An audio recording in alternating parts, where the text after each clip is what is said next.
Live from the front lines with Wolf Blitzer. Wolf?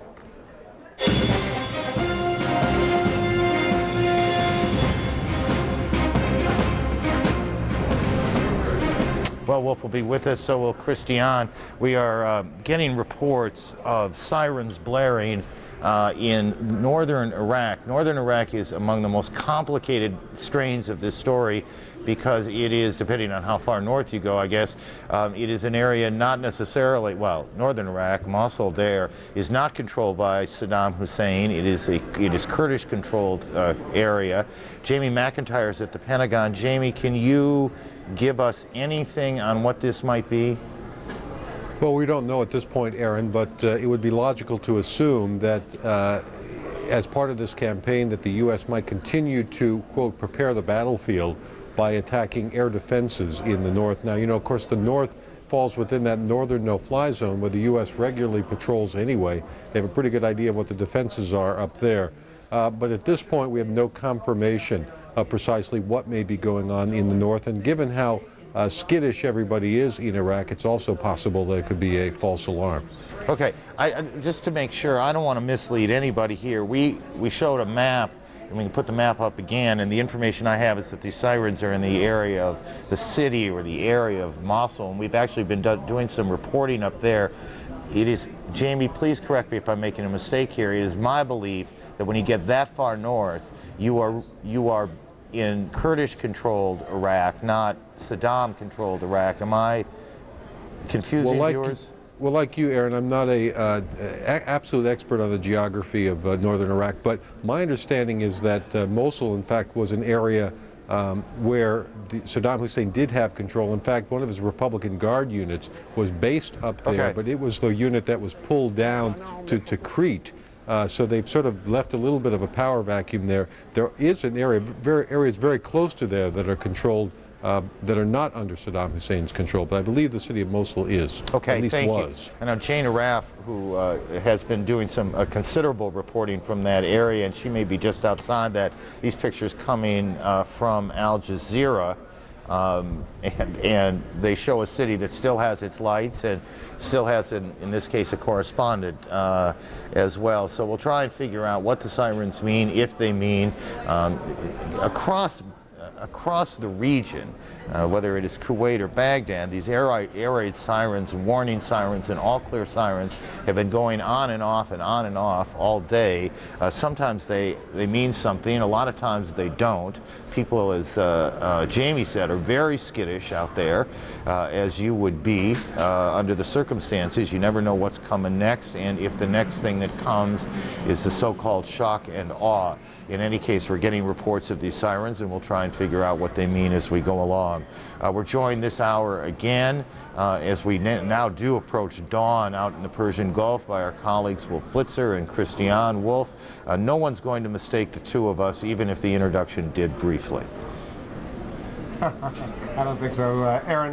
You know, those sirens, they've been pretty frightening. Christian and I have been enduring those sirens here in Kuwait City all day. I don't know about you, Christian, but you get a sort of sense that after you've heard them a few times and nothing happens, you just go about your business. But that could be a mistaken kind of notion. Well, yeah, and of course we've been advised not to. And like all the troops in northern Kuwait, the minute these sirens go, they all have to don their chemical and biological suits and their masks. So do the journalists up there, and we're having to do the same here. It is, you know, nerve-wracking because the worst thing that could happen is weapons of mass destruction, and we have no idea if that will ever happen. It certainly has not happened yet. Even the spokespeople up in northern Kuwait with the troops who are telling us that they have counted, at least in one area where the British troops are with some American troops, 10 missiles at least. All of those, though, we're being told are conventional warheads, and all of those have missed the troop concentrations up there, and there have been no casualties. But of course, in these opening hours and in any war, it gets very scary, and people have said many times that Kuwait is a fairly vulnerable place because of the potential for retaliation for all sorts of reasons, not just the concentration of U.S. troops and British troops, but because of what Kuwait means in the ongoing Iraqi-Kuwait relationship. And I want to go elsewhere in Kuwait to speak to Dr. Sanjay Gupta. He's our CNN medical correspondent. He's embedded with U.S. Marines up in the northern part of Kuwait. Sanjay, if you can hear me, there were some pretty scary, frightening moments that you endured throughout this day. Yeah, that's exactly right, Wolf. It's 4 o'clock in the morning now. At about 10:30 in the morning yesterday, one of the most frightening moments, certainly, an object flying overhead. I couldn't tell what it was at the time. About 300 feet over our heads, traveling very fast, very loud. Turned out it was a missile, a grayish-green missile with 3 yellow stripes. Wolf, I'd never seen anything like this. What I did see was everyone just hit the deck around us, and so that thing just flew overhead, followed by a boom, apparently an impact boom in the south of us. Just a few minutes later. After that, we heard bunker, bunker, bunker, gas, gas, gas. That meant everyone get into the place which is right behind me, which is a bunker. Put on your gas masks. I heard you and Christian just talking about that. We've done that 13 times now over the last 20 hours or so. Sometimes we've been in those bunkers for up to an hour or so.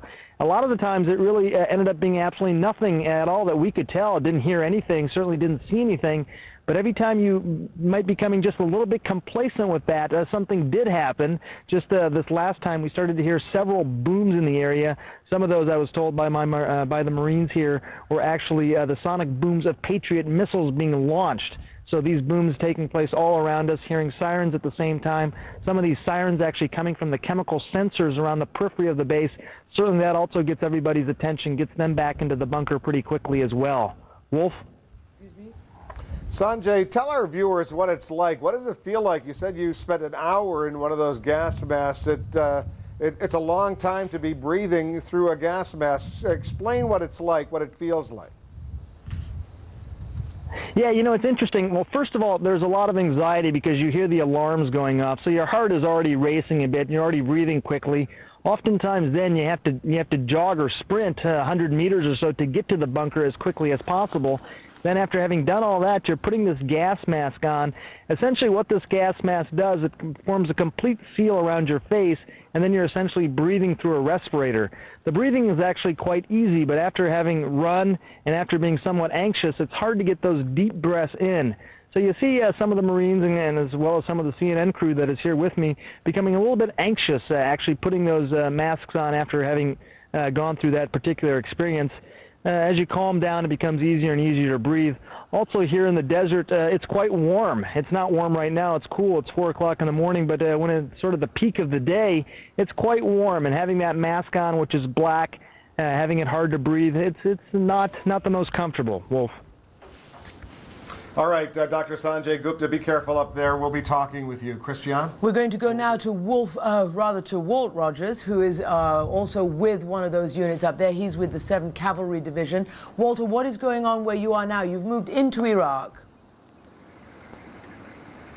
That's correct, Christian. And what you're watching now is live pictures of Bradley fighting vehicles and other armored vehicles of the U.S. 7th Cavalry roll. Yes, Christian, can you hear me? Yes, I'm sorry to interrupt. Continue, Walter. What you're seeing now is exclusive CNN pictures of the U.S. Army 7th Cavalry, Bradley fighting vehicles, and behind them M1A1 Abrams tanks rolling across the Iraqi desert. They have been rolling across this desert unopposed for nearly 2 hours now.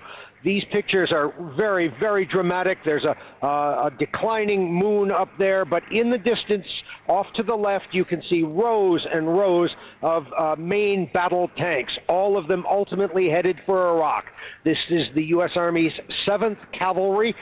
They have been rolling, as I say, across this desert in Iraq for about 2 hours. There was a brief hostile encounter at the border between Kuwait and Iraq. There was a slight pause then, but the overwhelming firepower of the 7th Cavalry dispatched whatever Iraqi opposition forces were there along the border.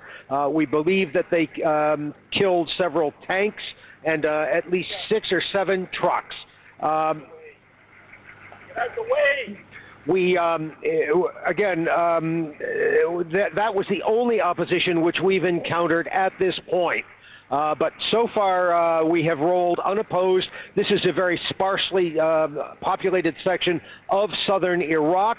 And this is pretty much falling according to the main battle plan that the generals and senior officers had. That is to say, they expected no serious Iraqi opposition for the first 100 to 200 kilometers in Iraq. They have not encountered much of anything seriously.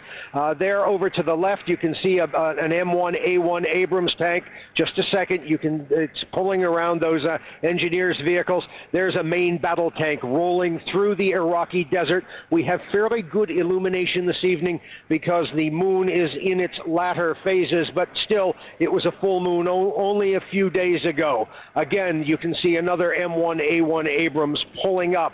Each of these vehicles is headed ultimately toward Baghdad. There is a very detailed battle plan here. This is the Army's cavalry. These are the vanguard troops of what will follow long afterwards. That is to say, the 3rd Infantry Division is going to be following the 7th Cavalry, but this is the unit which is out scouting in front of everyone. We don't know how many kilometers we are ahead of the 3rd Infantry Division. We're not sure they crossed the border yet, but the cavalry, of course, is the eyes and ears. Their objective is reconnaissance and surveillance. The 7th Cavalry, as you see it rolling across the desert, is now here looking for Iraqi pockets of the Iraqi army, and of course they have every intention to treat them as hostile forces. As the commander of the 7th Cavalry, Lieutenant Colonel Terry Farrell, said to us earlier in the day, if we meet the Iraqis, we will kill them. This unit is, of course, rolling forward at this time and will continue to do so. Of course, one of the risks in any cavalry operation is that you get too far out in front of your main body, which is the huge American army behind it, the 3rd Mechanized Infantry Division. But it's more than a little exciting to see this armored force rolling through the desert in a classical cavalry maneuver. Christian? Walter, indeed, it is incredible to see this unfolding in real time. And I just want to be clear, you've said quite emphatically that you've gone through, the cavalry has gone through unopposed. Have you contacted, have there been any kind of Iraqi soldiers who have at least turned away or even surrendered? Or is it that you haven't come across any Iraqi forces? The only opposition the 7th Cavalry has encountered was when we crossed this giant sand berm along the Kuwait-Iraqi border. There was a hostile encounter ahead of us several kilometers, and that hostile encounter involved the U.S. forces, helicopters, and the Bradley fighting vehicles, the scout vehicles up in front. What they did was they took out the Iraqi tanks, a few of them, just a handful at the very most, and several trucks, and there were a number of the Iraqi soldiers were also taken out at the time. Having said that, there has been no opposition since then. Just before we crossed the border, we sat in a very long convoy, but that was perhaps 3 or 4 hours until that hostile encounter was put down, and since then the U.S. Army 7th Cavalry has been rolling unopposed. It is the advanced unit which will lead the main American Army, that is the 3rd Infantry Division, a heavy mechanized infantry division, forward. Let me give you a picture of how this unit rolls. First come the Kiowa helicopters. Those helicopters are flying quickly, between 30 and 50 feet above the ground, 80 to 100 miles an hour. And what they're doing is zone reconnaissance, flying out in front of the tanks and looking for any Iraqi units that may be in the way of the oncoming Bradley fighting vehicles and the tanks. One thing very, very interesting, I was riding in one of those tanks and a Bradley the other day. You cannot believe how cramped the soldiers are in there. Let me give you a visual picture of what it's like to be in a Bradley. The commander of the tank is standing the whole time. They've been choking on dust all the way coming up. Also standing is his loader to his left. The loader is the rear observer, and he observes on the left side of the tank. The commander is keeping track of things forward. Down below and forward, you have the driver of the tank in a 2/3 reclining position. If these tanks stop for more than 5 minutes, you can bet as exhausted as these tankers are, the soldiers, the drivers of the tank will fall asleep. Then there is the gunner, and I sat in the gunner seat on a rolling M1A1 Abrams. It's like riding in the stomach of a dragon. It's growling and screaming the whole time. The tank pitches, but it actually is very smooth. The tankers call the M1A1 the combat Cadillac. Much the same on the Bradley fighting vehicle, very cramped, particularly if you're sitting in the gunner's seat. I was riding with one gunner who was well over 6 feet 5 inches tall. I believe his name was Walker from Columbus, Georgia, and he was 6 feet 5 inches tall. They called him the Green Mile. How he ever fitted into that gunner seat, I'll never know. Extraordinarily cramped in there. Remember, these soldiers will be riding for hours and hours and hours on the road to Baghdad. Christian? Walter, quite the description. We're going to come back to you periodically, but thank you very much indeed. Wolf? You know, Christian, it's amazing when you hear Walter Rogers with these troops up in the north, now in southern Iraq, Dr. Sanjay Gupta telling his experience, Bob Franken earlier. During the first Gulf War, we had no journalists embedded with U.S. military forces. This is adding, Aaron, a whole new element to our coverage of this war that we really haven't had it, I don't believe, since Vietnam, where journalists were really part of this invasion force, and we're getting these kinds of live reports, seeing these kinds of reports that Walter Rogers just gave. The video is not that great, but you get a flavor, certainly, of what's going on. Aaron? Well, an hour from now, hour and a half from now, as the sun comes up, you will see the vastness of the Iraqi desert, and you will see this column of cavalry moving through the desert. It will be an extraordinary sight. I asked an Apache helicopter commander in Kuwait a number of weeks ago. I was sitting in the helicopter. It's not very comfortable, and he says, it's not built for comfort, it's built to kill. The tanks are not built for comfort. They have a long way to go. It's about a 350-mile run from the Kuwaiti border to Baghdad, and one of the challenges of this operation and the way this operation was set up is that is a long way, 350 miles, to keep troops supplied. Jamie, just the logistical task of moving supplies along the route from the northern part of Kuwait to Baghdad is an enormous challenge for General Franks and his team. In the military, of course, they have a saying, logistics, logistics, logistics, kind of like in real estate where it's location, location, location, because logistics can kill you and also can win the war for you. And for these tanks and vehicles, the key is not to get too far out ahead of their fuel supply. The last thing you want is for the tanks to be sitting there without enough fuel to maneuver around in case they get into a dangerous situation. But the military has this all worked out. This is for the key part of the planning. They have it all worked out to a T to make sure that they never leave the troops without food, fuel, and ammunition. Walt said these cavalry guys don't want to get too far ahead of the main army. They don't want to get too far ahead of their main supplies for just that reason. They are dependent at a point on the people in back of them to keep them alive, to keep them fed, etc.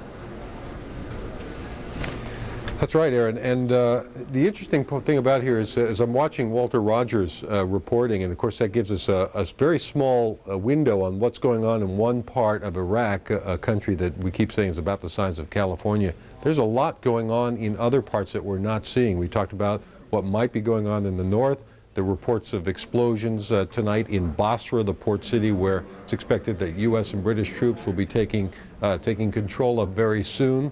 And it just shows that there's a lot going on we're not seeing at the moment. Jamie, thank you. Jamie McIntyre at the Pentagon. Ben Wiedemann is in the northern part of Iraq.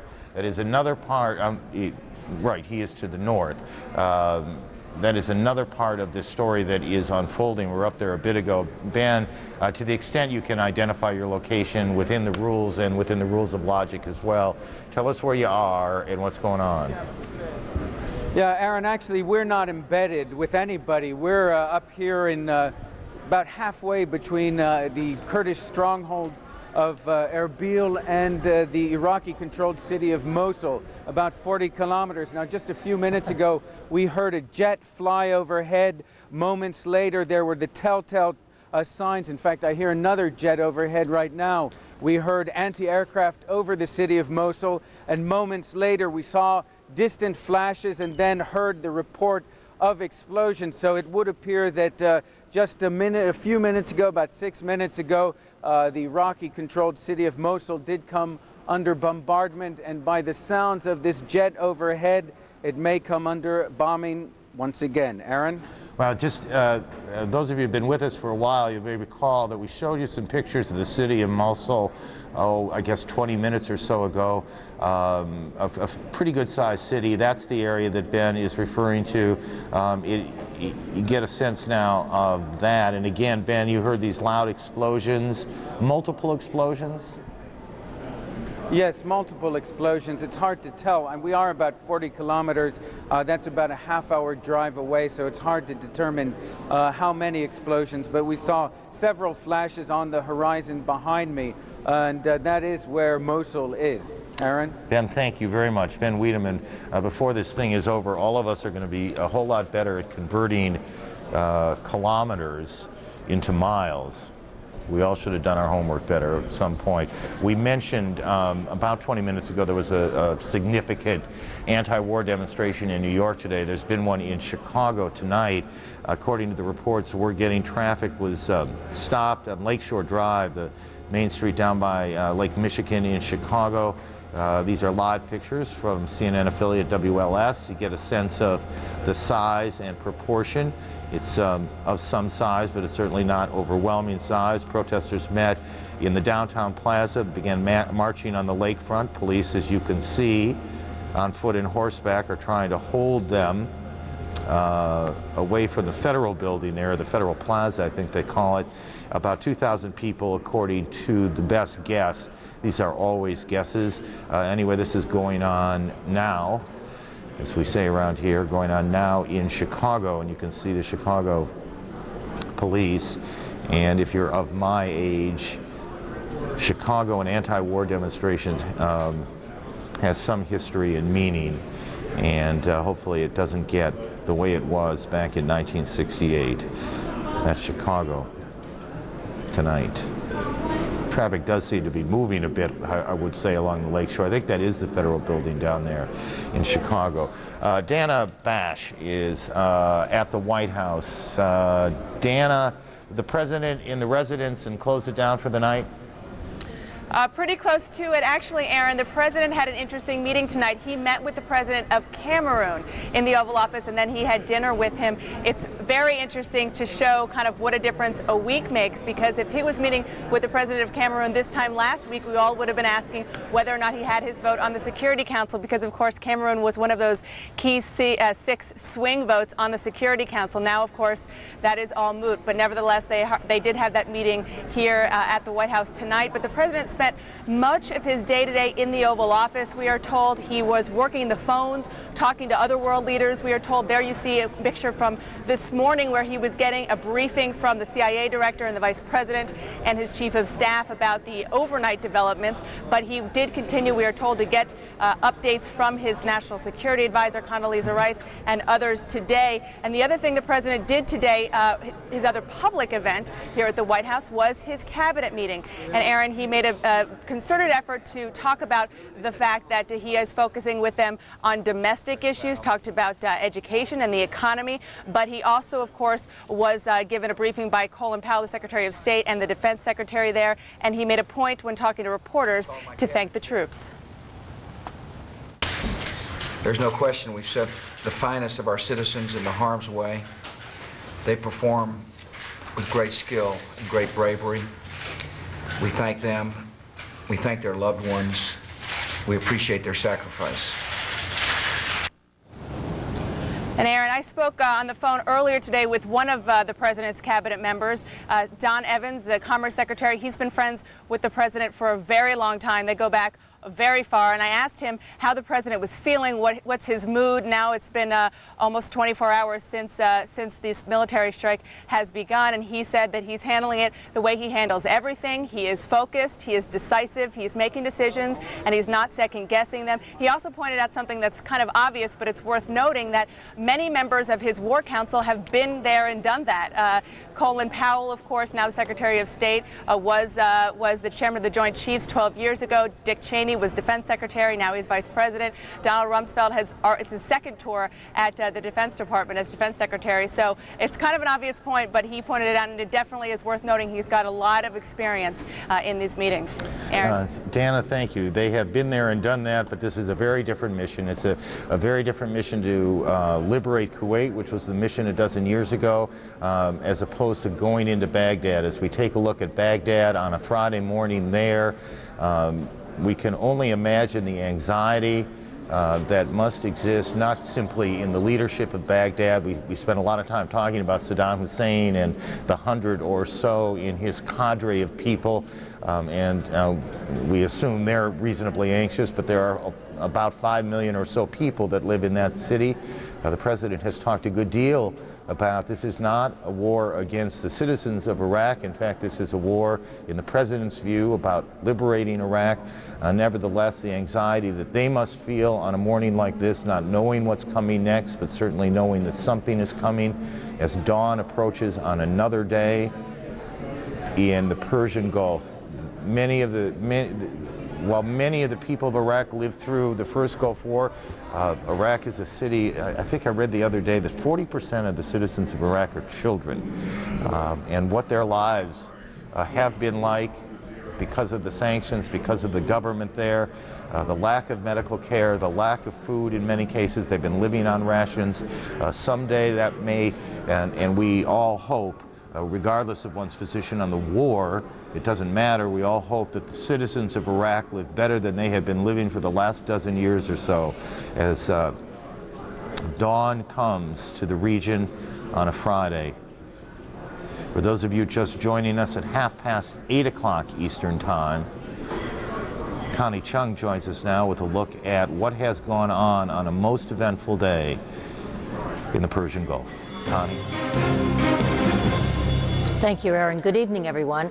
I'm Connie Chung. Here's a quick look at the latest on the strike on Iraq. Iraqi officials are giving their assessment of the war's earliest phases. One television report said 72 missiles have hit Baghdad, but quoted officials as saying that most of them failed. A U.S. attack helicopter made what was described as a hard landing in southern Iraq today. Commanders say it was one of several Apaches on a mission to destroy Iraqi observation posts near the Kuwait border.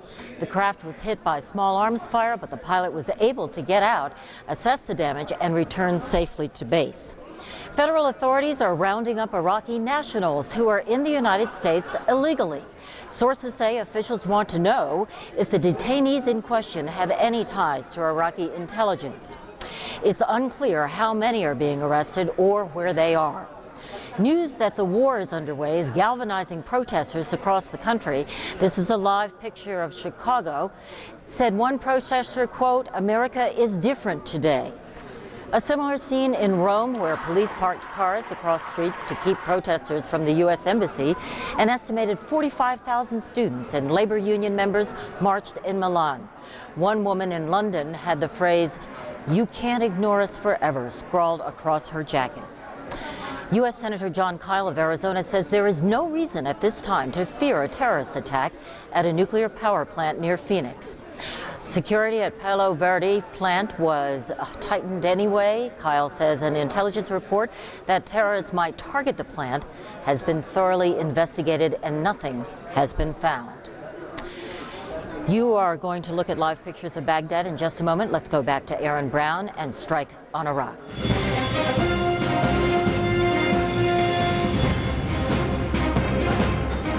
And there is Baghdad as dawn approaches on a Friday. We remind you, coming up at the top of the hour, Larry King Live. We'll also talk before that point with retired General Wes Clark will join us. We expect We're not certain, but we expect we'll hear from the Defense Secretary Donald Rumsfeld. He made brief remarks to reporters about an hour and a half or so ago. Even on a good day, the Defense Secretary doesn't give up much. I'll say that for him. He does it with a smile and a laugh, but he doesn't give up much. But we'll try and talk to him anyway. We hope to hear from him in this half hour as well before Larry King Live. Wolf Blitzer and Christiane Amanpour are in Kuwait City, or in Kuwait, I'm pretty sure Kuwait City still, and they join us now. Air raid sirens have been going on and off. It's a very tense and difficult place for them, and they're reporting. Aaron, right now we're not hearing air raid sightings. We're hearing the call to early morning prayers, the first prayer of the day for Muslims. Maybe I'll be quiet for a second. You might be able to make it out behind me. Just listen for a second. No, I don't think you're going to be able to hear that, but Christiane, you can hear it. This is going to be another day where people are probably going to be hearing those sirens going on and off. If today 6 or 7 times that's happened is a prelude to what might happen tomorrow. Absolutely. And let's not forget, though, that here in Kuwait, it is one of the countries where they are very, very pro this military action. They want to see it completed. They want to see Sadaam Hussein removed from power. Just in terms of military updates that we've had, we've been hearing from all our correspondents who are assigned to different military units, some still in the sort of demilitarized zone in northern Kuwait, and others like Walter Rogers with the Cavalry Division, the 7th Cavalry Division of the U.S. Army, have penetrated now deep inside Iraq. He was telling us that they've been rolling for about 2 hours inside Iraq, unopposed except for a little bit of hostile opposition when they first crossed into Kuwait. And of course, let's not forget that the British are also allies of the United States here as well. They are based in northern Kuwait, and they have also crossed the frontier into Iraq, and they have conducted, we're told, offensive or operations on the Four Peninsula in southern Iraq there. Britain makes up about 1/5 of the combined US-British armor here, so they're an important part as well of this military action into Iraq. It's by no means just a token British presence. These British forces are robust, they're trained, they're highly motivated, and they're moving together with the Marines, the U.S. Army. They're moving into southern Iraq right now. Let's bring in our military analyst, retired U.S. Army General Wesley Clark. He's joining us from the CNN Center, the former NATO commander. Who would have thought, General Clark, that this war would be unfolding the way it was, given the experiences that you had leading NATO troops in Kosovo, when for weeks and weeks and weeks it was strictly air power, U.S.-led air power, and of course during the first Gulf War, where for 4 or 5 weeks there were no ground troops involved, strictly air power. Now we've seen 2 relatively limited airstrikes in and around Baghdad, but you're seeing tens of thousands, effectively, U.S. and British ground forces moving into southern Iraq before air power really has done much. Well, it is surprising if you think only in conventional terms, Wolf. But, you know, if you think back a different way, this war really started in late December of 1998. We've been continuously bombing in the northern and southern no-fly zones since then, and particularly heavily over the last couple of months. And so the concern about the Iraqi air defense that we had, the respect for that air defense that we had back in 1990-91, that's over. We're a lot more experienced, we're a lot better now than we were then. And I think it's a good psychology that we've adopted here, because this is an opportunity to take advantage of the strike that was pulled off yesterday, and also an opportunity to avoid unnecessary destruction and unnecessary infliction of casualties if we don't have to, while we sort out the issue of Iraqi command and control. Meanwhile, on the ground, you know, it looks like there's a lot going on. It looks like it's going about the way we would have expected it to go. And so I'd say, you know, all systems look go at this point. General, if it goes like this and that the land campaign sort of proceeds faster than one had been led to believe, how long before, for instance, that 7th Cavalry unit that Walter Rogers is with, before it gets to Baghdad? Well, it's going to encounter some resistance, and it's not going to want to outrun the forces that are coming with it. So they're taking advantage of the ability that we have to move at night, to maintain command and control at night. We're much better than the enemy at night. We're much safer moving and fighting at night. As the sun comes up, we'll probably end up stopped and refueled and refitting, and allow some of the rest of the division to catch up with us. So we may be several days getting to Baghdad still. It's not necessarily going to be a sprint, and of course the enemy has a vote on this, because the harder the enemy fights, the slower the slog to Baghdad.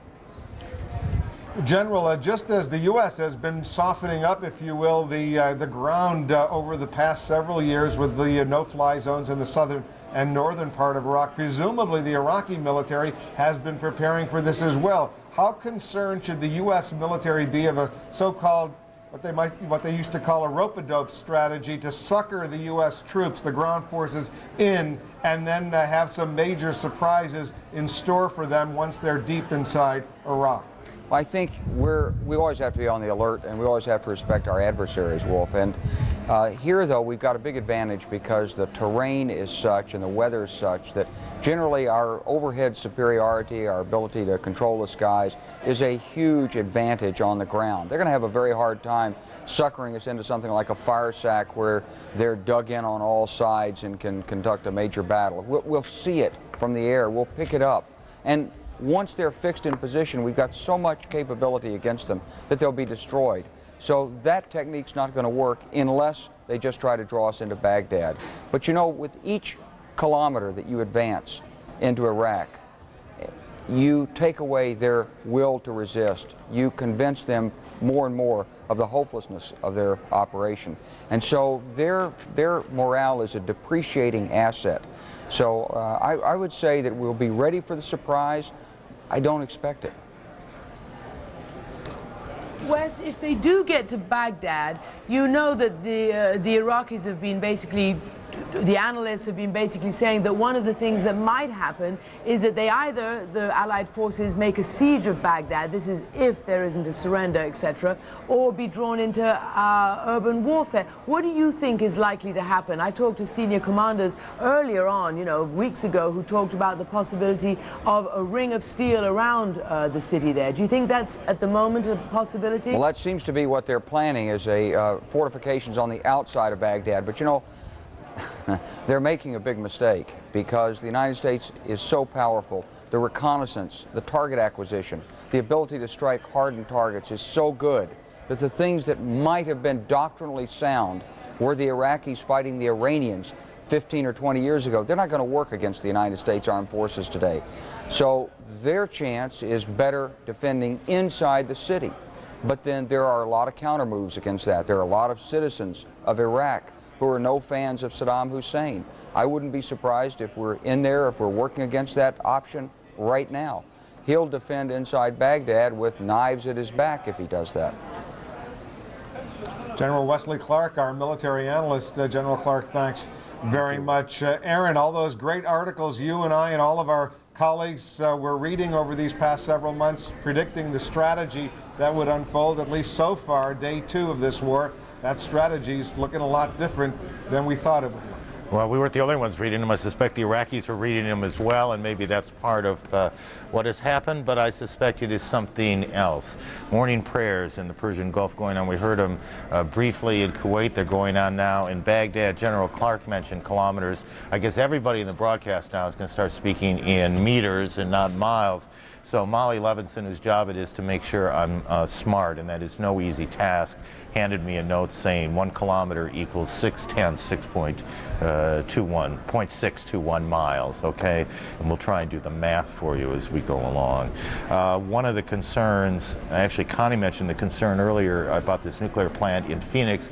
There is a broad concern about national security, but through the afternoon there became a very specific concern about Homeland defense, with word that the FBI was looking for a specific individual. That has fallen, the task of reporting on that has fallen on Kelly Arena, who covers the Justice Department for us. This is the many faces of apparently this one slight Saudi national, Kelly, as I recall.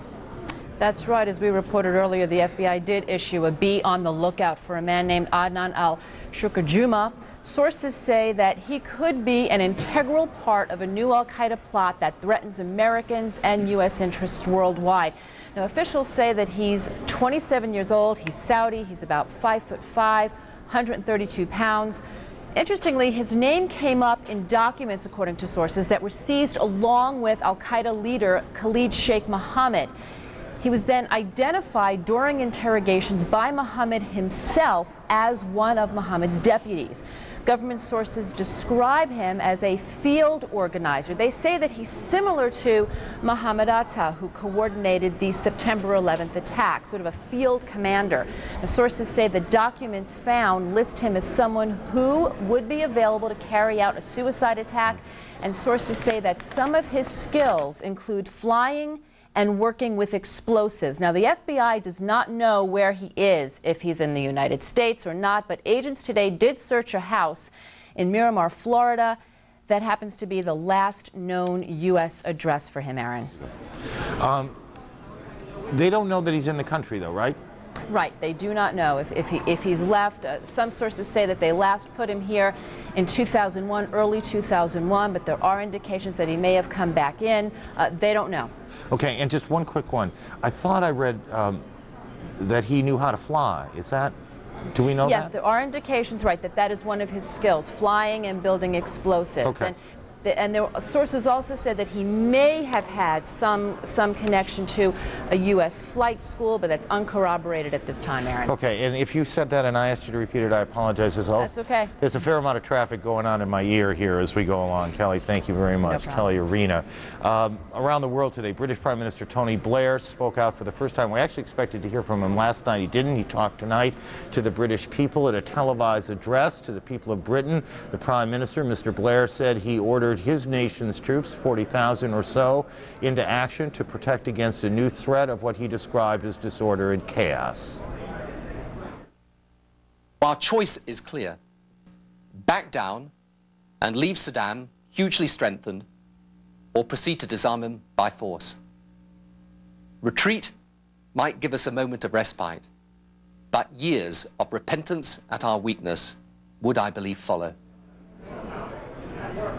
As you know, it's been a very difficult road for Mr. Blair. One of the things that will be very interesting to see is now that the war has started, to see, and we would expect to see a good deal of this, the citizens of Britain only about 25% supportive of their Prime Minister and his decision, whether they now will come to support that decision now that their soldiers are in harm's way, and they are. Not everyone around the world obviously is in support of what is going on here. You know that. There have been a number of demonstrations around the world. Police fought with demonstrators in Seoul, South Korea. Demonstrations in Korea tend to get pretty nasty. Over the years, we've seen a lot of them over a lot of issues, and they are often nasty. And this one appears to be no exception. Hundreds of protesters kicked and punched riot police who tried to keep them from the U.S. Embassy. In Cairo, a similar scene. One of the things we always watch is how Arab capitals react. Riot police fought off large groups, as you can see, a substantial-sized demonstration as they advanced on the U.S. Embassy there. Dozens of protesters were arrested. With more on the Arab world's reaction, a critical strain in this story, we go to Rula Amin. She is on the Jordanian-Iraqi border. Rula? Aaron, on the Arab street, there's anger and frustration. Today, in the Arab world's biggest capital, Cairo, thousands of demonstrators took to the streets. They were protesting the war, protesting the fact that there are U.S. troops on Arab land. At the same time, they were trying to reach the U.S. Embassy in Cairo. The police there had to really struggle to keep them at bay from that U.S. Embassy walls, and they were shouting slogans calling on the government to expel the U.S. ambassador, calling on the president of Egypt to step down. The anger on the street is not just about supporting Saddam Hussein or supporting the Iraqi regime. Even those who really oppose Saddam Hussein and think he's a dictator and who had put the Iraqis in a lot of trouble, they don't buy the justification for this war. The main concern is Iraqi civilians. They feel that there will be civilian casualties, a high number. They feel that the Iraqi people have suffered enough under 12 years of UN sanctions, and they sympathize with them. At the same time, they don't buy the argument that this war is necessary. If it is about disarmament, the disarmament of Iraq, they point to Israel and they say, how come Israel has weapons of mass destruction? If it's about democracy, they point to their own governments and they say most Arab governments are not democratic. However, the U.S. supports them because they are allies of the United States. So many doubt that even if the U.S. does invade Iraq and succeed in removing Saddam Hussein, that whoever replaces him will be just another dictator, but the difference will be that he will be a U.S. ally. So there's a lot of skepticism here in U.S. motives, and there's concern from the ramifications. Arab officials as well as analysts are concerned that this may actually lead to the radicalization of the region. They say it's enough that the Palestinian-Israeli conflict is still raging. That is a very controversial issue on the street, and the fact that there is another conflict now in Iraq. King Abdullah of Jordan put it this way. He said the picture of U.S. tank in Iraq perceived here as an occupation along with an Israeli tank in the West Bank or Gaza is just something too much for the region to bear. Aaron? Rula, thank you. Rula Amin on the view from the Arab world, and that for all of the reasons she mentioned is a part of the story that's important to keep track of. Obviously, anti-war demonstrations are not limited to overseas. We all know this and understand this, and this is part of the American democracy. These pictures are from Chicago, live pictures from WLSC and an affiliate there. This demonstration has been building. You can see the perimeter of police who have surrounded and cordoned off the protesters into one area. We have no reports that it has been anything other than peaceful, okay? But there's a large number. We saw earlier a number of someone's estimate. I don't know if it was the police estimate or a wire service estimate, a reporter's estimate of about 2,000 people. It is one of those things I never do because I know I'm always wrong. You can look at it and decide for yourself how many people there are there, but there's no shortage of police to deal with it. And these are pictures of San Francisco, where it was quite a different scene today. These are tape pictures from the Bay Area. Someone described this, I don't want to put a number on this, but there were a large, wow. I'm not sure why this punching was going on, whether these are people who are supportive of the war and people who are opposed to it. This is the first time I've seen these pictures, so I'm a little blind on this. But this is San Francisco, where obviously things got a little bit nasty, or more than a little bit nasty. Anyway, there were a large number of arrests. One report was the largest number of arrests in 22 years, and we'll do the math on that since, about 1981, I guess, and I don't know what the 1,025 arrests, is that right? Okay, so more than 1,000 people arrested in San Francisco today. Just as we look at this, and again, this is the first time I'm seeing this, and so I'm just reacting to it as you are. There's obviously not a large number of people there, so whatever this demonstration was, this was some sort of offshoot from it, and why that man in the car, or those people in the car, can we go back to pictures for a second? Thank you. Why those people in the car, and why there was the punching going on that we saw, I cannot tell you, and I'm not going to guess, okay? Mostly demonstrations that have gone on, and most of the demonstrators on all sides of this have behaved themselves. There's obviously been some civil disobedience, but nothing like what we are looking at now. Why this person is reaching into the car, why they are fighting, what that is about, I have not a clue. But it's not pretty to look at, is it? And we are great believers in the right to demonstrate. Even in moments like this, it's not always popular, but there is no right to be throwing punches for whatever the reason, and whatever the reason, it is somewhat sickening to see that. All of that plays out in contrast, doesn't it, to the reality of what's going on thousands of miles away in the Persian Gulf. Soldiers are making their way across borders. They are waking on this Friday, if indeed they slept. Presumes they slept. Maybe they're getting a hot meal.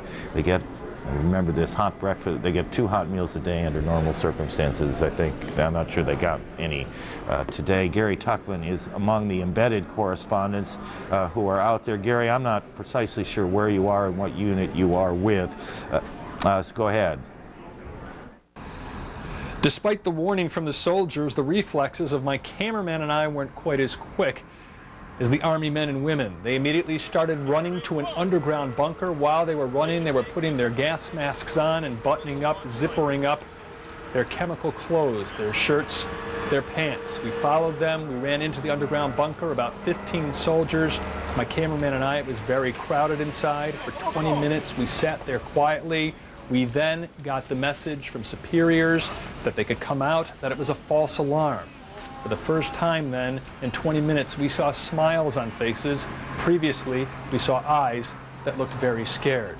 As they came out, the soldiers went back to their appointed rounds, knowing that this could happen once again soon. This is Gary Tuckman, CNN in Kuwait City. As you said, Gary's one of the correspondents of ours who's embedded with units, and I dare say, Wolf, he was one happy correspondent to find himself back in the modern city of Kuwait City, where there are hot meals and cold drinks. Not alcoholic drinks, but cold drinks. No beer, no alcohol, but a lot better than what he was facing up north in the northern part of Kuwait. You know, I want to get back to this one point that we're all experiencing as journalists and as viewers and readers, listeners of news organizations. This is in marked contrast to what we've seen in recent wars. We're seeing U.S. journalists reporting with the troops from the front lines, getting a flavor of what's really going on, not just waiting for briefings over at the Pentagon or briefings at the Central Command, watching the Pentagon release those videotapes showing bomb damage assessment. They're actually living and breathing and experiencing what it's like to be out there fighting a real kind of war. And it's going to be giving the consumers of our business, the American public and the world community indeed, an opportunity to see what's going on firsthand. There's some 500 journalists, Aaron, who have been embedded, have been associated, have been allowed to go out with the troops. 500 journalists, not only from the United States, but many of them from other countries around the world, including Arab countries. A couple journalists from the Al Jazeera Arabic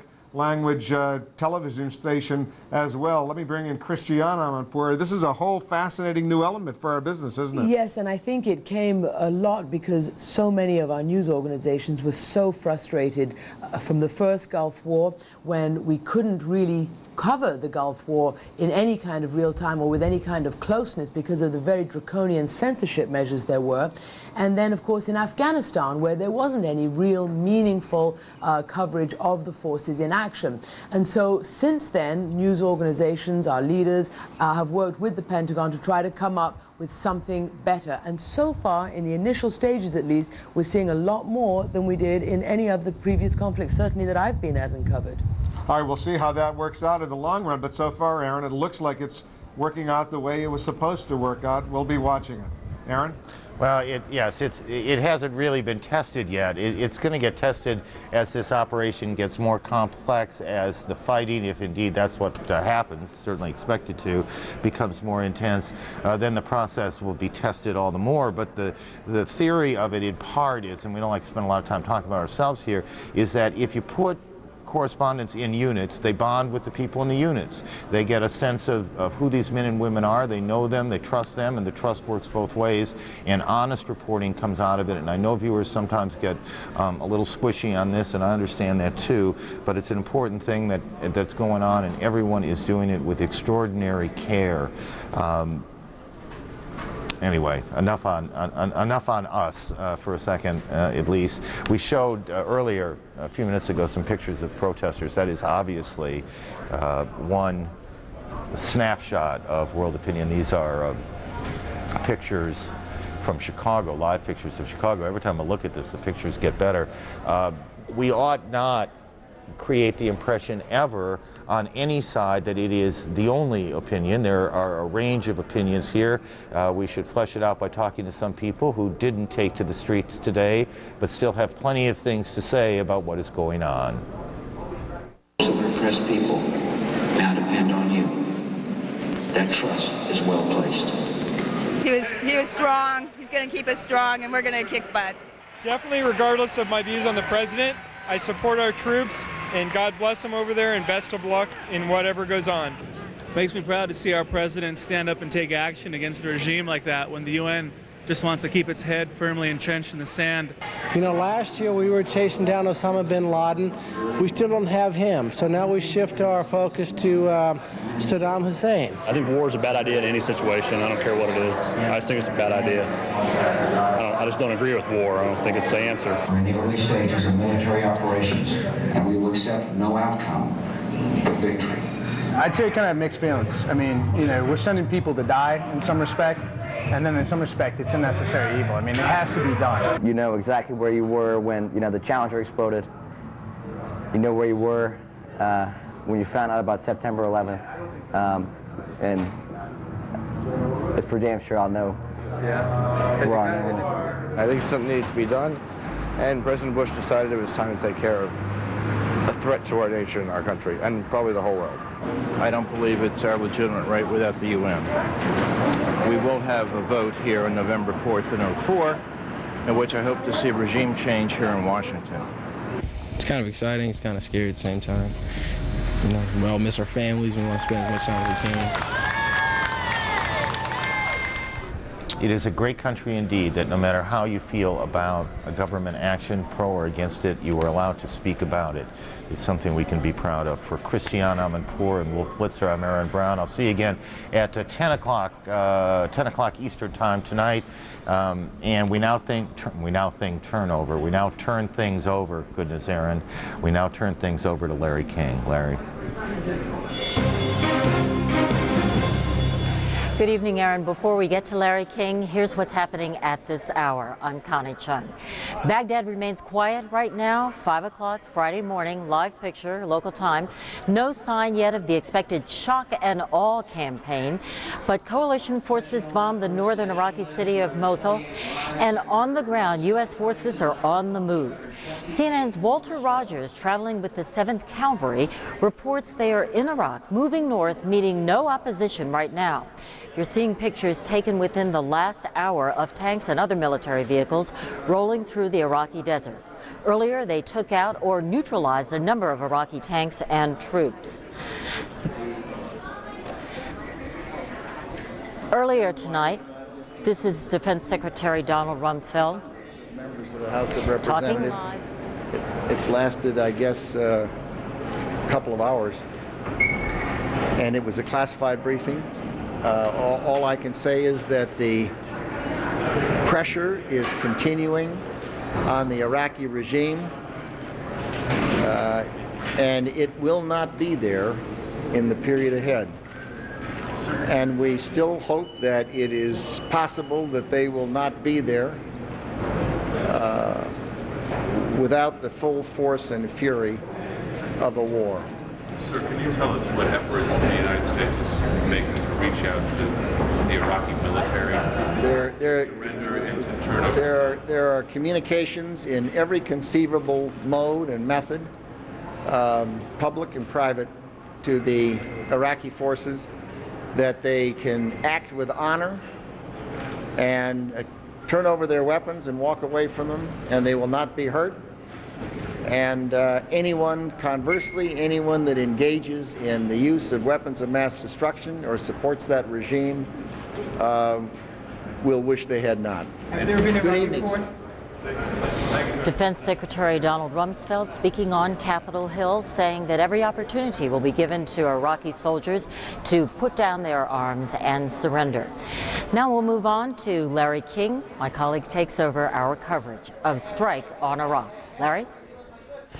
Thank you, Connie. It's a little after 5 a.m. in Baghdad, where day 2 of the war is dawning. We'll have the latest with reporters from Kuwait to northern Iraq. We'll also hear from General Hugh Shelton, former chairman of the Joint Chiefs of Staff, from Secretary of the Air Force, Dr. James Roche, and Air Force Chief of Staff, General John Jumper, from the Kuwaiti Ambassador, Shalim Al-Sabah, and more. We begin with Christiane Amanpour in Kuwait. What are they saying there, Christiane, about the lack of this major blitz that was supposed to occur? Well, you know, Larry, everybody's been talking about that today, about how the battle plan has unfolded somewhat differently than what had been, if you like, telegraphed in the weeks ahead of this. You've heard the explanations from our reporters, from officials. You've heard that they're trying to assess what happened after their first cruise missile attacks into Baghdad about 24 hours ago, and assess what has happened to the Iraqi leadership. In the meantime, we're also hearing from many of the correspondents who we have and other organizations have so-called embedded, in other words, assigned to U.S. Army and other military units, and we know that they are moving forward in some cases. Certainly many of those are moving into their positions slightly inside Iraq, and even Walter Rogers, who's with the 7th Cavalry Division, has been reporting over the evening that they've been going now, perhaps now it's about 3 hours, they've been rolling into Iraq, and he has reported that they have met no opposition except for a skirmish at the very beginning when they crossed the border from Kuwait into Iraq, and that was quickly put down. But this seems to be taking on a land movement at the moment that perhaps one had expected to come a little bit later, but nonetheless we're here to watch and see how it unfolds. In terms of what's been going on in Kuwait, we have had in Kuwait City many air raid warnings, sirens today, and that has sent some civilians and certainly those of us over here into the basement shelters. People have been donning their masks, or at least watching to make sure that they get the all clear, that there hasn't been any non-conventional detonations. From military spokespeople up near the Iraqi-Kuwait border, we know that at least 10 missiles were fired in one area where both U.S. and British troops are based. They did not hit any troop concentrations. They did not cause any damage or any casualties, and we understand that there were some scuds, but we're told that all those missiles were conventional warheads and there was no chemical or biological detonations. Larry. Thank you, Christian. Let's go to Walter Rogers, who's embedded in the Army 7th Cavalry, which is moving. What can you tell us, Walter? We lost the line. Okay, we've lost the line to Walter Rogers. General Shelton in the Washington Bureau, former chairman of the Joint Chiefs. What about this early stage has surprised you? I would say up to this point, Larry, absolutely nothing has surprised me. I think that it has gotten off to a great start. I think that what we're seeing unfold right now is the war plan that General Franks has devised, potentially using some branches or sequels in reaction to some changes that came about. Maybe the early strike that we made caused him to want to go a little bit differently, but that's what's great about today's force and about our field commanders. They do have a well-trained force. It's a joint force, so he has a lot of different options available to him, and he can use those options as he sees fit, and doesn't have to move forward with a set-piece plan or have to react to anything that the Iraqis have done. It seems to be unfolding very nicely for General Franks and our forces in the field. By the way, the General will be with us throughout this hour of Larry King Live. General, one other thing before we go to Ben Wiedemann. Did you expect a kind of, or maybe we were expecting, a kind of blitzkrieg? Well, certainly there had been a lot of talk in the press about a blitzkrieg. I think it was named shock and awe by someone in the press. I believe that what we're seeing unfold right now is exactly what General Franks has probably planned all along. And I think that you'll see more of the types of actions that you've seen for the last couple of days, perhaps increasing in intensity. But there may be also some good reasons why the intensity has not been as many suspected that it would be in the first few hours. You just heard Secretary Rumsfeld say that there are still possibly some negotiations going on trying to convince the Iraqis that they should lay down their arms, and this could be tied into it as well. But I feel very confident that it's set, it's ready to go, and whenever the field commander and the secretary decide that it's time for that to happen, it will. Ben Wiedemann is with your old outfit, General. He's with the 101st Airborne in Kalak in northern Iraq. What can you tell us, Ben, is happening there at this hour?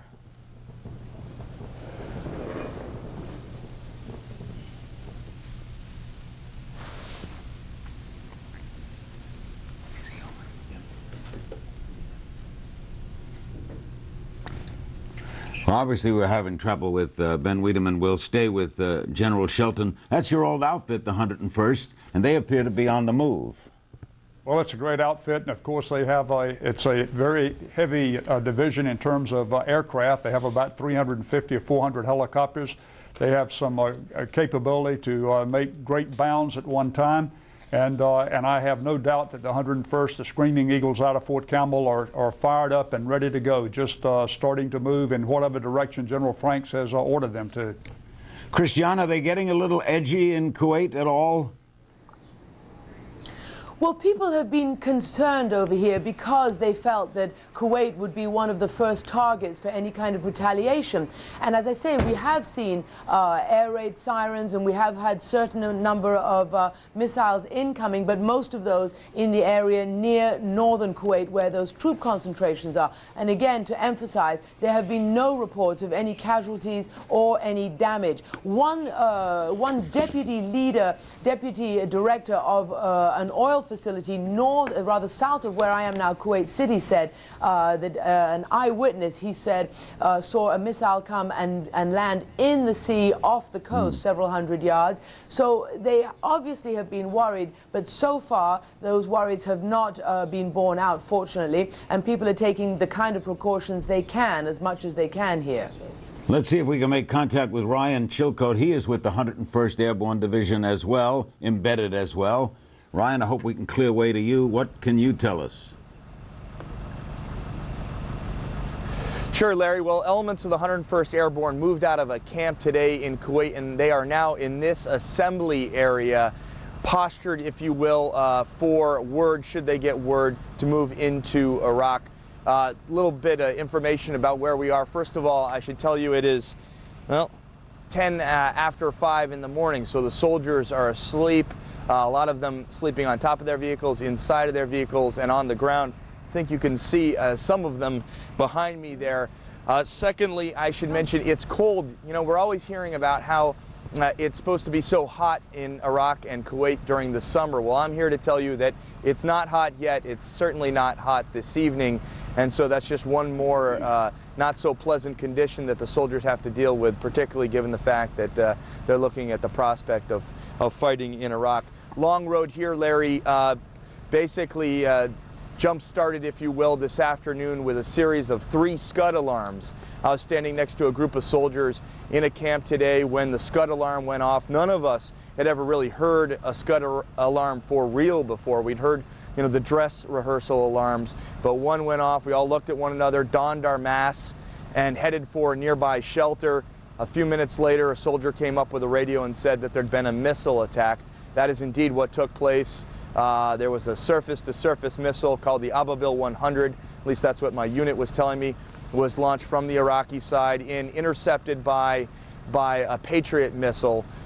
We were told that we were all clear and we could take off our masks. Larry, that happened 3 times, if you can believe it. I mean, by the time, by the 3rd time, it was almost habit forming. The soldiers putting on their masks and taking off their masks as if, and resuming the work that they were doing before that as if nothing really had happened. On the road out to this assembly area, I did hear some artillery. It's pretty far off in the distance, coming from the border.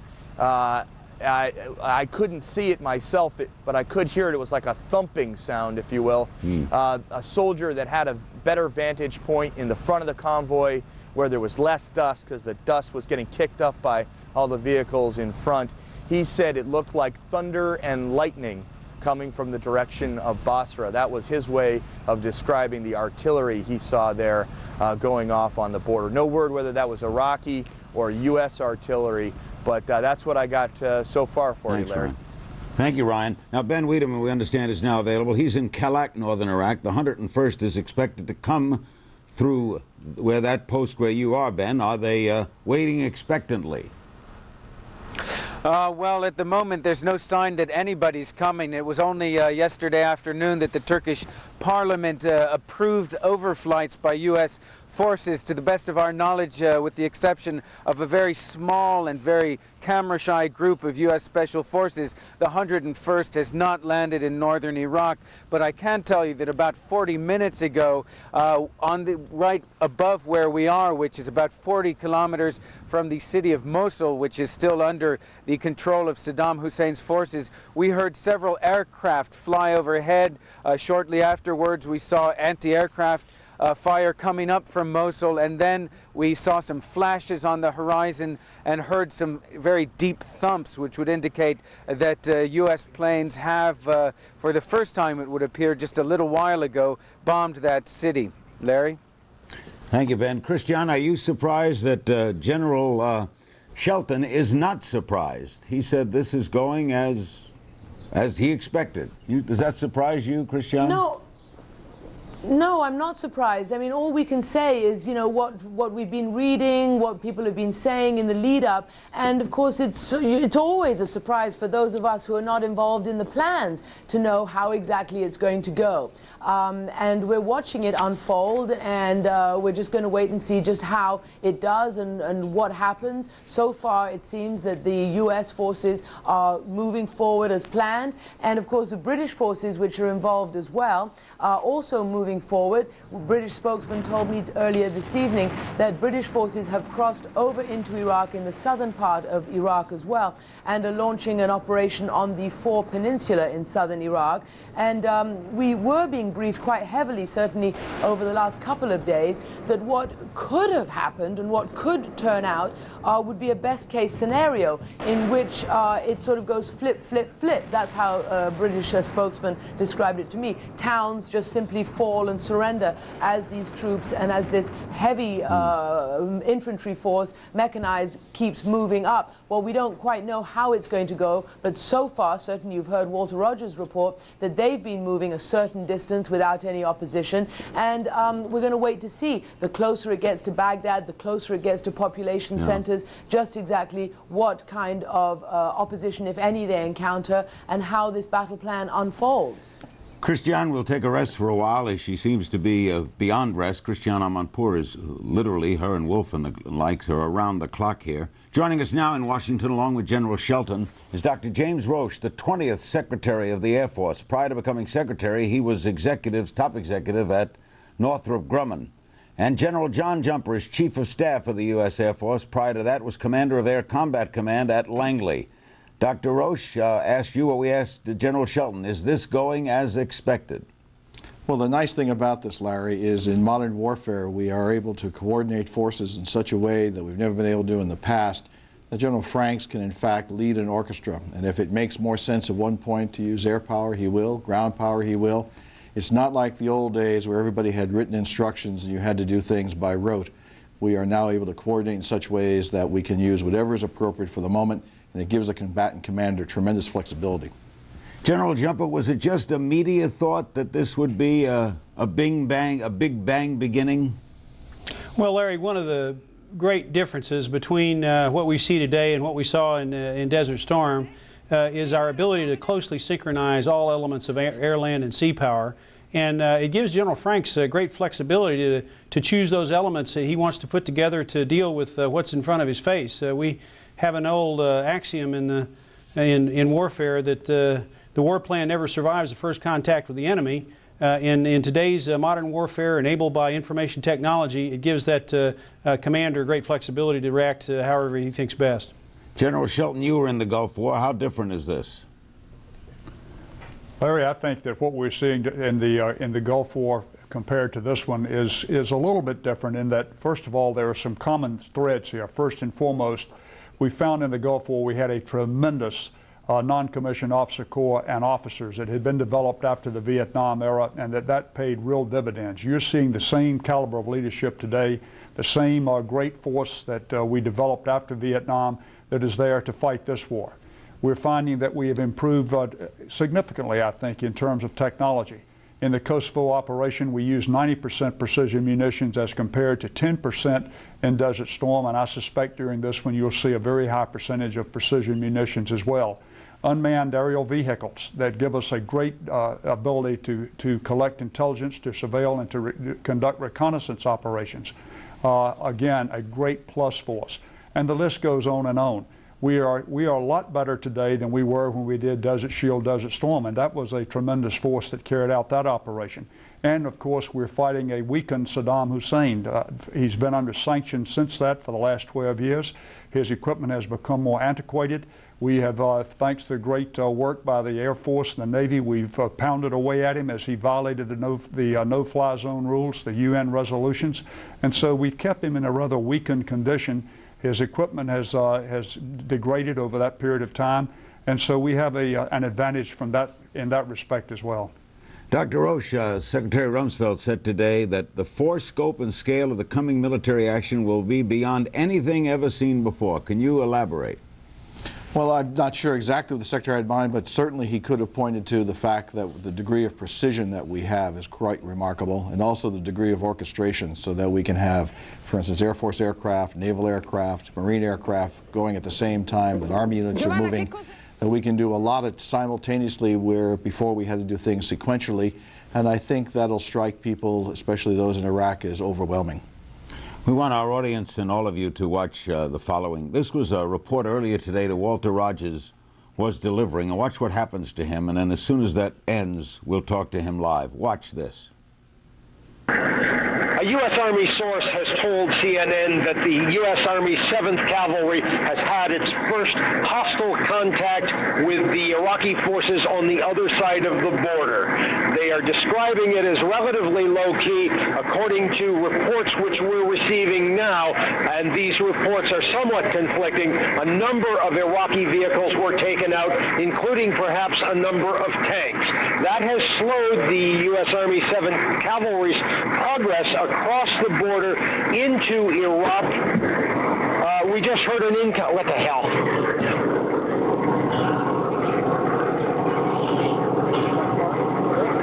No, I don't know what it is.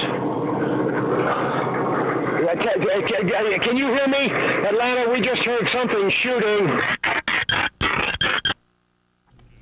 Walter Rogers now joins us, and I'll quote you quoting yourself. What the hell was that?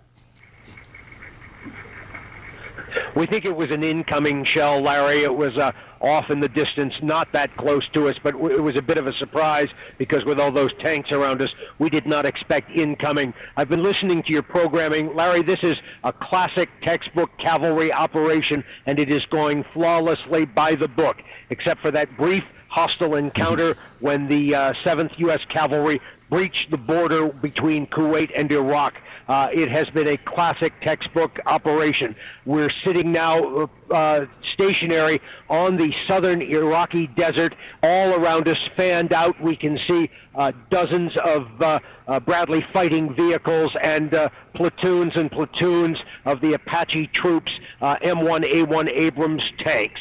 If you look right now, what we hope to be training the camera on is an armored vehicle, which we believe is a 120 millimeter mortar that is in there. They have not had to fire anything because the opposition has been negligible and non-existent since we punched into southern Iraq. It is going to be dawn here within the next 20 or 30 minutes, so we should be bringing you better pictures as it is. Right now, however, the U.S. 7th Cavalry, which is the scouting unit out in front of the big, heavy, and mighty 3rd Infantry Division, the scouting unit, the 7th Cavalry, is moving through the desert, away from populated centers. We are seeing no civilians, no Iraqi soldiers. No one but Bedouins would live out here, and there's no one here at this time of the night. Again, we are waiting to move forward with the 7th Cavalry. The mission of the 7th Cavalry is to be the eyes and ears of the big division which is following on behind us. We just heard some shooting off in the distance. Can't tell what it is. Probably 1.5 kilometers, 2 kilometers out. We assume it was incoming, and the reason we assume that is because we can see most of our guns. We do see an M1A1 maneuvering out there. It's becoming light enough so I could see some puffs of smoke. And of course, the thing that everyone's concerned about when artillery goes off or when there's fire around here is it a chemical weapon? We do not know that at this point. It sounded like a high explosive. and it appears that in the direction that I saw those puffs of smoke a few seconds ago, within the past 30 seconds, I can see an M1A1 Abrams going out. So far, no, it wasn't that tank. I'm sure it wasn't that tank firing. I would have seen that. So an M1A1 Abrams is going out to investigate what is on the horizon, what would be to the east of us at this point. Now we can see another Bradley fighting vehicle.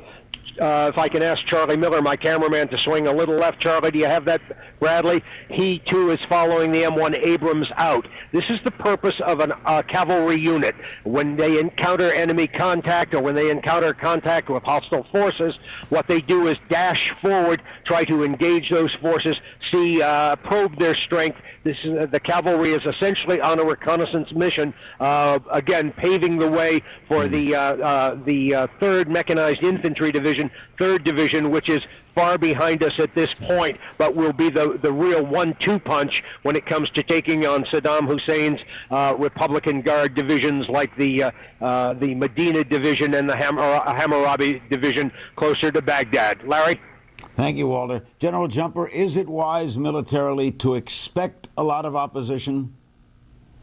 Well, you always have to expect the worst, Larry. You can never count on an easy way through enemy territory. And what we're seeing here today is, of course, superbly trained soldiers, just like the sailors, airmen, and Marines are trained and doing exactly what they were trained to do, well equipped. And we're seeing professionals at work here, Larry.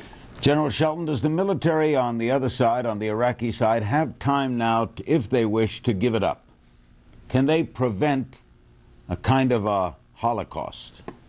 I think that, as Secretary Rumsfeld said earlier today, every attempt has been made. The communications channels have been kept open so that they, in fact, could, at any point they wanted to, let the U.S. military, the United States know that they did, in fact, want to give it up, that they were going to turn on Saddam if Saddam is still there, and basically preclude this from becoming a massacre, if you will, as they encounter our first-line troops and as we start to release the air power on top of them.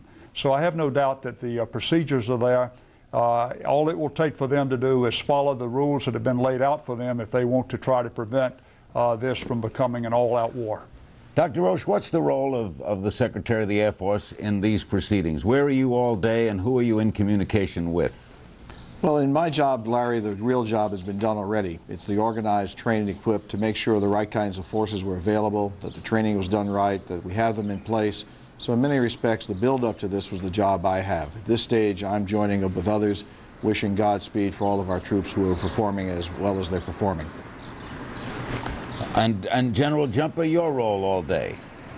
Well, we try to keep up with the day-to-day, the minute-to-minute flow of supplies and sustainment that are going over toward Tommy Franks, making sure that we've put together the best set of capabilities that we can, that we have our airmen out there that are both in the air, and some of our airmen, as you know, Larry, are also on the ground with the Army forces. Make sure that they're trained as best they can be and have the latest technology at their disposal. And we've seen the results of some of that in Afghanistan with the use of our airmen on the ground with ground forces and close air support, and the hooking up of our guys on the ground with big airplanes like B-52s to deal with enemy positions. Those kinds of capabilities are what we put together and make happen, and I think it's come together very well.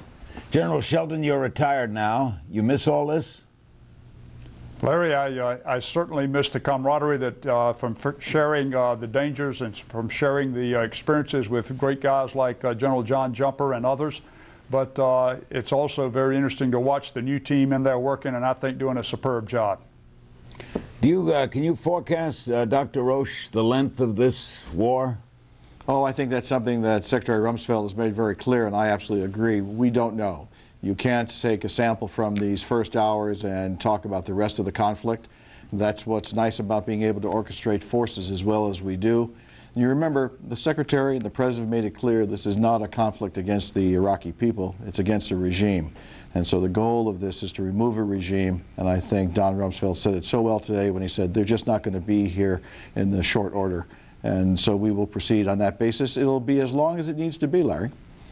How do you pinpoint, General Jumper, a regime without pinpointing the people?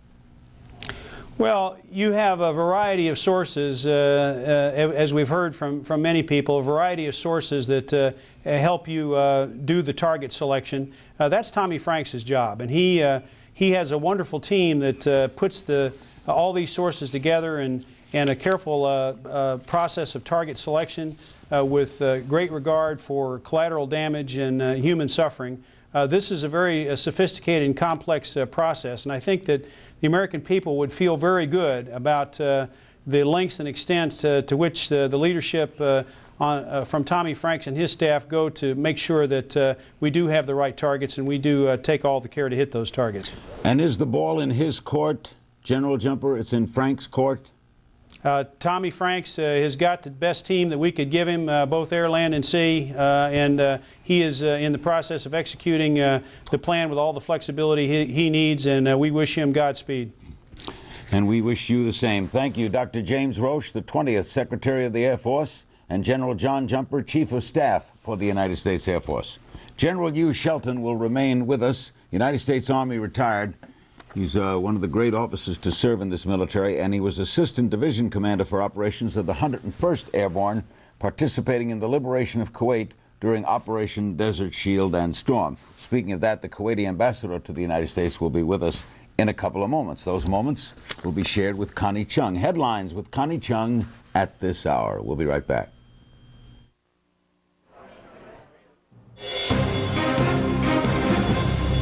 Thank you, Larry. Good evening. After a confidential briefing for members of Congress, Defense Secretary Donald Rumsfeld told reporters the U.S. still hopes the Iraqi regime will leave without, quote, the full force and fury of a war. Rumsfeld says there are communications in every conceivable mode to get members of the Iraqi military to put down their weapons and desert Sadaam Hussein's government. U.S. Marines are on the move leading the invasion into Iraq. The ground invasion began about noon Eastern Time. One of the units leading the assault, the Army's 7th Cavalry. The 3rd Infantry Division is reportedly following the Armored Division. There are no reports yet of any coalition casualties. U.S. Marine artillery units have reportedly pounded sites inside southern Iraq for the last several hours. There are also reports of protests going on in other places across the country. We will be looking at live pictures in just a moment in Portland, Oregon. Protesters blocking roads. No arrests were immediately reported. In Chicago, several thousand have marched in protest, making a major mess of the traffic there. And anti-war protests in San Francisco apparently turned violent. This is a live picture. Police investigating the incident throughout the day. They arrested more than 1,000 people after what the assistant chief described as anarchy in San Francisco streets. French police say they found small bottles containing traces of the deadly poison ricin in a Paris train station Monday.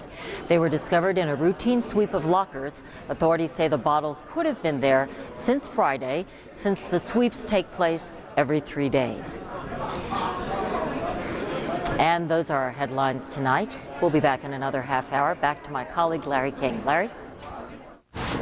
Thank you, Connie. General Shelton will remain with us. He'll be with us throughout the entire hour. We're now joined by Ambassador Salem Al-Sabah. He is Kuwaiti's ambassador to the United States. We thank him so much as dawn has arrived in Baghdad. Looks like a beautiful morning in a tormented city. What can you tell us, Mr. Ambassador, about today's Iraqi missile attacks in Kuwait?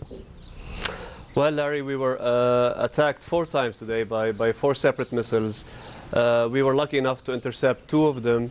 One of them had a trajectory towards Kuwait City, but luckily enough, it was one of those missiles downed.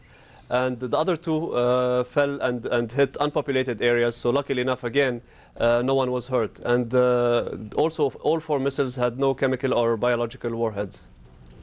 How are the people reacting? Well, I spent the best part of the last 24 hours on the phone to Kuwait, and my impression is from a lot of conversations I had back home is that life is going on as normal. People are a bit scared, naturally.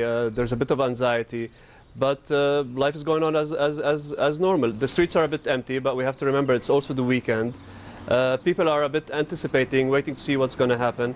But in general, I would say that morale was high, and people are just waiting to see what happens. Is there concern that they'll be the #1 concern of retaliation? Well, we've always had that worry that Iraq would retaliate against us, and it's not a recent worry. We've been worried about that for the past 12 years, and if it weren't for the American presence in Kuwait, I think we would have been a target of an Iraqi attack a long time ago. But we're confident in the measures my government has taken, and hopefully we'll be safe. General Shelton, you participated in the liberation of Kuwait. What can you tell us about the Kuwaitis? Well, Kuwait is a wonderful country from my standpoint, and certainly the Kuwaiti people suffered a lot at the hands of Sadaam Hussein during his invasion in 1990-91 time frame. But since that time, the Kuwaitis have been very, very supportive of the United States' efforts to stay trained and ready in the region. They provided firing ranges for our troops there that were there to help ensure the safety of the region. And you just couldn't ask for better counterparts and better allies and partners in maintaining peace and stability in that region. Does your country, Mr. Ambassador, totally support this operation? Of course we do. I mean, we've cornered off 60% of our territory. We're accommodating up to 200,000 troops in Kuwait. Of course we do. But our support to that, I mean, there's a lot of misconceptions out there. Some people think that we support this effort because we feel we have to pay back the United States something. Other people feel that we support this effort because we feel that we want to retaliate against Iraq. But they're both wrong. We support this effort because we strongly believe in the need for Iraq to disarm. We have no illusions about his possessions of weapons of mass destruction. We have no illusions about his willingness to use these weapons. So from day one, we've said, you know, Iraq has to disarm. We would have hoped he would have disarmed peacefully, but unfortunately, he did not. We'll return with the Ambassador. You hold right there. We'll return with a few more questions for you. And General, of course, remains with us. Right now, let's return to Walter Rogers, embedded with the Army's 7th Cavalry, for an update. There was a stirring report earlier. What now, Walter? Hello, Larry. What you're looking at this point is at least 2 Bradley armored fighting vehicles and perhaps a main battle tank out on the horizon. You can see the dawn just coming up now. Where those armored vehicles are on the horizon, a few minutes ago we took some sort of incoming fire. We're not sure where it came from. We assume it was a hostile Iraqi unit. But about where you see those vehicles, I saw explosions of an incoming shell. And what happened then was that the vehicles you see, the tank, which I believe is the extreme right, and the 2 Bradley armored fighting vehicles went dashing out there very quickly to engage anything which might be trying to outflank the 7th Cavalry at this point. There's been no further fire from the Iraqis out there. And again, as I say, the 2 Bradleys and the M1A1 Abrams went out, dashed out there to engage anything except whatever was there must have fired and gone away. If my cameraman, Charles Miller, can now pan and be patient just a second to the front, you'll see the 7th U.S. Army's cavalry fanned out across the horizon, pointing northward toward Iraq. Those are M1A1 Abrams tanks nearest us, and ahead of them you can see fanned out on the horizon the Bradley fighting vehicles. They are out there. They have paused momentarily, but this is the push of the cavalry northward toward Baghdad.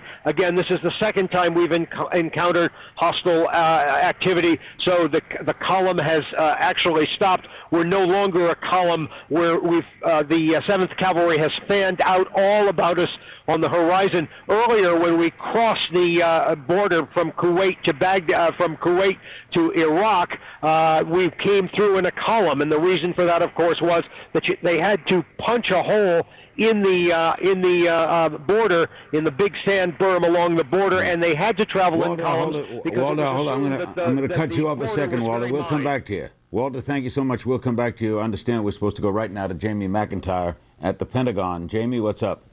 Well, Larry, it appears that we've had the first casualties of the war. A U.S. Marine helicopter, CH-46, has crashed in Kuwait. According to initial reports, there were 16 people on board, including some British troops. It is believed that there are some fatalities. There may be, in fact, 16 fatalities, but we're still waiting for the word to come out. on exactly what happened. There's no indication of hostile fire. It appears that this helicopter went down because of some other problem, perhaps a mechanical malfunction. But again, it was a U.S. Marine CH-46 with 16 people on board, including British troops, crashing in Kuwait. And there are some fatalities. In fact, there may be no survivors. We're waiting for the final word on that. But again, this would amount to really the first casualties of this operation, Iraqi freedom. Larry? Thank you, Jamie. Any comment, General Shelton?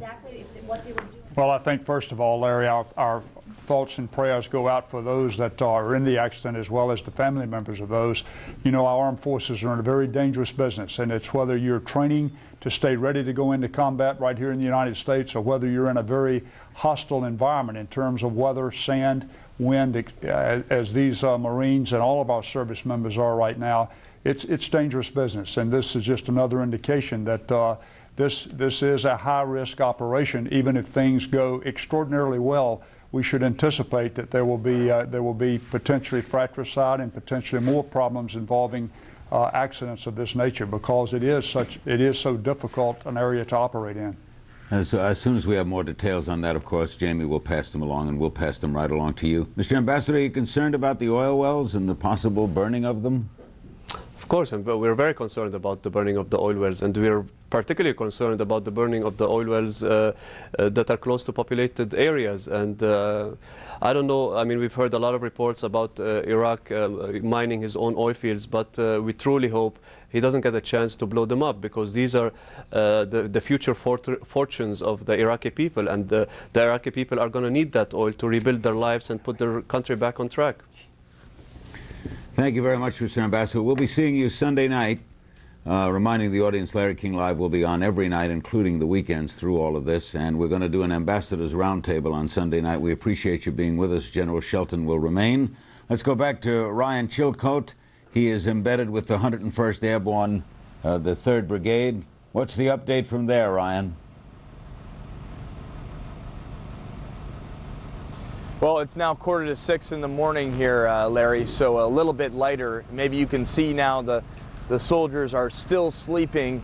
We had a very long day, as I was saying earlier, a lot of long days ahead. I think very interesting what you heard both from Jamie McIntyre and Walt Rogers earlier. It's really testimony to how we're going to be able to cover this war for people. Very different things happening in different places. Right now, the 101st is resting, and there's a lot of action up there where Walt is, but that obviously could change.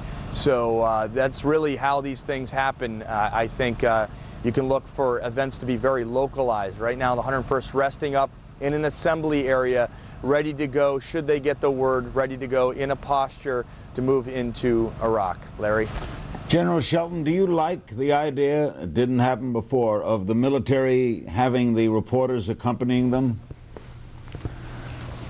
Larry, that's a tough one. As I watch the planning for this, I think sharing with the American people how complex an operation it is to pull off something like this halfway around the globe is very healthy and very good. It shows the necessity to maintain a trained and ready force.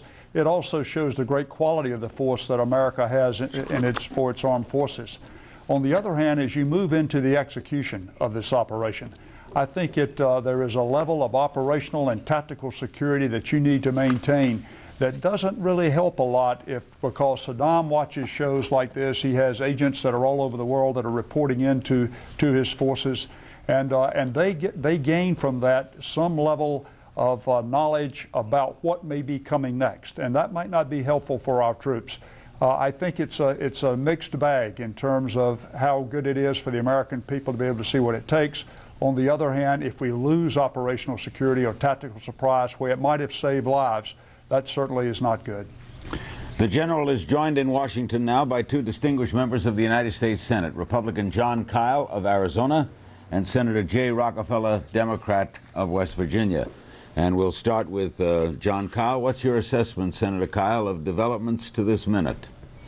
Well, Larry, things seem to be going very well from our perspective, and I hope the American people realize that there's a lot happening that they're not seeing on their television screens. We have some forces in different parts of the country. We've been engaged in a lot of different kinds of operations there, the shock and awe campaign has not begun yet, and part of the idea, I suspect, is let's see if some other things can work first. Let's see if we can secure certain areas and prepare for that. But I would just hope people would kind of keep their powder dry and not necessarily try to analyze this thing just based upon what they've seen, because they're clearly not getting the whole picture just from the media coverage. How frequently, Senator Rockefeller, are you briefed? Quite frequently, and actually whenever we want to be. But I agree with what John Kyle says. I mean, from my point of view, I was a little bit surprised actually the way it all began, but looking back on it now, I'm not, because there was a target of opportunity. The incredible way that information technology and intelligence, the enormous role that intelligence now has in working with and even in leading, in many cases, the war-fighting effort, has changed the nature of warfare. So we had last night a target of opportunity. We took it. Perhaps we'd not intended to start quite as quickly as we did. Tomorrow is a day of prayer all day, and therefore tomorrow night in Baghdad time, we may either start to roll, or we may be looking for that opportunity to see if we can end this without having to bomb Baghdad and without having to send in as many troops, because I think Saddam did get quite a wake-up call. General Shelton, is it okay to respect the day of prayer? I think that's one of the things that we need to take into consideration. Again, that call would be made by General Franks' recommendation back to Secretary Rumsfeld and President Bush. I might also add, Larry, that this great force we have out here is a result of the great support we've gotten from the Congress over the last several years in order to make sure that we had the technology needed, as well as a great trained and ready force and the incentives to keep good people in the armed forces. It all starts right there. John Kyle, I know you were involved a lot because of the committees you serve on with the planning of all this. Is that scoping out the special ops and the rest? Well, Larry, let me distinguish two things. First of all, fortunately, neither Jay Rockefeller nor I knew anything about the operational plans here. That's a purely military matter. It's kept very close. In fact, we still don't know exactly what they plan on doing. We're getting briefings after the fact, not before the fact. But the second point is one that General Shelton just alluded to, too, and that is that as members of the Intelligence Committee, both Jay Rockefeller and I, over the last several years, have had an opportunity to help support the operations that we're now engaged in by providing the resources for the technology, by supporting the intelligence community and what they're doing, and frankly by sometimes kind of getting on their back and telling them they need to move a little bit more this way or that. But the combination of our civilian intelligence operation, our military people, and the United States Congress and our Commander-in-Chief and his people working together have, I think, produced the best equipped, best trained, and most intelligence-led military in the history of the world. And the effect of that should be apparent in the success of this campaign. And Larry, if I could add something. Yeah. I think it's really important for the American people to understand, after the words of what John Kyle has said, that the United States Congress, which is not unknown to bicker from time to time and be partisan, has really come together. That we are as one in support of our troops and in prayers for their families and in support of our entire war effort. And remember, this is not just about a war. This is a war that can be won potentially very quickly if the right things happen, and potentially not so quickly if the right things don't happen. And then we're going to have a whole nother matter to worry on and do something about, and that is what I call not so much bringing democracy to Iraq, but the stabilization of Iraq, so that the people can have some hope for a better future. And the European community today said, and that includes France and Germany and others that have been trouble in the Security Council, that they're going to be there to help with humanitarian assistance, and we're going to need them. And the Senate resolutely supported the activities of the military today with a 99-0 vote, and Senator Zell Miller of Georgia couldn't be there because of an illness in the family, so it was certainly unanimous. Let's get an update as we go back to Ben Wiedemann, our CNN correspondent at Kalak, northern Iraq, with the 101st Airborne. It's daylight. What can you tell us now, Ben? It's nice seeing your face in a clear light of day, by the way. Yes, I just wish, Larry, it was getting a bit warmer. It's really quite frigid out here. The latest is that just about 5 minutes ago we saw more anti-aircraft fire going up over the city of Mosul. This really was, it appears, the first time this morning that the city was bombed.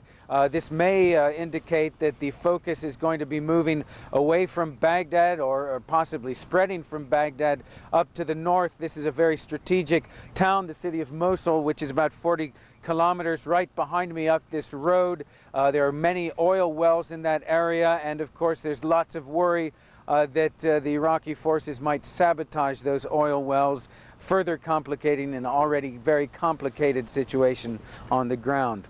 Larry? What do you do, Ben, when after the 101st comes through? Do you go somewhere? Well, we're not attached or embedded with anybody. Our plan really is to move south as the action permits. Obviously, if we were to walk across this bridge behind me right up to one of those Iraqi positions, we'd probably end up in an Iraqi jail because most of us have entered the country without visas. So we'll really just be following the action. My personal goal is to get to Baghdad because for many years I covered the situation in Iraq from Baghdad, and it's very different for me to be covering it from the other side. So I would like to get to Baghdad eventually and meet some of my old friends and talk to them in a somewhat different environment. Larry? Ben Wiedemann. General Shelton, what do the special ops do? Larry, they can do a variety of things, and as you well know, they are a very small but a very highly trained, mature force that has some tremendous capabilities, ranging from language capabilities that allow them to work with indigenous troops and speak their language, allow them to liaison and to solicit their support, all the way up to direct action missions that go after specific targets, in some cases even go after specific individuals if that's what their mission is. And they cover a wide range. They are probably the best combat multiplier that we have in our armed forces. And they support the Commander-in-Chief, General Franks, to carry out any of these missions which he feels will best suit his overall plan. Senator Kyle, is the Senate doing anything with this going on? Anything else other than this? Talking about anything else other than this? Yes, indeed, Larry. Of course, we did, as you noted today, all speak to this issue and support a resolution unanimously in support of the Commander-in-Chief and our troops, and by the way, recognizing our allies in this effort as well, in particular Great Britain. But just as we've given our troops a job to do, we have a job to do back here, including doing the things that can support them, like developing a budget for the United States Congress, which would include, of course, the way of paying for them. And so this week we've been focused on getting our budget passed, and we'll leave town tomorrow night having passed a budget for this next fiscal year. Next week we're going to be focused on a series of legislation that all of which have something to do with our service people, helping them, our warfighting effort, various pieces of legislation that we need in the war on terror or in support of our troops. And do you concur with that, Senator Rockefeller? Do you expect to get a fixed budget as to what this is going to cost? Oh, I think we will. I was at a meeting with the president just before he gave his speech on Monday night, and Senator Stevens, head of the Appropriations Committee, was there, and Senator Stevens asked, you know, when are we going to get our, as they say, supplemental? In other words, the amount of money that you're going to need for the war. The White House indicated they were going to send it up, and of course, as soon as they send it up, we will pass it. And if they need more, we will provide more. We are there to support our troops. But Larry, you know what I was thinking? I was thinking, sitting here with the honor of sitting with General Shelton, of how much has changed, and what the difference now in warfighting is with the degree of intelligence, with real-time digital decision-making. I was several weeks ago in Qatar, in the same place where General Franks is now making all of his decisions about the war in a war room based upon computers and real-time communications all over the world. And it's extraordinary. And I'm also thinking how warfare has changed because of weapons of mass destruction, and that how one has to be very sensitive to the fact that weapons of mass destruction come from anywhere. You cannot predict them. It's not like watching Panzer units crossing some bridge on the Rhine. They can surprise you, and so you have to be so much more alert in so many different ways. So intelligence and the weapons of mass destruction, I think, have not just biochemical, but proliferation and biological and all the rest of it, have really changed the way wars have to be fought and the way we have to think about warfare. By the way, the coalition, according to Secretary Powell, is growing now, numbers more than 40. Is that pleasing to you, Senator Kyle? Do you expect to see more jump on board? Yes, it is. In fact, that was part of our briefing today, that a number of countries, in fact, one country had called and said, wait a minute, we saw that there was a list here. You know we've been with you. Why aren't we on the list? I think we'll find more and more countries that want to be counted with this winning coalition. And even though all of them aren't contributing a great deal to the military, actually several of them are doing quite a bit. I wish I could tell you tonight about some of the units from other countries other than Great Britain that have already helped in securing part of our victory here. That'll all come out later, but I think we'll be very pleased, perhaps somewhat surprised, at the number of countries who have helped here, and certainly the number of countries who have supported our effort. And a final point to what Senator Rockefeller said earlier. I think there's room for just about every country in the world to join with us when this is over with to help rebuild Iraq, to reconstitute their society. Countries that haven't been all that helpful, like Germany and France and Russia, for example, all have great contacts in Iraq. Maybe that's part of the reason they're not that crazy about this military activity. But they can help us in the reconstitution of that country, and I think we should invite everyone in to help us under our supervision, but to help us get that job done. And Senator Rockefeller, in the area of Homeland Security, we know the FBI issued an alert today for a 27-year-old Saudi Navy, Adnan el-Shirkamajah, in connection with possible threats against the United States. You worried about domestic tranquility? Oh, yes. Well, first of all, I'm worried about him. He's known as the pilot and has the potential to be another Muhammad Atta. We don't know at this point, but you have to take everything seriously in this new world that we live in. And as for Homeland Security, no, we have a lot more to do in this country. Really, I mean, I meet with my first responders at home all the time in West Virginia, as I'm sure that Senator Kyle does in Arizona, and they haven't seen, as they say, a dime. And they don't have interoperability on their radios of our state police, which is a superb group in West Virginia. There are 63 detachments, only 7 of them have internet access. Well, I'm sorry, you can't have Homeland Security, or the least security in the state of West Virginia, unless you have the communications plus the protection of the chemical plants and the power grids and all the rest of it. So we have a tremendous amount of work to do at the administration level and in the Congress on that subject. General Shelton, we have just about 4.5 minutes left. You were quite ill. Can you give us up to date as to how you're doing? Well, I think, Larry, I'm doing quite well, considering that about this time last year, after I had a fall, I was told I'd never walk again and not be able to use my hands. And fortunately, they evacuated me to the great Walter Reed Army Medical Center here in Washington, D.C., and 84 days later, I walked out of the hospital. I continue to go to therapy there, but things have been going very well. I'm back to a full work schedule now, and so I'm very appreciative for the great work that Walter Reed did. And also, I learned the most important things in life are faith, family, and friends, and all of those really saw me through that rather trying period. And I might add that a lot of the friends that I refer to were some of the counterparts from around the world, in fact, quite a few of them, that even a couple that came to visit me while I was in the hospital, but cards and letters from almost every one of them that we had tried to cultivate great relationships, military to military, with during my tenure as chairman. By the way, do the current Joint Chiefs of Staff ever call upon the former Joint Chiefs of Staff? Well, it's ironic that you'd mentioned that. We just had a meeting about a week ago in the Pentagon with General Myers, and it was a very informative meeting, a great meeting, and that takes place normally once or twice a year. That's pleasing to hear. We always are there to support the chairman. We don't call him, but if he calls us, we're there for him. Isn't that good to hear, Senator Kyle? It absolutely is. We got just a terrific officer corps. We always focus on our enlisted folks, the young kids that are out there fighting, and I'm always amazed at how young they are and how good they are at what they do. But we've got a superb officer corps. And to a point that General Shelton made when we were in Pakistan just before September 11th, one of the things that the Pakistani leader, General Musharraf, was telling us is you need to reconstitute the military-to-military contacts. He said, I was trained in Great Britain and the United States. I have a great affinity and affection for my American counterparts, speaking of people like General Shelton.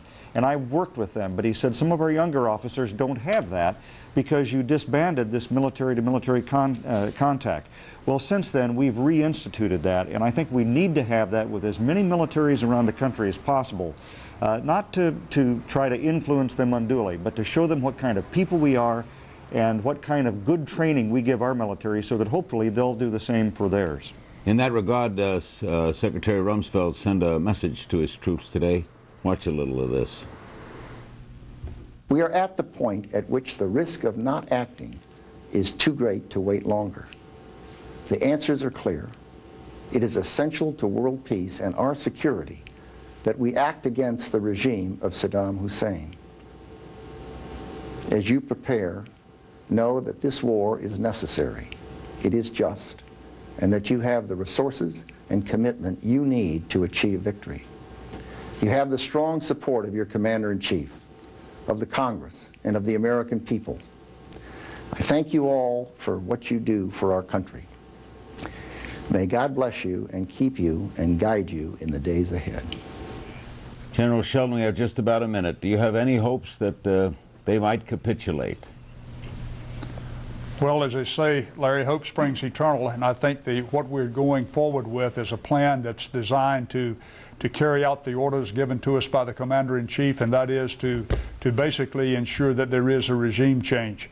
I think if the Iraqis are smart, they will see that the handwriting is on the wall, that we have yet to unleash the power that the United States has. It started in that direction now. Their time is running short. And so we can hope that they'll see the handwriting on the wall. But in the meanwhile, General Franks has them geared up, trained and ready to go.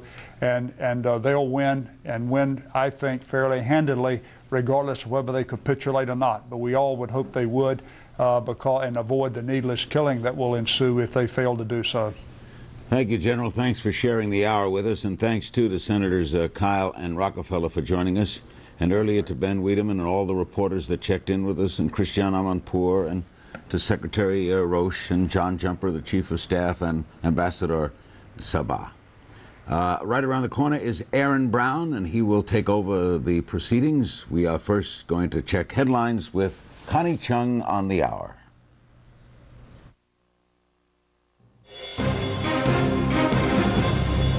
Thank you, Larry. I'm Connie Chung. Here's what's happening at this hour. CNN has learned of the first U.S. fatalities in the attack on Iraq.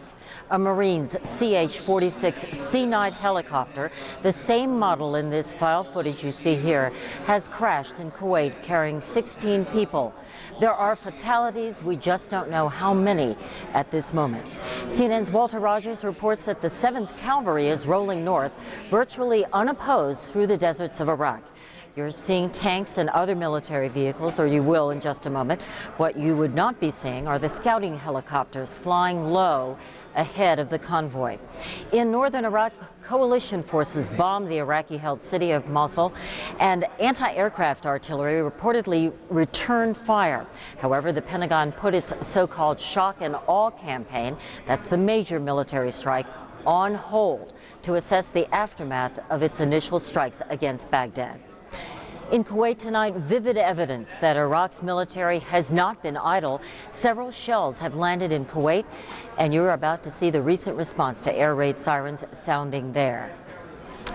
In just a short while, Defense Secretary Donald Rumsfeld had spoken with reporters and hinted at possibilities for surrender by the Iraqi rank and file, as well as the Iraqi leadership.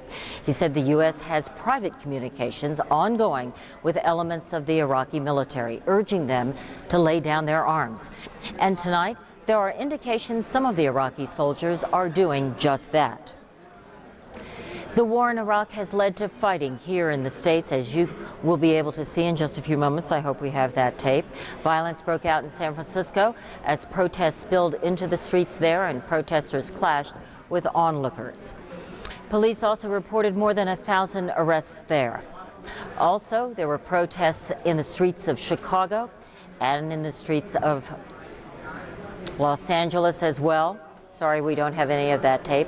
Overseas, students and other South Korean protesters were heading toward the U.S. Embassy and clashed violently with police blocking their way.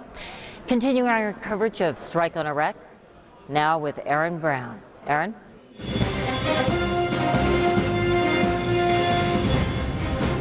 There we go, Connie. Thank you, and good evening again, everyone. A good reminder today as a battle plan unfolded that certainly did not follow the contours that we expected. The Defense Secretary this afternoon was asked why we hadn't yet seen that shock and awe. It had brought out his usual bite. He said, "I don't believe you have the war plan." A fact, he added, which does not make me unhappy. Indeed, we don't have the war plan or know where this is all going. All we can do is keep up with the facts on the ground as best we can, and they are moving quite quickly. Tonight, in your screen now, in the large picture, that is Baghdad as the sun rises. It is dawn now, 6 o'clock, 6:01 on Friday morning in Baghdad. 5 million residents there, and what must they be thinking? Also, you can see Kuwait City over on the top of your screen to the left, a city that is also quite nervous because it knows full well that it could be attacked, it might be attacked, and in fact throughout much of the day the air raid sirens in Kuwait City went off for fear that the Iraqis would throw missiles their way. Down in the middle, another shot of Baghdad, and down at the bottom of the screen, and I'm not sure if we can take that into the larger box or not, but that is a picture, live picture of the 7th Cavalry as it moves through the Kuwaiti, correct me, as it moves through the Iraqi desert. They have crossed the border from Kuwait into Iraq.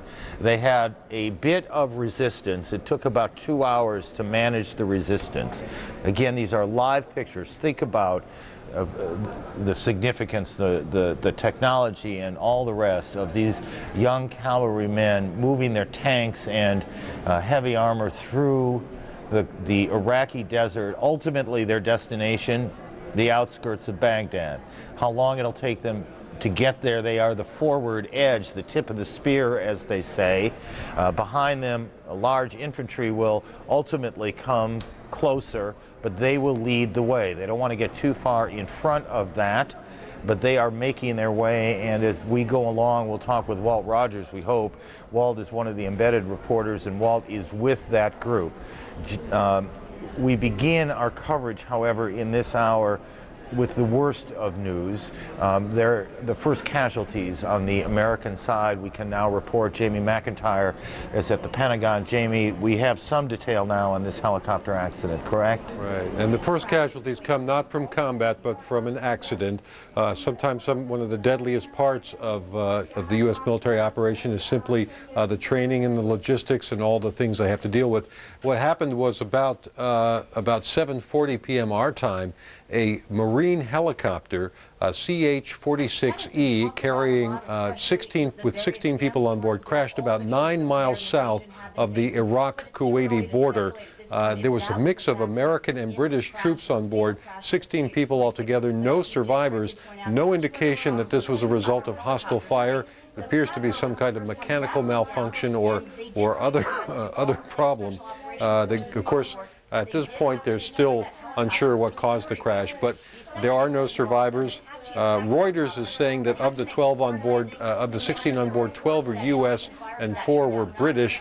There's been some confusion about that, so we're trying to sort those numbers out to make sure they're correct. But nevertheless, 16 people, including American and British troops, killed in the crash of the CH-46 helicopter. Jamie, go ahead and clear your throat or cough what you need to do here. And tell me if my memory is right. My recollection of the first casualties in Afghanistan is that it was an accident as well. This is difficult and dangerous work even before they get into combat. Yeah, I don't recall exactly, but I do know that more people died in Operation Enduring Freedom in Afghanistan as a result of accidents than died as a result of hostile fire. Of course, that was a very different kind of operation here, and how many casualties actually result from war depends really on how much the Iraqi troops put up resistance, and that's really one of the big questions at the moment. And there was another accident, it was a week or so ago, where 4 Americans died in a similar sort of situation. It was a helicopter accident, just again to underscore that even before you get into combat, there are plenty of risks out there. The sand, the dirt, all of it makes this very tough going for these young men and women who are out there as well. In fact, there were two other helicopter accidents today. There was an MH-53 Special Operations helicopter that had a hard landing. It had to be destroyed on the ground after the crew and the soldiers on board were rescued, were taken out of there. And then later in the day today, there was an Apache attack helicopter that also had to put down, had a hard landing. They were able to take off again and return to their base safely. Jamie, thanks. Again, we're not precisely sure of the nationalities of everyone. We believe mostly Americans. That would stand to reason. A Marine helicopter has gone down in an accident on the Kuwaiti side of the Iraq-Kuwaiti border. And we'll work out the number of Americans and the number of British soldiers and Marines who died in the accident, and as next of kin are notified, and that's a process that can take some time, then we will be able to tell you who they are and honor them in a more appropriate way than simply to say that 16 people died in an accident in the desert this morning in Kuwait, at least. Again, down in the corner of your screen, what you are seeing is the 7th Cavalry on its way to Baghdad. How quickly and what it will encounter as it gets there, we do not know, but we know what has happened so far because CNN's Walt Rogers has been riding with them. Walt, tell us, you don't need to tell us location, but tell us what you can about what you have encountered to date. The pictures you're seeing are absolutely phenomenal. These are live pictures of the 7th Cavalry racing across the deserts in southern Iraq.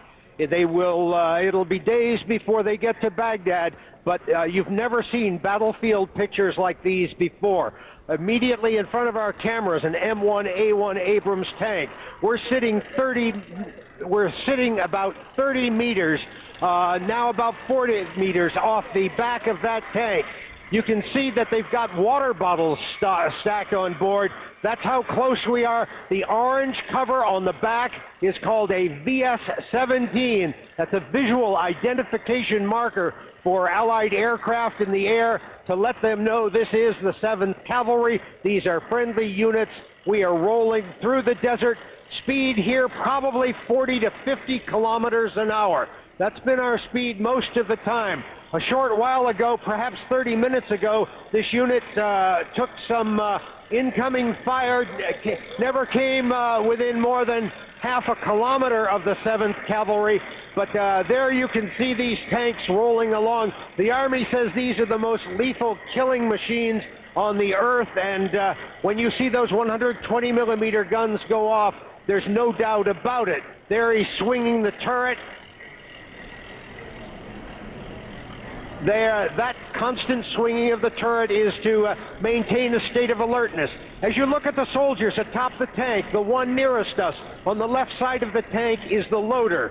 He is responsible for loading the 120 millimeter gun shells into the tank when it engages in hostile combat. That has not occurred. That is, the tanks have not fired to the best of our knowledge so far today. The other soldier on the right side of the turret, his head sticking up too, is the commander of the tank.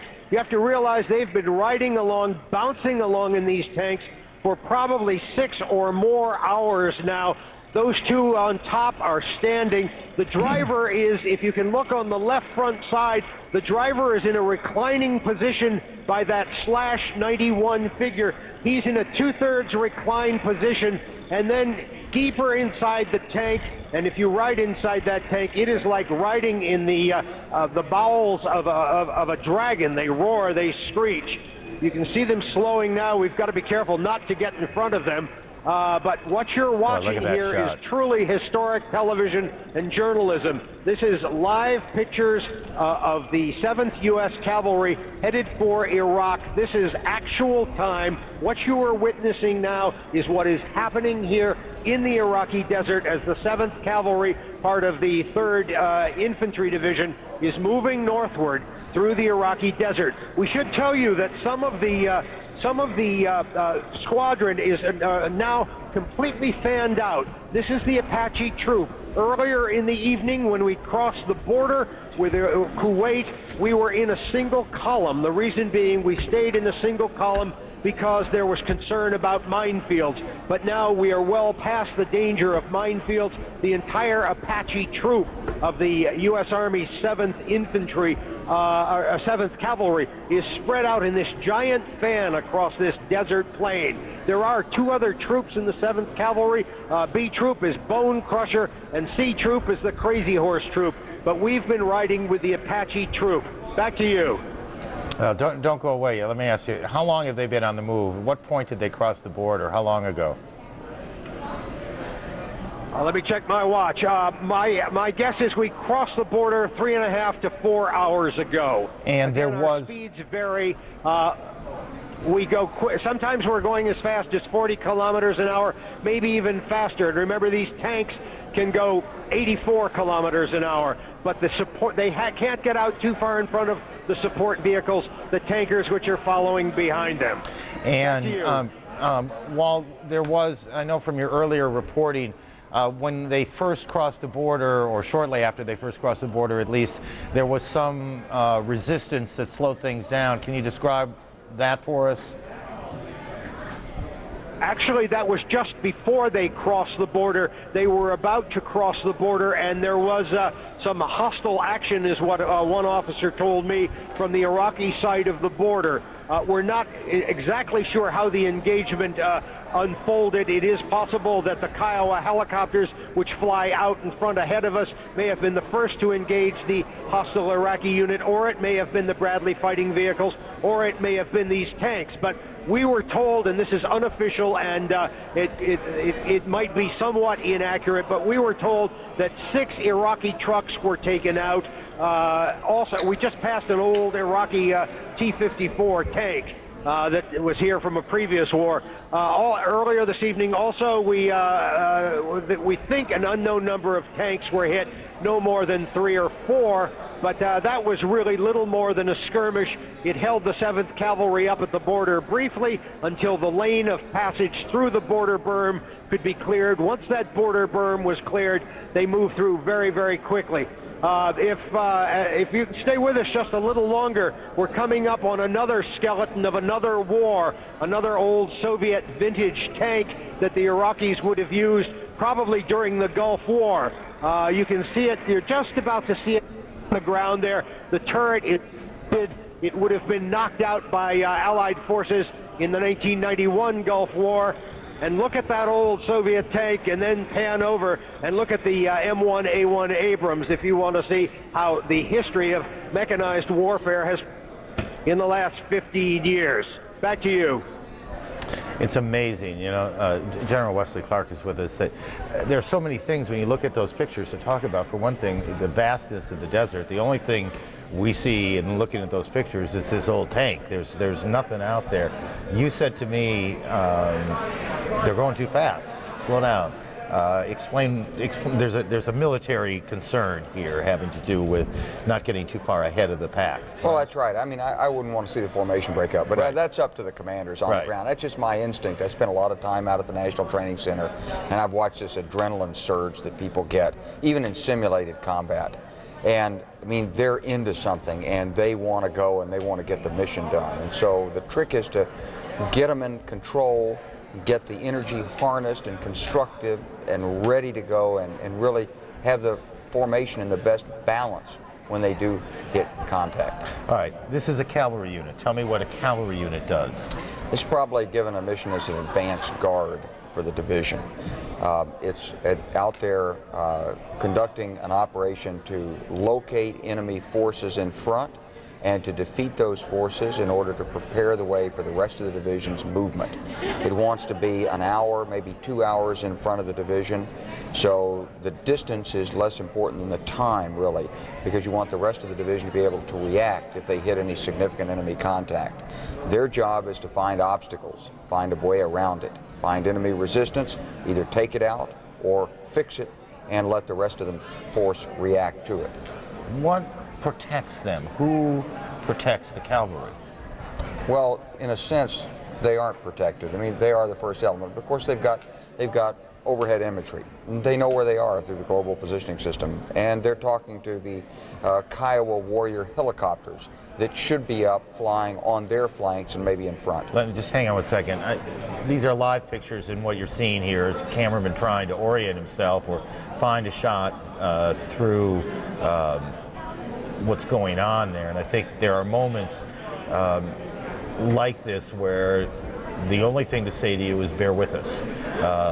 These men who are shooting the pictures are doing the best they can. This thing's going about 40 miles an hour or so.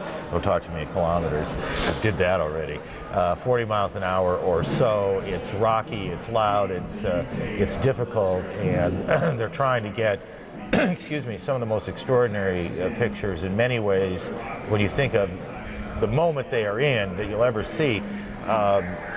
When you look at this, are you dazzled by what you're seeing, in a sense? Well, I'm really proud of the men that are out there. Yeah, I think they're fantastic. They've been through the best training program. They got great equipment. They're great young men, and in this case, and probably a few women in the helicopters and back in the rear here. Yeah, I don't know how many people know that, but in fact, women do fly these helicopters. Absolutely. And we met some of them when we were in Kuwait, and they train and do all. They all do the same thing, and they're all treated the same way. They are. And they're all taking the same risks. As you look at these pictures as they make their way from Kuwait, from the northern border of Kuwait, across the border now. I think Walt said they've been at it a little more than 3 hours. They make their way across the Iraqi desert. They went through a berm, which is essentially it's like a big sand block or dam. Right. And how do they get through? The tank just roll over it? Depends on how big it is. Tank could roll over it. They could put a bulldozer with the engineers up in front and sort of cut it. It depends on how hard it is and so forth. Someone would have looked at it and made a decision. And they had some resistance as well reported. It didn't last terribly long, and no casualties on the American side. This is an American unit. Do you know where the 7th Cavalry is based?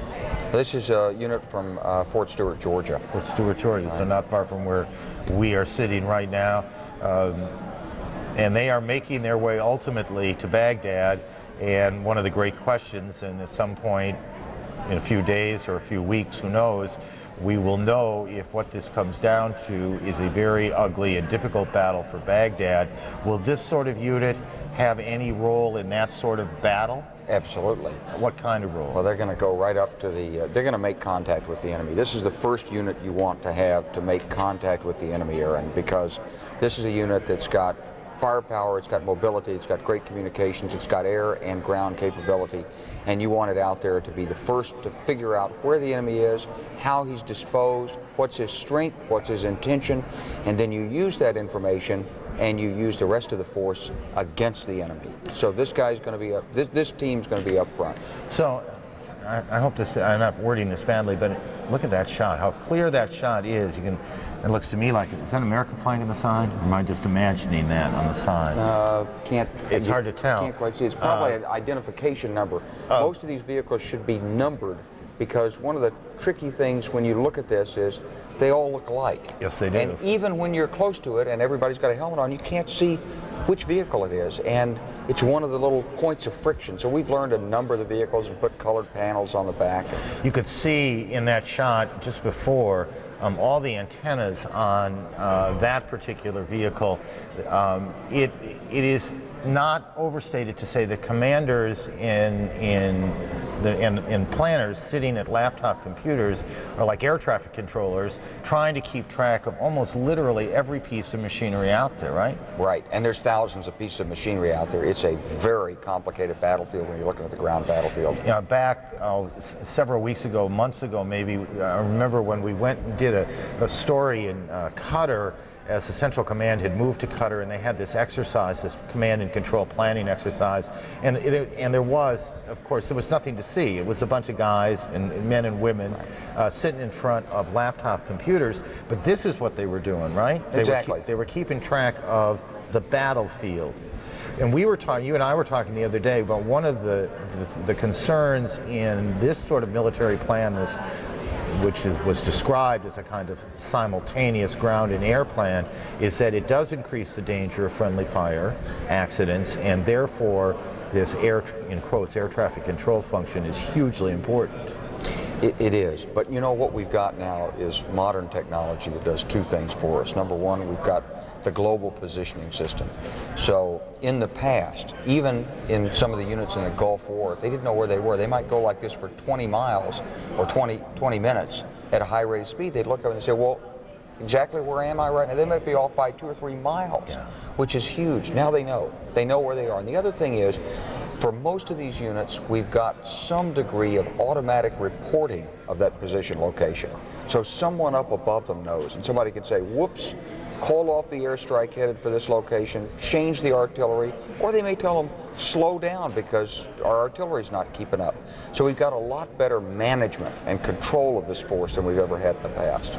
Is your worst nightmare as the general in a moment like this that you lose contact with or communications with these units that are out there? Is that what makes you nervous? That's one of the things. The other thing, of course, is that they would get into contact and they themselves would lose internal command and control, not knowing where the other units are in their own team and be picked off individually by the enemy.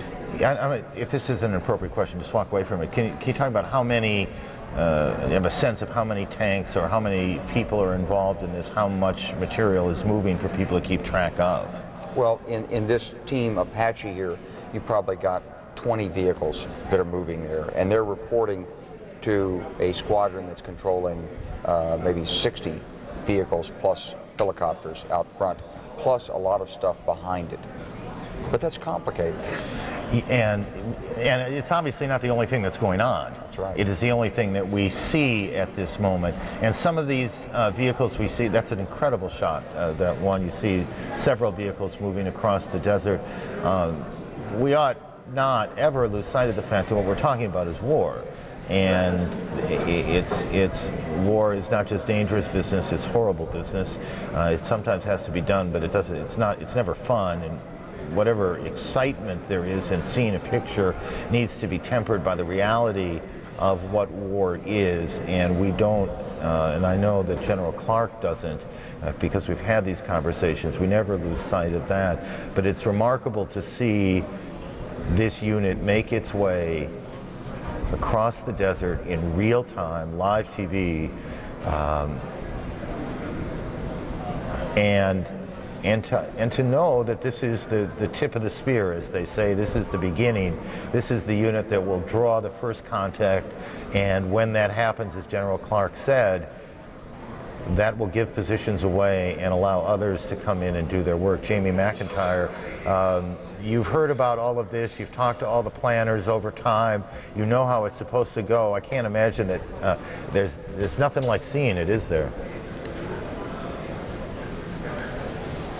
I'm sorry, Aaron, are you talking to me at this point? I was talking to you, yes, sir. I'm sorry, someone else was talking in my ear just before you.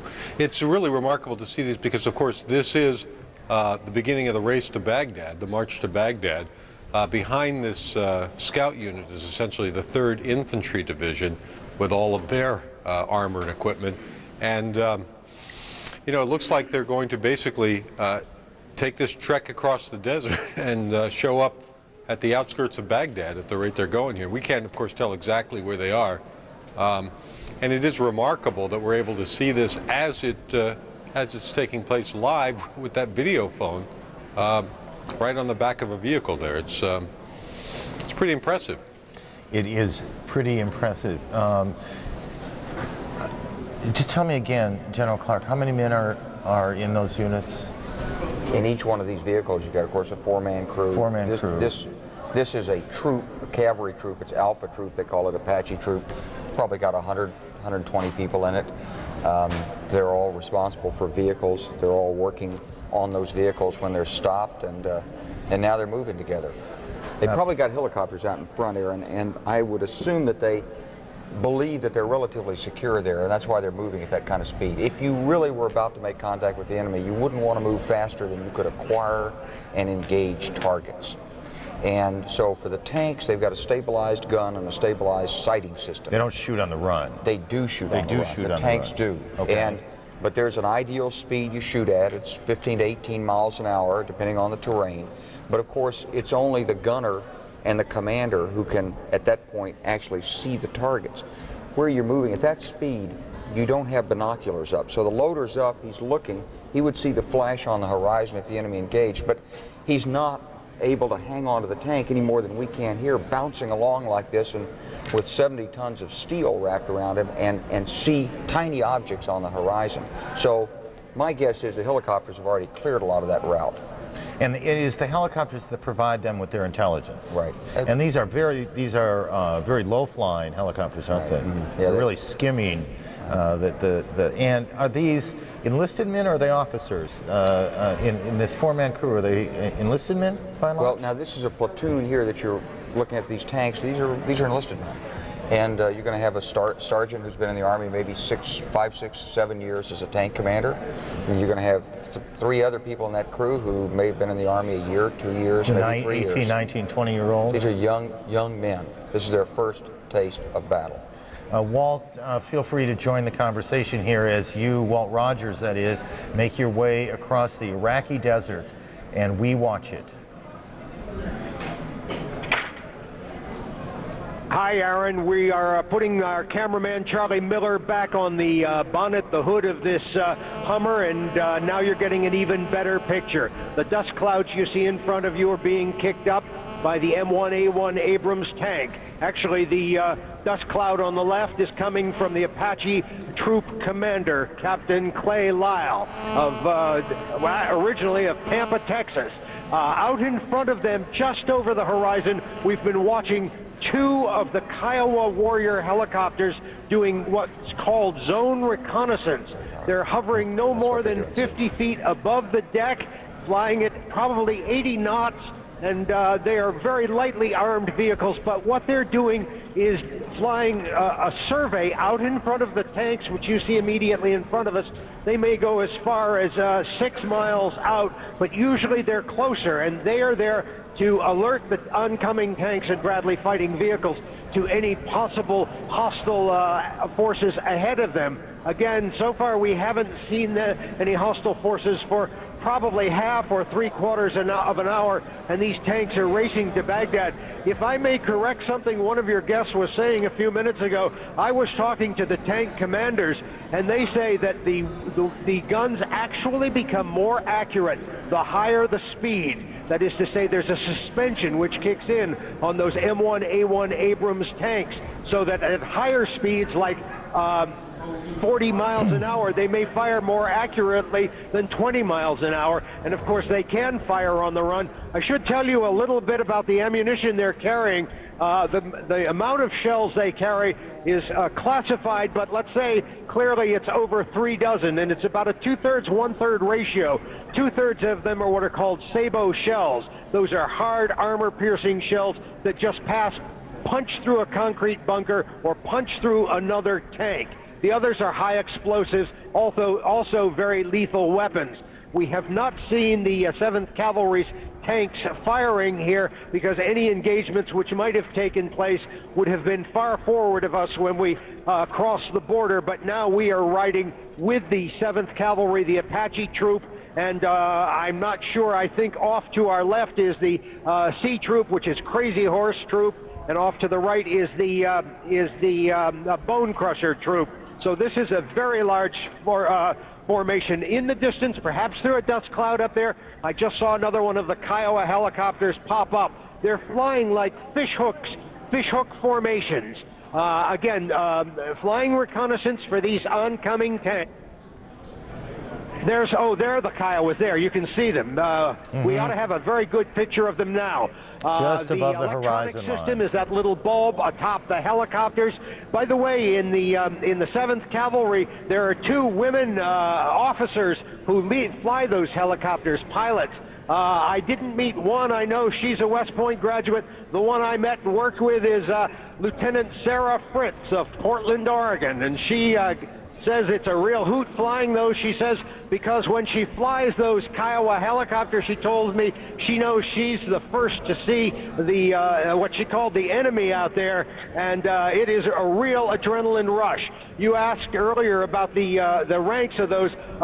Those helicopters are flown by junior officers, lieutenants as a rule, and warrant officers. The units are led by lieutenants, but it's often the warrant officers who are flying them as well. As for the tanks in a platoon, it's usually a lieutenant, a second lieutenant, or a first lieutenant who commands a platoon of tanks, and then everyone else driving the tanks are staff sergeants, and they are exceptionally professional soldiers. Fine young men. The women do not travel in the tanks or the Bradley fighting vehicles. Female soldiers are, however, out there flying those helicopters in advance of the tanks.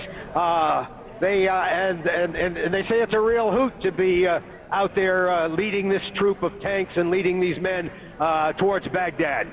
Back to you, Aaron. Thank you, General. Has this kind of warfare, obviously the mechanics of it have changed.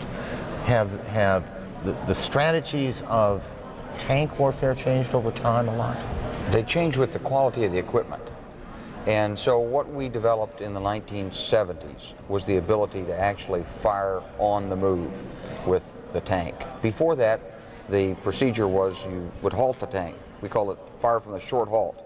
So the first command in the tank was driver stop. And the tank would stop, and then you'd fire. Now you maintain a smooth movement, and the tank fires. It's all stabilized in there, the sight, the gun, and so forth. So that's the first thing. Second thing is with better command and control, you can bring your forces together much more smoothly, and you can synchronize the air, the artillery, the ground maneuver in a way that they couldn't do in World War II. That's what I was thinking about in World War II. I mean, there's that sort of anyone who loves to go to movies and has seen war movies over time, there is a sort of Rommel in the desert quality to what we are seeing here. But you have to imagine the enormous difference it is. They couldn't talk to him then. They couldn't talk to him, and those tanks that you see in the Afrika Corps racing across the desert with the 37-millimeter guns of about 1/3 the size or 1/4 the size of this gun, accurate out to 600 meters. This one's out to maybe 3,000 meters. They would stop to shoot. This would move on. They had no night sights. We've got night sights. We see as well at night as we do in the day with these tanks. It's an entirely different kind of battlefield today, thanks to technology and good training of these troops. Jamie McIntyre. Aaron, as I watch these remarkable pictures, the one thing that strikes me about what's going on here is that this really clearly shows that the ground war is well underway, far in advance of the air war, except for those very limited cruise missile strikes. I'd be curious to know, General Clark, what do you make of the fact that this really seems to go against sort of every convention of what we expected to happen, where there would be at least a simultaneous air and ground war, if not a air war, and then a short period after that we'd see the ground war start. But here we see the tanks racing northward, and the air war really hasn't started, at least not yet. What do you make of that?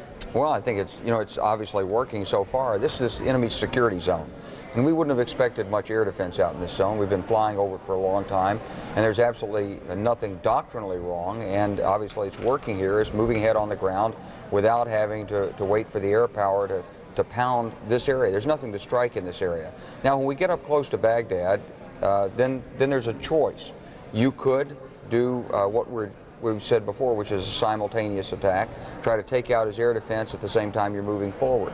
You could pause the ground force, allow the force to close up, catch up in there, get back in battle formation, refit, rest a little bit, and then put the heavy airstrike in. Or you could actually use the ground force to attack at night and clean out the air defense in a way that would kind of open up a corridor for the air to come through. So you've got a lot of different plays when you have this kind of a force and this much superiority over the enemy's capabilities. What's the stuff?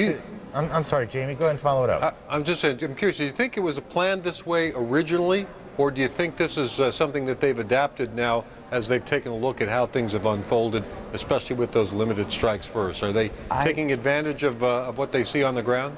hard to say because, of course, none of us have seen the plan and wouldn't have wanted to. But we always believed that they would move quickly and simultaneously. So we didn't get the big heavy air operation, but the big heavy air operation wasn't going to have any impact on the movement in this area anyway. They've gone ahead with this move. Something else is happening, of course, that we're not seeing over where Basra is. And Basra is the second largest city. We know the Brits and we know the Marines have moved in that area. We don't know exactly what is happening over in Basra. Presumably they're in there trying to sort out the situation. It was a militarized area. Also, it was an area where there was tremendous fighting in 1991 after the Gulf War. Yes. When the Shiites tried to react. And so that's probably where the action is right now in a sense of hand-to-hand, engagement. And to the extent that any of us really knew the plan, and I think all of us are wondering how much we really knew the plan. Basra was a very important city in the plan to take early. This population there, the Shia population there, was considered most unfriendly to Saddam Hussein. There was a sense that if they could get to Basra, they would be well received, if they could get there quickly and establish an important I'm going to use the wrong term here, beachhead there, but a location there from which operations could then move. I mean, look how clear, I'm sorry, I don't mean to gee whiz you all to death here, but just look how clear that picture is of that movement across the desert. What is to stop the Iraqis from watching CNN and saying, look at those tanks coming, let's send up some airplanes and take them out? Well, first of all, they are watching CNN, and it must be incredibly demoralizing to them. We just blew through their security zone, and that was their doctrinal way of knowing where we were and slowing us down. That was the 3 or 4 tanks and a few trucks that were dispatched like that by this force. But when it comes to taking aircraft off, and they don't know where this is, we don't know where this is, and they don't know where it is. And when those aircraft go to the airfield, we're watching those airfields.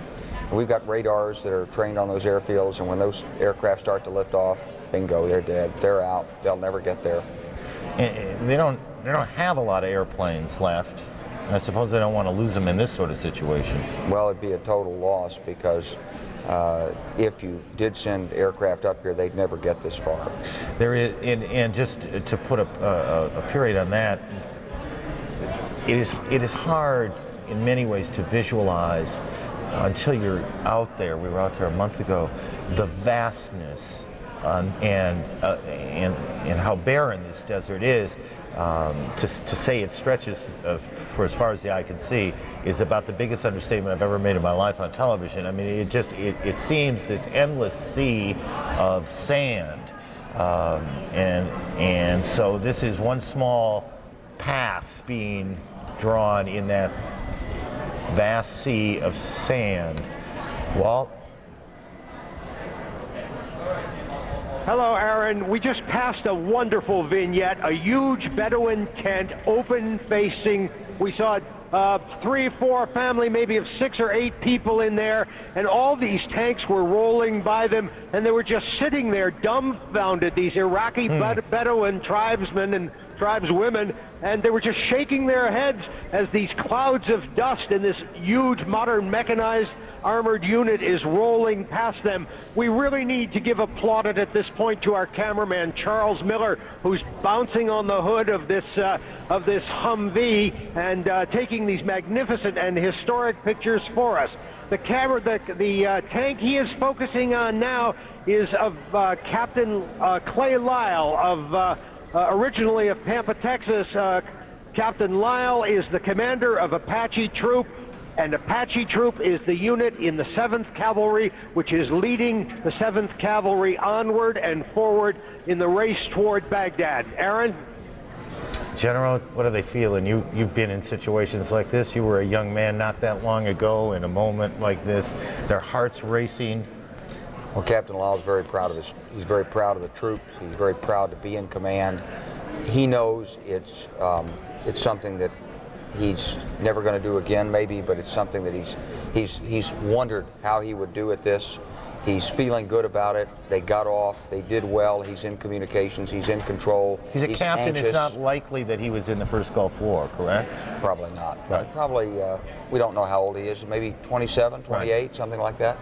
And he's enormously proud. He's very concerned. He knows every one of these people in this unit by name.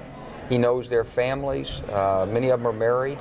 And he wants to bring every one of them back safely, and he wants the mission done. And those 19-year-olds, 18, 19, 20-year-olds, are their hearts racing? Are they thinking about all those hours of training that have been going on probably up to and including yesterday, if not the day before yesterday, to get prepared for this moment? A little fear, a lot of adrenaline, the whole thing. I hope they're doing that. I really do. But you never know, because they're also probably pretty tired. This is probably the second night they've moved without rest. They were awake, moving in an attack position last night. They got some shut-eye during the day, probably yesterday. And that would they be started in a tank? moving in a tank. Yeah, no tent, no sleeping bag out on the ground, probably in their seats sleeping, and it's confining, it's noisy, it's deadening inside that tank. They got a helmet on, they're chattering to each other. The driver's not going to go to sleep, but you got to have everybody alert as long as possible. And it takes a lot of discipline, a lot of training to keep that alertness up. Hope they're ready. Walt, did the captain, before they rolled out, did he talk to them as a group? Indeed he did, Aaron. Captain Lyle held a pep talk of sorts, and he spoke to each of his soldiers in the Apache troop you now see rolling toward Iraq. He began by saying, and I'm quoting Captain Lyle here, "We're just doing what's right. This is a case of them, him, and us." Them being the Iraqi people, Captain Lyle said, him being Sadaam Hussein, and us being the United States Army. Captain Lyle went on to say the Iraqi people have been gassed and murdered by this tyrant. He has to be removed. He said, "We are marching, we are invading to liberate the people of Iraq." He said, "This is one of the greatest events the world has ever seen, and we want the American people to see it." And did they cheer? How did those young men react to that talk? Well, they gave the cry, they gave the call of this unit, which is, of course, Gary Owen. And the historical background on that is, and I won't try to sing it for you, but Gary Owen was Custer's marching song. It has always been the 7th Cavalry's marching song. And of course, the original 7th Cavalry was formed at Fort Riley, Kansas in 1866, and it later, of course, became the famous division, or famous cavalry unit, which was wiped out by the Sioux and Cheyenne at the Little Bighorn. Times have changed since then, of course, but the 7th Cavalry now has a watchword, which is Gary Owen, and of course they have their Army cheer whenever they hear something they approve of, and the Army cheer which Captain Lyle was given was, "Ooh-ha!" Back to you, Aaron. Is that the history of these units and all of that, the cheers, is it all important in what sense? It's really important bringing a unit together, bring a lot of people from different backgrounds together. You want to meld them into a unit. They're all wearing the same uniform, you know. And so what is it that makes their team distinctive? And they've got regimental histories. This is the 7th Cavalry. This is a certain squadron of the 7th Cavalry. There are different squadrons at various different divisions, but they're all part of the tradition of the 7th Cavalry Regiment, which has a great and proud tradition in the United States Army. You have these units are they are in many respects marvelous things to see. You got a kid from Anniston, Alabama, and another kid from Brooklyn, New York, and somebody from out in Arizona somewhere, and someone out in Texas, and all over the country, and Alaska, and here and there and everywhere. And one of the things that has to be done is to make them, I'll use the word bond, to become a unit, a team. And all of the things that are done, the training that's done, the cheers, the gathering, to make them a family, if you will, because when it goes down, that's what they have to be. Absolutely. You gotta have some good times to get ready for the bad times. And part of the good times is belonging to a unit that's got a great tradition that you can be proud of and you can talk about and you can write home about. And you got your own motto and your cheer, and when you do your sports, you might have a T-shirt with your crest on it, and so forth. We ran a story the other night about a young Marine who was having a tough time, and it was a bit uncomfortable to watch. I mean, he was quite scared, and a number of viewers wrote in and said you shouldn't have run that, and it was interesting. What I liked about the story and still like about the story was not that there was a story of a scared young man, because there are lots of scared young men out there on the eve of war. That's human nature. It is how the rest of the unit still held on to him, still cared about him, still tried to get him through it. This was a young Marine, and it was so noble, I thought, how they had not shunned him despite the fact he really was, as I remember them saying in boot camp a long, long time ago, a real screw-up at that point. They were not going to leave him behind in any sense of the term, and that's really what you're talking about. That's exactly right. We take care of the men and women in the United States Armed Forces. They belong to us. They belong to each other. We love them. We respect them. We develop them. We want them to be all they can be, and we're not going to let any of them fall behind if we can do anything to prevent that. And that's what's so great about the volunteer force, if I can say that, Aaron, because back, in the draft force, we had great young men and women also in that force. But many of them, they didn't exactly, some of them didn't want to be there. And a lot of them didn't want to be there. A lot of them would say, I had a great experience because it was really tough, and I watched a lot of people fall out. But in those days, if you wanted to fall out, we would have kept you in. Why, he's not going to get out that easy, Now you have to want to stay in and you want to be part of that team, and so it's a very positive, constructive force. And when all the patriotism is done, what study after study in battlefields show is that the troops end up fighting for each other. They fight for the team. They fight for their self-respect. They fight for what they share with each other in that tank, or that Bradley, in that infantry squad. That's what it's really all about. Just, David, stay on this for a bit. Just for people who have joined us just in the last 15, 20, 30 minutes at least, who were not with us at the top at 10 o'clock Eastern Time, let me just get a couple of things in. This is the 7th Cavalry. These are live pictures. They are moving across southern Iraq. They had a little resistance when they came across. They've had none since. They are moving pretty quickly, and ultimately they will be heading to Baghdad, and they are the tip of the spear, to use the term. As we report this and as we watch this, and with some excitement, certainly in our voices, we ought not forget that the headline of tonight is the worst of the sort of news we can possibly report, that a helicopter, Marine CH-46 helicopter, crashed in Kuwait tonight. 16 people on board, some of them Americans, some of them British, and we don't know precisely the breakdown yet. There was one report that it was 12 and 4, but it may turn out to be some other number. In any case, at some point it doesn't matter whether it was 12 Americans or 11 and the rest were British. There are good and young men who died in that helicopter accident. There's no evidence that there was any hostile fire that brought it down. It was an accident. These things have happened before. There was an accident not long ago, a week or so ago, that also claimed 4 lives, a similar sort of thing, but a smaller helicopter. It's a pretty good-sized helicopter that was carrying 16 young men. We know, as General Clark pointed out a little bit ago, there is something, as you look at this narrow slice of the ground war, and that's what you're seeing, excuse me, we know that the Marines have moved across.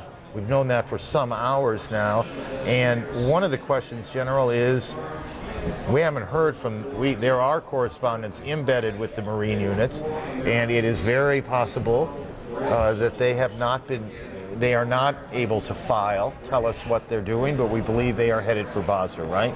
We think they're headed in that direction, certainly, and what they're doing there and what they're going to do when they get there is unclear. We know there was a big artillery barrage that targeted, I guess they were targeted on known Iraqi positions, some occupied, some unoccupied previously. Okay. Jamie McIntyre, hang on one second. I know you have more in the helicopter. I was just handed a note and just let me read it to you. This is according to the Washington Post.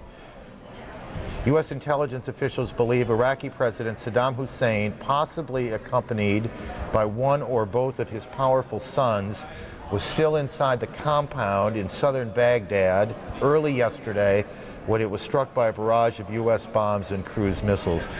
This takes us back almost literally 24 hours ago. It was a little later when we started reporting what it was, the sense that it was Sadaam Hussein. But the Washington Post, in a story by Walter Pincus and Bob Woodward and Dana Priest, are reporting that intelligence officials believe that he was in that bunker, perhaps with his two sons, and I think the story of his two sons is pretty well known by now, both powerful and dangerous people, that he was in that bunker, and it I guess again brings up the question, did he survive? Was it a double? And all of the other things, so we'll come back to that. Jamie, I interrupted you. You were about to talk, add to the detail of this helicopter accident earlier tonight. Yeah, I just wanted to clarify that we were being careful about what we said about the crew makeup because there was some confusion.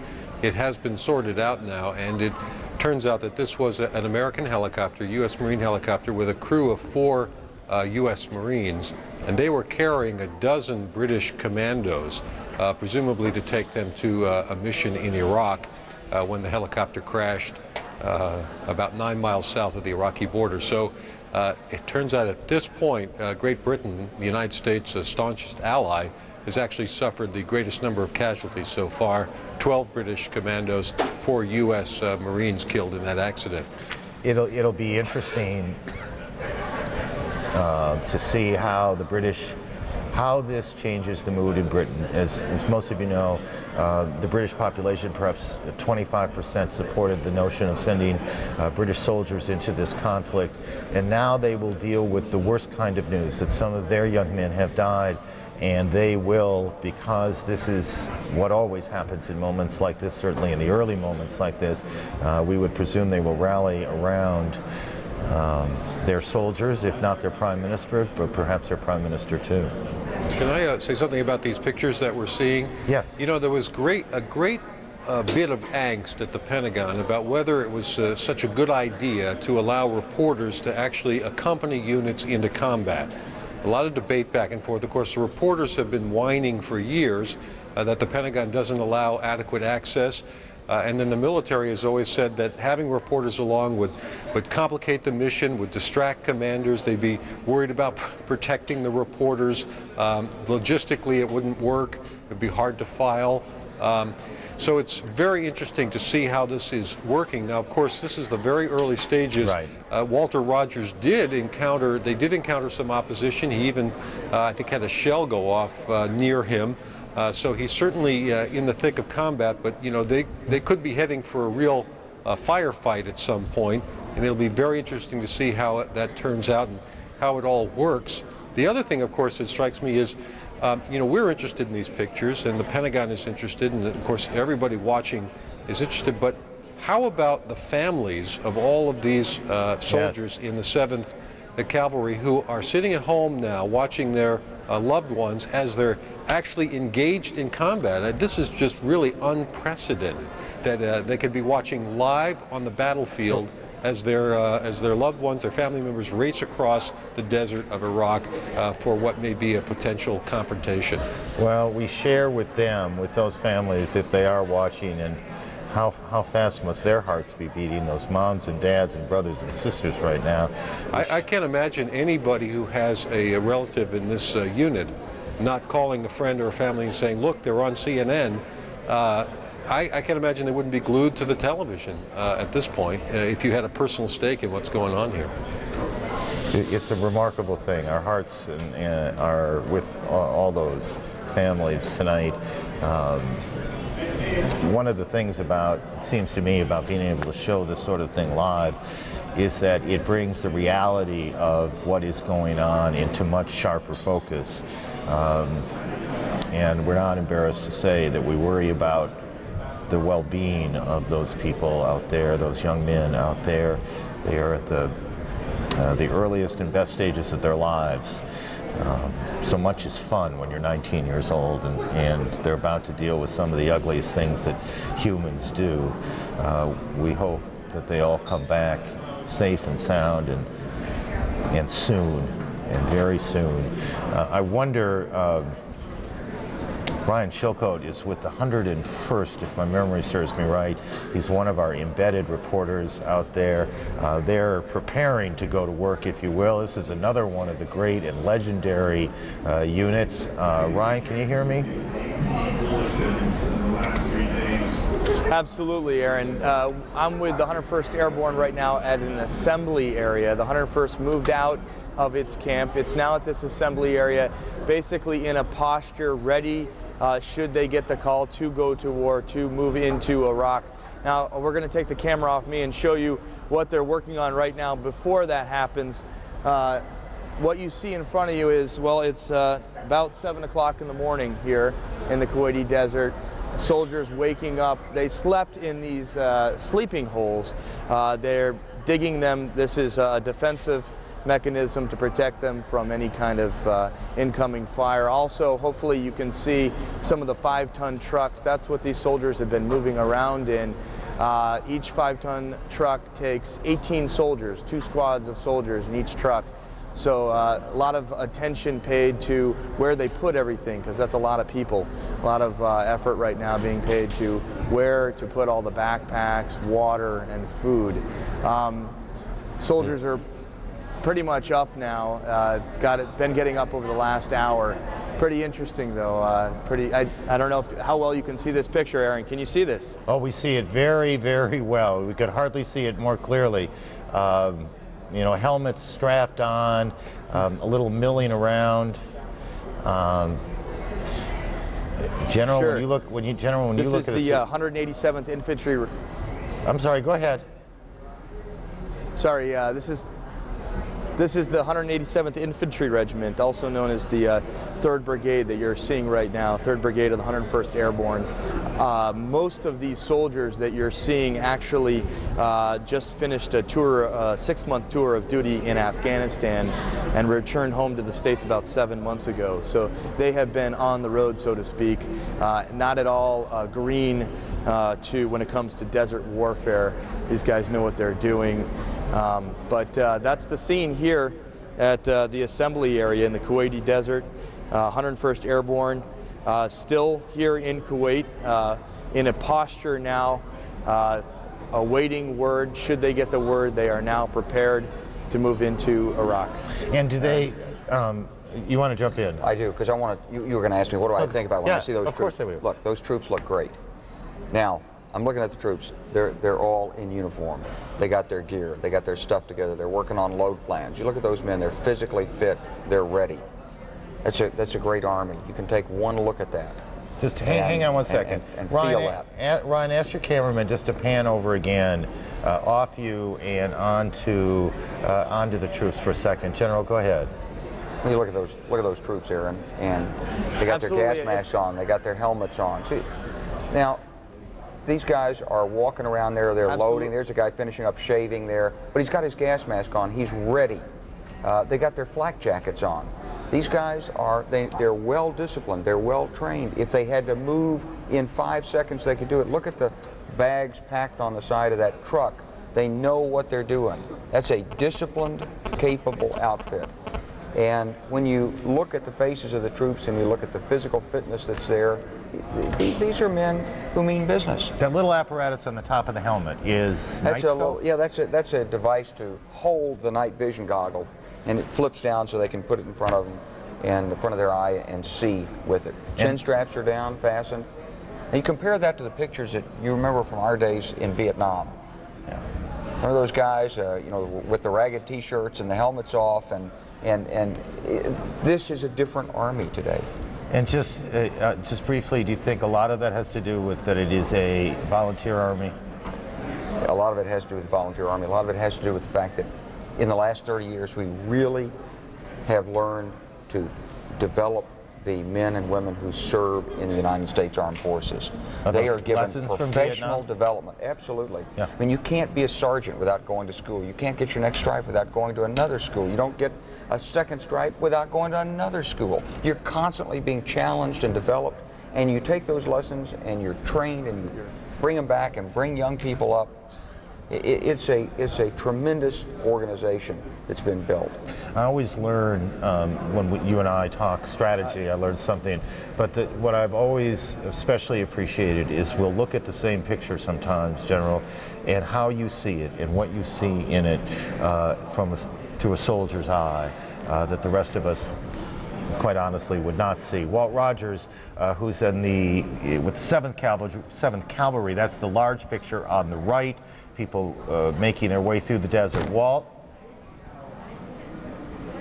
Hello, Aaron. Another one of our desert vignettes for you. If the cameraman's looking the way I think he is, you're looking on another Bedouin encampment here in the southern Iraqi desert.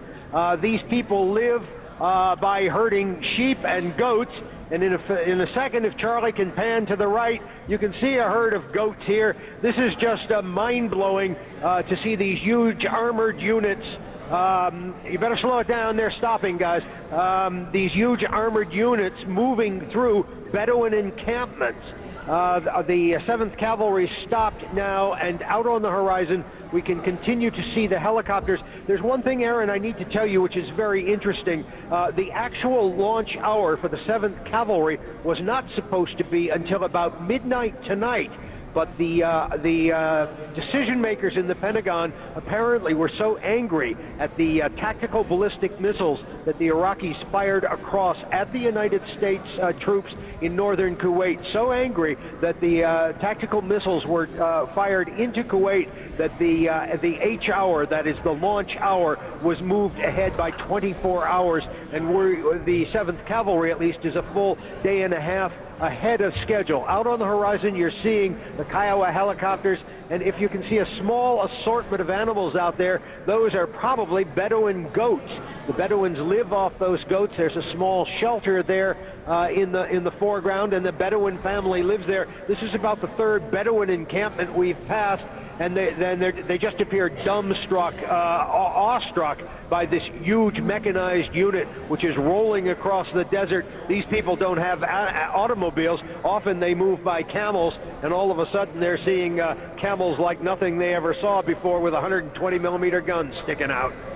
Aaron? It's just, you've obviously stopped. And just give me a sense of what's happening. The whole movement has stopped down for any particular reason that you can discuss? When they stop like this, it is usually because they sense they have an indication there's a hostile force in the area. Every time that we've stopped previously in an array like this, we have taken an incoming shell, and consequently the 7th Cavalry has stopped, and they're in a high state of alert while the helicopters are out doing a zone reconnaissance out over the horizon. I can see at least 4 helicopters in the air, and the helicopters, as I say, are conducting surveillance to make sure that the cavalry, which is paused now, the tanks which have stopped, do not have hostile forces on their flanks. So what you're watching is additional reconnaissance out over the horizon by the Kiowa helicopters, and the tanks are stopping for a few seconds at this moment. But I believe it's reconnaissance, and as I say, that we've stopped before, once at the berm, once at the border crossing, and once further into southern Iraq, we took incoming shells. We can see, Walt, we can see very clearly here. I see 2 soldiers who have jumped out of one of the tanks. They're now walking on the opposite side, the side we can't see, but we saw that very clearly. Again, these are live pictures. Certainly never before in history have reporters been able to provide our constituents, our viewers, with this kind of access and do it in a way that does not compromise in any way, shape, or form the security of those young men, and all part of this complicated relationship that's developed between the Pentagon and a multitude of news organizations. 500 reporters are embedded with units across the theater right now, some on ships, some with Marines, some with these Army units. They have been living with them, some cases for several weeks, in some cases probably in no case any less than a week. They have been living with them, sleeping with them. These units are not expected to care for them. though bonding is bonding and trust is trust, and hopefully everybody trusts everybody at this point. I know that anytime we do anything like this, there is always concern. Viewers have, and understandably so, that something will say either in an effort to get something quickly on the air or accidentally. Look how clear that shot is. They're stretching their legs, for one thing, I would think, General. I would think so. Yeah. We understand that concern. At the same time, General, you'd slap my hand pretty good if we did anything wrong here, and so far I've been slapped. You're not concerned we're giving anything away here?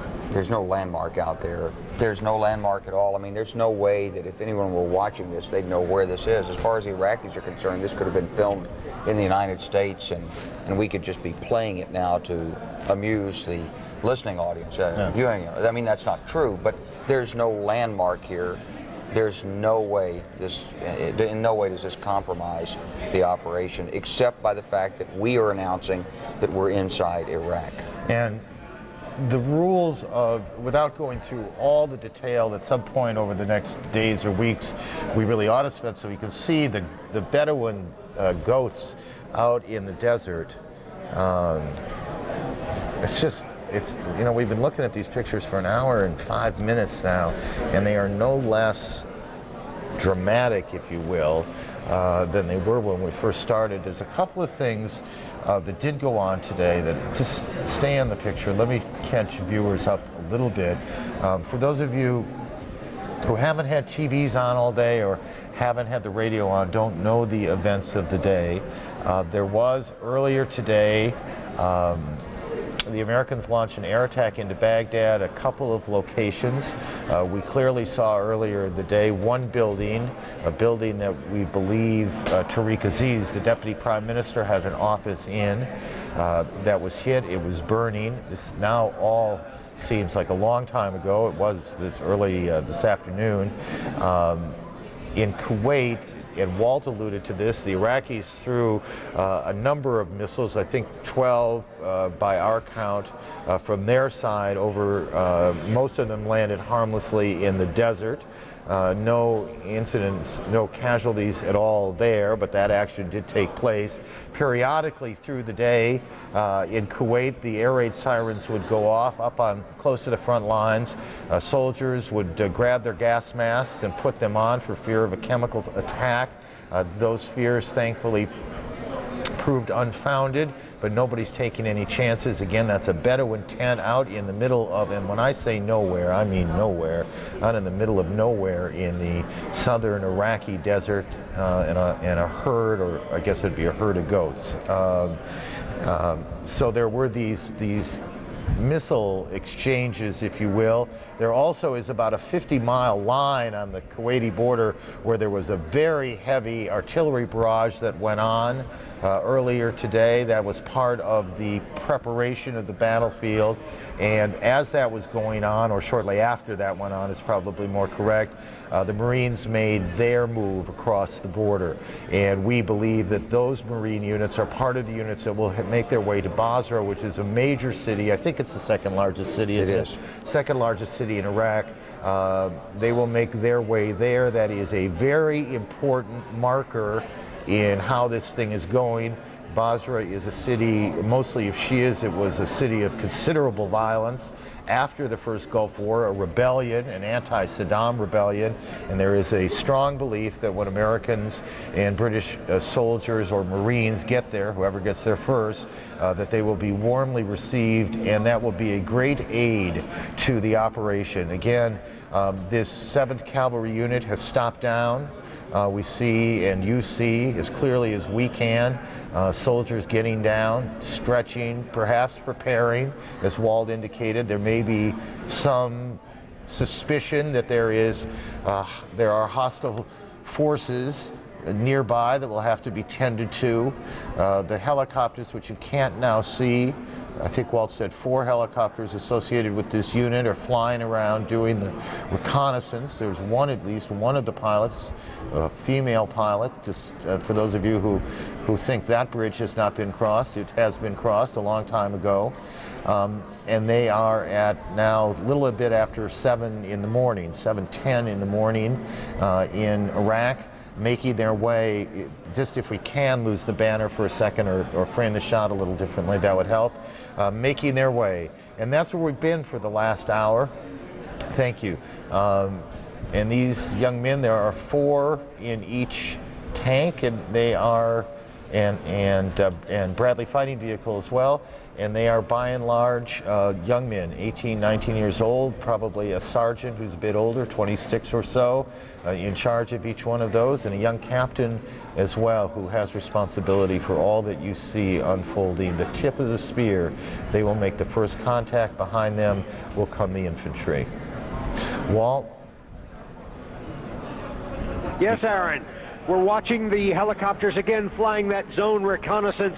We've been traveling in this very broad pattern, a fan-like shape, for several hours now, and I would assume that one of the reasons we're stopping now is just to let the soldiers inside the tanks and the Bradley fighting vehicles stretch their legs. We do not appear to be under any immediate threat, and the reason we can say that is because everyone's outside the tank now, just stretching their legs and getting some air. Those tanks are extraordinarily cramped inside.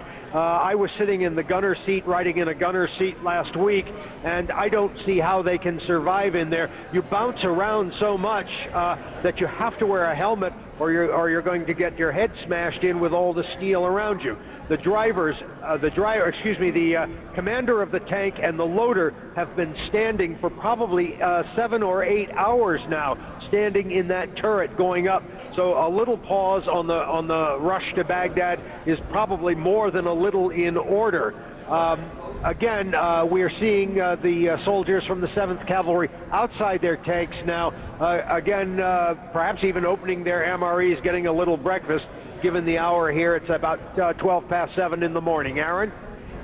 Walter, just hang on. We're not going anywhere. We're not going away from you at all. We want to take care of a little more reporting that we can do. There essentially now, if you will, are a couple stories in play. There's this terrible helicopter accident where 12 British commandos died and 4 Americans died, 4 American Marines. That happened earlier, and that's one story we're keeping track of. Second story we're keeping track of as the land war unfolds in front of us, literally in front of us, are reports rather that U.S. intelligence officials believe now that Sadaam Hussein, perhaps one or both of his sons, was still inside a South Baghdad compound when the air attack that started this whole thing 26.5 hours ago, when those missiles hit that compound. David Ensor, who does national security reporting for us, has been doing national security reporting for us tonight. David, can you add to what we know? Well, you've been showing the public the work in progress that the military campaign in Iraq is. The intelligence war is a work in progress too. And just to take you inside it briefly, there is a real debate going on between intelligence officials and administration officials over whether Sadaam Hussein is still alive or not, or whether he was injured perhaps. George Tenet, the CIA director, at the time that he reported to the president that there was this possibly unique opportunity to hit the leadership of Iraq, apparently sources are saying he really did have evidence that was fairly convincing that Sadaam Hussein himself, and possibly his sons as well, might be in that compound, which was of course subsequently attacked heavily by the United States. So there is still a debate and a lot of work going on, a lot of intelligence analysis of evidence going on as to really what happened. Is Sadaam Hussein still alive? Those tapes were of course produced subsequently showing Sadaam Hussein talking to the Iraqi people on television. And the question is, some are arguing that those tapes might have been made protectively, numerous tapes perhaps for different scenarios, and one of them, the appropriate one, brought up and broadcast after Saddam might already be badly injured or dead. There are others, however, who are analyzing the tapes carefully, saying that, that on balance they think the voice is his, the way he talks, that's Saddam. and that the fact that he talked about morning prayers and talked about the attack around the time of morning prayers suggests that this was what the Iraqis said it was a leader who had survived an attempt on his life and was still talking. So this is very much a debate and a work in progress. As far as we know, it's not clear yet whether Saddam is alive or dead. There are some arguing on both sides of it, and they're trying to gather more intelligence as we speak. Aaron?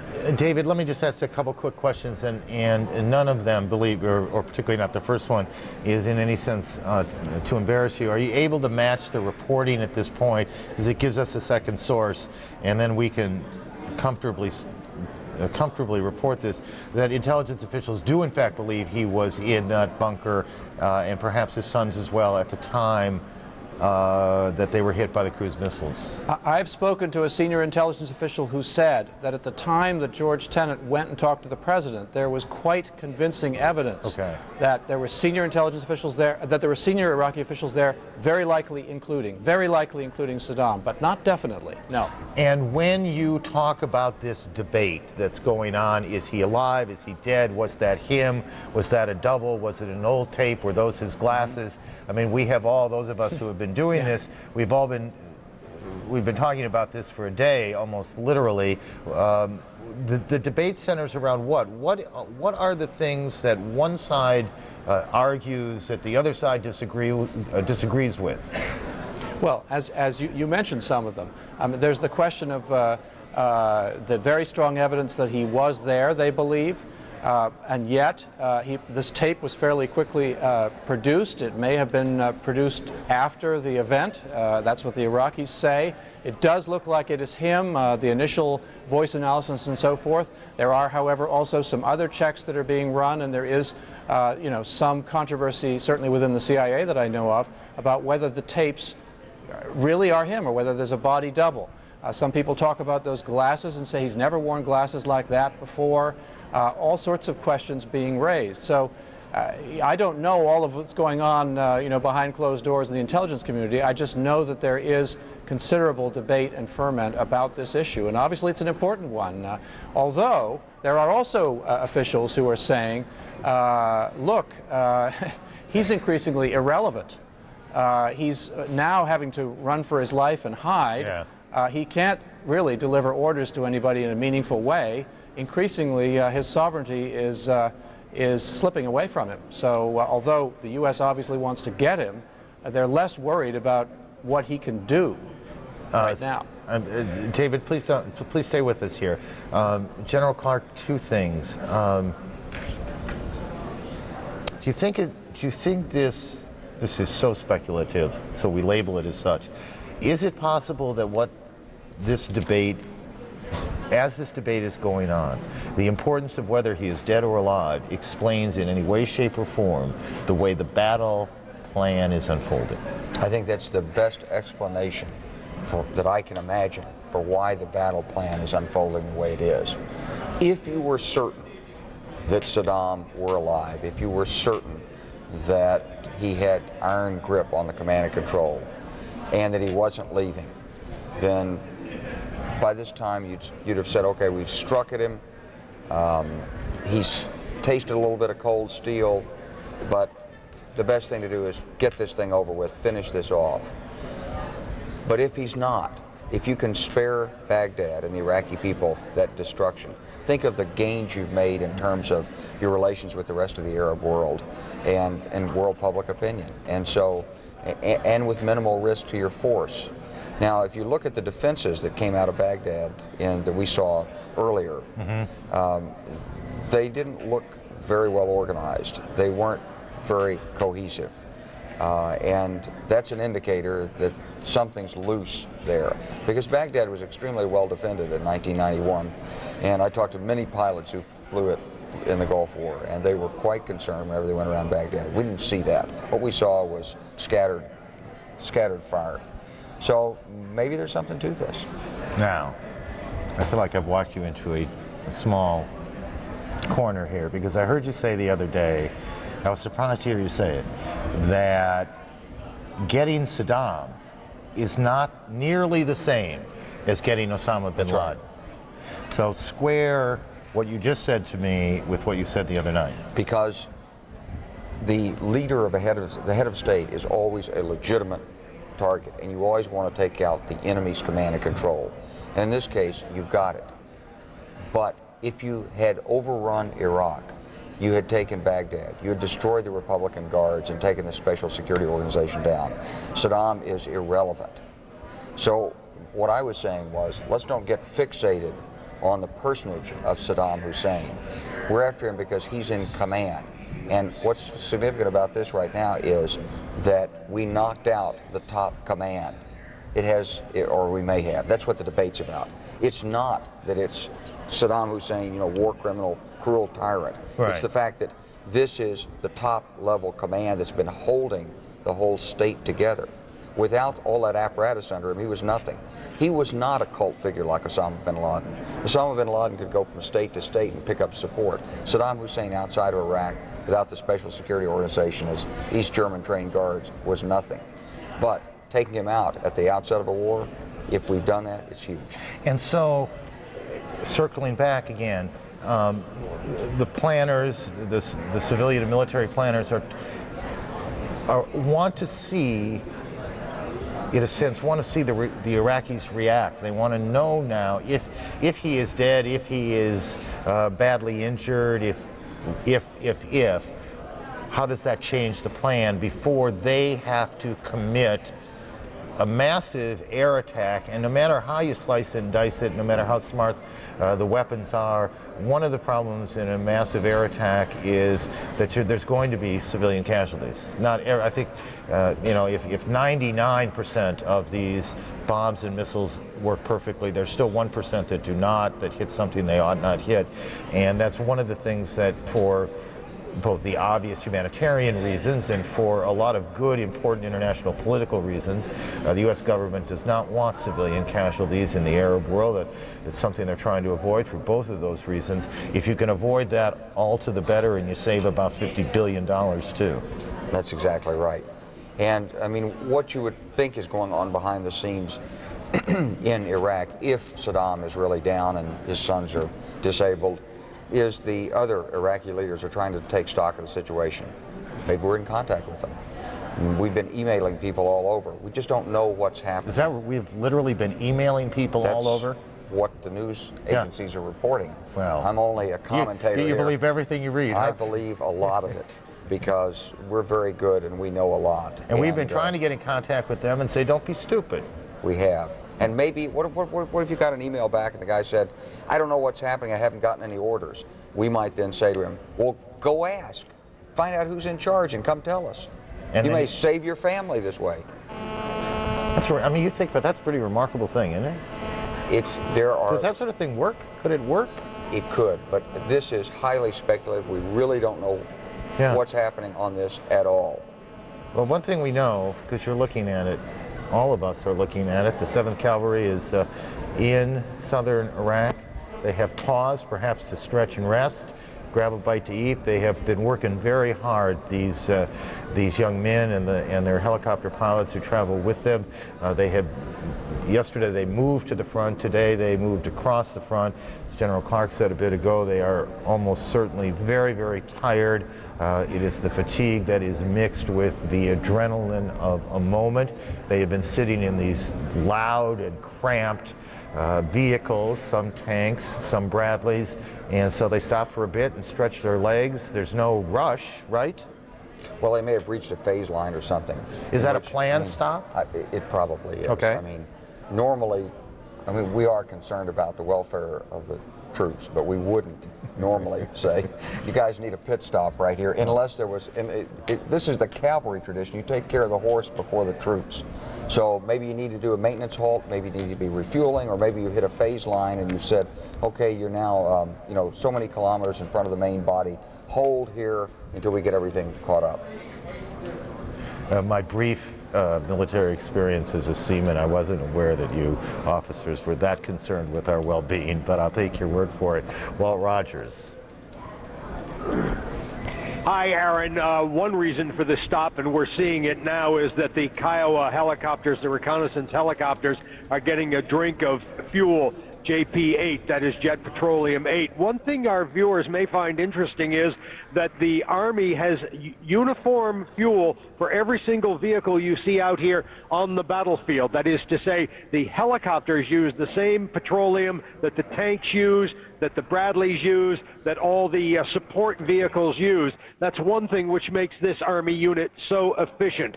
And at this point, the helicopters, which have been out on reconnaissance, at least 2 of them are down, being refueled. At some point, of course, all of these vehicles will need to be refueled.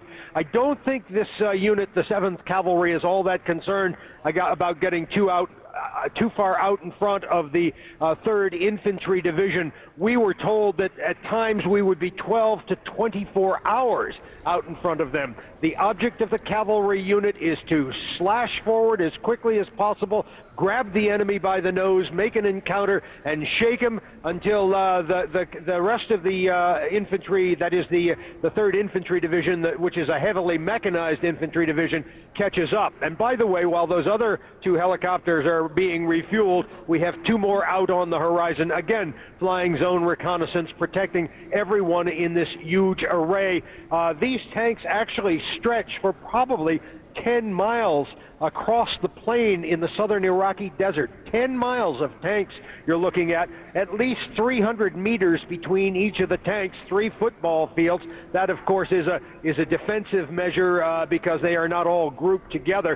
And just imagine what this battlefield is going to look like when the mighty 3rd Infantry Division, with its hundreds of tanks, comes roaring across behind us.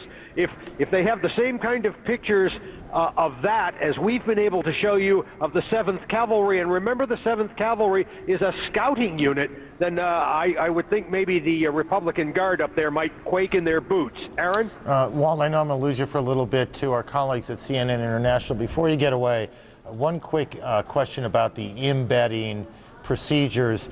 At some point, someone, the captain, I gather, might come to you and say, that's it, stop, correct? That's possible, but the Pentagon has been extraordinarily liberal with us in terms of the rules that they've given us. And their principal concern is that we do not do anything which really jeopardizes the unit. That is to say, the operation. But it is amazing, utterly amazing, Aaron, what they have shown us, shared with us, allowed us to do. As a reporter, you're literally living with the people you're covering out here.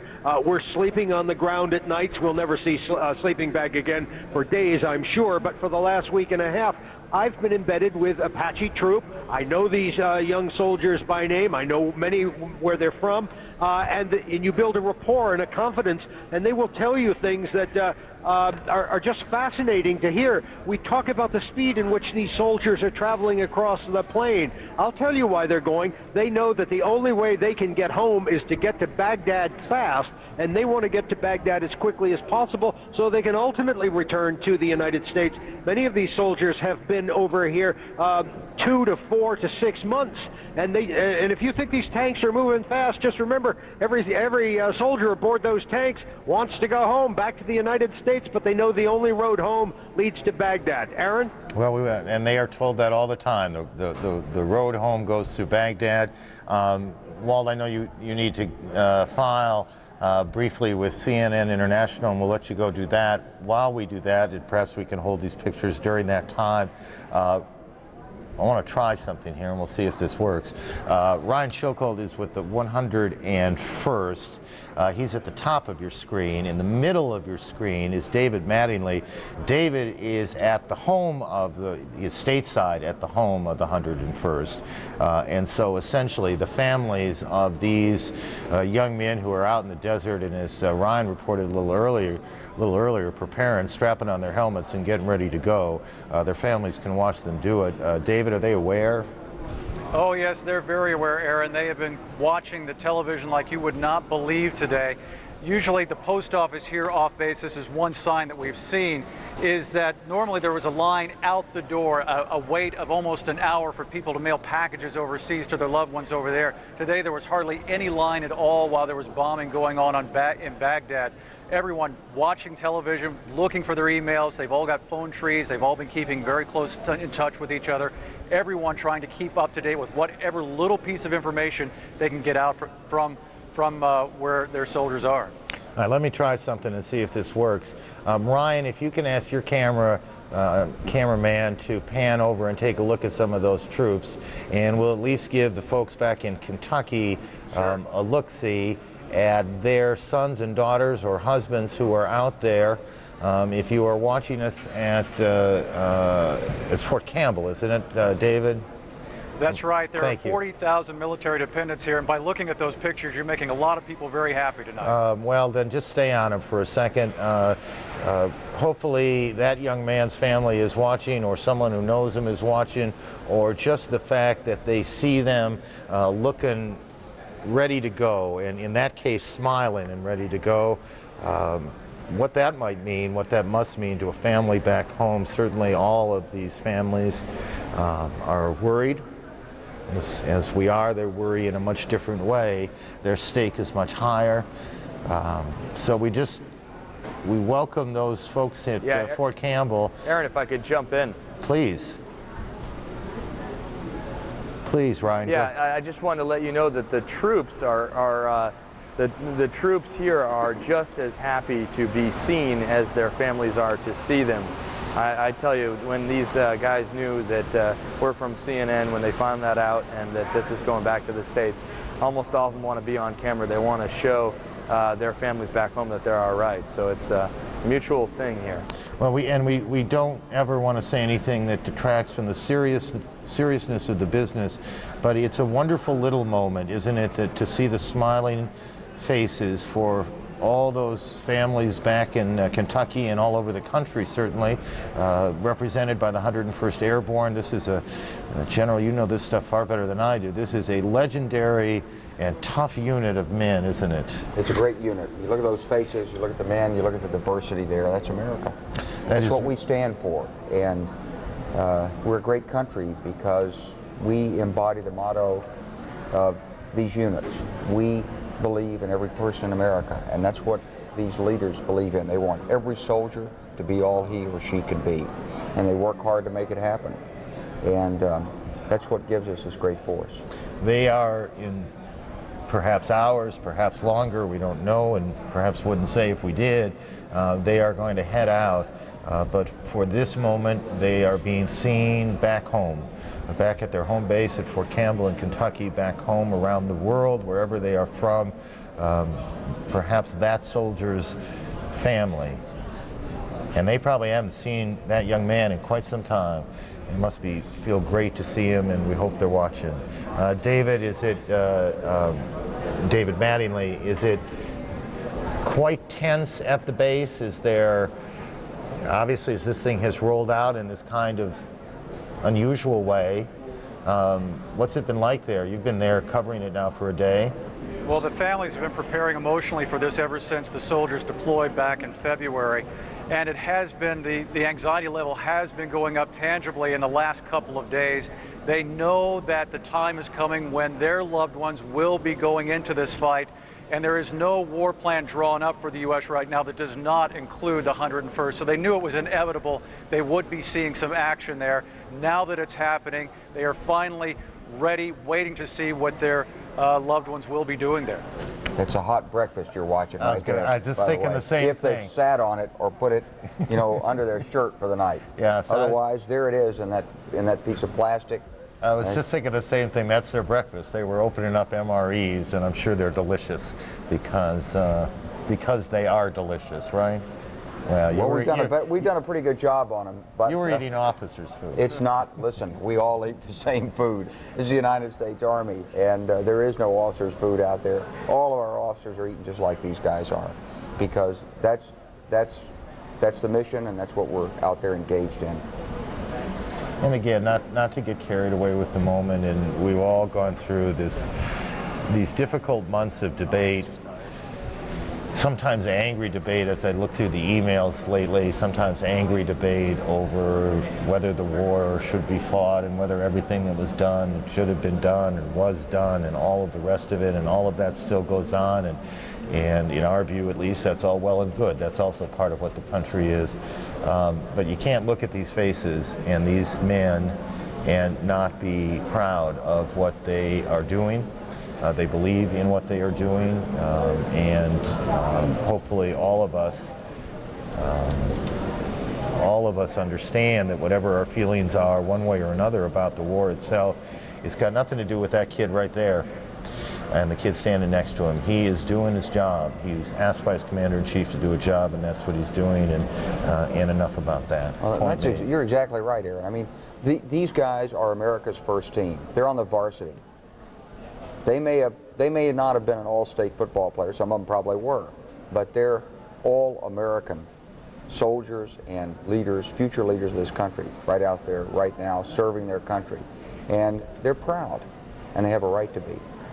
And we're proud of them. And precisely, and we are proud of them, and there's no way for us not to feel the anxiety of what they're about to, perhaps what they're about to encounter, because in the lower part of your screen, that shot right there, that's the 7th Cavalry making its way. They are on the move again, it looks like to me.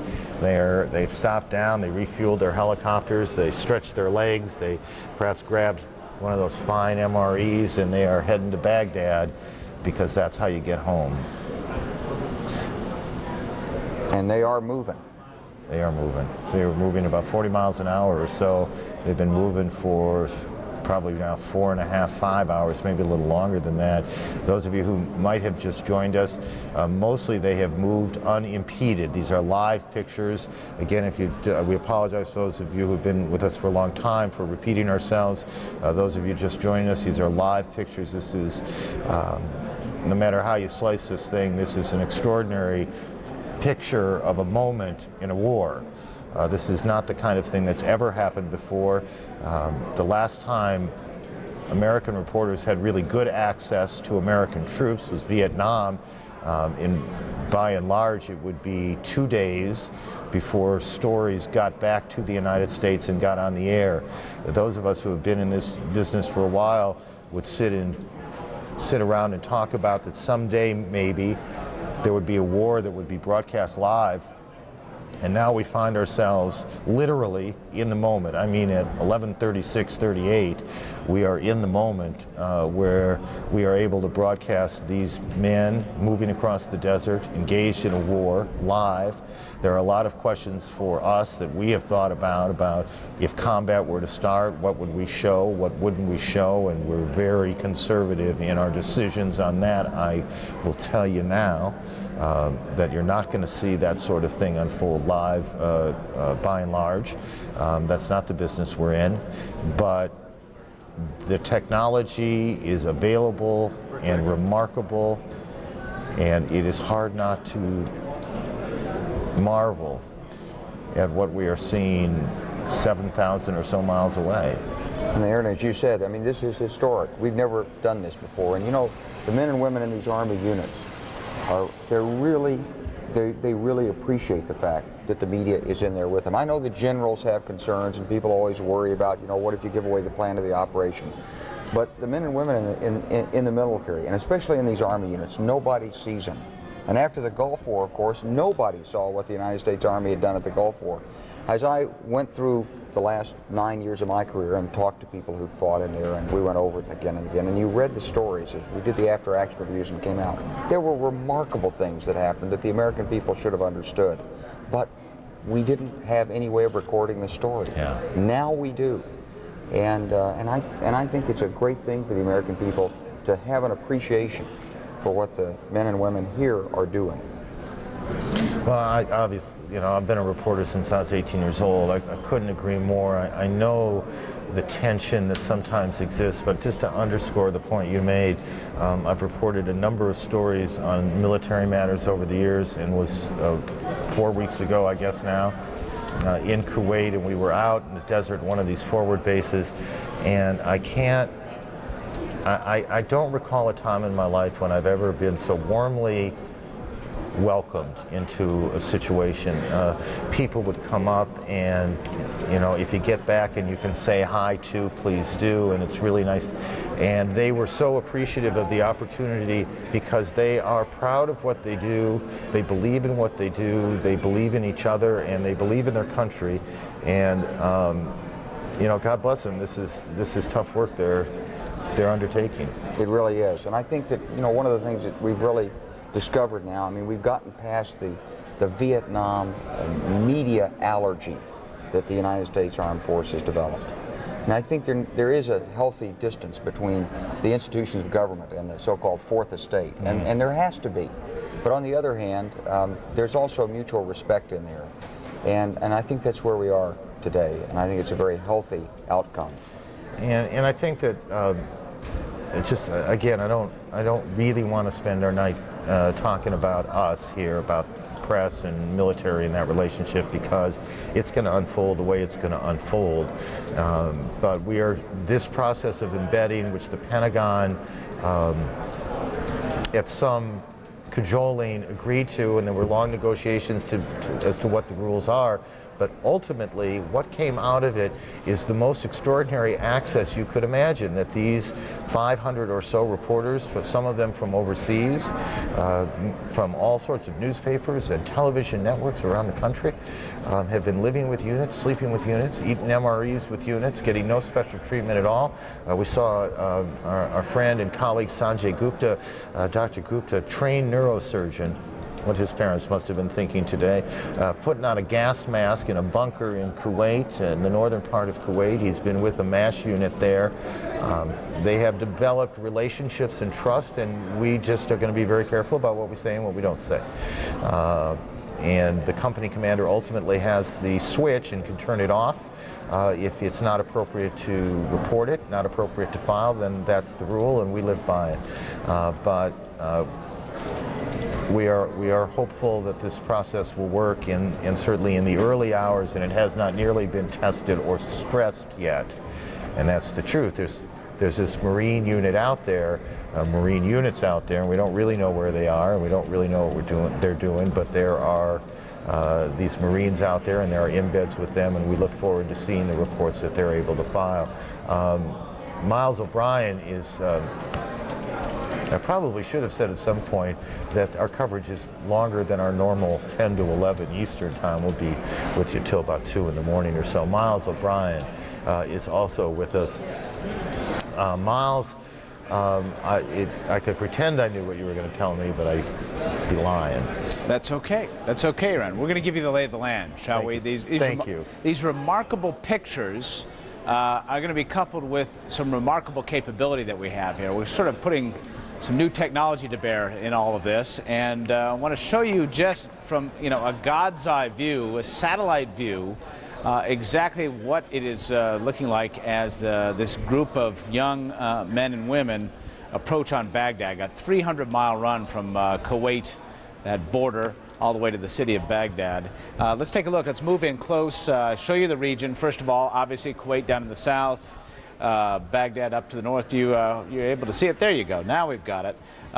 Let's move in a little closer on the country of Kuwait at the southern tip there, and we'll just give you a sense of what we're talking about here. This area up here, this kind of a darkened area above here, that is the drained swamp that Sadaam Hussein, through a series of dams and so forth, had drained over the past 5 years or so, 5, 6, 7 years. This group, this armored group, the 7th Cav, has been appearing to stay to the west of it. As we move to the border of Kuwait, this area right here is Iraq. And you're kind of hovering over Kuwait right now. You'll see ahead what is the remnants of that swamp and that marshland. And off you go, off into this area, right up to the approach of the Euphrates River, which is right in here. There's the Euphrates River, some of the canals, some of those canals which have helped drain that wetlands.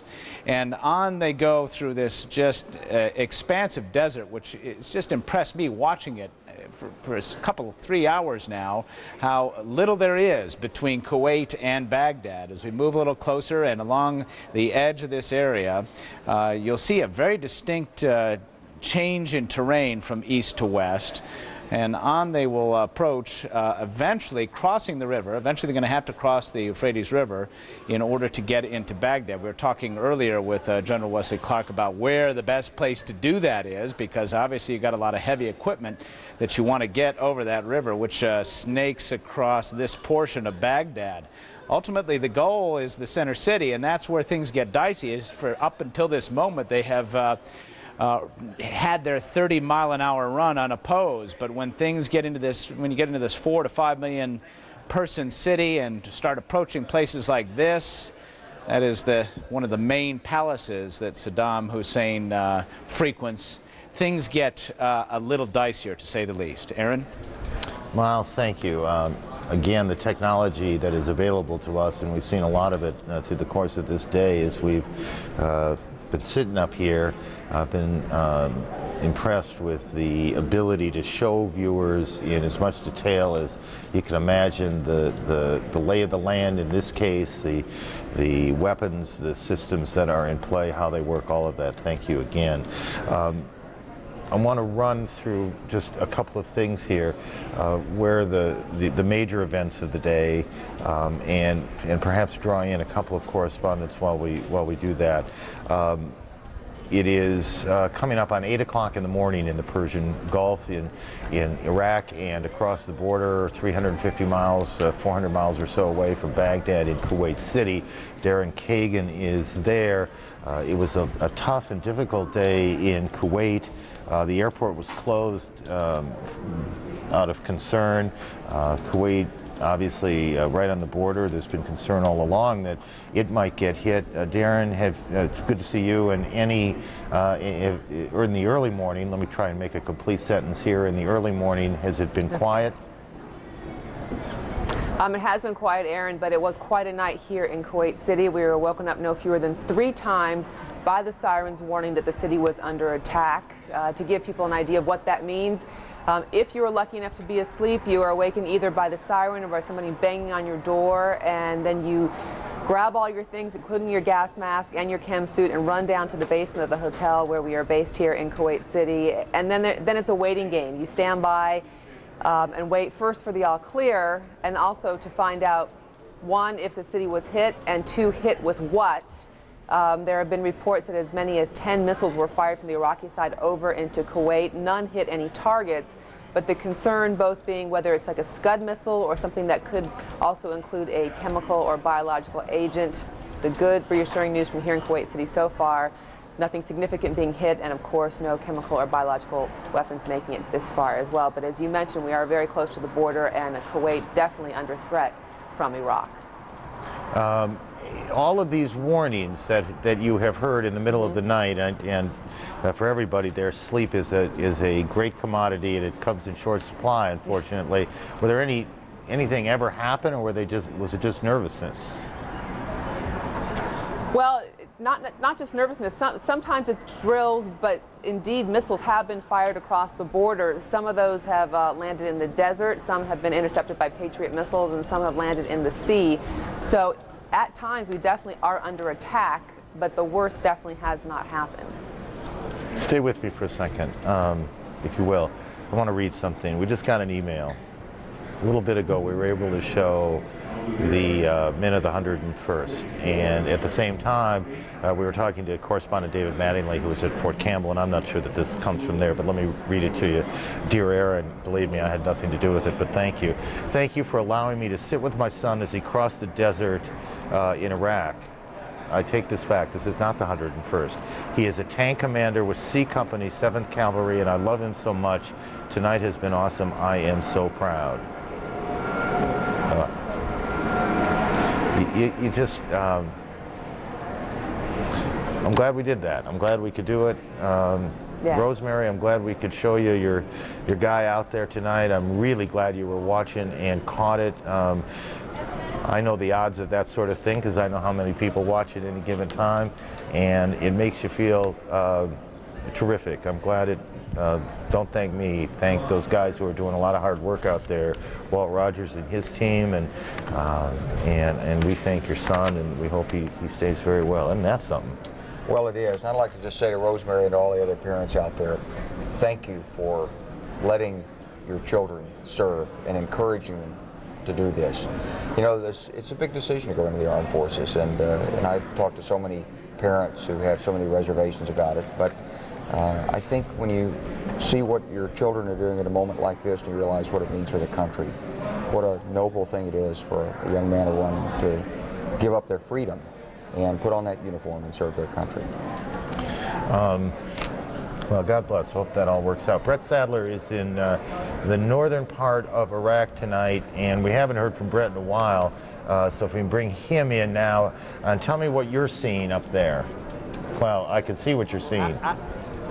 Yeah, Aaron, some pretty extraordinary pictures here. This is what you're seeing beneath the stronghold of the Iraqi army at the edge of the Kurdish front lines. Extraordinary pictures here of a group there of Iraqi army officers. We've got a very long lens here so we can actually get inside and see what they're doing. It appears they're either putting down or moving barbed wire across that road with a couple of pickup trucks there as well. Not a lot of activity, but certainly we can get to see with this lens, this extender, right inside what's going on over there. And if our shooter goes along the road there and tilts up to the hills, the rolling hills behind, I can tell you the kind of things we've been seeing up there over the past couple of weeks, which is the Iraqi army. These are really poorly fed troops, according to Kurdish commanders. These are the military, really front line of the Iraqi army, which is ahead of Mosul, defending Mosul, if you like. These are expected to crumble pretty quickly once the military pressure starts to come to this area of the theatre of war. We did see overnight, several hours ago, the first airstrikes against Iraqi troop positions, targets in and around Mosul. We know there was anti-aircraft fire. We know we heard thuds of explosions in the distance. Mosul important because it's Iraq's second largest city, and obviously the psychological impact of attacking Mosul and perhaps seeing it fall to US-led coalition forces would have a tremendous impact on the Iraqi army as a whole. So these cities like Mosul, like Kirkuk, which you've heard a lot about over the past many months, Kirkuk of course at the center of the oil-rich area of northern Iraq, Kirkuk very, very important. And we're hearing some detonations, I think now possibly, certainly some thumps, I'm not quite sure what that was. But anyway, Kirkuk, of course, very important. Now, if we can pull down from those rolling hills, perhaps I can show you with the shooter here the bridge which crosses the Great Zab next to a village called Kalak. This is as close, really, as you get to the Iraqi front lines. We actually see the Iraqis on the hills, as I said. But this bridge, which is behind me, just to the right over here, has been very important for the Oil for Food program that's been running for many years since the end of the Gulf War. And we're hearing now aircraft actually overhead, and if I just try and see what's going on over here, certainly this is the kind of thing we saw overnight, where we heard aircraft, we saw some contrails, and we heard some explosions. So certainly it sounds like an attack is underway in this northern area. I can hear aircraft. I'm not seeing any vapor trails as yet, but certainly some explosions, aircraft getting louder, and I can see some Kurds over there gathering with their binoculars, looking to see what the Iraqi soldiers are doing on the other side. Perhaps, Christians, we can swing back to where you were and maybe see what those Iraqi soldiers are doing live here as what appears to be the start of a second wave of attacks against areas around Mosul. So if we can just see what those Iraqi troops are doing, let me get my binoculars out over here and take a look inside there. It is just an amazing thing. You can still hear the aircraft, Aaron. I'm sorry, it is just an amazing thing to sit here in Atlanta, Georgia, and look on one side of the screen, the left side of the screen, the barren desert of Iraq, that part of Iraq, and to see literally the American forces racing across that desert. And then on the right side of the screen, across the length of the country, at the other end of Iraq to the north, a totally different look. It's the first thing we've seen that was not khaki or brown in 2 hours, to see the green of the country and to see, far more importantly, Iraqi soldiers on live TV just before midnight in the United States of America, as if it were the most normal occurrence kind of thing you do every day of your life. Trust me, you don't, and we haven't, and you probably never, not probably, I don't think ever in history has there been a shot, 2 shots like this. And you don't have to be a journalist to appreciate this moment.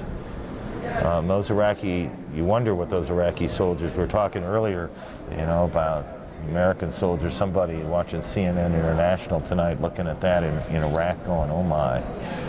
Well, I think they may be, I mean, you have to ask, what are they doing out there around a culvert? Normally with a culvert like that, you're looking to figure out how to blow it up and destroy the road. But I'm looking at the troops also, and I'm looking at them and I'm saying, okay, I don't see any weapons on them. Nope. I don't see any security around them. Looks like they're wearing maybe berets or there's some kind of a knit cap. I don't see any helmets. I don't see the kinds of good equipment that we have, and they're not paying any attention. So, you know, I'd say that's a sort of 1950s style army. That's not our kind of troops. And, you know, why have they sent so many people out there? What are they doing? Maybe they're looking for a way to escape and surrender. You can hope. Hard, you know, this is not a military unit that's moving with a purpose.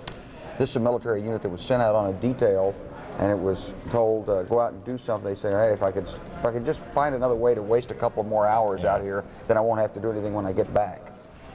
Diana Muriel is embedded with a Marine unit. If my memory is right, Diana's on the phone. We'll just keep these pictures up while you talk. Go ahead.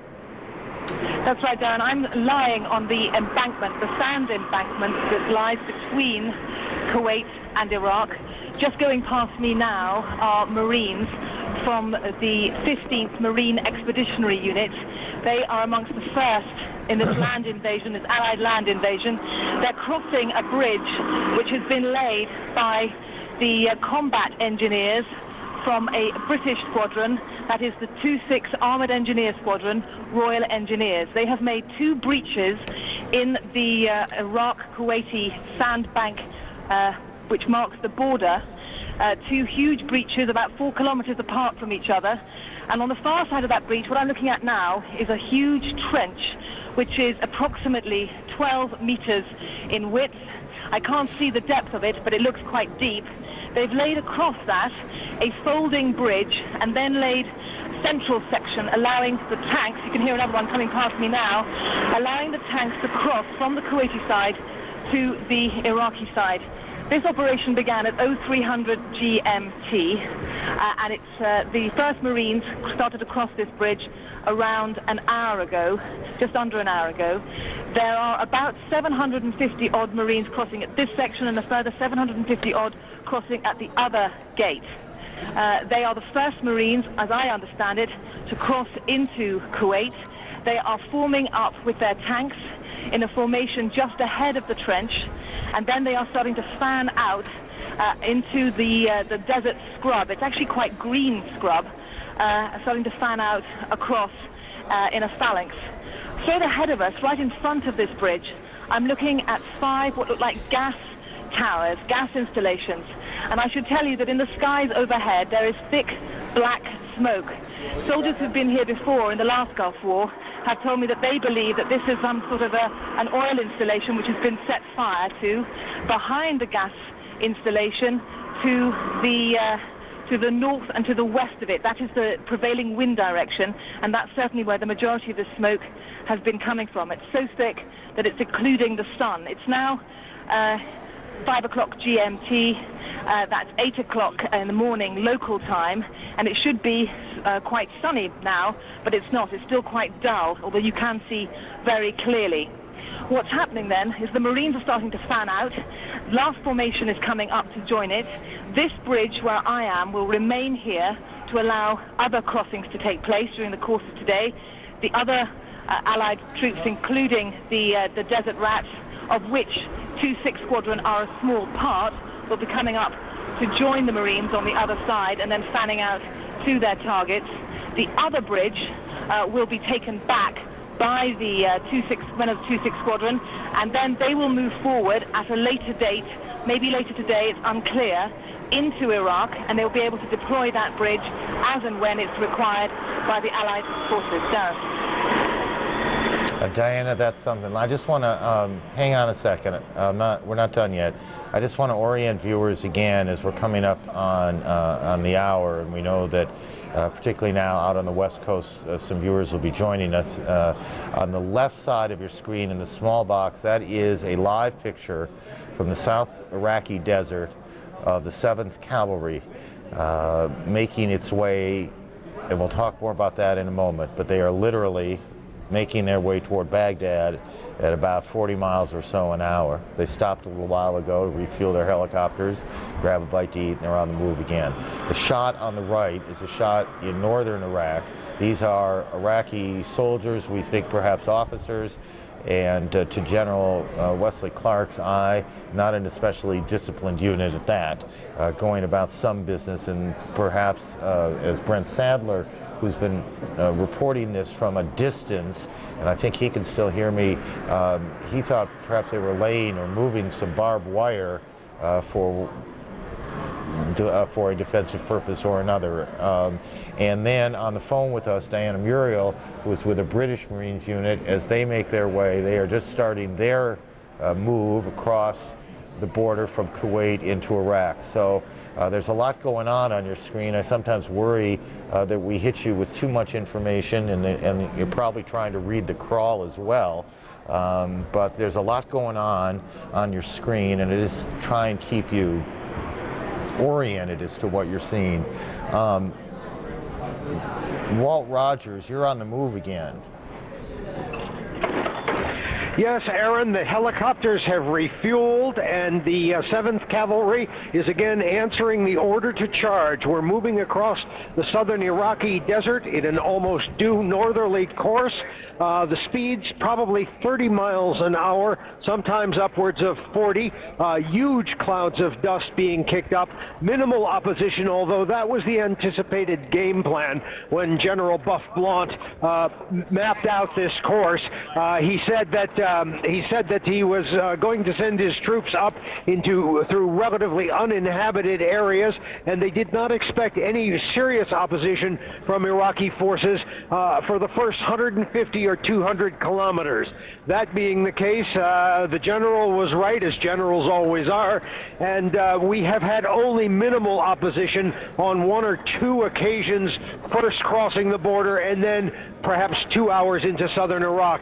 Whatever hostile fire there was dispersed and dispelled very, very quickly, and the 7th Cavalry continues its rolling movement forward. And I should point out that we are still probably some 16 hours ahead of schedule. I say that because the Army was not supposed to punch through the Iraqi border with Kuwait until midnight tonight. But then when the Iraqis, according to an Army source, when the Iraqis fired those ballistic tactical missiles, at least half a dozen of them, into Kuwait in the direction of the U.S. Army soldiers and the U.S. Marines, which are along that border, as well as the British soldiers along that border, a decision was made somewhere up the chain of command. We're not going to leave the men exposed to these tactical ballistic missile attacks, and we were hustled out of there very, very quickly. Every hour they moved the deadline for departure forward again and again, so we were literally scrambling to throw our gear on board.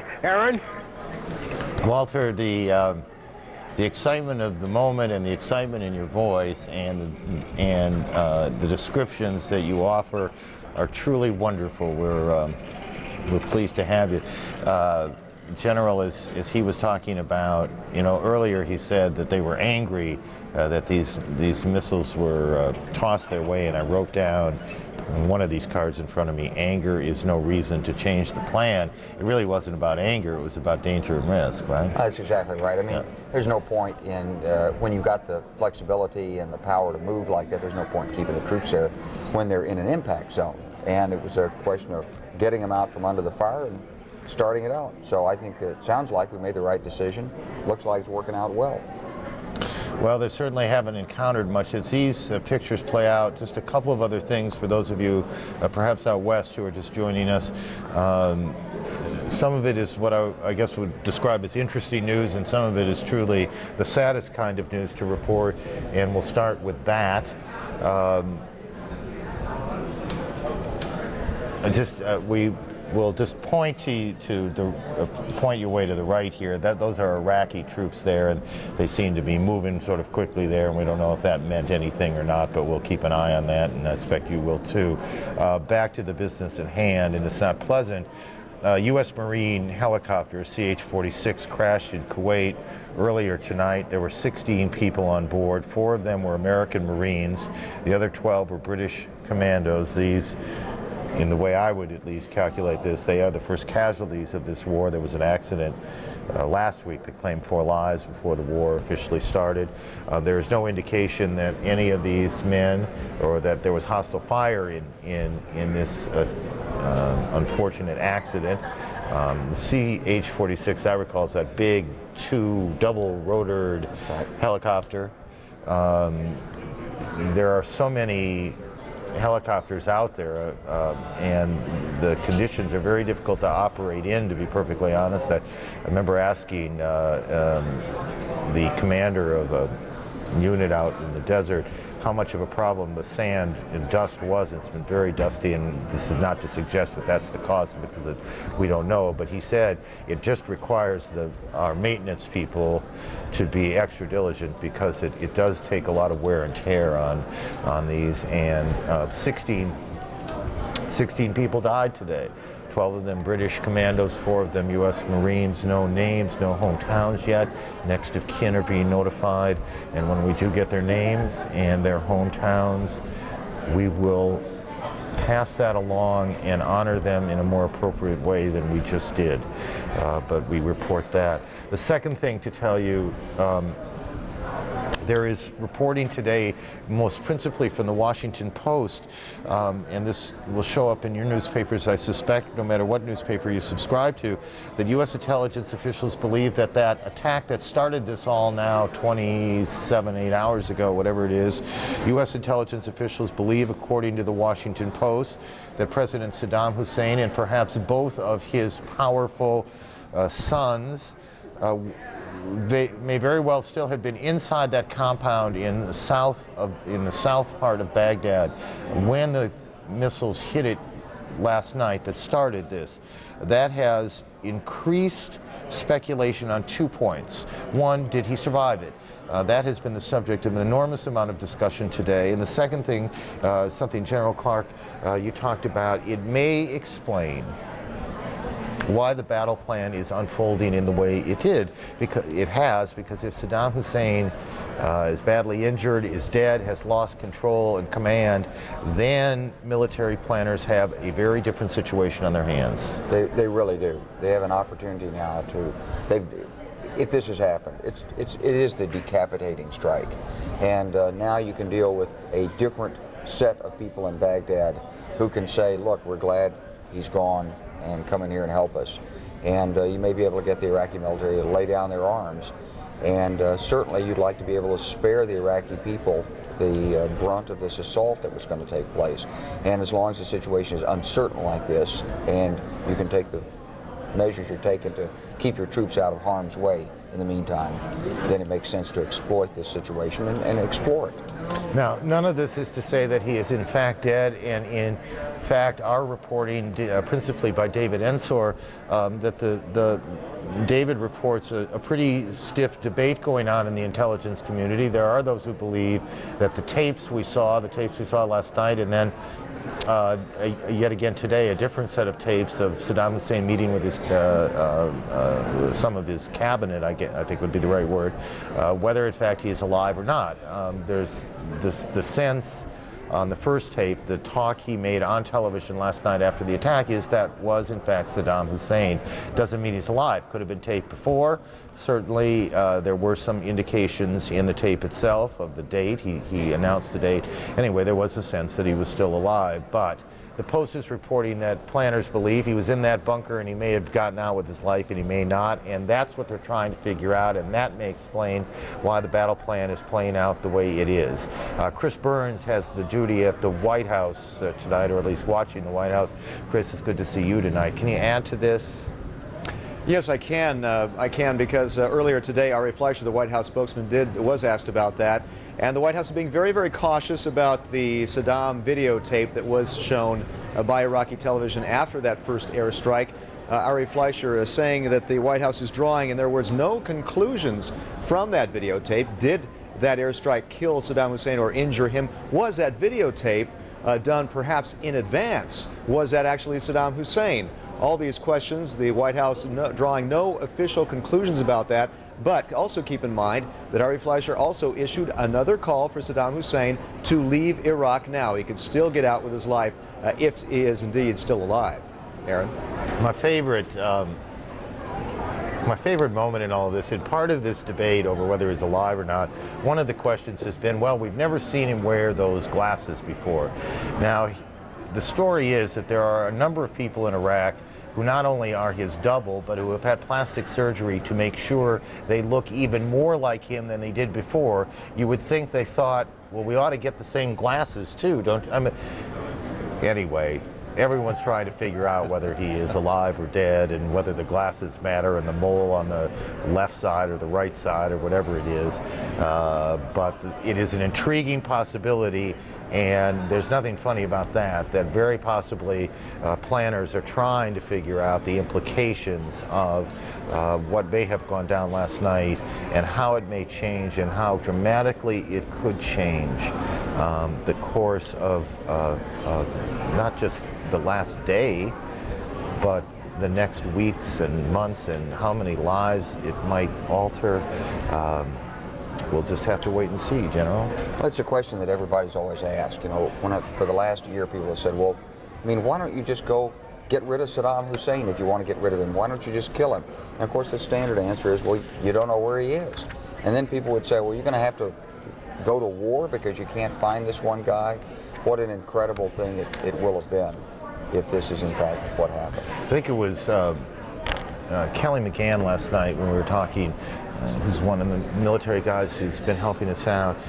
One of the points he made in this was when it first became clear that they believed that the reason the attack went down the way it did is that they believed they had Saddam Hussein in their sights, is that must have been, and I don't know that it must have been, but Kelly certainly believed it must have been human intelligence that said he is in this bunker right now or will be for the next 3 hours. It's not like you can watch someone walk into one of these bunkers and then pop a cruise missile and 5 minutes later it's over, right? I mean, that's exactly right. It's not only where they are right then when the report came in, it's where they're going to be. Yeah. So it has to be some kind of human intelligence. And Kelly's point last night, and it was an interesting point, I thought, is how shaken that would make you. You are this extremely, I don't mean the psychiatric sense, paranoid person. You are obsessed with your own security. You routinely have people killed just on a whim that you think they may be disloyal. We remember there was a shot the other day of Saddam Hussein in a military meeting, all surrounded by his generals. It was a wonderful shot. And one of the sons points down to one of the generals in the room who apparently wasn't taking notes well enough, as if to say, start writing, fella. And for that person to know that someone very possibly gave him up to the other side would be incredibly unsettling. It would mean that he couldn't trust even his closest associates. And you know, maybe there are 100 people around him in this universe that we talk about, Saddam Hussein, who he trusts, who come from his part of Iraq, who've been in his Ba'athist party for a long time. You'd certainly like to know, of all the things you'd like to know right now, that's the number one thing. If he's alive, what is he thinking if he is alive? On the right, you see these pictures of southern Iraq as the 7th Cavalry makes its way through. Walt Rogers is with them. Walt. Yes, Aaron, the charge across the Iraqi desert continues. The commander of that charge, at least the commander of the Apache troop, which is leading the charge, the tip of the spear is Captain Clay Lyle. originally Pampa, Texas, now Fort Stewart, Georgia. Before this charge began earlier, he gave a pep talk, very inspiring speech to his soldiers. They gathered around his Abrams tank as he stood there, and he began by saying, "We're just doing what's right." Then Captain Lyle went on to say, "This is a matter of them, the Iraqi people, him, Sadaam Hussein, and us." And he said, what this campaign is all about is an effort to liberate the Iraqi people. He said, we are literally invading Iraq to liberate the Iraqi people from a dictatorial tyrant who has murdered his own people and used gas on them. He went on to suggest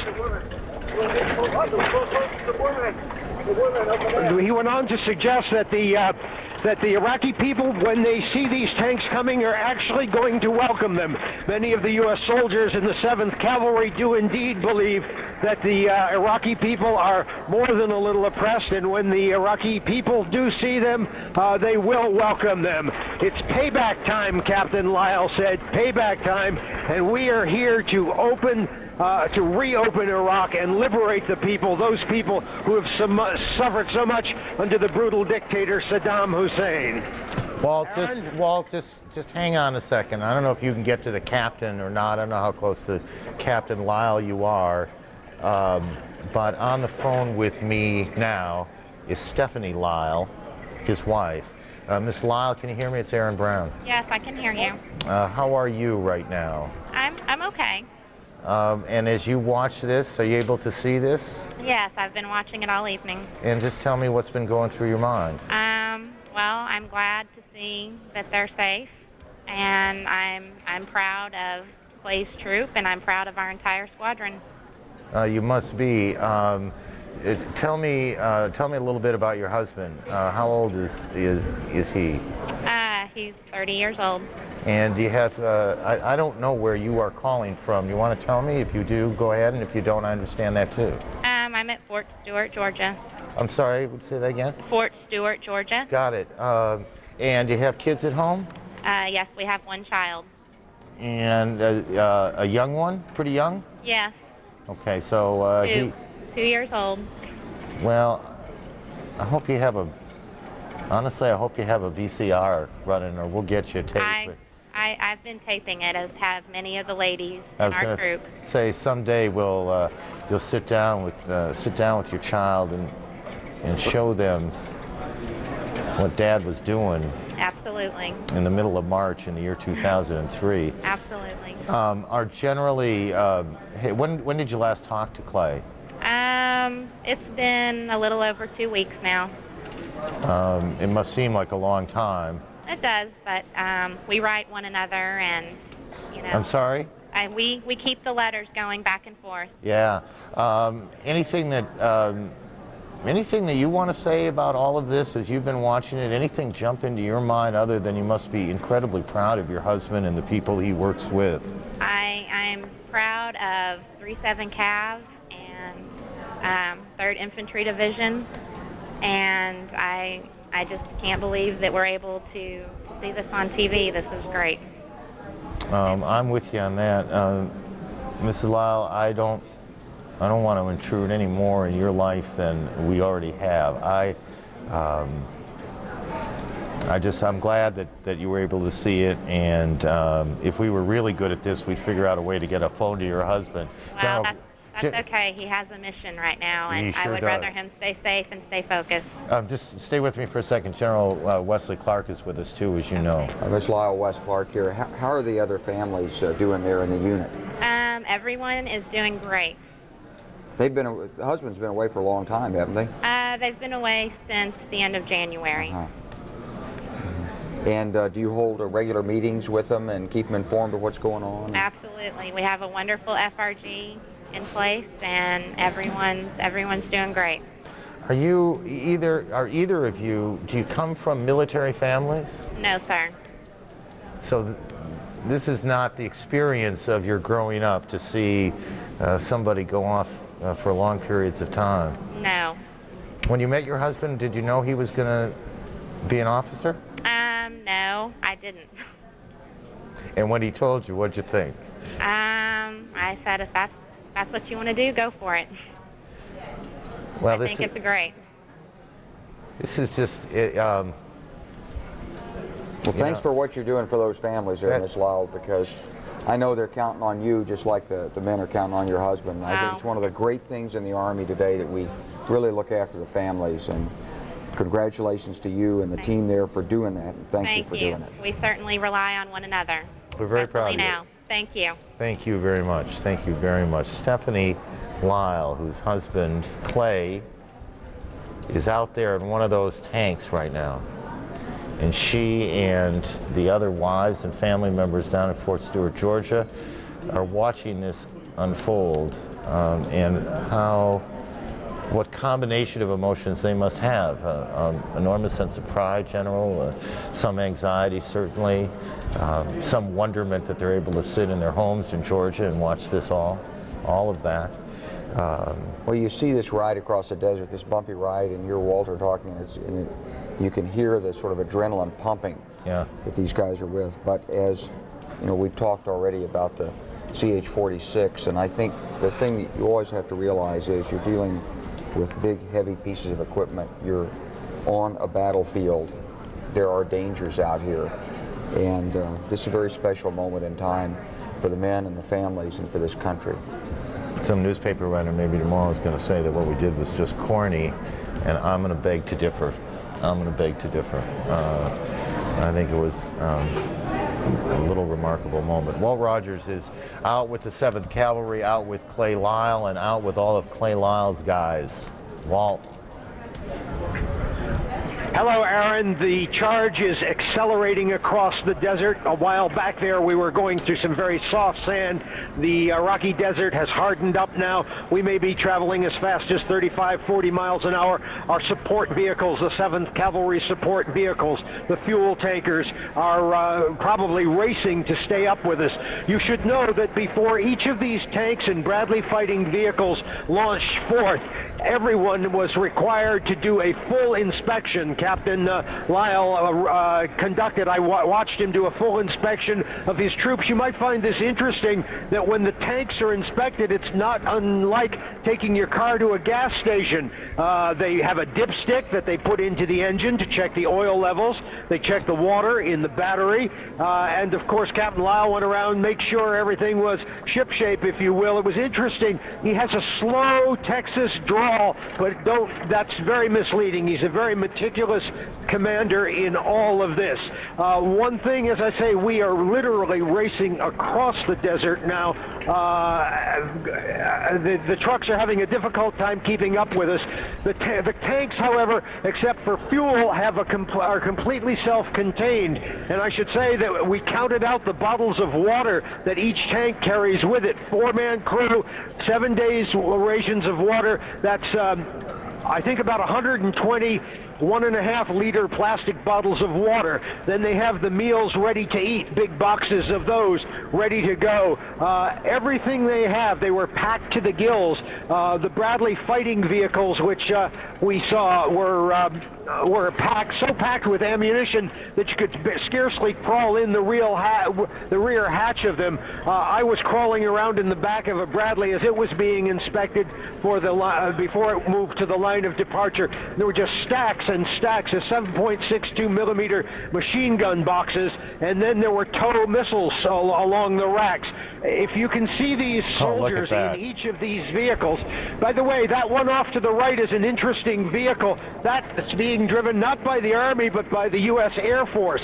That is a tactical coordination vehicle, such that if the Army runs into stiff opposition ahead from any Iraqi regimental units and the Air Force is called in, that vehicle which you're looking at now has Air Force combat air controllers on board who can call in airstrikes and also warn pilots off, Air Force pilots off, striking any of the 7th Cavalry's units, which you see racing along now. But it's rather interesting to see the flyboys racing across the desert in an Army armored vehicle, but they have been keeping up the whole way.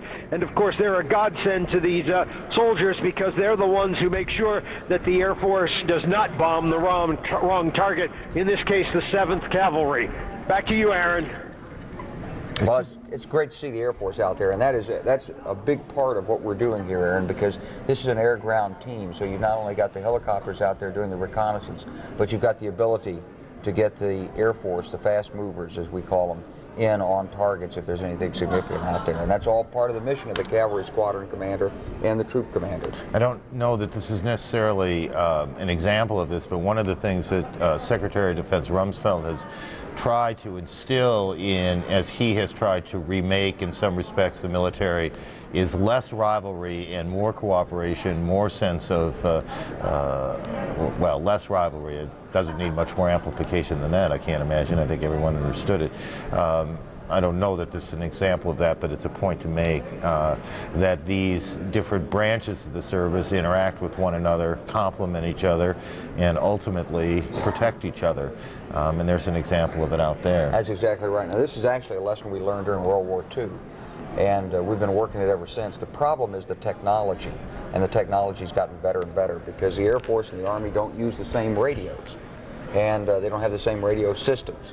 And the Air Force radios tended to be bigger, and they tended to be more fragile than the Army system. So the complaint was always, back in the 10, 20 years ago, is don't take us there because this jiggling around is going to break our radios. And we've gotten better Air Force radios down there. The Air Force has put more money and more emphasis into this liaison part of its job. And it's the little details like this that end up being able to make a huge difference in combat. Was that a problem when you were, and I love to say this, General, the Supreme NATO Commander, was that a problem, these inter-service rivalries and disagreements and the rest? It's always a problem because when you grow up in a system and you learn all and everything about that system, you see things through the lenses of your experience. And then somebody comes from a different system with different concerns, and it's a slightly different language, a slightly different set of issues, and it's communication, but it's not that you're not speaking English. You're not coming at it from the same value set. What we discovered in the Kosovo campaign was that the folks who flew the Apache helicopters and the folks who did the A-10s really hadn't had the opportunity to work together enough to really understand how to integrate the force. And we had to put that together on the fly as they were sitting in Albania getting ready to go into Kosovo. Are there places where Marine and Air Force colonels and Army colonels and Navy commanders get together and work on these issues, inter-service issues? Absolutely. Again and again, it starts with your first military school. You're taught about the other services. So it's not just an Army school, it is an inter-service school, all the services. There are inter-service schools. There are also purely service schools. For example, in an Army school, you're going to be taught about the Air Force. You're going to be taught about the Marines. And the same in their schools. And then you do the exercises together. And we go out to the National Training Center at Fort Irwin, for example, on terrain that looks a lot like this in places. And we bring the Air Force in and they work with the Army. But it's a constant process, and the Army turns over, the Air Force turns over. And so you have to refresh those skills. You have to continually train and develop your leaders and your troops. It's a very complicated piece of business, isn't it? I mean,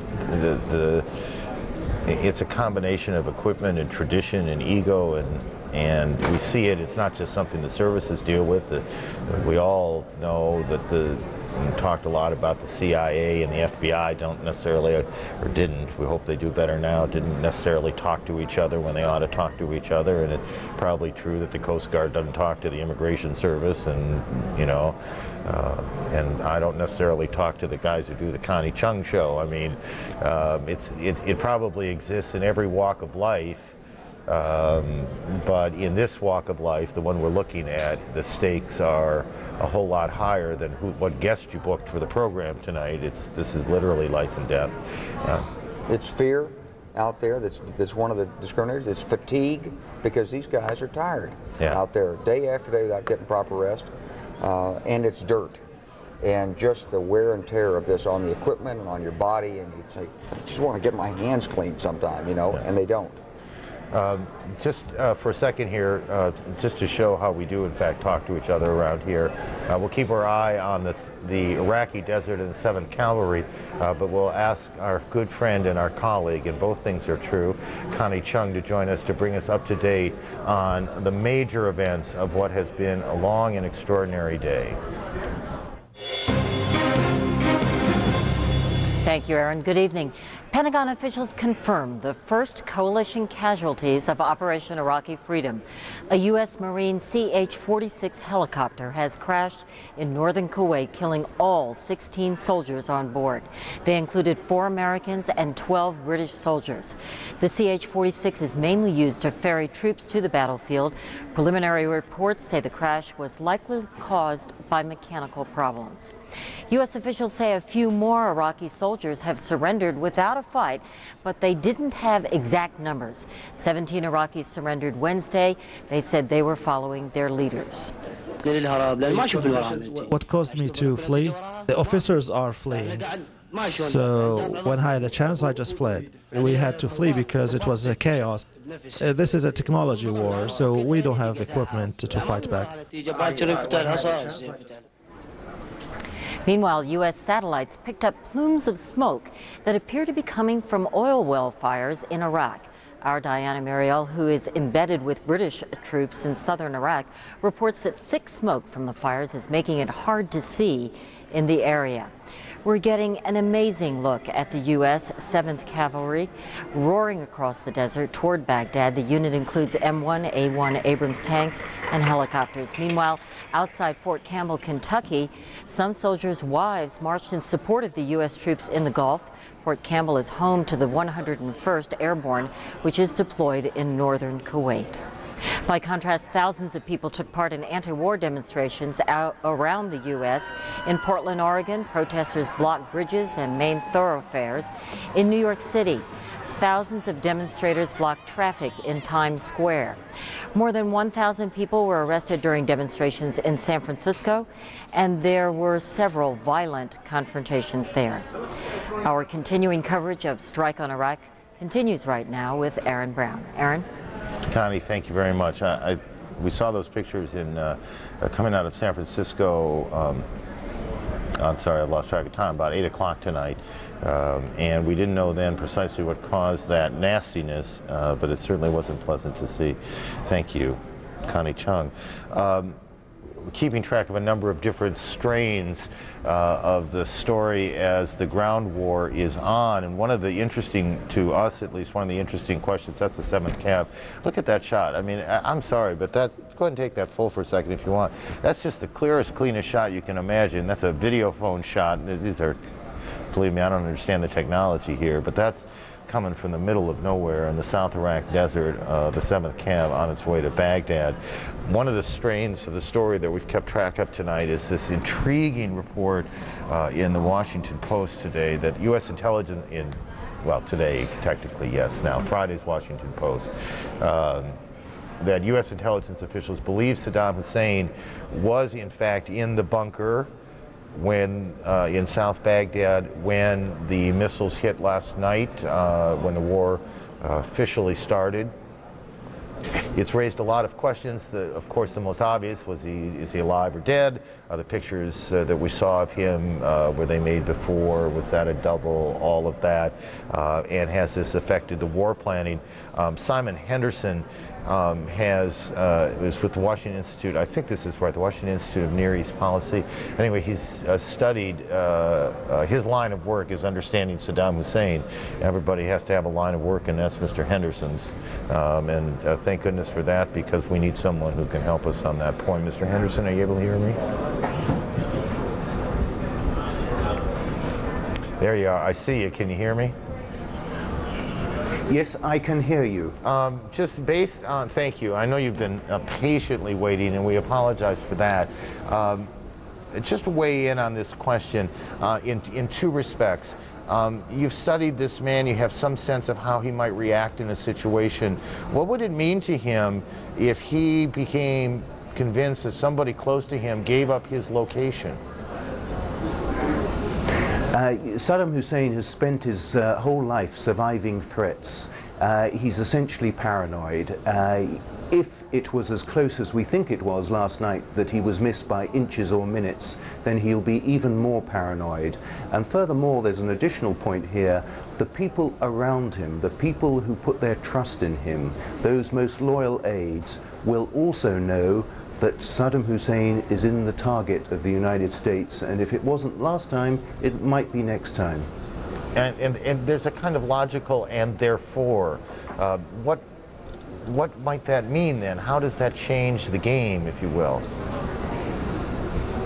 Well, although the United States is applying huge military pressure, the success in the end is a political result that Saddam is either killed or overthrown, and preferably killed by his own people. That would be a much more palatable political conclusion for the United States.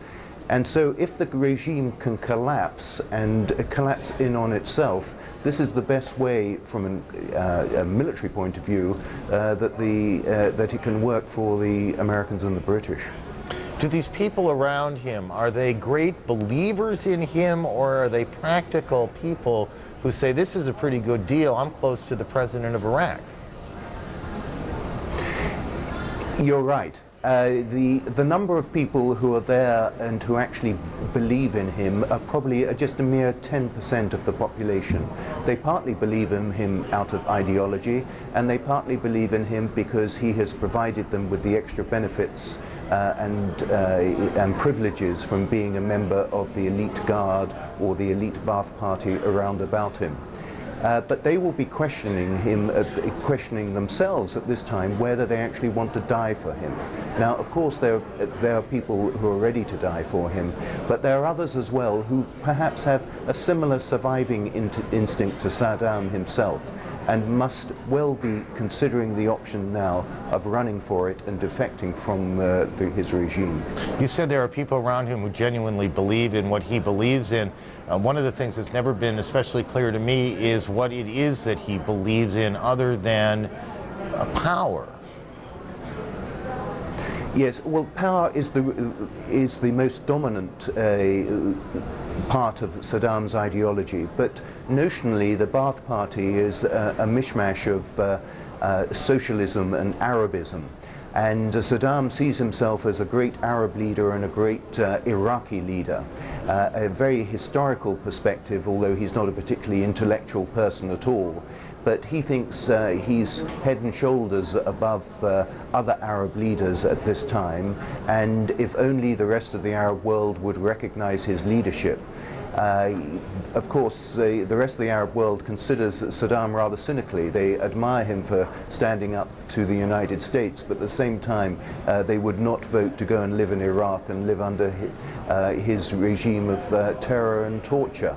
And so Saddam is left with the quandary at the moment of does he make a run for it, which I think seems unlikely, or does he try and bluff it out? And if he can bluff it out, I think his logic is, if he can bluff it out for the next 2 or 3 days and survive and retain radio and television ways of communicating with the Iraqi people to show that he's survived, he's rather hoping that international public opinion and demonstrations around the world and international diplomatic pressure from the many countries which are apprehensive about what the United States is doing might well force President Bush into a ceasefire.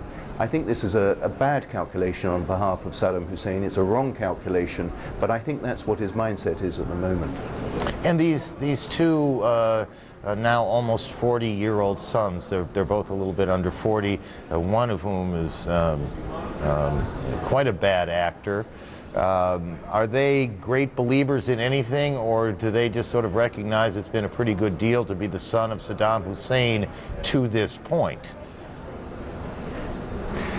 Well, he's always looked to his sons both to reflect his greater glory and also to succeed him.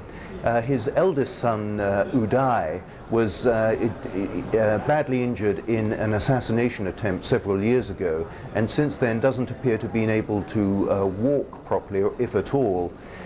He's also, quite frankly, a psychotic, mad, an evil man, a rapist, a murderer, a torturer. And even as far as we can make out, Saddam thinks he's unstable as well. And so Saddam seems to have put most of his trust in his second son, Qusay, who's 34 or so, who's in charge of the Special Republican Guard, in charge of the security elite around Saddam himself. But Qusay he might not be as mad as his elder brother, but he's certainly as evil as his elder brother. Neither of them can be considered as options to replace Saddam and be acceptable from an American point of view, and frankly they're probably not acceptable from an Iraqi point of view. When Saddam goes, the whole edifice collapses, and his family and the elite of the Ba'ath Party will either be killed or will have to run a long, long way. Is it the older son who was in charge? This is just one of the more sickening stories that I've ever heard. Who was in charge of the Olympic team in Iraq and is said to have built a torture chamber and would torture those athletes who performed badly by his view? Yes, indeed, that's certainly the one. Saddam sees himself as a combination of a great leader, a great fighter, and a great communicator. And somehow he's divided this responsibility amongst his sons, inherited in a sense, with his eldest son Uday being the great communicator and his younger son Qusay being the fighter. Uday, apart from owning a radio station, a television station, and a newspaper, also is in charge of the Olympic Committee, in charge of the Soccer Federation. He supposedly tortured members of the Iraqi soccer team after they failed badly in an Asia Cup several years ago. The international officials, when they heard of this, had to make some investigation, and they weren't able to clear Saddam, and frankly I think they decided that it was better for them politically not to press the inquiry too far. But the worst story about Uday, and it's a whole chapter of dreadful occasions, was that he slaughtered his father's bodyguard and food taster back in the more than 10 years ago, when he disliked this man because he had been procuring women for Saddam, and Uday felt this was an insult to his mother and Saddam's wife. Indeed it was, and at a party which was actually attended by President Mubarak of Egypt's wife, he attacked this man. It's not clear, either with a knife or with an electric carving knife or with some sort of sword. And Saddam was outraged by this, as well he should, and kicked Uday out into exile briefly. This exile in Switzerland didn't last very long because the Swiss were not very happy about this man turning up there, and Uday was pretty dreadful behavior in Geneva as well, and at one point pulled a knife on a Swiss policeman, at which point the Swiss decided, please go home. I was going to say, I don't mean to be flip, but actually I do in this case. Nice family. You got a lot of bad actors in the family. I'm just curious, you have no way to know more than any of the rest of us. Does your gut tell you he's alive or not? I beg your pardon? If you... I say, do you think Saddam is alive today or not? I think it was him who appeared on television after the assassination attack on him last night.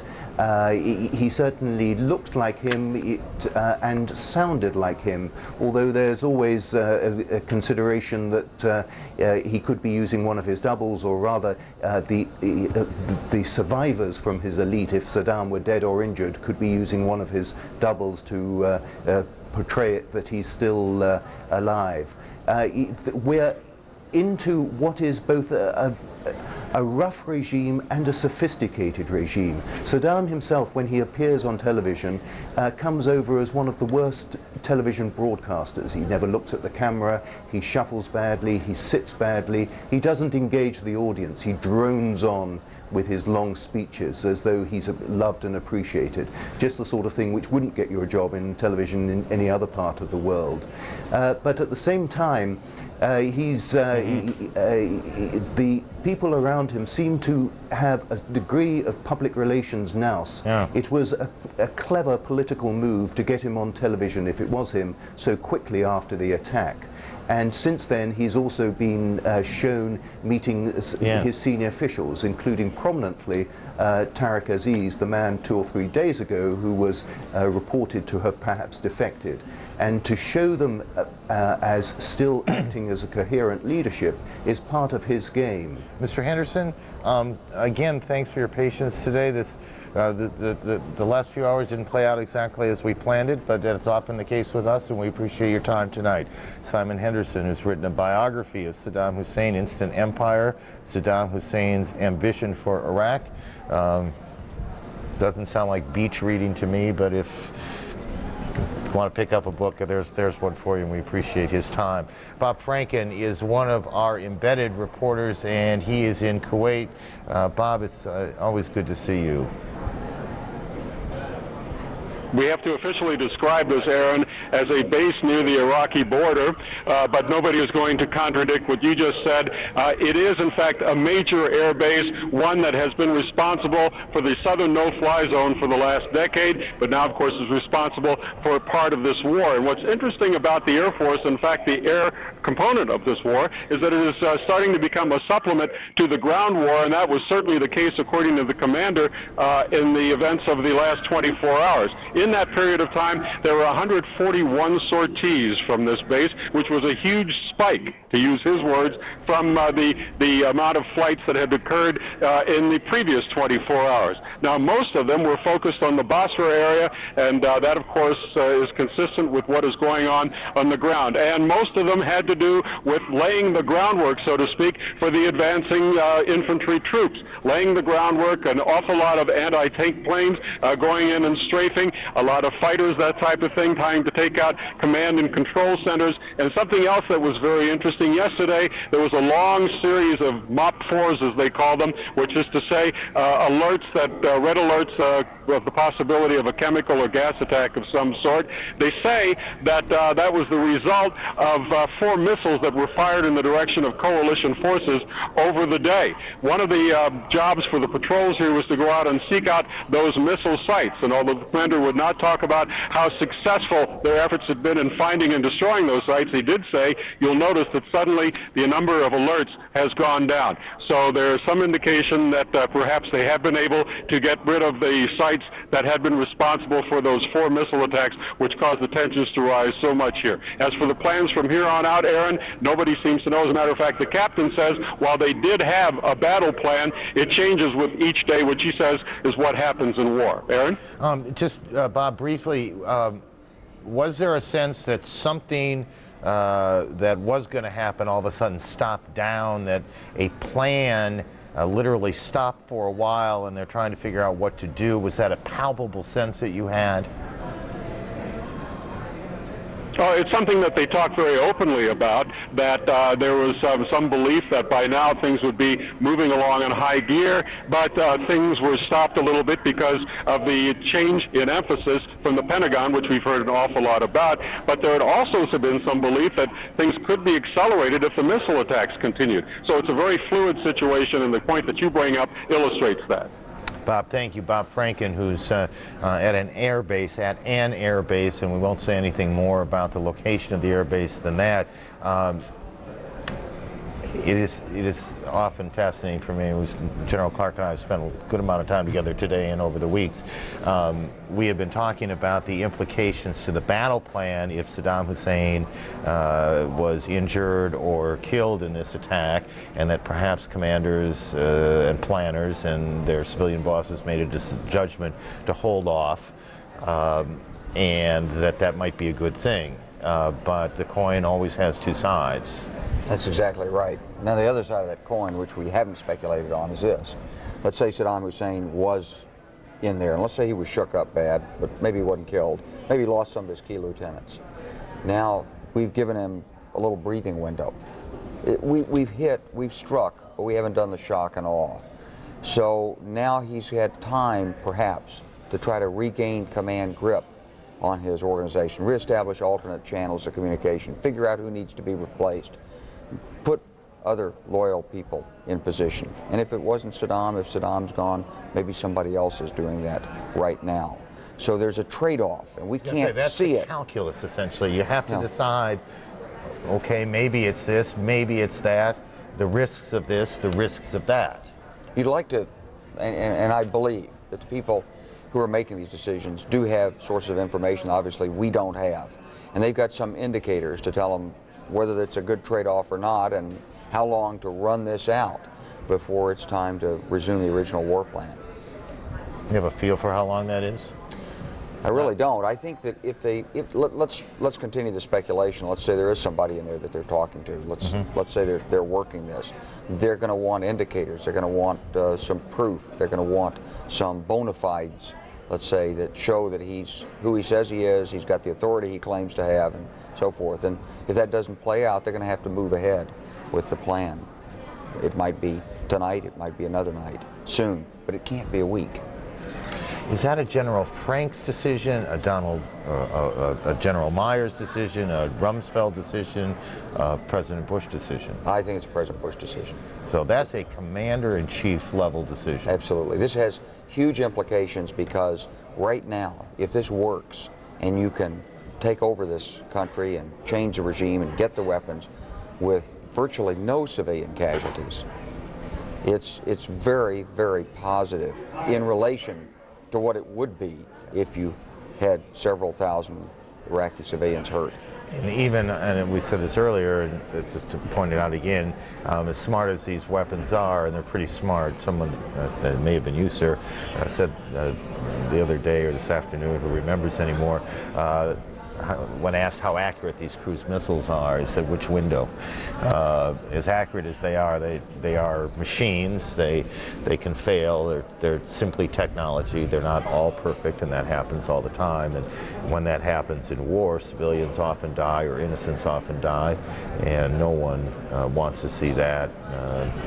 No one wants to see war, I suppose, but no one certainly wants to see innocents die along the way. It's a fascinating calculus that these guys have to work through, and I assume military planners have at this point, sort of two directions to go, and they're waiting for someone to say A or B. There's probably 15 directions, and this is like the proverbial duck, you know, that's moving smoothly across the surface of the water, and underneath the feet are just paddling like mad as they're shuffling through all the combinations here and trying to get orders straight and trying to collect information and trying to keep people on the same sheet of music. This has got to be incredibly complicated behind the scenes. I think so.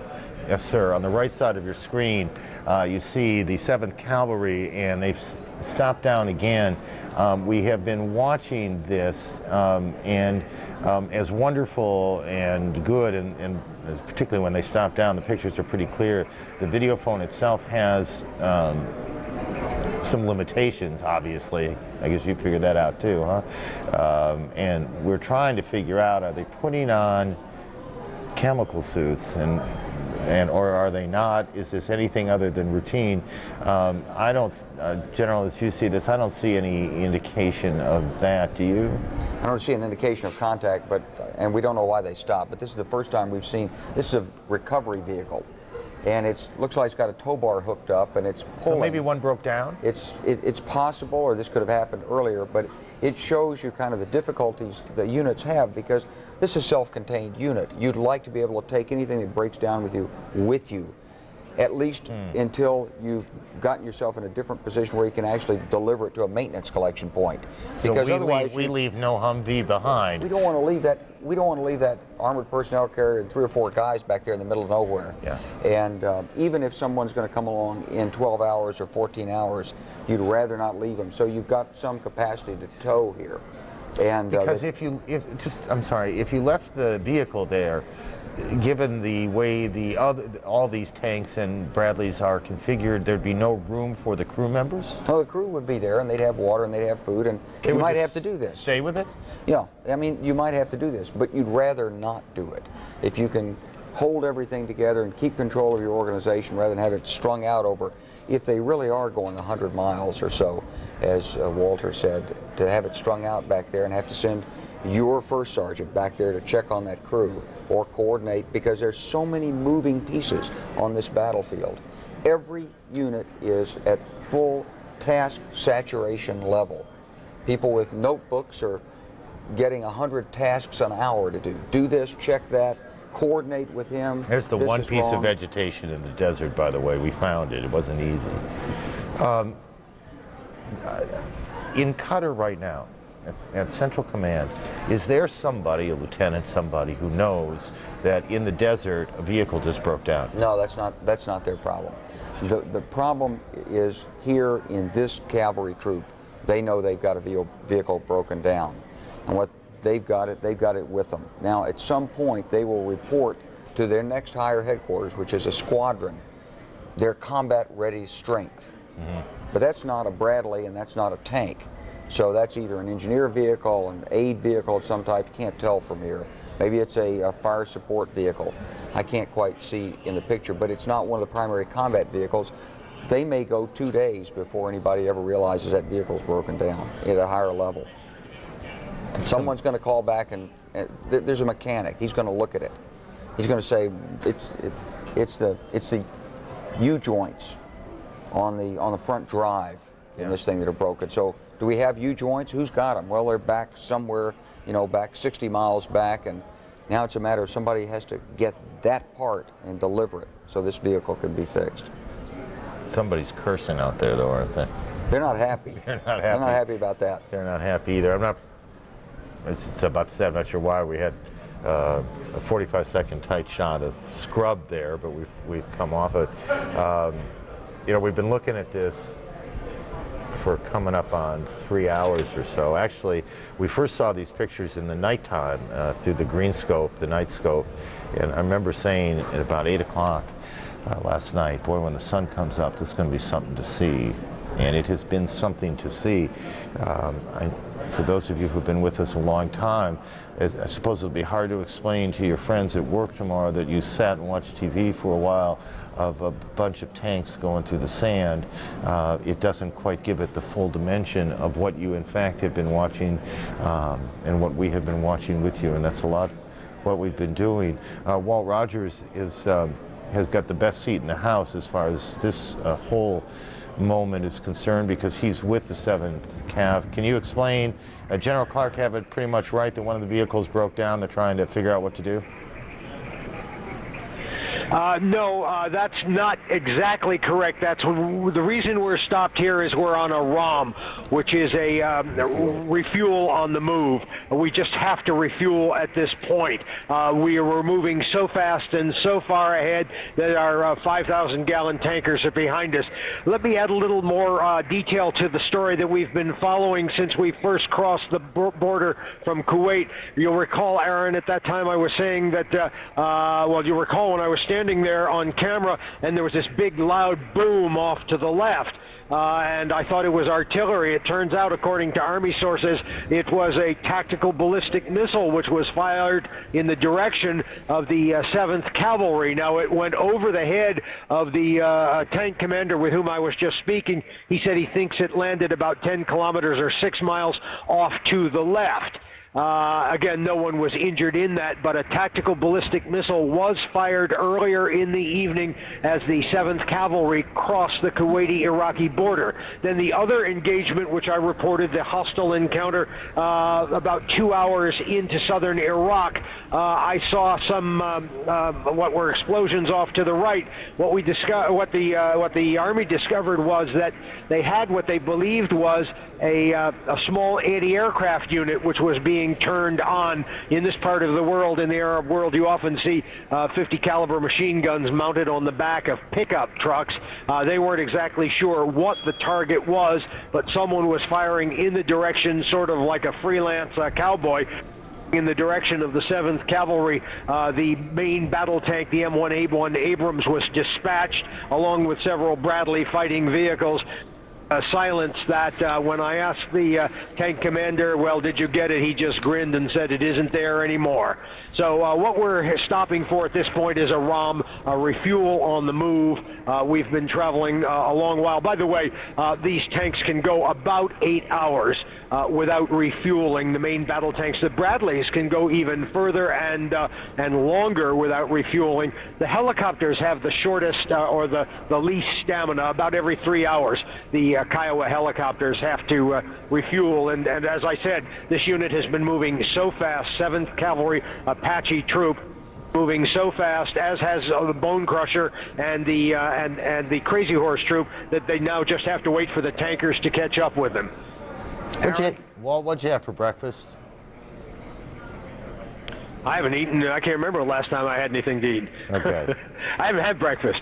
Well, grab yourself an MRE and keep the pictures up for a bit. Again, for those of you who this is one of the helicopters, obviously, that Walt was talking about. They do the reconnaissance. They fly ahead of the units and of the tanks and the Bradleys and the rest. And they're small. They fly very, very low, sometimes 50 feet off the deck. And that's tough work too, particularly as it gets hot out in the desert. It's not terribly hot right now at this early in the morning out there, but as it gets hot out there, that is tough and difficult work as well. General, just again, explain a bit of the roles of both the cavalry and then what comes in behind the cavalry. The cavalry is there to what? This unit's going out to find and fix the enemy. It's going to develop the situation. It's going to clear the path for the division if it can. If it can't, it's going to find the enemy force and determine what its size, disposition, intent is. It's going to provide a base of fire on which the rest of the division is going to take action. So it is well out in front. It may have some specific tasks beyond that. Walter may know what those are. He probably can't tell us without giving us information he's not supposed to disclose, but that would be the doctrinal purpose of this force. Behind it would be one or more of the brigades of the 3rd Infantry Division. And just give me another paragraph on, you've seen one of the, so I can't help but thinking that somewhere at Fort Stewart, right? Fort Stewart, Georgia, as that soldier walked by, one of the wives or girlfriends said, "That's my guy," because we know literally we know that they are watching down there. Give me a paragraph on the infantry, their role will be what? To do the hand-to-hand, if that's what it is? Behind this organization, going to be there are 3 brigades of the 3rd Infantry Division. They're a combination of tanks and mechanized infantry. The tanks each battalion has 3 tank companies, 14 tanks in a tank company, plus a couple in the headquarters, so 44 tanks in the battalion, 3 Bradley companies in a Bradley battalion. They normally cross-attach, so they're moving as task forces.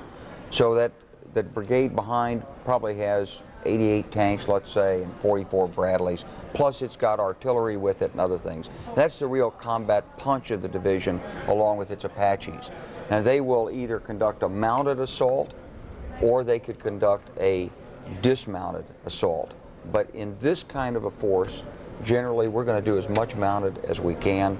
We're going to dismount our infantrymen only when we have to clear some objective, or in the case where we might be in a defense to, let's say, put some infantrymen out in the defensive area. Springtime in the desert, even in Iraq. Even in Iraq. There aren't many pretty things in moments like this, but that's one of them. You know, it's sort of nice to see it. We'll do some refueling for you too here. Those of you who may just be joining us, we want to get you up to date on the major events that have gone on in a long day because of the overlap in time zones. We end up talking about 2 days events each day. Connie Chung has been handling that duty for us, and she will now update you. Connie.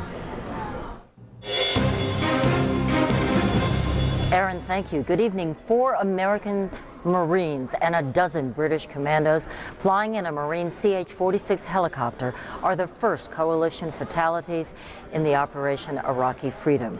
The chopper went down in Kuwait and there were no survivors. The Pentagon says mechanical problems may have caused it to crash. Inside Iraqi territory, miles inside enemy territory, the 7th Cavalry stopped for refueling, then will continue barreling north toward Baghdad at up to 40 miles an hour, the spear tip of a larger invasion force.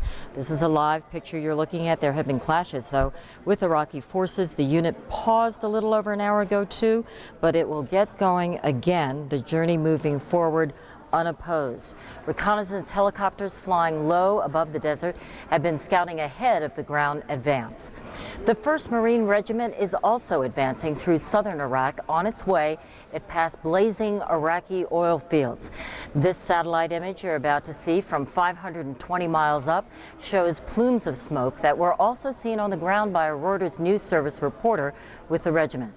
U.S. officials say the plumes are consistent with past oil fires, and the location matches up with the site of known Iraqi oil wells.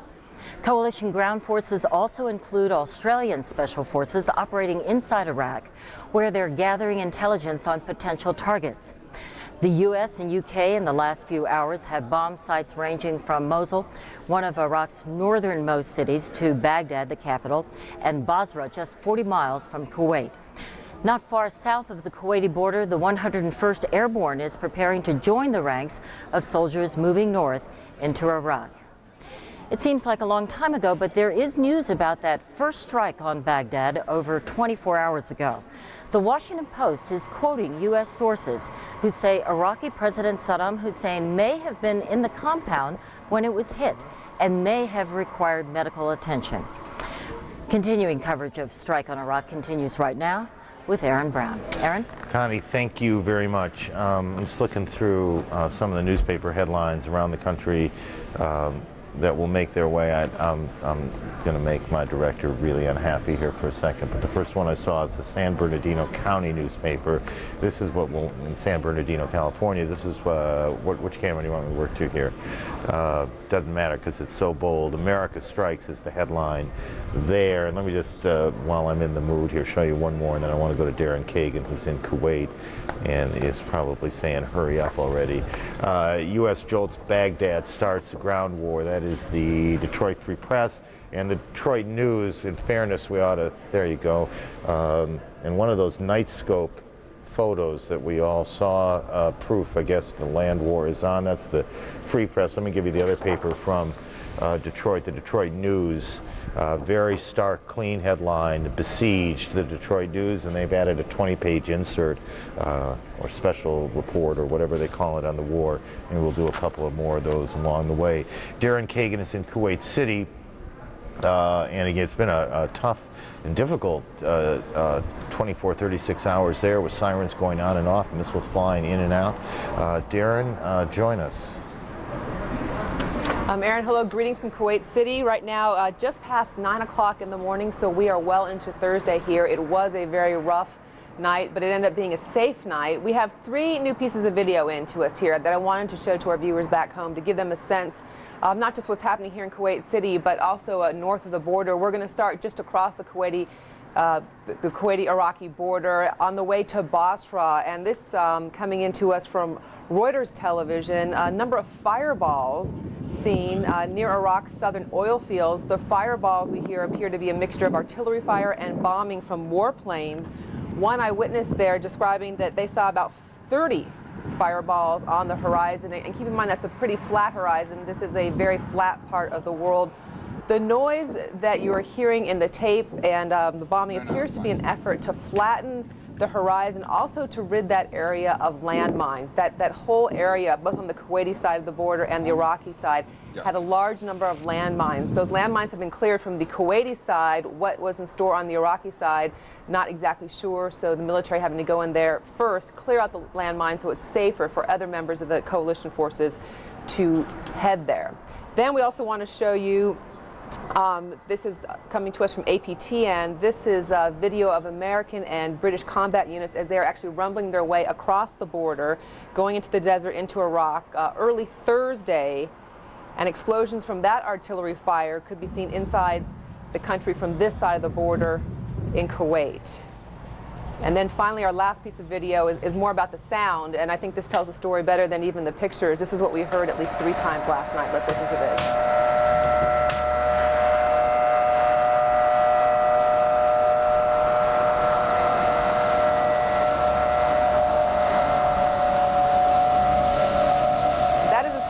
Of the sirens that you would hear throughout Kuwait City. As I said, about 3 times we were awakened last night. There's supposed to be 3 signals danger coming, danger here, and then all clear. It seems like the Kuwaitis have gone right to danger here. That's what wakes you up and sends you down to a shelter area with all your gear as you wait for the all clear. The good news is they all did end in all clear, and Kuwait City not hit last night, but not a lot of people in Kuwait City getting a lot of sleep last night, Aaron. There are a couple of English language newspapers in Kuwait City. If you can get your hands on one, I'd be very interested to see I will what. do that. Thank you. To see what the headline is in one of those two papers. Thank you. It'd be hard to get the Arab Times. Thank you. It would be hard to overstate, wouldn't it? The scars left behind the Iraqi invasion of Kuwait.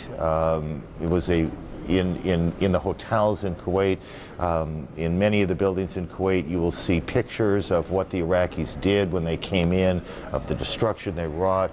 The signs are everywhere, but in some respects, at least people will tell you that the emotional scars of it, this kind of innocent, simple country so rich with oil, don't forget that, but with almost no other industry at all, was changed dramatically by the events of 12 years ago, which very much set the table for the events we're watching today and the pictures that you're seeing right now in southern Iraq.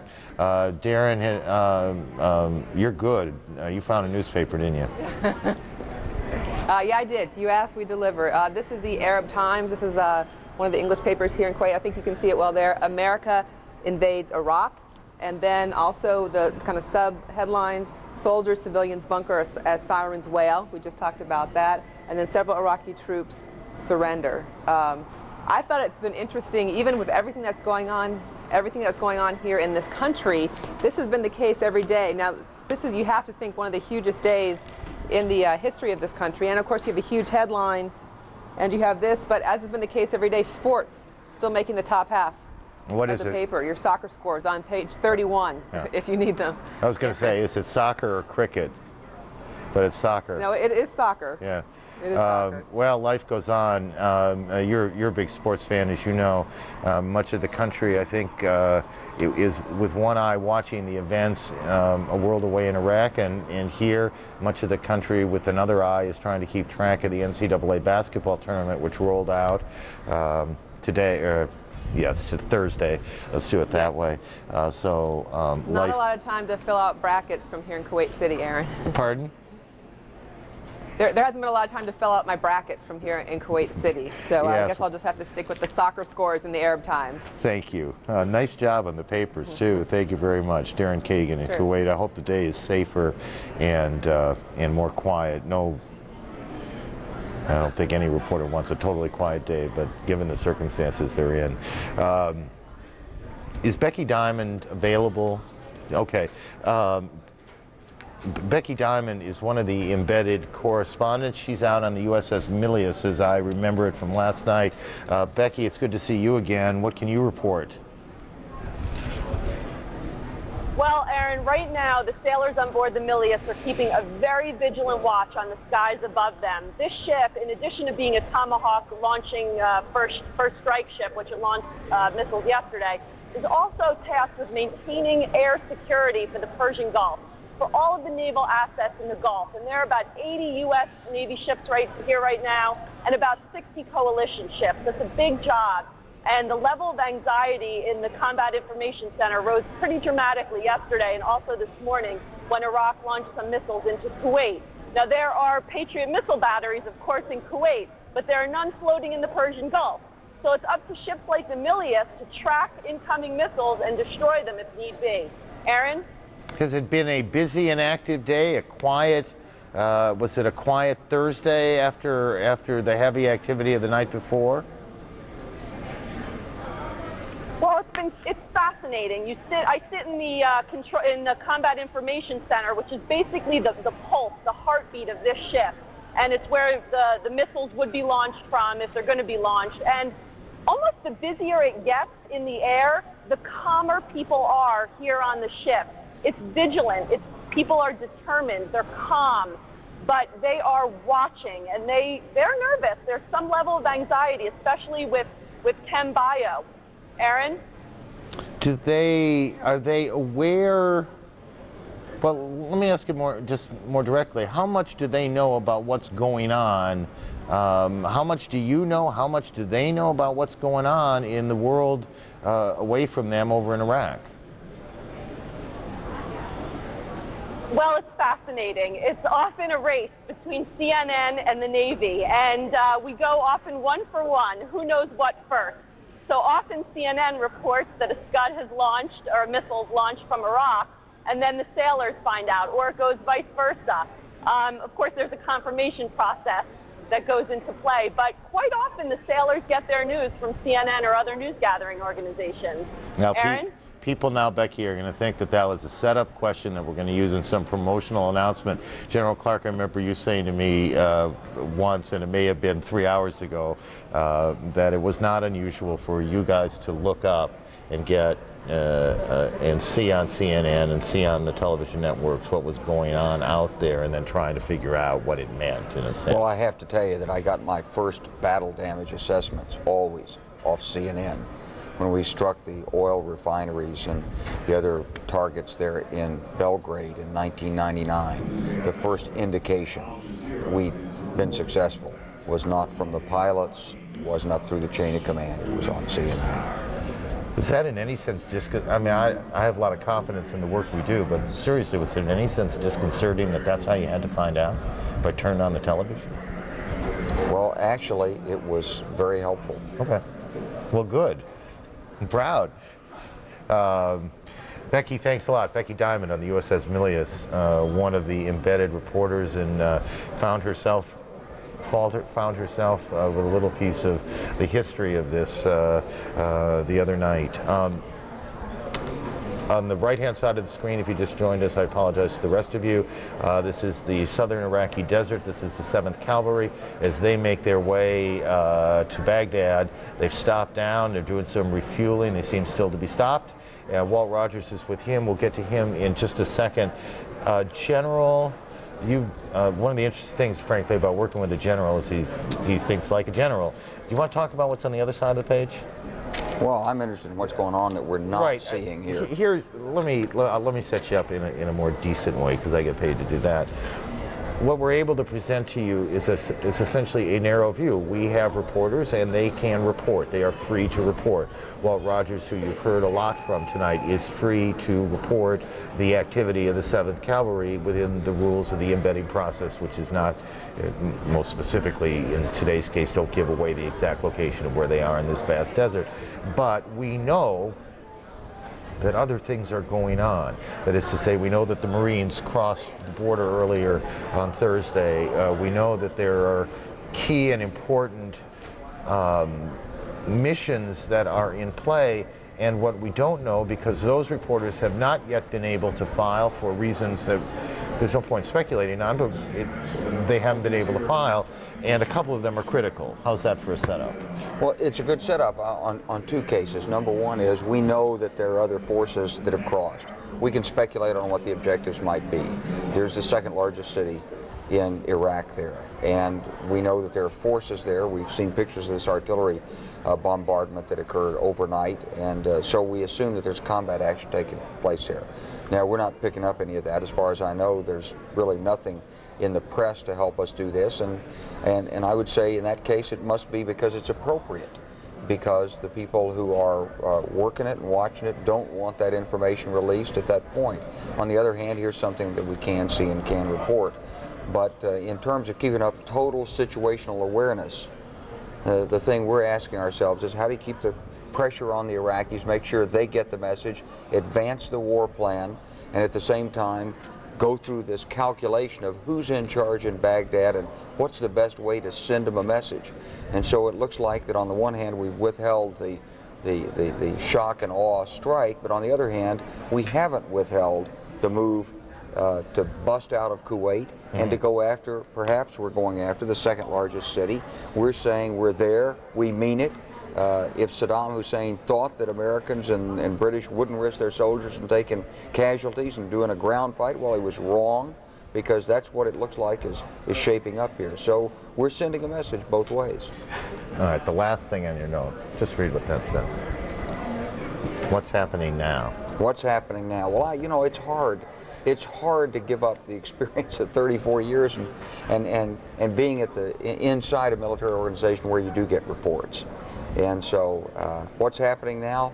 There's probably a fight going on somewhere. Somewhere. And the dimensions of that fight we don't know, and it probably, though, it will tell us something about the willingness of at least one Iraqi unit to stand and fight, and it will tell us something about the kind of equipment that still works. It's a pretty degraded army the Iraqis have, and we don't know. This is the odd thing, you know, when you're dealing with a force like this, even if they've got no command and control at the top, you may have individual units who don't get the word, and they're still fighting because there's an officer there who's stubborn or loyal or just... Or believes he should. Believes he should. Yeah. On the subject of what's happening now, I guess, in Al Jazeera, the Arab language news channel, is reporting that there will be a news conference within the hour. And I wouldn't necessarily put a lot of money on the fact that it's going to happen within the hour, okay? Within the hour, Iraqi government officials, the content, the subject of that, we do not know. But they are reporting that, and I assume that we will make our best effort to carry that and translate it if that in fact happens tonight. You may recall yesterday, in a very different circumstance in fairness, that we were promised a Sadaam Hussein statement about 8 times that it would be in the next 10 minutes, in the next 10 minutes, in the next 10 minutes. In any case, Al Jazeera says this will happen in the next hour. As I look now back at the screen, Walt Rogers, we've known each other a long time. Just to describe what we see and what's going on out there in the desert. You're still stopped. That's true.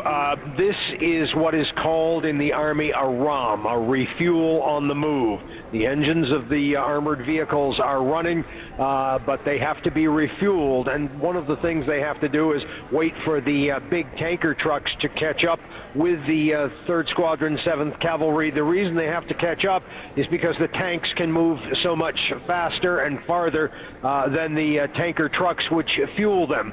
The tanks can run about 8 hours on a full tank of fuel. The Bradleys can go even longer, perhaps 10 to 12.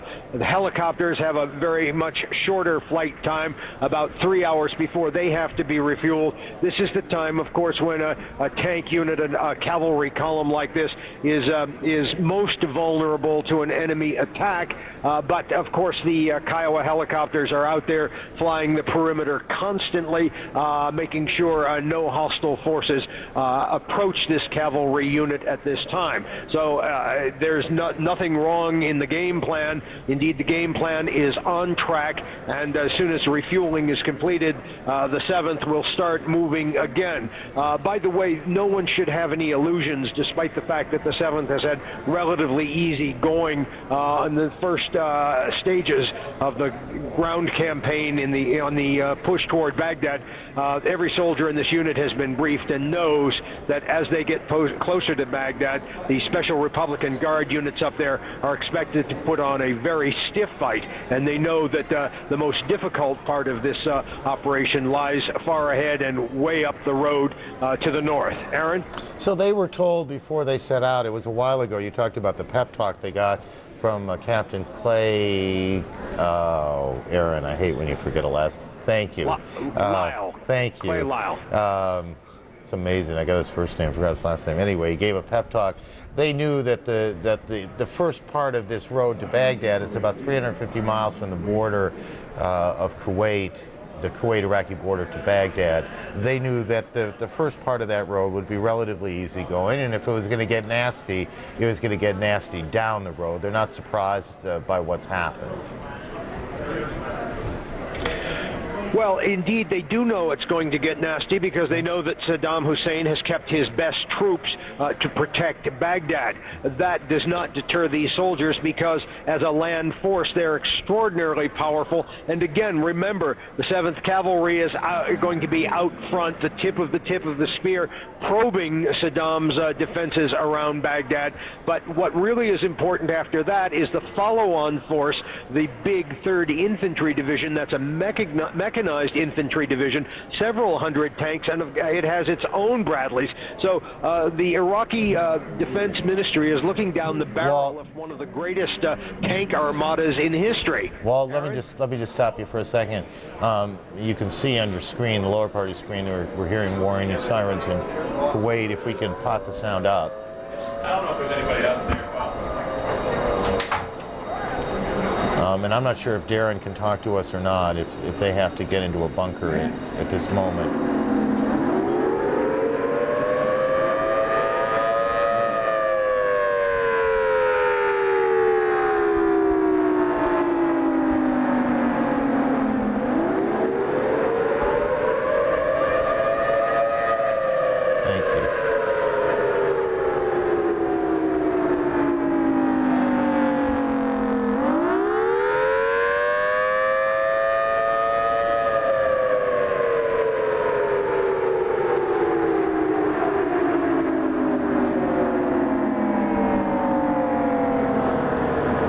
City is only about, if I remember this correctly, it's only from our trip there, it's only 40 miles, a little more than that or so from the border itself. It's not very far away. It takes a while to drive up there, and these days you can't actually drive all the way to the border. It's restricted. But as it's now approaching 9:30 Friday morning in Kuwait, we were asked any number of times when we were there what these towers are. The one in the foreground, the one you see, it's very much like the Space Needle in Seattle, I think. These are other, on the right side of your screen, you're also seeing some neighborhood shots in Kuwait. I was saying that those towers on the left, there's a restaurant up there and an observation deck up there. The other tower, the one behind it's a water tower of one sort or another. Anyway, you pay a couple bucks and you can go up and look out, and there's an amusement park around there. The sirens have stopped, but they were loud, and you can see that there's not a lot of traffic 9:30 in the morning. It's a pretty bustling city under normal circumstances, and driving in the city is an experience. I will tell you, not quite Rome, but it's an experience, and it is generally speaking, let me say this differently, in our experience of a week there, I think that's fair and more honest, quite a lot more crowded than what you see in the right side of your screen. Shot on your left side of the screen, just so that you know, I'm certain is coming off a hotel balcony where we have a broadcast position, a stationary position. Obviously, we've left the cameraman up there, and we have a large staff there, as you can imagine, and we are always mindful of the risks that they are taking, and mindful of the risks that the citizens of Kuwait have been living under now for the last days and weeks, and the experience they had during the invasion and the rest. But we worry about the cameraman who's doing his job. We don't see any indication that anything has happened in this, particularly the shot on the right, which is the wider of the two shots. We might take that full for a second, just if you can. But again, it looks to be very quiet, a very quiet Friday morning in Kuwait. It's coming up on 9:30 there, 9:30 in the morning. Kuwait City is a very bustling city in many, many respects. It is new in a lot of places. A lot of it had to be rebuilt after the invasion. All of the hotels have been, all the major hotels have been rebuilt. They were terribly damaged by, in that, vandalized is a much better word, vandalized by the Iraqis when they came in. This kind of wanton destruction that the Iraqis did.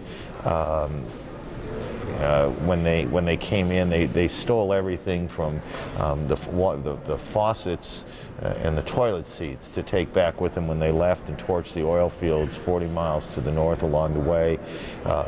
There are also parts of the city that are quite old and feel quite Arab, quite Persian, if you will. There's bustling markets, but it's also very Western in many respects. And it's a place where that seems to be trying to figure out exactly whether it's going to be a conservative Islamic country or a moderate, or how conservative Islamic country it might be.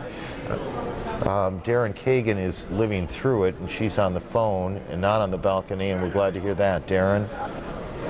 Yes. Hi, Aaron. I've left my post on the balcony on the 5th floor of the hotel where we're staying. I've come down into the basement. The sirens are going off again here in Kuwait City. It's the long kind of whining siren that goes, and it started probably about a minute or two ago.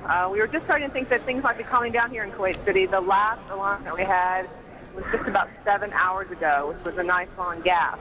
But we hear that, grab our stuff, and you come down to the basement where we are with pretty.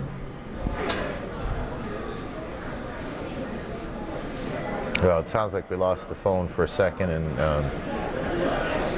we'll see if we get it back. I don't know if Darren's able to hear us at all, but Darren, we were able to hear quite clearly and quite loudly those sirens going, and had a much better sense of why it wakes you and everybody else up when it goes off. That is the green in Kuwait, what you're looking at. There are a couple little pocket parks here and there. There's just not much.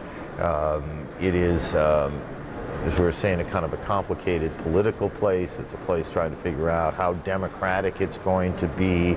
The Sabah family, the royal family. There is a parliament. It's an elected parliament. It has limited powers. The court, the justice system, pretty much controlled by the royal family. There were lots of promises made after the first Gulf War that they would become a more democratic society, and they have become somewhat more democratic. But interestingly enough, as they have become somewhat more democratic, they have also become somewhat more conservative in the Islamic sense of the term, because the conservative Islamic political groups were better organized, ran better campaigns presumably, and got more votes and ended up with more seats in the parliament, which comes back into business. And so, in fact, in the post-Gulf War period, the country of Kuwait itself has become a more conservative Islamic country. It's not unusual to see on the streets of Kuwait women in burqas, covered, totally covered, walking next to women in the most high fashion of London and Paris and New York City. It is two cultures in many respects living side by side. I described it once to someone as, it reminded me of a teenager. It wasn't sure precisely who it was or what it wanted to be yet, and it seems the country trying to figure it out.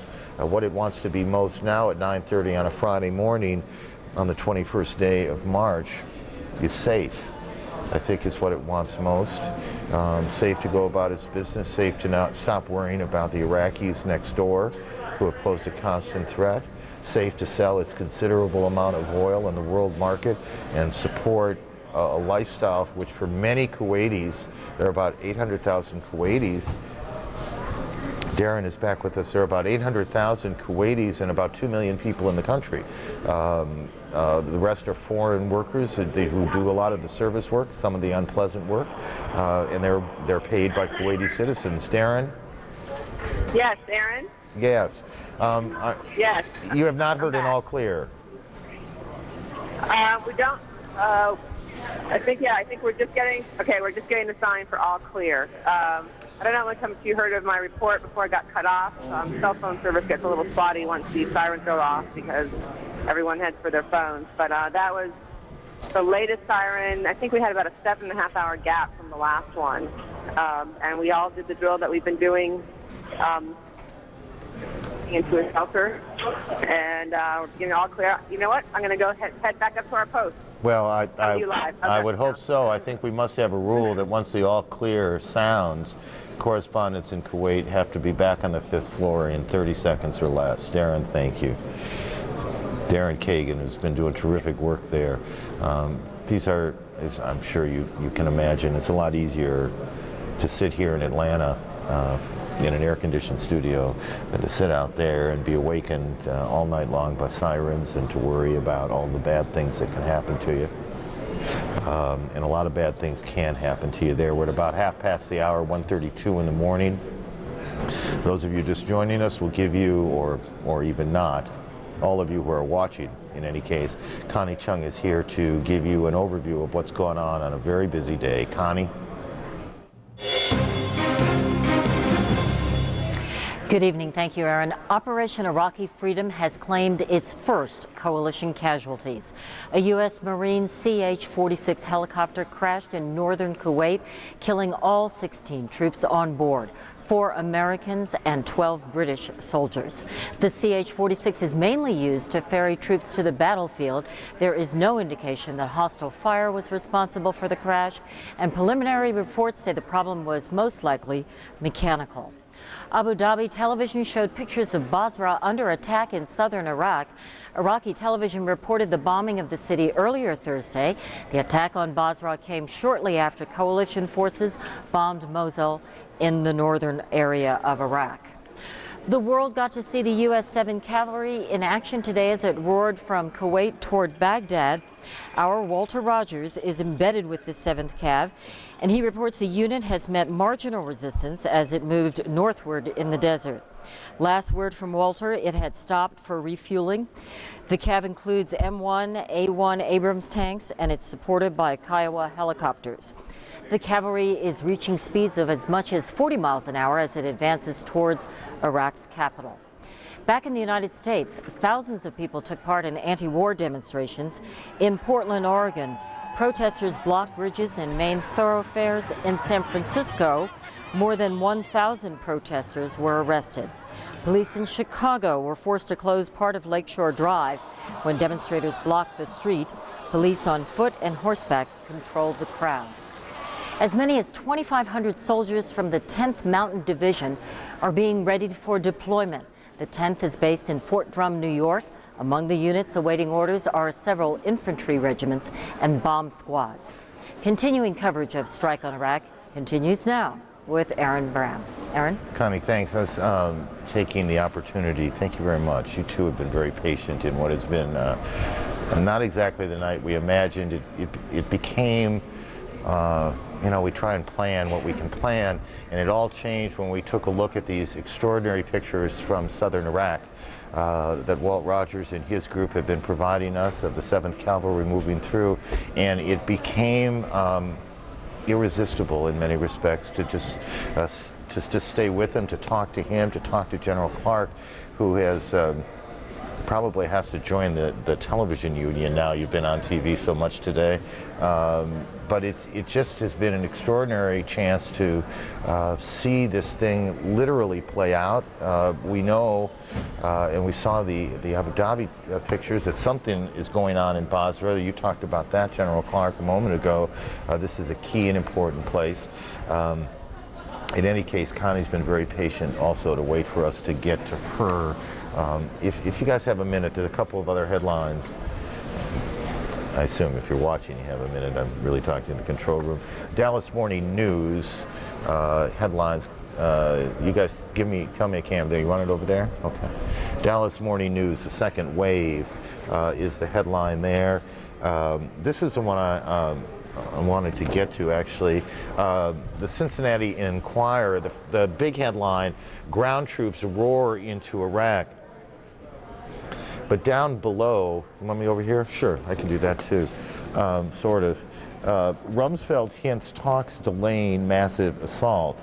And this is a story written by the AP, David Espo of the AP, suggesting that there is some business, General Clark, going on. You've talked about that what we may be seeing is a sense that something happened in Iraq when those cruise missiles hit the other night that changed in a dramatic way what may unfold over the next day, 2, 3, right? That's certainly the implication. There must be something to it beyond the initial intelligence that we had that he was there. And we know we can reach inside this country. We've heard lots of discussion about it in open source material. So you have to believe something's What going is on. open source? It's the kind of thing you see published. The stuff that we can read. The stuff that we all read now. And we've been reading I'm not reading the classified stuff anymore either. Right. you know, I read where generals can get in trouble if they, you know, you got to be careful with that. That's right. Even retired generals. Did we lose the picture from the desert? Have we lost that, or is that still out there for them? Pardon? Okay, we still have the picture. They have stopped down, they're refueling, and there was a point about a half hour, 45 minutes ago, General, where they were just screaming, it seemed to me, across the desert. These tanks go, what, 40 miles an hour or something? They could on that kind of terrain. I mean, if you put the pedal to the metal. Pedal to the metal.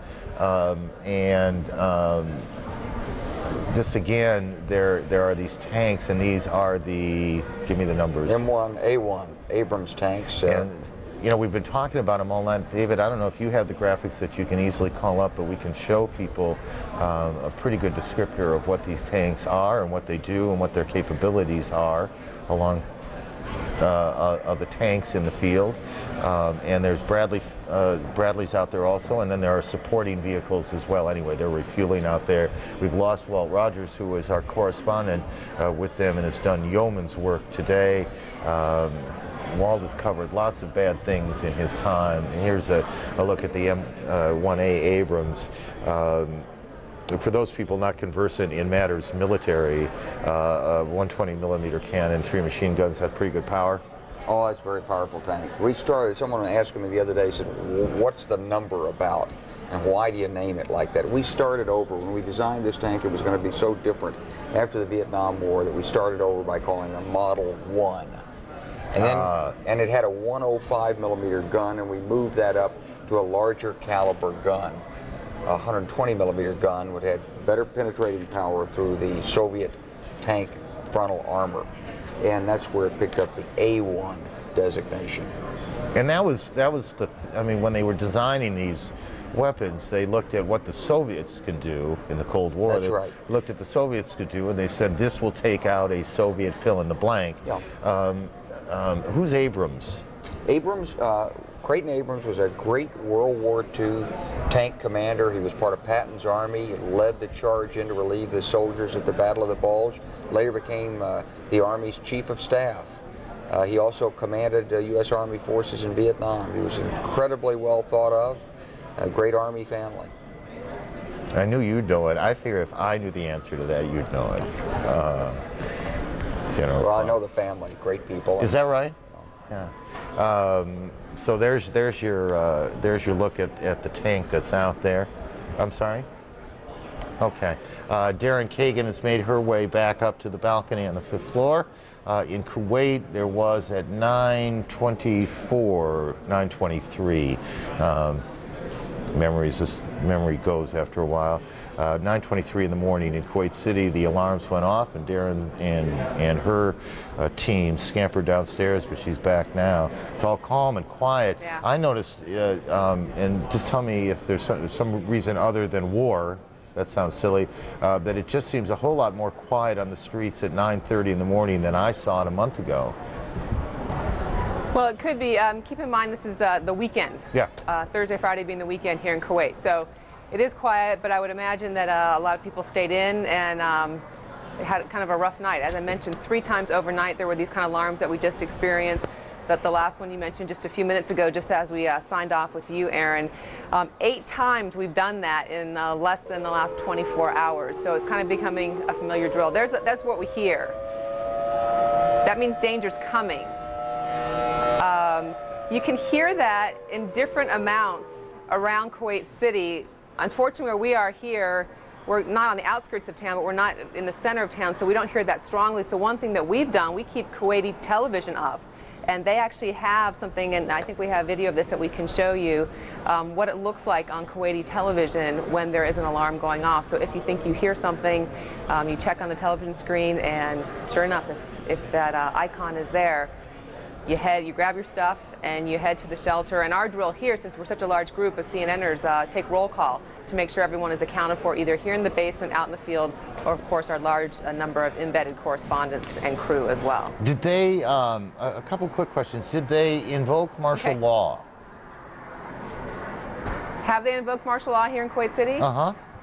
Is that the question? No, and in fact, I mean, you would be surprised how casual many Kuwaitis are about this, given especially they remember only too well what happened back in '91. But I was out last night. We were going, trying to get past some checkpoints, trying to get to some of the sites where some of the missiles might have landed in the desert. And whereas we weren't able to get there because of checkpoints, there were still a large number of civilian cars out and about. I asked that in part because when we were there, that was a major topic of debate, whether the government would invoke martial law. The other question I had is the airport out in Kuwait still open? Are planes, commercial flights still coming in and going out? Yeah, now you can't, it's not so easy to get in and out, but we've actually had some members of our CNN crew make it in as late as last night. It's not so easy to make it from places like many of us flew in through Amsterdam or Rome or Frankfurt, but Jonathan Scher, one of our photographers, was just telling me this morning he had to go to Dubai. He was hanging out there for about 9 hours, flew in. He was about halfway in when the pilot was told to turn around, instead chose just to circle, and then eventually did make it into Kuwait City. So you can get here, but it certainly is not that easy. Yeah, even a month ago, the airline that we flew in would overnight planes in Kuwait, and it stopped doing that out of, and I suspect its insurance company suggested perhaps that might be a good idea. But in any case, they would overnight in one of the other Emirates in the Gulf and then bring the flight in. There has been this, this long-running concern about safety. Is there any sense that Kuwaitis, and the truth is Kuwaitis who could afford to back during the invasion, many of them fled in considerable numbers to London and to Saudi Arabia, other parts of the Gulf, to get away from it all. Is there any indication that there has been an out-migration of Kuwaitis in the last few days? Of Kuwaitis, of people who are naturalized citizens who live here. Yes, and who are trying to get out because they're afraid. Right. My sense is no, that people have chosen to stay, that they don't have the same fear and concern, that people feel very secure with a large number of U.S. and British troops that have been right here, stationed in Kuwait, have a very strong sense of confidence because of that. Now, when the first siren went off yesterday, I was also out in the city. The flow of traffic changed considerably very quickly. At that point, you did get a sense that people were trying to get out of Kuwait City, but at no point have we ever seen a sense of panic or a large number of people trying to get out of here quickly. People, I think, instead choosing just to stay home. Again, just for people who are not conversant, who didn't take Kuwait 101 in high school or college, about an extraordinarily high number of Kuwaitis are in fact paid by the government. They work for the government, they get paid by the government, and the Kuwaiti nationals live very well. Oil has been very good to the residents of Kuwait. As Darren, you can look down on the boulevards in Kuwait, and you see as many Mercedes as you'll see anywhere in the world, and fancy cars of all sorts. They live very well, and they travel a lot. Many of them are the young Kuwaitis, are educated abroad here in the States, many of them. The men mostly, the women not so much, but the men do, but the women work. It's not conservative in that sense, and so they have the money to leave if they want to, and they did 12 years ago under quite different circumstances, of course, but it's interesting to note, at least now, that they've not. Darren, don't go away from us yet. All right.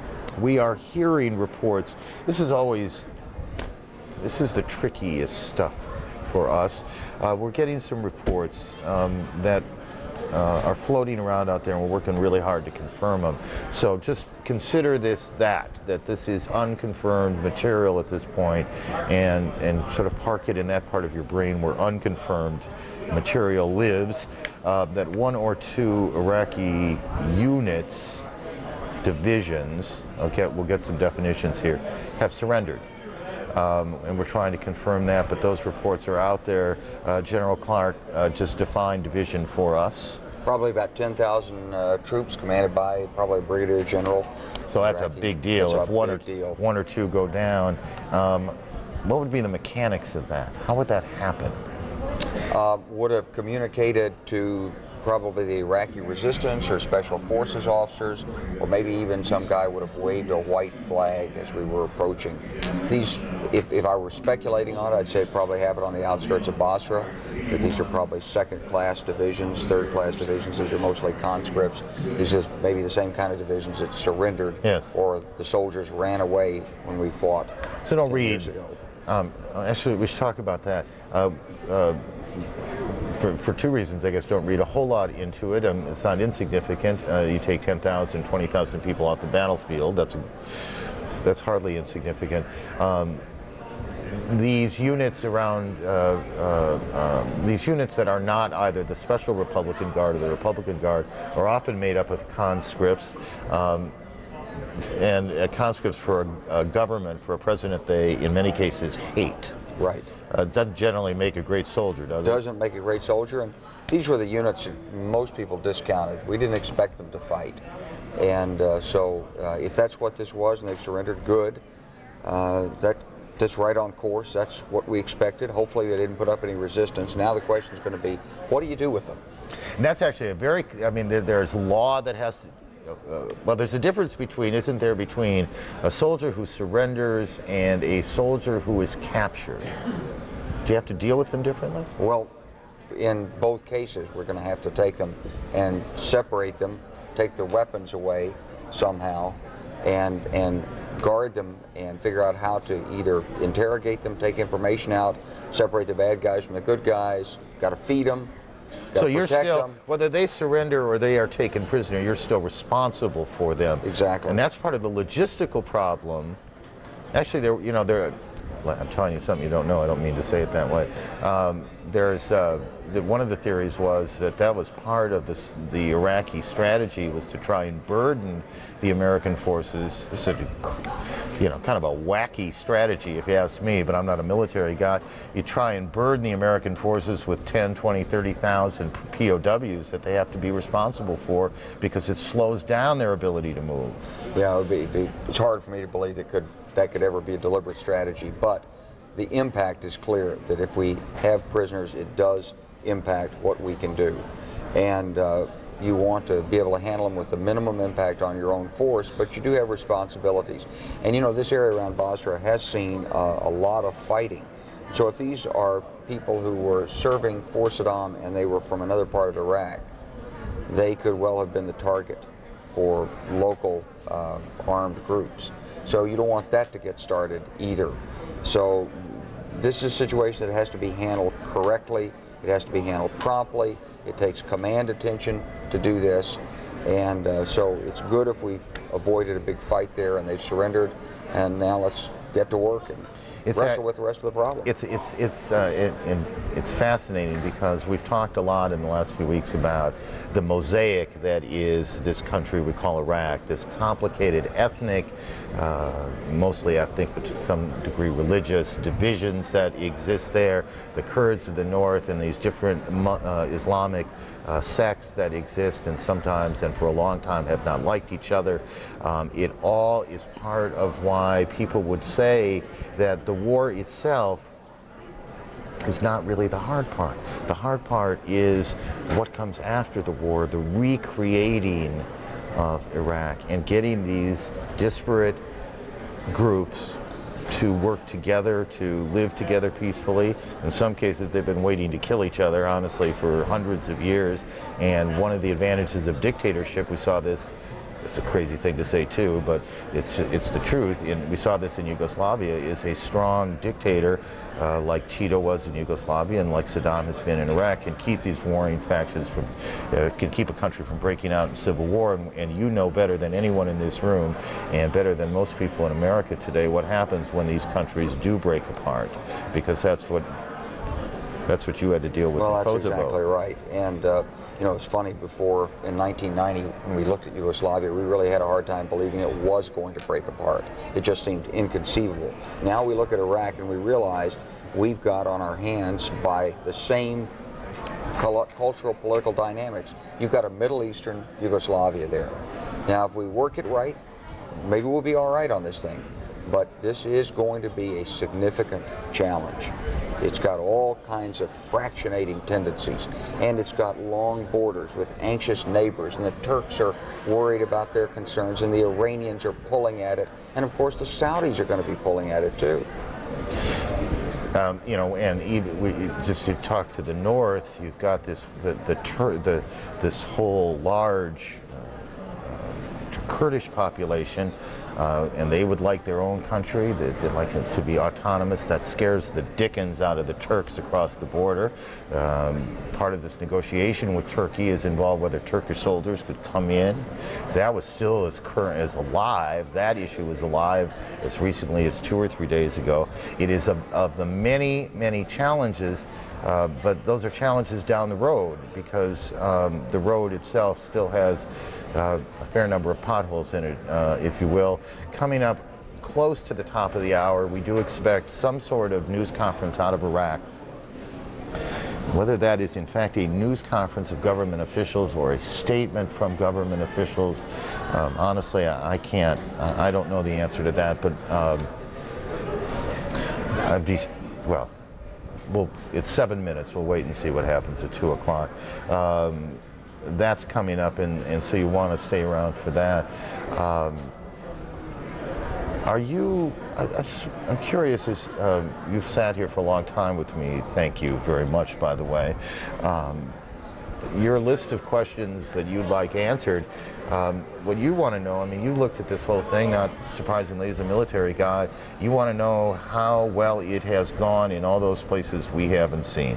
Well, that's right. I mean, you want to fill out the sheet. You know, we've seen a little snapshot of northern Iraq. We heard that Mosul was bombed. Well, what did we go after in Mosul, and what are we doing in northern Iraq, and how do the Kurds feel about this now? And there are bits and snatches of news in the press that the Turks actually have already moved into northern Iraq, and but we haven't seen any of that. We know there were reports that Turkish forces were moving to eastern Turkey to get ready to go in. So there's lots of this puzzle that hasn't been filled out yet, and you can't capture it all just with the magic of the television camera. General, I think you are now officially a member of the Anchorman's Club. I apologize for that. It's not a very distinguished group, but we're proud to have you in it. I can't thank you enough for all of your insights, and what, for me at least, was just one of the most interesting nights, professional nights I've ever had. Thank you, sir. Well, it's been really great to be with you, and it's been really great to see these great soldiers in the United States Army out there working. It has indeed. Thank you. Our embeds our correspondents have been filing all day long. They have seen extraordinary things. We leave you this hour with their reporting, and after that, this coverage continues with Anderson Cooper and Carol Costello. We'll see you again later today, we suspect. Thanks for being with us tonight. And here is how the day was reported by correspondents at war. I'm standing on the USS Milius, a destroyer in the northern Persian Gulf, thousands of miles from where you are on a video phone. This morning, about 9:02 Eastern Time, 5:02 local time, this ship launched 8 Tomahawk missiles. One didn't make it too far. Its booster fell not too far from me in the water, right beside me, but 7 others launched successfully, reaching targets, which of course we don't know. Now the ship has an unknown number of Tomahawk missiles. It does have more. The ship is waiting for its orders, and we'll have to see what's next.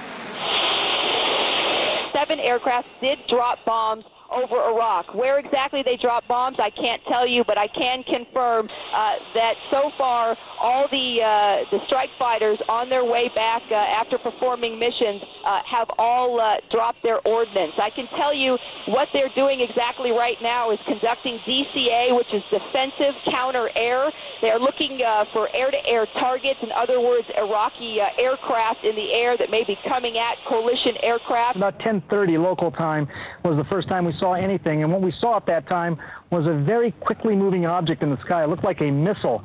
It was fast and it was loud, about 300 feet in the air. It appeared to be traveling from north to south, and then we were all told to bunker, bunker, bunker, and gas, gas, gas. That basically means to get into the bunkers and put on your gas mask. We certainly did that right away. Shortly after that, we heard a boom coming from the south, again from the south, somewhere between us and Kuwait City. I was just walking a few meters from here. I heard the explosions in the distance, 3, 4, perhaps 5. I was my initial thought was that I was listening to incoming artillery, but again, we're a good distance away. It sounded like artillery, and then all of a sudden, the captain of our Apache troop, Captain Clay Lyle, ran out and said, "Everyone, get in your hard-skinned vehicles." He thought he would be taking incoming artillery. Moments after that, every soldier here started yelling, "Mop 4, Mop 4." That is the chemical warfare condition by which you are instructed to put on your boots, your trousers, your parka, your gas mask, and your gloves. Earlier, about an hour and a half ago, while it was still light here, I saw a couple of multi-launcher rocket system missiles crossing the sky from west to east, basically across the northern tip of Kuwait. I've just been witnessing an extraordinary artillery bombardment by the United States and British forces into Iraq, and an aerial bombardment as well. And it's just extraordinary. I mean, it feels like an earthquake, and just the rumble and the noise. It's shaking the windows. It's shaking buildings, and this has been going on all evening. A U.S. Army source has told CNN that the U.S. Army 7th Cavalry has had its first hostile contact with the Iraqi forces on the other side of the border. They are describing it as relatively low-key, according to reports which we're receiving now, and these reports are somewhat conflicting. A number of Iraqi vehicles were taken out, including perhaps a number of tanks. That has slowed the U.S. Army 7th Cavalry's progress across the border into Iraq. We just heard an income. What the hell?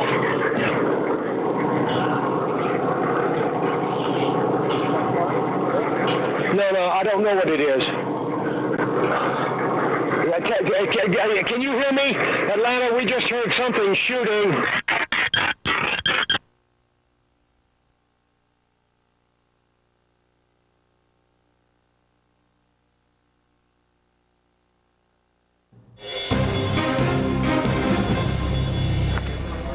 Dramatic developments this morning. Aaron Brown has retired for now, but he will be back, never fear. We want to take a look at the latest news at this hour. Dramatic pictures from southern Iraq as the 7th Cavalry race through the desert, heading north in the direction of Baghdad. Our Walter Rogers, you've been seeing him all night long. He's embedded with the unit. He reports they have met with minimal resistance. Sirens sounded in Kuwait City again just around a half hour ago. The all clear was given just a few minutes after the first alert. It was the 7th such alert in the Kuwaiti capital since the U.S. began its campaign against Iraq. Pentagon officials confirmed the first coalition casualties of Operation Iraqi Freedom. A U.S. Marine CH-46 helicopter crashed in northern Kuwait, killing all 16 aboard. They included 4 American crew members and 12 British troops. The CH-46 is mainly used to ferry troops to the battlefield. Preliminary reports say the crash may have been caused by mechanical problems. Iraqi TV reported the bombing of Basra in southern Iraq earlier on Thursday. Abu Dhabi television later showed pictures of Basra under attack. You see it here. The bombing in Basra came shortly after coalition forces bombed Mosul in northern Iraq. And Iraqi soldiers milled about near the city of Kalkak in northern Iraq. The Iraqis dressed in green uniforms. You see them there on the hill. Well, they were watched closely by Kurdish fighters in the hills. Kurds said the soldiers had replaced Iraqi guards who had indicated a desire to surrender. In the meantime, aircraft were heard overhead, with many thuds heard in the distance. And the Washington Post is reporting there is evidence that Iraqi President Sadaam Hussein was injured during the first strike. In Friday's edition, an administration official says medical attention was urgently summoned on his behalf, Saddam's behalf, following the strike on targets around Baghdad.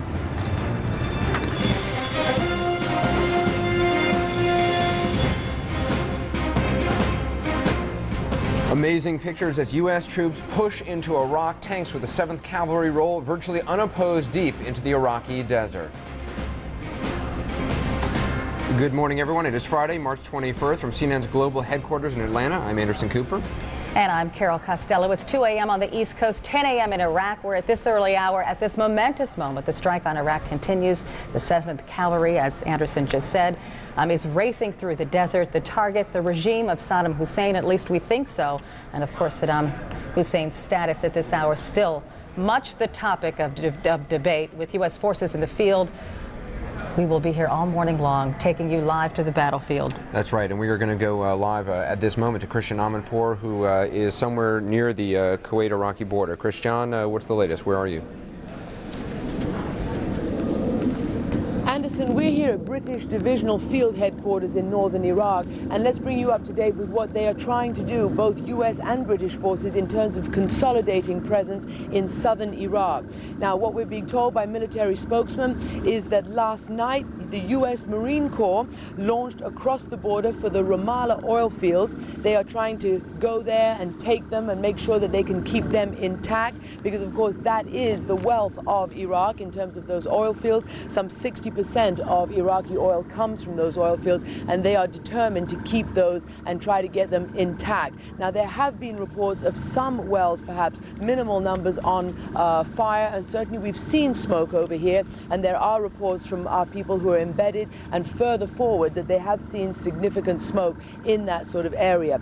But moving on, they're also with UK Royal Marines. The British Royal Marines yesterday launched across onto the Four Peninsula. Again, that being very important strategically to get that. That is where all the oil goes out, and then it is pumped into the sea and put onto tankers and taken out. They want to do as much as possible to preserve all of Iraq's economic riches and economic strategic resources here, because of course if those are damaged, it takes an enormous amount of time and effort to regenerate those. So we're told that the land push for the Four Peninsula is still underway. It's going well. It was supported by aerial bombardment, artillery, and also, we're told, naval gunships. Now, we're also being told here that the objective in all of these military operations is to give the Iraqis as much time and as much room as possible to surrender.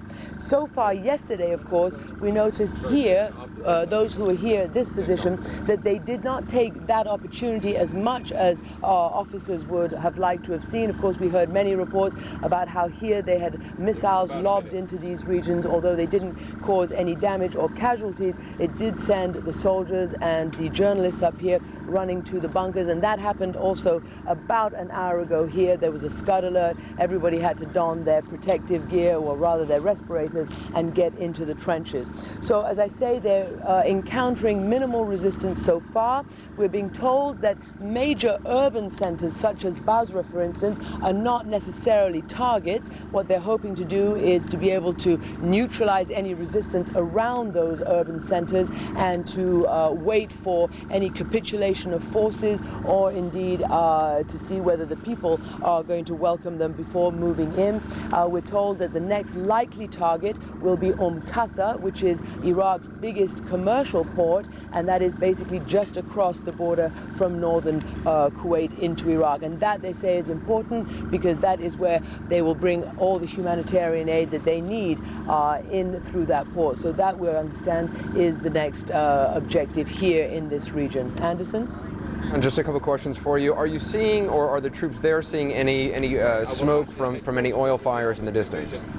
Basically what they were doing, they were going up to... Well, what we're seeing here, we did early this morning, a wind has come up now, so it's dispersed somewhat, but it was a big black cloud over here, which certainly looked man-made rather than from rain above. And what we've been hearing from some of our people who are embedded with troops further forward, that they are also seeing significant smoke. But when we ask military officials here, they're saying that the number of wells or the amount of oil wells on fire, we're being told, is minimal at this point.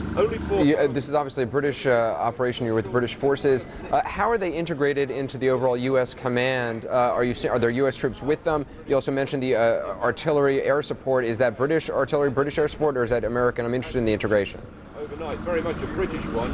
Royal Marine Commandos going... Okay, there's several different locations. The Al-Four Peninsula was taken by UK, British Royal Marines, we're told, with British artillery and naval gunship support. But when it comes to the Ramallah oil fields, those are the US Marines who are launching across there to try to secure those oil fields, which are quite near Basra. So that's a US operation.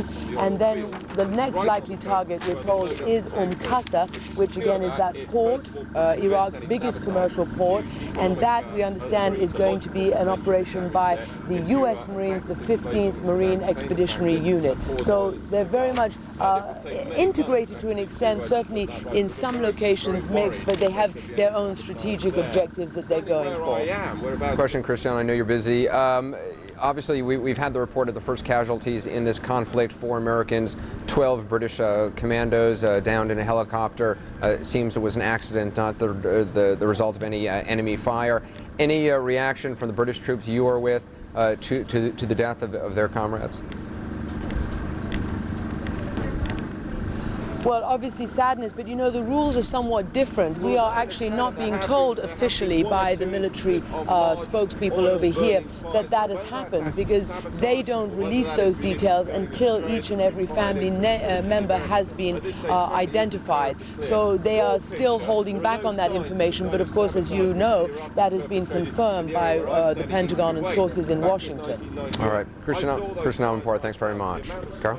Well, Anderson, we know there's been a lot of action in southern Iraq with the 7th Cavalry rolling north, maybe towards Baghdad. We're just not sure, and even if we were, we wouldn't want to give that away for the safety of the troops' sake. We want to head to northern Iraq now to check in with Brent Sadler to see what action he's seeing. Good morning to you, Brent. Good morning, Carol. It's not quite what we're seeing in terms of the drama of the 7th Cavalry charge in the south, but what we are seeing here are some pretty extraordinary scenes. This is an area controlled by Kurdish forces. It's their front line. If we swing the camera to the bridge behind me there, if I were to walk across that bridge, several minutes walk to the far end, I'd walk straight into Iraqi soldiers and would probably not come back. They have been occupying that side of the bridge, the Kurds on our side of the bridge, for the past many, many months, if not years. And what we have here is two sides, neither side showing any hostile intent. This situation of no gunfire between these two forces really continuing, even though there have been 2 U.S. airstrikes against Iraqi troop concentrations around Mosul, 2 airstrikes in the past 5 hours, one just before dawn, the second one just about 3 hours ago in the early part of daybreak. Now, if I can take you round the front Iraqi lines behind me, behind the bridge in those rolling hills, you'll see Iraqi troops. A lot of activity over the past few hours. We're not really quite sure what we're doing, but there was enough activity there to spark the interest of senior Kurdish commanders who just left here a few moments ago, and they were using their field glasses to try and work out what the Iraqis are doing. They may be laying some explosives in that road which leads up to the hills behind me. They may well have been checking on the morale of their men. There was the report from the Kurdish side that a unit had indicated to the Kurds that they were preparing to surrender. The Kurds say that unit, which was guarding the other side of the bridge, has been replaced. An activity which we've seen going on over there over the past few hours indicates there have been some changes. But it is extraordinary to stand here, the only place we can see Sadaam Hussein's loyalists, if you like, going about their military business, while we've had 2 airstrikes and no hostile fire between the two sides when they can really eyeball each other. Quite extraordinary situation here. Carol. Boy, you really have that right. It is extraordinary. We saw one lone soldier guarding the bridge on your side of the bridge. Of course, that picture is probably misleading. What does it look like on your side? Well, on my side, I don't know if we can get these shots. Let's try with the shooter. If you can come back, Christian, to where I am. At this side, this is the Kurdish side. And you'll see here, this is the guard post of the Kurdish Democratic Party. And, you know, there's a couple of shy Kurdish guards there, not particularly happy with us taking a picture of them, but pretty relaxed. And other guys, 1 or 2 journalists just really hanging around here. There was some interest when about 20 Peshmerga, that's the name of the local guerrilla force, Peshmerga means those who face death, when their commanders came along and took their field glasses out and looked, there was a lot of interest. I've only heard 1 shot in the last 6 or 7 hours, a gunshot, not a hostile shot. As I say, aside from the 2 very brief airstrikes, just really nothing very dramatic happening here, apart from the fact these 2 sides, the Kurds and the Iraqi army, Saddam Hussein's men, can eyeball each other. One other point that's worth mentioning, this might all change, of course, now that the Turkish government in Ankara has given the green light for US forces to use Turkish airspace, we may see a deployment in the next day or two of U.S. forces into this region. If that happens, if there are aggressive movements by the Kurds under the coordination of the United States, any aggressive moves in conjunction with airstrikes against Mosul and Kirkuk, and these are the two cities behind those hills behind me, then you could see the situation change dramatically here. But at the moment, the Iraqis are holding their territory, the Kurds are holding theirs, and no hostile intent shown towards each other at this stage. Carol. You know, I know, Brent, a little earlier, the Kurds were worried that Turkish troops would come in and complicate things. Is there still that worry? Absolutely. Great concern that the Turks, which the parliament in Ankara has given the go-ahead for the Turks to deploy military forces just across the border, primarily to come into Iraqi Kurdistan, as it's known here. Now, the Kurdish political leadership and the military leadership here amongst the Kurds have made it abundantly clear if the Turks come in, that could lead to bloodshed. So if the Americans come in here to try and coordinate action to move south towards Baghdad to take Kirkuk and Mosul, at the same time as the Turks come in from the north, you could basically have two fronts, Kurds fighting Turks and Kurds fighting Iraqi soldiers loyal to Saddam Hussein. But there is an expectation here, there has been communication, I'm told, between Kurdish intelligence and Iraqi intelligence that we may see surrenders here. There's only been a handful, as we know, before the invasion got underway in the southern end of Iraq. But here they're expecting surrenders too. It happened back in 1991. I was here then during the March uprising by the Kurds. I saw this area, tens of thousands of Iraqi soldiers giving themselves up. But you have this very tense situation that the Turkish army comes in, the Kurds will resist. Of course, they can't stop the Turks. The Turks are too powerful for that. It is a NATO army after all. But certainly you would have a very disturbing, distracting situation with the potential for Kurdish-Turkish hostilities at the same time as you might have Kurdish Saddam Hussein force hostilities. Very complicated, very complex. It seems pretty quiet and under control at the moment, almost routine, you might say. But there is a sense that that will change sooner or later as this invasion takes shape, moves on. Carol. You stay safe. Brent Sadler bringing us extraordinary pictures, and beside him you can see that picture of Baghdad looking peaceful. It's about 10:14 a.m. in Baghdad. And of course, the bombing for now has stopped. Anderson? It's so strange when you see these pictures where everything looked calm and we see that live picture of Baghdad and at traffic. that moment. It seems as if everything is going on as normal, and yet you realize that elsewhere in the country things are happening. Things, it's away from where the cameras are. We can't necessarily see them, but we know they're going on. We hear accounts of, some over 100 air sorties in the last 24 hours. That came from Bob Franken. We know, Walt Rogers is with the 7th Cavalry moving very rapidly across or heading toward Baghdad. We know other elements of the U.S. military elsewhere in the country, as well as the British Christian Army Corps. So it's odd to look at that picture and yet to know there is a lot going on at this moment. Well, and things are terribly tense in Baghdad because they're waiting for the next wave of bombing, which will certainly come. And of course, they're also waiting for that big shock and awe campaign that we've heard so much about that has not come as of yet for many reasons. And we're going to talk to our military experts about that a little later. But keep in mind, Baghdad has a population of, 5 million people? So the traffic you see is very sparse in comparison to normal times. That's right. We're also going to go live to Baghdad a little later in this hour. Right now, let's check in with Darren Kagan, who has been in Kuwait City now for a couple days. Darren, a lot of activity in the last 24 hours or so, even a lot of activity in the last hour or so. I remember hearing a siren just, I think, about an hour ago. What's the status now, Darren? Yeah. Well, the status is for right now, things are calm. Anderson, that last siren came almost about 45 minutes ago. We'll talk about the sirens in just a moment. First, I want to pick up on something that Christiana Amanpour was talking about, and that is the potential or the possibility that there are some oil fires, and we haven't confirmed this, but it's possible that there are some oil fires in southern Iraq near Basra. In fact, the Kuwaiti National Guard is saying that 15 oil wells are on fire there. I want to show you the skyline of Kuwait City, and we can take this other picture here. Now, you can see the haze. It has been hazy here for the last 3 days, but that was because of a sandstorm, and that haze was a very different color.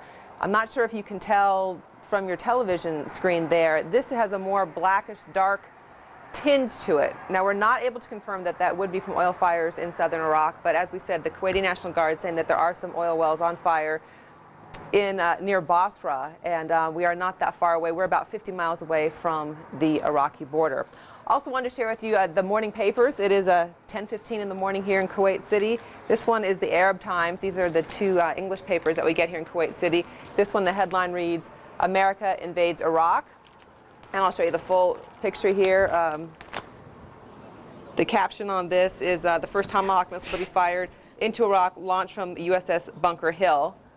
That's this paper. And then this one's a bolder, perhaps a more celebratory headline from the Kuwait Times.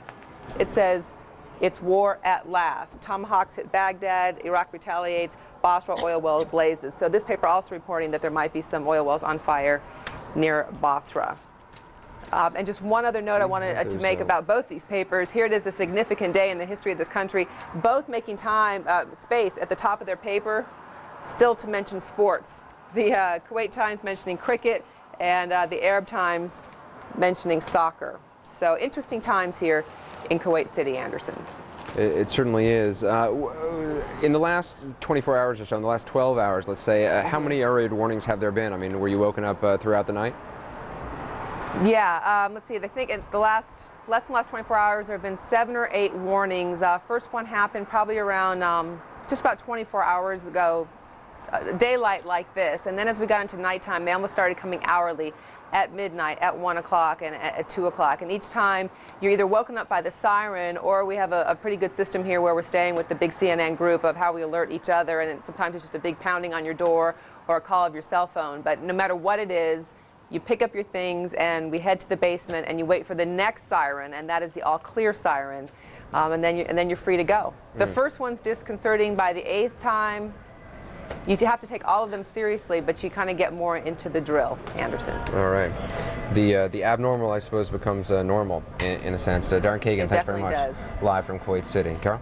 Yeah, you heard Darren Kagan and Christian Amanpour talking about the oil wells set on fire. Just word from CNN wires, and we get information from all over the place. Sometimes they don't have the same access that we do because we have an amazing look at our resources out there. Yeah. Just truly amazing. But this is from CNN wires. It says Iraqi troops set fire to 15 oil wells in southern Iraq, believed to be deliberate acts. That's according to the Kuwaiti National Guard. Now, of course, you may remember that yesterday, Defense Secretary Donald Rumsfeld said 3 to 4 oil wells were set on fire. Let's go live to the Pentagon right now and check in with Chris Plant to see if there's any update from the Pentagon on that. Good morning, Chris. Morning, Carol. The headline from here, sadly, is the first U.S. and British casualties in this conflict. The crash of a U.S. Marine Corps helicopter, a CH-46 Sea Knight helicopter, crashed inside of Kuwait, south of the town of Qasr. Everyone aboard killed. These are the first, as I said, Allied casualties. Certainly casualties have been sustained on the Iraqi side before this incident. And in the meantime, it appears that the plan is moving ahead with ground troops, as we've seen from Walt Rogers and other reporters in the field, darting across major sections of the desert in Iraq toward targets unknown. But the shock and awe, which I heard you discussing a couple of minutes ago, air campaign is still expected at some point. We don't know exactly when. Predictably, it happens after nightfall. We don't know whether it will be after nightfall tonight or the day after or the day after that.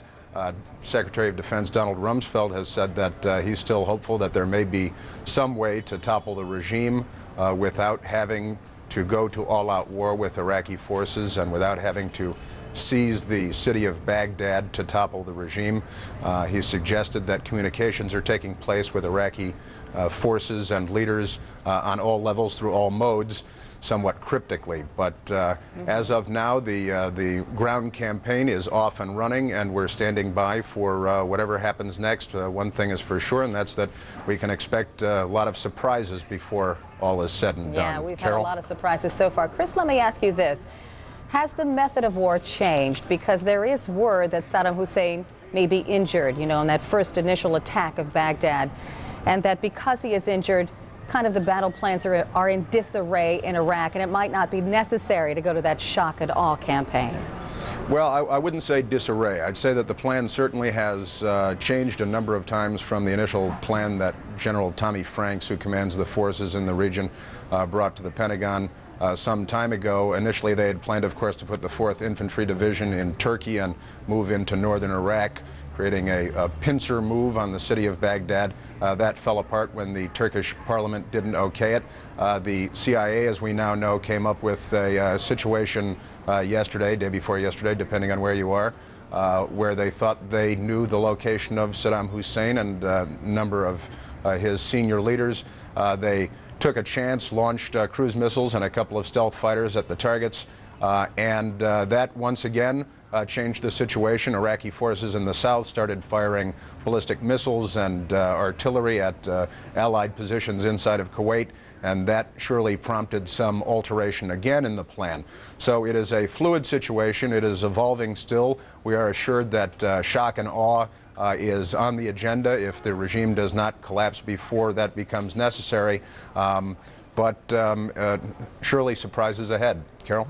Chris Plant reporting live from the Pentagon, and just to make sure everyone understood, I did not mean to say the United States military plan was in disarray, but that Saddam Hussein's military plan is now in disarray. And that is, of course, the question at this hour, which according to a variety of sources, the U.S. government is still trying to figure out, is Saddam Hussein dead or alive? There's no confirmed word either way. That strange videotape, we should talk about that, and we will talk about that in the coming hours, but that strange videotape, apparently they did voice matches. Right. And they think it's Saddam Hussein, but according to the Washington Post, they also got one of Saddam Hussein's mistresses to look at the tape, and she says it's not Saddam Hussein. Which is a very odd method of identification, but apparently, according to this article in the Washington Post, she has in the past been able to rather successfully pick out more than once who is a body double and who is actually Saddam Hussein. So again, there is also the question, well, even if it was Saddam Hussein in that video, according to the Washington Post,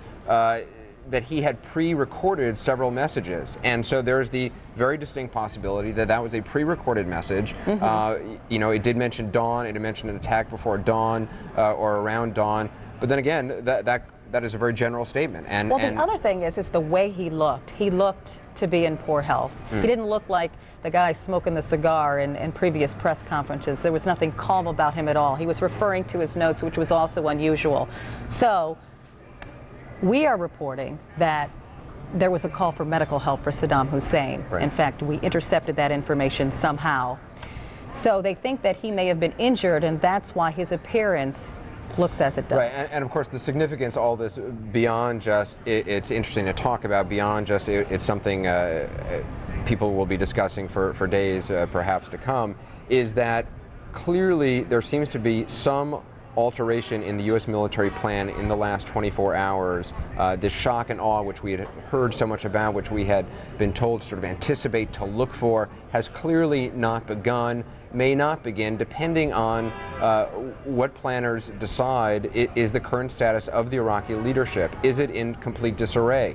Is Saddam Hussein alive? Is he dead? Is he injured? Is he able to call the shots still? Or is he in fact irrelevant, even if he is alive? Well, and the thing is it would be great if the United States military did not go to this shock and awe campaign, because it would certainly cut down on casualties, and world opinion would be much more positive about the United States. Obviously, something we will be watching in the coming hours right here on CNN. We're going to go right now to Kevin Seitz, who is in northern Iraq, has been for quite some time now. Kevin, what are you seeing? What are you hearing? Anderson, I'm still in Sham Shamal at the border point here. This is the last Kurdish-controlled city between Sulaymaniyah and the Iraqi-controlled city of Kirkuk. In fact, the road behind me leads to Kirkuk, and there have been reports that this will be a major battleground. It's an oil-rich city. Now, this morning we're hearing some small arms fire, possibly some mortar fire. In fact, just about a minute ago, we heard what sounded like a mortar, and we saw a puff of smoke come up from a village of Kufri, which is just about 3 kilometers away from where I'm standing. That's a Kurdish-controlled city. We don't know if it was a mortar. We don't know if it was actually hitting that city, but it looked like the puff of smoke emanated from there shortly after the concussion of the mortar. This is also the New Year's here in Kurdistan. People are celebrating. There's firecrackers going on every once in a while. People are burning tires. But there has been mortar fire yesterday. The Iraqi position here, which is just 2 kilometers away from us, they're dug into the hill. They fired an artillery round and 3 mortars. We looked around. We couldn't tell whether they hit any population centers. There's no reports of them hitting a population center. We checked with the mayor of Sham Shamal yesterday. No reports of casualties there or any damage. It may just have been harassment fire. There were a lot of media in the area, and they may not have been comfortable with them being so close. At one point, we were only about a kilometer away. Now, there have been reports this morning that the city of Kirkuk is being bombed by Allied forces. We can't confirm that. We're 40 kilometers away from Kirkuk. We can't hear any bombing.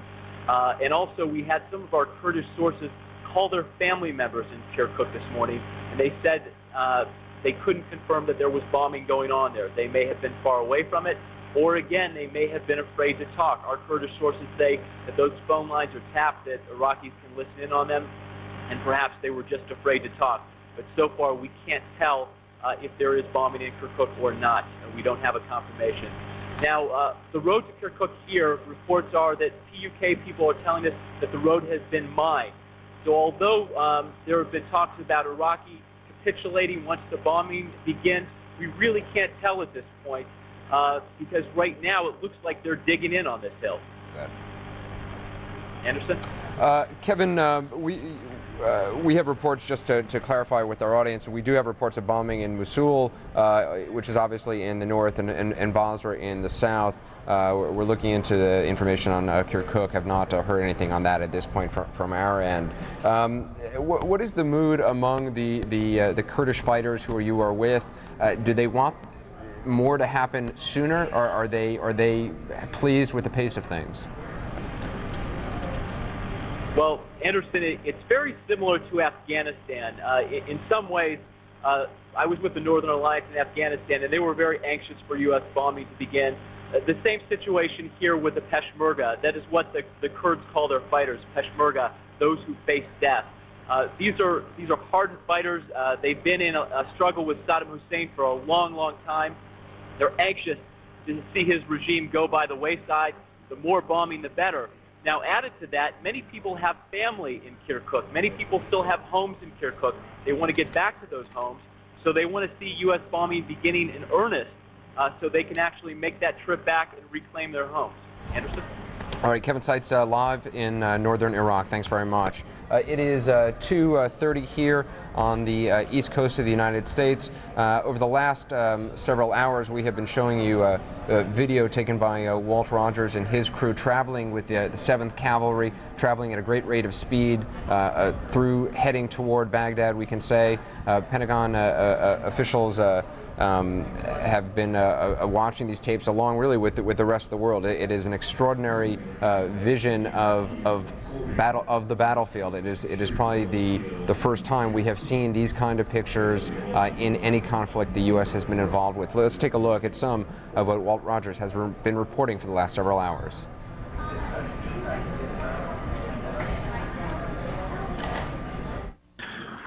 The pictures you're seeing are absolutely phenomenal. These are live pictures of the 7th Cavalry racing across the deserts in southern Iraq. They will, it'll be days before they get to Baghdad, but you've never seen battlefield pictures like these before.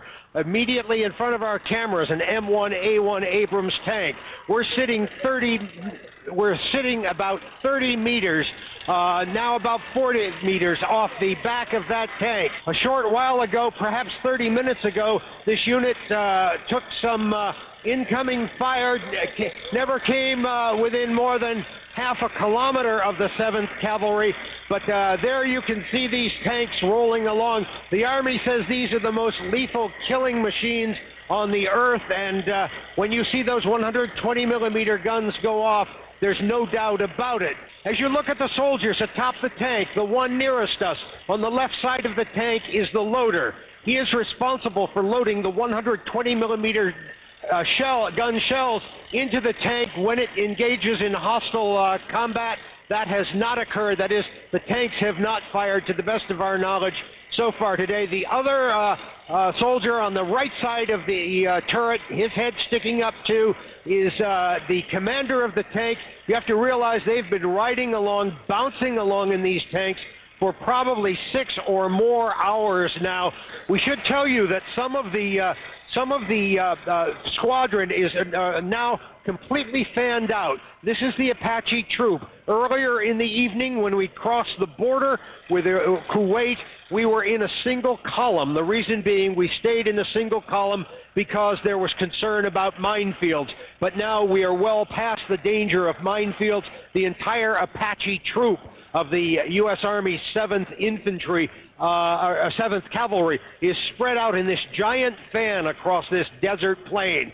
Earlier this evening, also, we think an unknown number of tanks were hit, no more than 3 or 4, but that was really little more than a skirmish. It held the 7th Cavalry up at the border briefly until the lane of passage through the border berm could be cleared. Once that border berm was cleared, they moved through very, very quickly. If you can stay with us just a little longer, we're coming up on another skeleton of another war, another old Soviet vintage tank that the Iraqis would have used probably during the Gulf War. You can see it, you're just about to see it on the ground there. The turret is it would have been knocked out by Allied forces in the 1991 Gulf War. And look at that old Soviet tank, and then pan over and look at the M1A1 Abrams if you want to see how the history of mechanized warfare has in the last 15 years.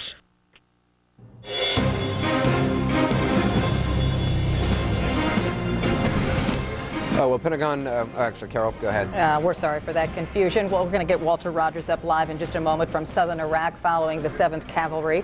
Right now, though, we want to update you at 2:33 Eastern Time. Pentagon officials confirmed the first coalition casualties of Operation Iraqi Freedom. A U.S. Marine CH-46 helicopter crashed in northern Kuwait, killing all 16 aboard. They included 4 American crew members and 12 British troops. The CH-46 is mainly used to ferry troops to the battlefield. Preliminary reports say the crash may have been caused by mechanical problems.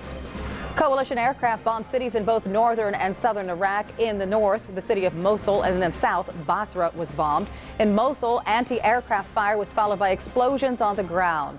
Mosul lies near the Kurdish-controlled territory in the north. Abu Dhabi television showed pictures of that assault on Basra. You're looking at them now. Iraqi TV also reported that the southern Iraqi city had been hit. Iraqi soldiers milled about near the city of Kalik in northern Iraq. The Iraqis dressed in green uniforms. You see them there on the hillside. Well, they were watched very closely by Kurdish fighters in the hills. Kurds said the soldiers had replaced Iraqi guards who had indicated a desire to surrender. In the meantime, aircraft were heard overhead with many thuds heard in the distance. Well, as we were just showing you before, the 7th Cavalry is moving deep into Iraq, traveling fast through the desert.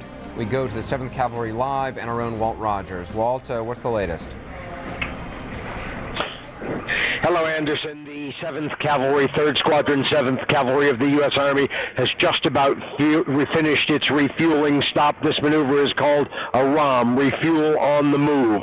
It has taken a while, but there are many thirsty tanks and Bradley fighting vehicles out there and support vehicles which have to be refueled. The Army's main battle tank, the M1A1 Abrams, can run about 8 hours on a full tank of fuel, and the Bradleys can go even longer. The helicopters have shorter refueling cycles.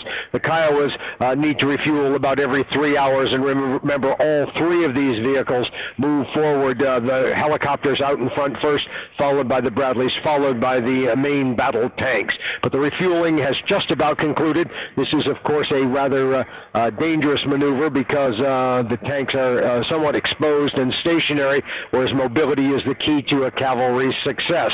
We do have a little additional detail on some of the hostile encounters that the 7th Cavalry found itself confronted with as it was waiting to cross the border last night from Kuwait to Iraq, about to begin the push into southern Iraq.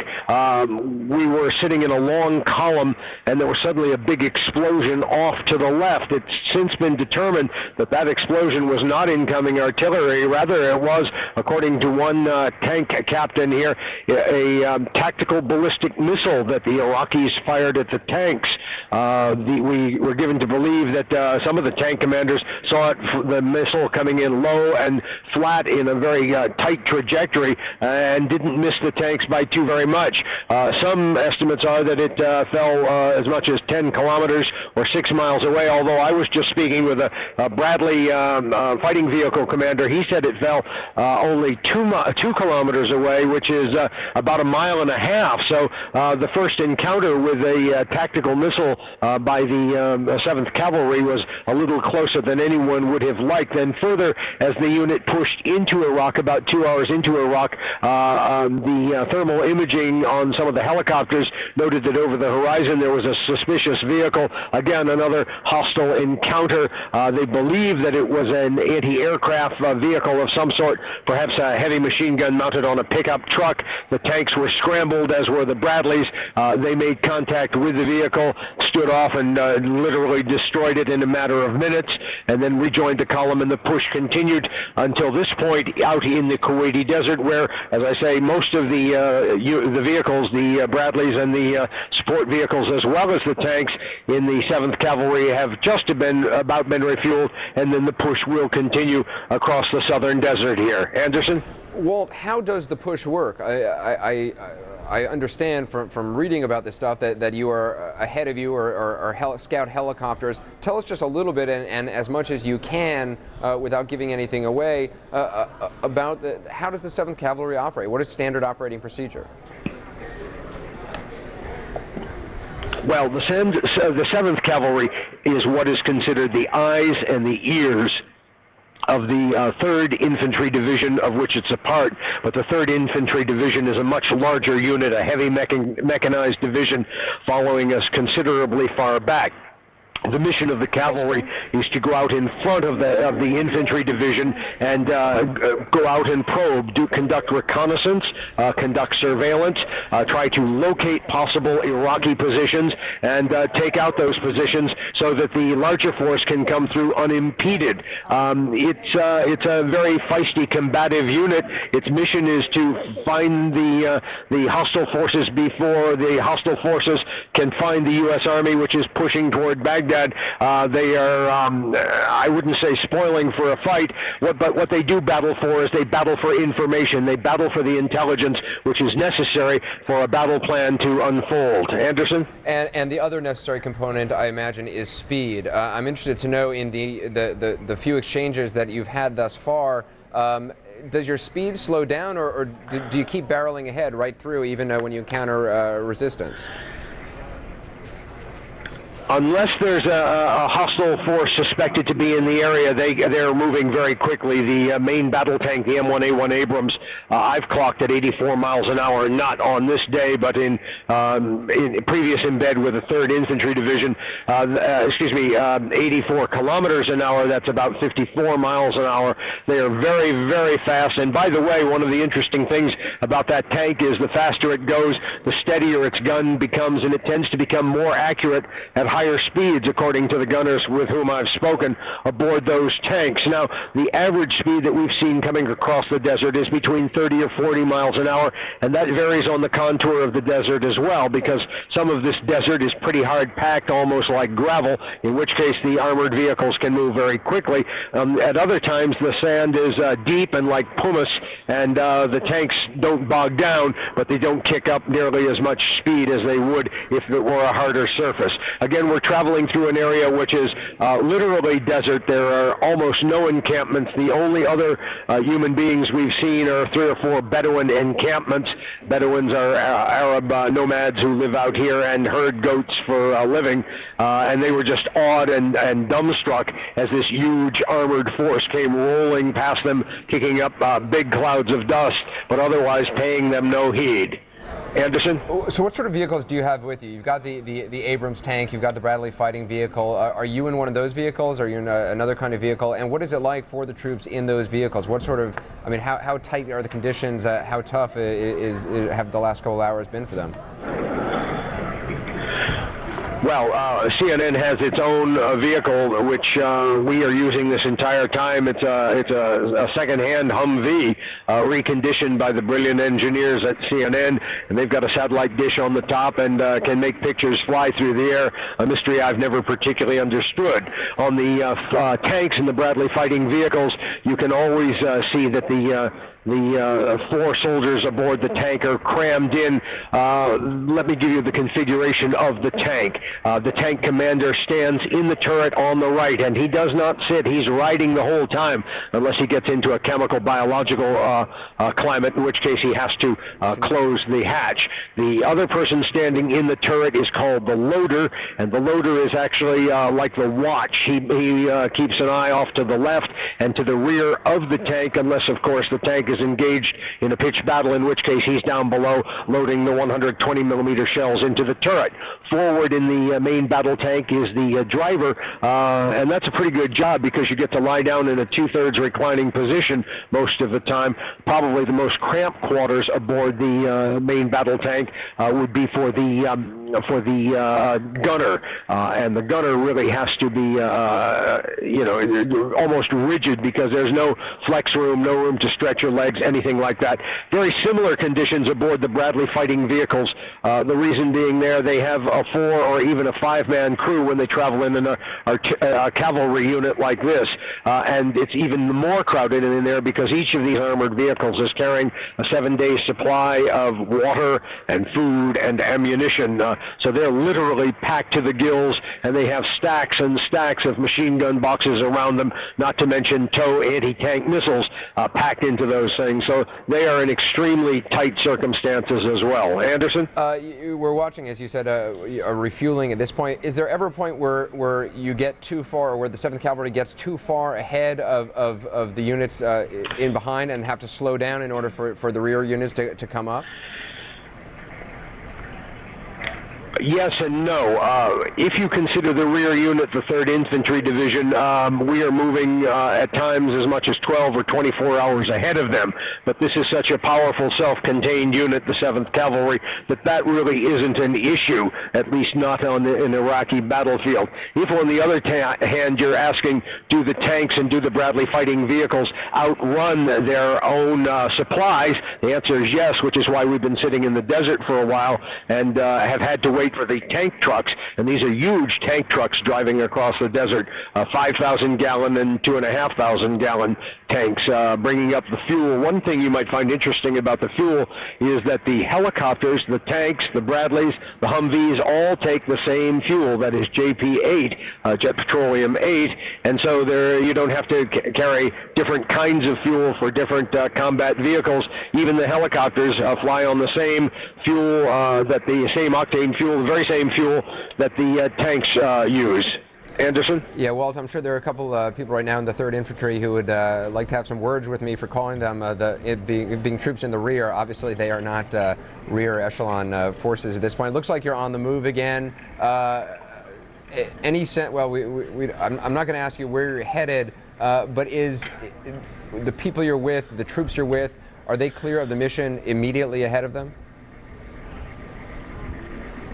Yes, and the interesting thing about this in-bed philosophy is, of course, that we've all been briefed on what what the objectives of the 7th Cavalry are.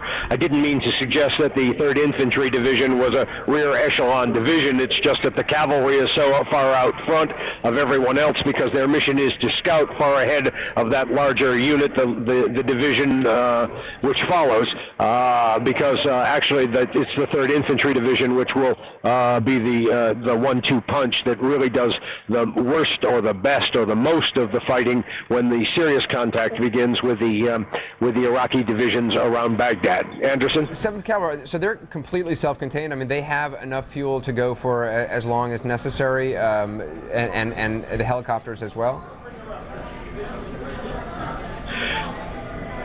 Well, the tanks and the Bradley vehicles are entirely self-contained. They've got 7 days worth of ammunition. They've got 7 days worth of water and fuel on board. I was counting one tank had 120 bottles of water. There's 1.5 liter bottles of water to take them through the next week, as it were.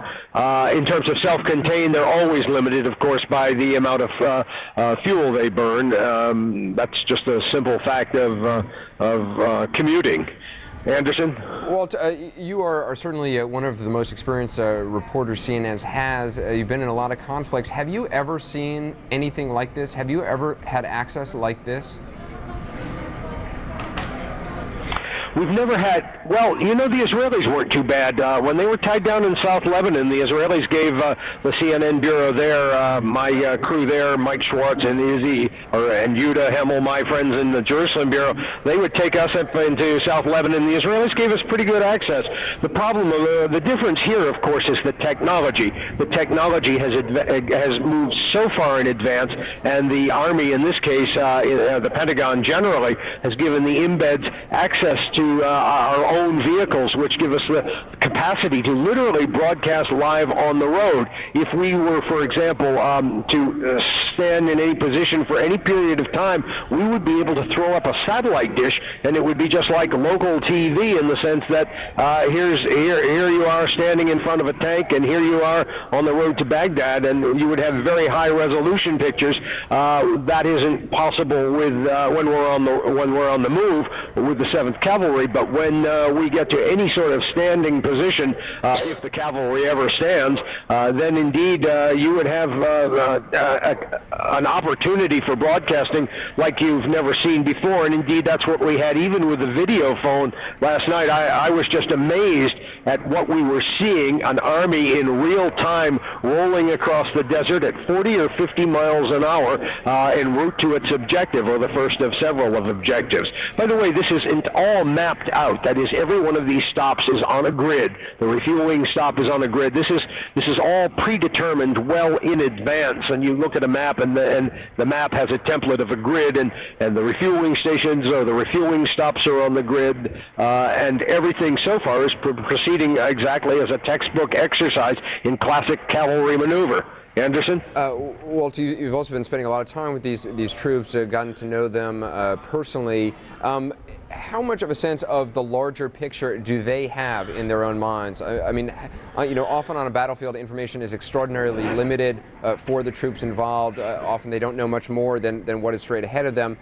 Is that the case now, or do they have a sense of where they fit into the overall picture? I think it is as you initially described it. These soldiers have one objective, and that's to get home, and they know that the only way they can get home is to achieve their mission, and their prescribed mission, according to the President of the United States and the Pentagon, is to force a regime change in Baghdad. So starting in Kuwait, the road home lies north to Baghdad, and when these soldiers achieve their mission, which is to get to Baghdad and force a regime change to end the rule of Sadaam Hussein, then they get to go home. And I can assure you that if you had to ask any of them how they felt about being pitched into battle or pitched into war, they were all feeling excited last night. And the reason they were feeling excited was not so much because of any bloodlust. They just simply want to go home. Anderson? Walter, this is Carol Costello. I want to jump in here to ask you more about the troops and how long it's been since they've seen their families. I mean, these men and women have been over there a long time. That's true. I spoke with one of the medics traveling with us, a sergeant, an E5 in the medical corps from Puerto Rico. He told me he hasn't seen his wife and children in a year and a half. Now, that's the extreme case, although some of the Air Force tactical units which are traveling with us, some of those personnel came directly to the Iraqi theater from Afghanistan, so they've been away months and months. Most of the soldiers in the 3rd Squadron 7th Cavalry have been here probably 2.5 to 3 months. Others, however, have been here since last September or October. Unbelievable. And I know they're traveling with heavy weaponry, of course, but we've also heard reports they're traveling with things like candy in case they run into Iraqi children, wherever they're headed. If they, you know, overcome the city, there'll be a lot of civilians there and a lot of children there. Well, if they have candy, it comes in the MREs, that is, the meals ready to eat, which are the old rations that the Army often travels with, and everybody's got their favorites. I can assure you that nobody is going to get none of the Iraqi children are going to get the M&Ms, but some of the lesser candy, the soldiers will be more than ready to give away. You always fight to see which packages of MREs have the best candy in them. By the way, you were mentioning family, Carol. Many of these soldiers ride with pictures of their families, snapshots posted up in these fighting vehicles or in their Humvees or whichever vehicle they're in. Home is never far from the minds of these soldiers. I recall almost in every conversation I've had with them, every one of these soldiers talks about home. It's amazing how homebound Americans are as a people. One soldier we noticed was writing a letter home, and many of these soldiers do indeed write letters home every single day to their wives and to their children. Walt, this is Anderson. I'm sorry to jump in, and you can continue in a moment. Well, just so you know, our viewers on the side, not only are they looking at your pictures on one side of the screen, on the right side of the screen, on the left side, they are looking at some British pool video from the BBC, I believe. British forces, and what we're about to see are some Iraqi troops apparently surrendering to these British forces. So Walt, just keep that in mind as you're talking. That's on the left side of the screen. Just want to inform our viewers, but go ahead, Walt. By contrast, I should tell you that the 3rd Squadron, 7th Cavalry has not encountered any soldiers wanting to surrender, principally because we're working in an area which is so parched that it virtually has no human life, with the exception of 2 or 3 Bedouin encampments, which we have encountered earlier in the day. Bedouins, of course, live in the desert. They're nomadic Arab peoples, and they literally have a single culture, raising sheep and goats. Having said that, however, we haven't seen any soldiers ready to surrender. Well, we're taking a look at these dramatic pictures. We see these 2 Iraqi people with a white flag. They're going to be prisoners of war. We don't know if they're part of the Iraqi military, but you can see what a frightening thing this is. As they approached British troops with a white flag, British troops had their guns drawn.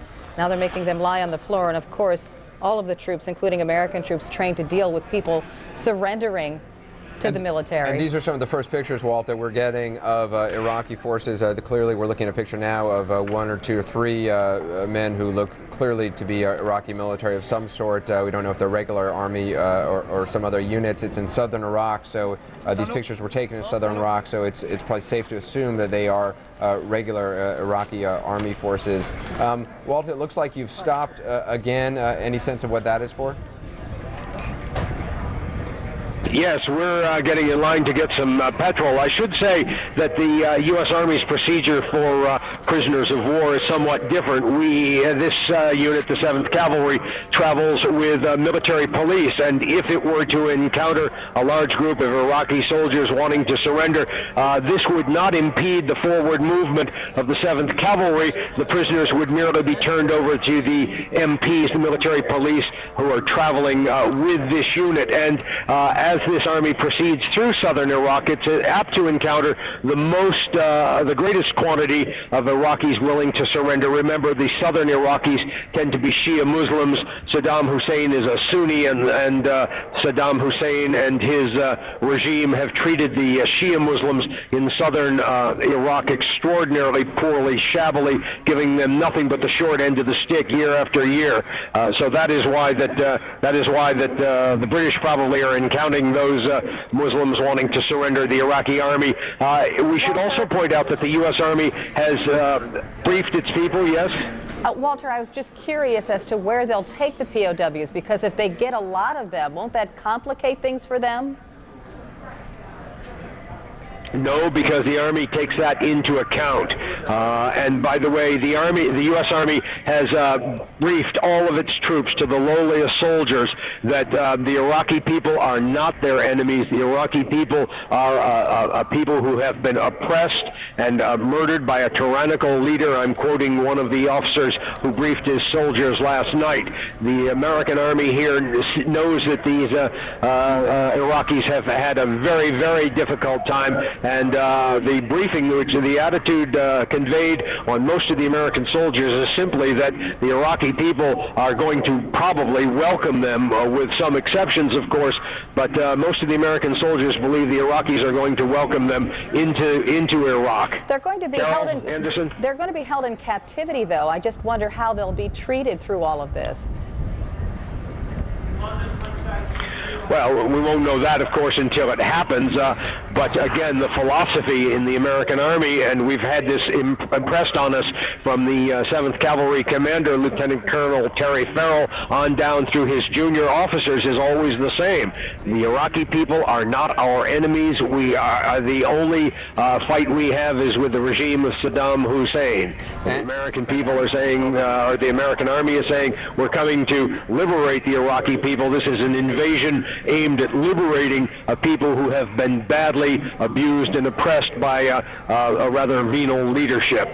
Should also point out that at this point, so much of the U.S. concern is also what happens post-Saddam Hussein and rebuilding, reconstructing Iraq along more democratic lines. And as part of that, obviously, the Iraqi military is going to have to play some sort of a role in a future Iraq.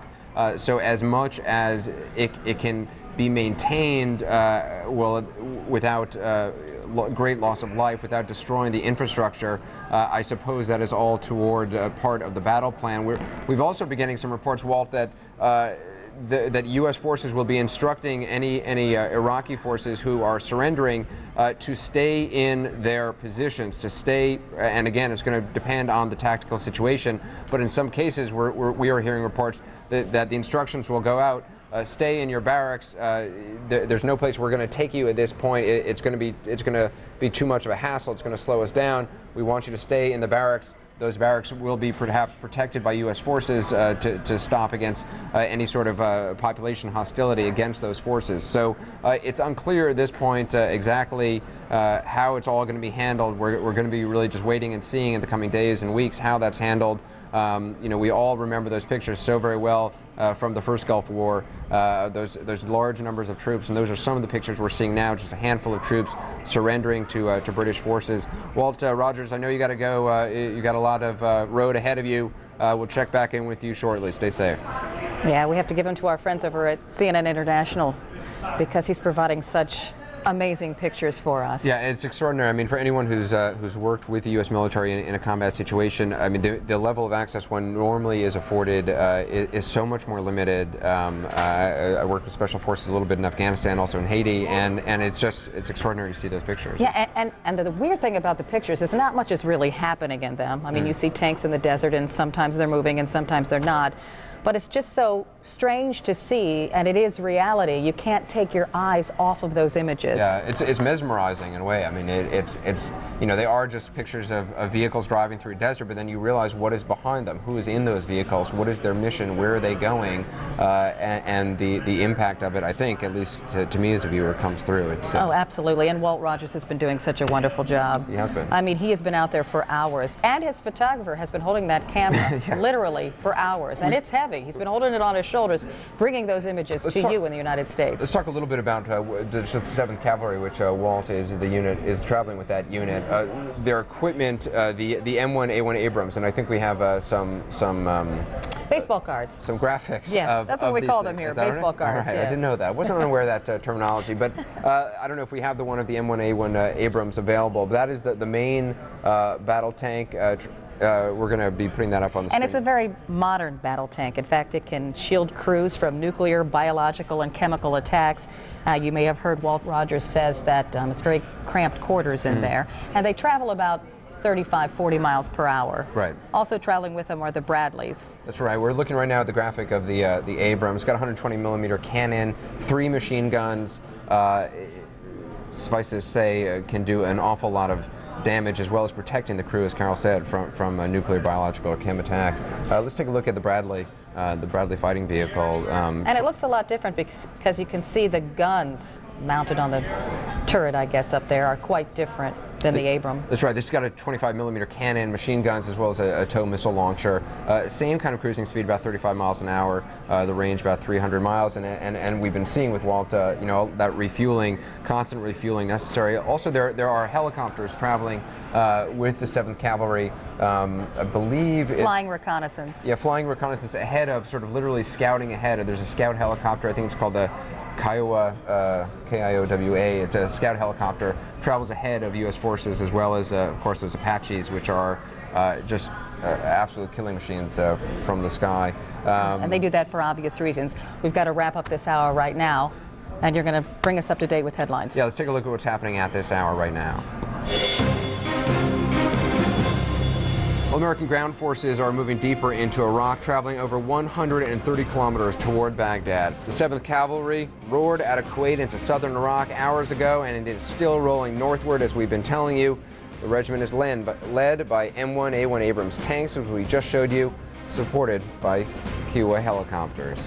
The crash of a U.S. Sea Knight helicopter claimed the first coalition casualties of Operation Iraqi Freedom. The CH-46, 12 troops aboard, 4 American, it's actually 16 troops aboard, 4 American, 12 British, apparently crashed due to mechanical problems. Now, earlier reports did have 16 people aboard the chopper, 4 American troops, and 8 British soldiers actually died when the helicopter went down in Kuwait. So let's be very clear about that. 12 casualties, 4 American, 8 British. The Washington Post says there is evidence that Iraqi President Sadaam Hussein was injured during the so-called decapitation strike. The Post quotes an administration official as saying medical attention was urgently summoned on the Iraqi leader's behalf following the Thursday night strike on Baghdad. Saddam Hussein's status unknown at this point. North Korea says the U.S. campaign against Iraq proves the United States is trying to dominate the world. It was Pyongyang's first reaction to the war since the start of Operation Iraqi Freedom. A statement also claimed the U.S. was planning a preemptive strike against nuclear targets in North Korea. Back in the United States, more anti-war demonstrations. Police arrested more than 1,000 protesters in San Francisco. Anti-war demonstrators turned ugly. Police stepped in, arresting more than 1,000 people. Not exactly sure what that fight was about. Just disturbing pictures. In Portland, Oregon, demonstrators burned flags, blocked traffic. Similar protests took place in other U.S. cities.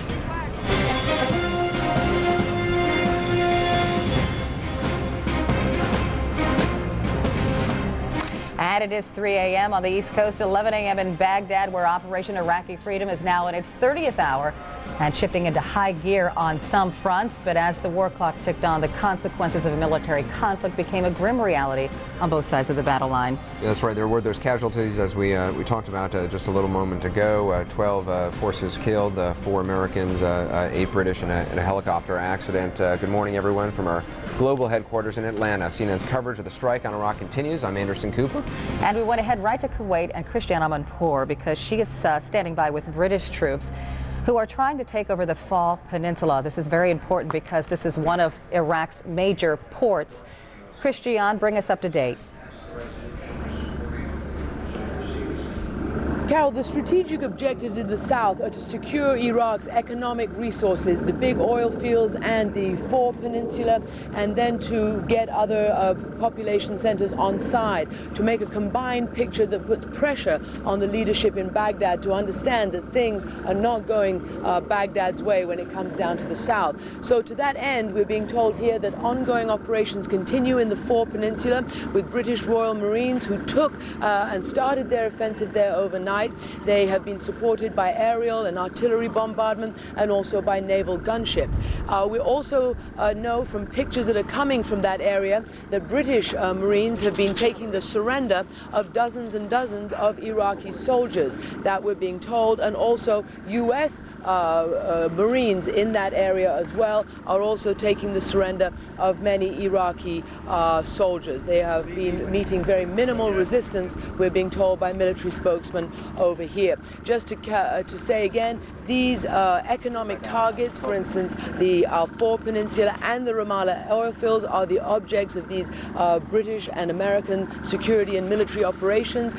In some, basically 60% of Iraq's oil comes from the southern oil fields, and they want to make sure that that is kept intact. There have also been reports of oil wells on fire. We can't get a good idea of just how extensive that is, although there are pictures, of course, of smoke coming from that region. What we're being told from here by British military spokespeople is that there may be some wells on fire, but they're trying to put that in context for us. What they're saying is that even if a few or maybe even a dozen wells may be on fire, the real catastrophic destruction comes when the actual oil and gas separation plants are set on fire, and that they do not believe has happened yet. They believe that putting oil wells out is not such a huge job as these other gas and oil separation plants, which then take a long time, perhaps up to about a year, to regenerate.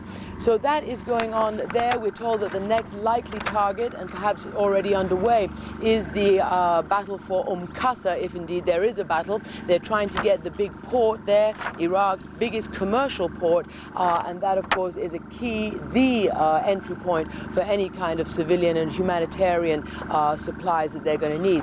And just to say that they're also, as I say, they're trying to get as many Iraqis to surrender and capitulate as possible, and they have as yet met very little resistance. And what we've been shown here is this piece of paper, which is the Articles of Capitulation.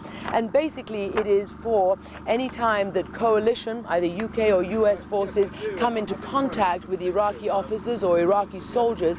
There they're trying to organize local ceasefires, and what they want is for the Iraqis to, quote, unconditionally surrender, to immediately cease activities and any hostile acts, to put down the Iraqi flag, to display white flags on all equipment as a flag of truce and peace, to show peaceful intent immediately by placing all vehicles in squares, in the open, side by side, in multiple rows. It's very, very detailed, and it goes on and on about how these Iraqi soldiers have to comply in order to be treated as non-combatants and as surrendering non-hostile soldiers. Then they'll say, okay, you're on side, okay, stay back while we move forward. What we're being told in terms of big picture is that it is the British who will maintain the security and the stability of the southern area as the Americans then peel off and go on towards An-Nasiriyah, big town in the middle of Iraq, and then on upward to Baghdad. Carol? And Christian, just so our audience knows, only British troops are involved in this operation. There are British troops involved in certain operations, and Americans are involved in others. The British have been doing the Four Peninsula, which I mentioned, that area where the oil gets down, it's shipped off into the sea and then onto tankers. The Americans, the US Marines, have gone up towards the Rumaila oil fields, this huge big oil field, and we understand that it's the American, the 15th Marine Expeditionary Unit, the US Marines, who will be likely taking Qasr, the commercial port. And again, just so we're very clear, what is the strategic significance of the Four Peninsula? Why is this so very important? It's all part of the oil economy. The Rumaila oil fields are the big oil fields here, the biggest oil fields in Iraq. They produce about 60% of Iraq's oil, the other 40% coming from the north, Kirkuk. Okay. And then this oil goes down to the Four Peninsula, and it is piped down there and then taken through the sea and then onto these tankers. So that's the sort of offloading point, if you like. This is basically the essence of Iraq's economic resources. And just the fact that it's a major port in Iraq is important too strategically, isn't it? Well, this is Qasr we're now talking about, that is the major commercial point, and that's what they're going to need in order to bring in humanitarian supplies and all the kinds of supplies they're going to need for the people of southern Iraq and maybe even beyond. But the whole idea is to be able to take and consolidate all these southern areas, both the areas of population and the economic targets, in order to not only have those, but order to also put pressure on Baghdad and for the leadership there to see just what's happened here and to give them again the incentive to basically what we're being told here, to step aside. Understand. Thank you for making that so very clear. I was just curious as to what is in the background, what's behind you. Well, as I say, we're in the field divisional headquarters of the British right here. So surrounding us are camouflage tents, their trenches. We've had at least one Scud alert here this morning, and so we've gone not underground, but they've certainly dug a big trench and they've covered it with camouflage tenting. There are tents and all sorts of vehicles here that belong to the people who run this area, spokespeople and other people who are in this area. More of the division has gone further forward, and as you've seen pictures coming from more of the journalists who are closer to the Iraqi border and indeed inside southern Iraq, to some extent, some of those. All right, Christiana Amanpour reporting live for us. We appreciate you making things so clear for us. She is with the British troops. And we just got this update from CNN Wires, and as I've told you before, we get information in here so very quickly because we have vast resources. Sometimes our correspondents in the field can't get the information as quickly because they're stationary for obvious reasons. We do understand now that British troops have secured Iraq's Fall Peninsula, and that is Iraq's only Persian Gulf coast, and that is according to Britain's Ministry of Defense. Again, British troops have secured Iraq's Fall Peninsula. And so much is happening right now at this moment in Iraq, different parts of the country. We're trying to bring all those pieces to you. We just saw Christian Amanpour in the Kuwait region near the border with Iraq. What you're looking at on the side of your screen is a picture, a live picture with the 7th Cavalry, Walt Rogers, riding in a Humvee embedded with the 7th Cavalry, moving very quickly through the Iraqi desert, target Baghdad. Walt, what's the latest? Looks like you're on the move again. Anderson, that's the case.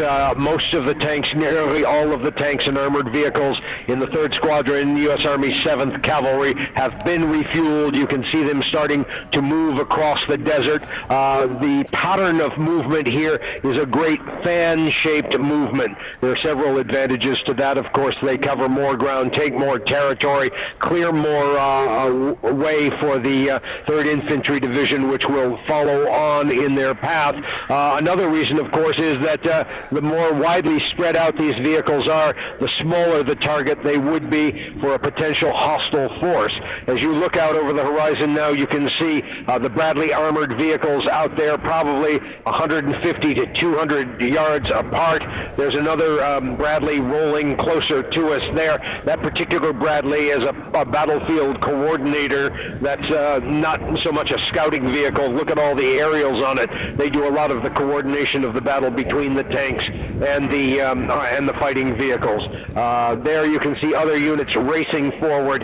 The 7th Cavalry, and with CNN in tow, is about to begin or resume its sprint toward Baghdad. Of course, it's going to be a ways yet because every 8 hours or so these cavalry columns have to refuel. But the ground is a little better now. The road's better now. Or at least I spoke too soon. Now it's a washboard, but you can see the armored tracked vehicles moving through the desert, kicking up those huge plumes of smoke. As I say, they are proceeding on to their first objective. Anderson? Well, one of the fears, I guess, every soldier has fratricide for the dangers of friendly fire. I'm imagining when you are out in front, that danger increases. I don't know if you can say, are there ways that the 7th Cavalry protect themselves, or do they have a distinctive signature of some sort? I mean, how big a concern is friendly fire at this point when you're that far out in front? Well, in the military, that's called blue on blue, and yes, they're always concerned about it, but they practice and they rehearse, and there's a vehicle over there, I think perhaps you can see it in the distance. It's got 4 or 5 antennas sticking up, and it is, although a cavalry vehicle, it has an all-Air Force crew on board, and those are the Air Force ground coordinators traveling with the 7th Cavalry. Their goal, their mission is to stay in contact with any Air Force units which may be in the skies overhead, to make sure that none of those Air Force units strike at their own troops in the 7th Cavalry. There are even more basic precautions taken in the distance. For example, I can see the Bradley sitting out on the horizon. You'll see see like a small orange tarpaulin over the back of them, and that's to illumine the vehicles, including the one we're traveling in, illumine those vehicles to pilots in the sky, so that if they see that orange banner on top of them, they know not to fire or unload bombs or other weaponry on those vehicles, because they're vehicles traveling with the U.S. military at this point. There are other also somewhat more secret elements on some of these Bradley fighting vehicles. That Bradley over there has, like you see, like louvered panels on them, almost like a Venetian blind on the side. That is a panel which makes the tank identifiable to friendly aircraft in the skies above, signaling to that aircraft electronically that this is not a vehicle to be struck by the Allied air forces. Anderson? Well, probably just my last question while we have you. We have heard a lot about the pamphlets, the PSYOPs, the psychological operations, the pamphlets that have been dropped throughout southern Iraq, telling troops, telling Iraqi forces, disobey your orders, do not fire, and for tank commanders, literally turn your turrets away from the forward position, indicating you are surrendering. Is that something these men in the 7th Cavalry look for? I mean, they are out in front. They will be the ones, I assume, to encounter these tanks first. Is that something that I guess that's something they got to stay mindful of? They do have to stay mindful of, but they have to assume, their basic assumption is that any Iraqi force that they confront, which has not so obviously surrendered, is a hostile force and has to be, in the language of the commander of this unit, killed. If there's a clear indication on the part of the Iraqi units that they are going to surrender, as you point out, turning the turret backwards and pointing the gun to the ground, the cannon barrel to the ground, then of course it would indeed be recognized as friendly or not hostile, but and would of course be spared. One of the things that's important to remember is that all of the soldiers in this unit, the 3-7, the 3rd Squadron, 7th U.S. Army Cavalry, one of the important things to remember is that they have each of these soldiers has been briefed and trained and indoctrinated in the concept that the Iraqi people are not the enemy of the United States. Indeed, each of these soldiers has been indoctrinated to believe that he is coming to Iraq, albeit as an invader, but nonetheless as a liberator, to liberate the Iraqi people from the regime of Sadaam Hussein. There's a lovely picture out there on the horizon now of the Bradley tanks and the Bradley fighting vehicles and the M1A1 Abrams tanks. You can tell by the bounce that we're back on rolling desert again, and if you can see another main battle tank racing to the fore over there. The sprint forward is just about to take place. As a matter of fact, it's already underway. These tanks are pushing on to their first objective, and there are many objectives. This entire battle plan is mapped out on maps with grids, and even the refueling stops are predetermined in advance on these grids. Everything is planned out in the most scientific possible manner to reduce the opportunity for mishap or what Clausewitz once called the fog of war, botching things up. Anderson? Well, just so I'm not confused by the fog of video right now, what is that we're looking at in the distance on the horizon that you are heading toward? Well, let's see. What you're looking at now is a main battle tank. It's an M1A1 Abrams battle tank. It weighs about 69 tons. It consumes about 1,500 gallons of fuel. That gun on the front of it is a 120 millimeter gun. It carries perhaps more than 3 dozen big heavy shells inside. It is one lethal, imposing weapon, and according to the tankers, those tanks can take out in a ratio, one of them can kill 4 hostile tanks in any situation. During the Gulf War, there were 12 U.S. tanks, M1A1 Abrams, like you were just looking at, and they took out 60 or 70 Iraqi tanks. So they figure it's even odds when they're outnumbered 4 to 1.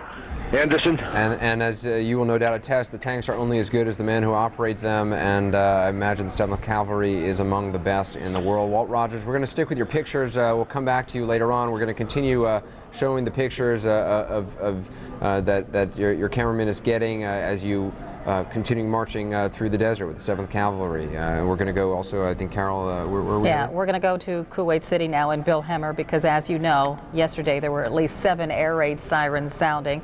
Today, I think there has been one. Let's check in with Bill Hemmer now to see what's up in Kuwait. Good morning, Bill. Heidi, good morning. Overnight, we had 3 different waves of air raid sirens. This morning, we did have one, but shortly after that time, the all clear was given. We are being told here in Kuwait City through our sources within the military that the missiles fired on the Iraqi side could very well have been Chinese-made silkworm missiles. The reason we point this out, because it's described to us as a surface-to-ship missile that flies very low and very slow to the ground, which may give us reason to believe why Dr. Sanjay Gupta yesterday described these missiles as only 300 feet overhead of his position in northern Kuwait. We're told no damage, no fatalities, no injuries as a result. But again, Chinese-made silkworm missiles with a range probably about 60 miles, we're told, most likely the source of those missiles from yesterday. Meanwhile, Heidi, I can tell you it's becoming quite evident right now that this process in the system put in place by the Pentagon excuse me, Carol, I apologize. Didn't realize the anchor changed there back in Atlanta. My regrets. The embed process that we're now hearing about from the Pentagon is giving us some amazing access, with some amazing access to information too. Absent of Walter Rogers now traveling with the 7th Cavalry up through northern Iraq, we would never know at this point how much progress they're making, or indeed yesterday, from the information we're getting from our embedded journalists about what was happening inside these camps. To this point, the access has been incredible, and as a result of that, the information has been just downright fascinating from an inside perspective. Meanwhile, we do have Frank Buckley on board the USS Constellation floating out of the Persian Gulf, and by way of video phone, Frank can bring us up to date on what he is now seeing and hearing from there on the waters. Frank, hello. Good morning. Hi, good morning, Bill. We're getting some information from Rear Admiral Barry Costello about the involvement of now at least 2 United Kingdom warships in firing Tomahawk missiles, cruise missiles into Iraq. He gave us information on the second wave of cruise missiles that went into Iraq following that first strike on yesterday. They came from 2 U.S. destroyers, 4 U.S. submarines, and 2 U.K. submarines. The destroyers, the Arleigh Burke and the John S. McCain. The U.S. submarines, the Augusta, the Key West, the Providence, and the Columbia, and the 2 British submarines, the Splendid and the Turbulent. Rear Admiral Costello also told us about 50-plus military airstrike sorties going into Iraq just from the USS Constellation, this aircraft carrier. They targeted communication facilities in the west of Iraq and also fielded forces in the south of Iraq in the vicinity of Basra.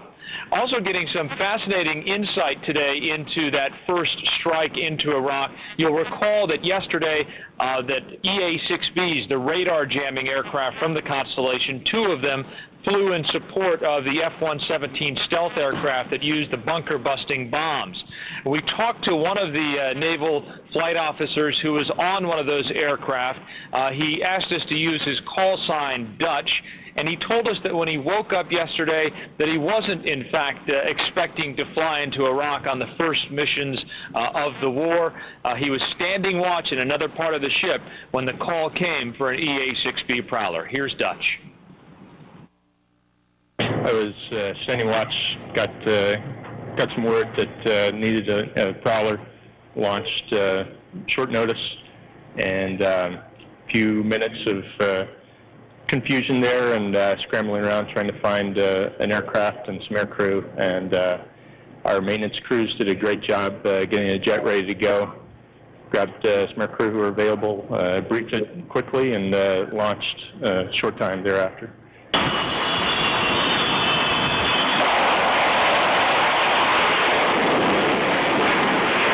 You flew in support of the 117 stealth aircraft that dropped the bunker-busting bombs, as we're told. You flew into Iraq. You have flown into Iraq before. Can you give us a sense of, were you feeling any more nervous or anxious than you normally do? Give us a sense of the mood among the air crew as you were going in on this strike.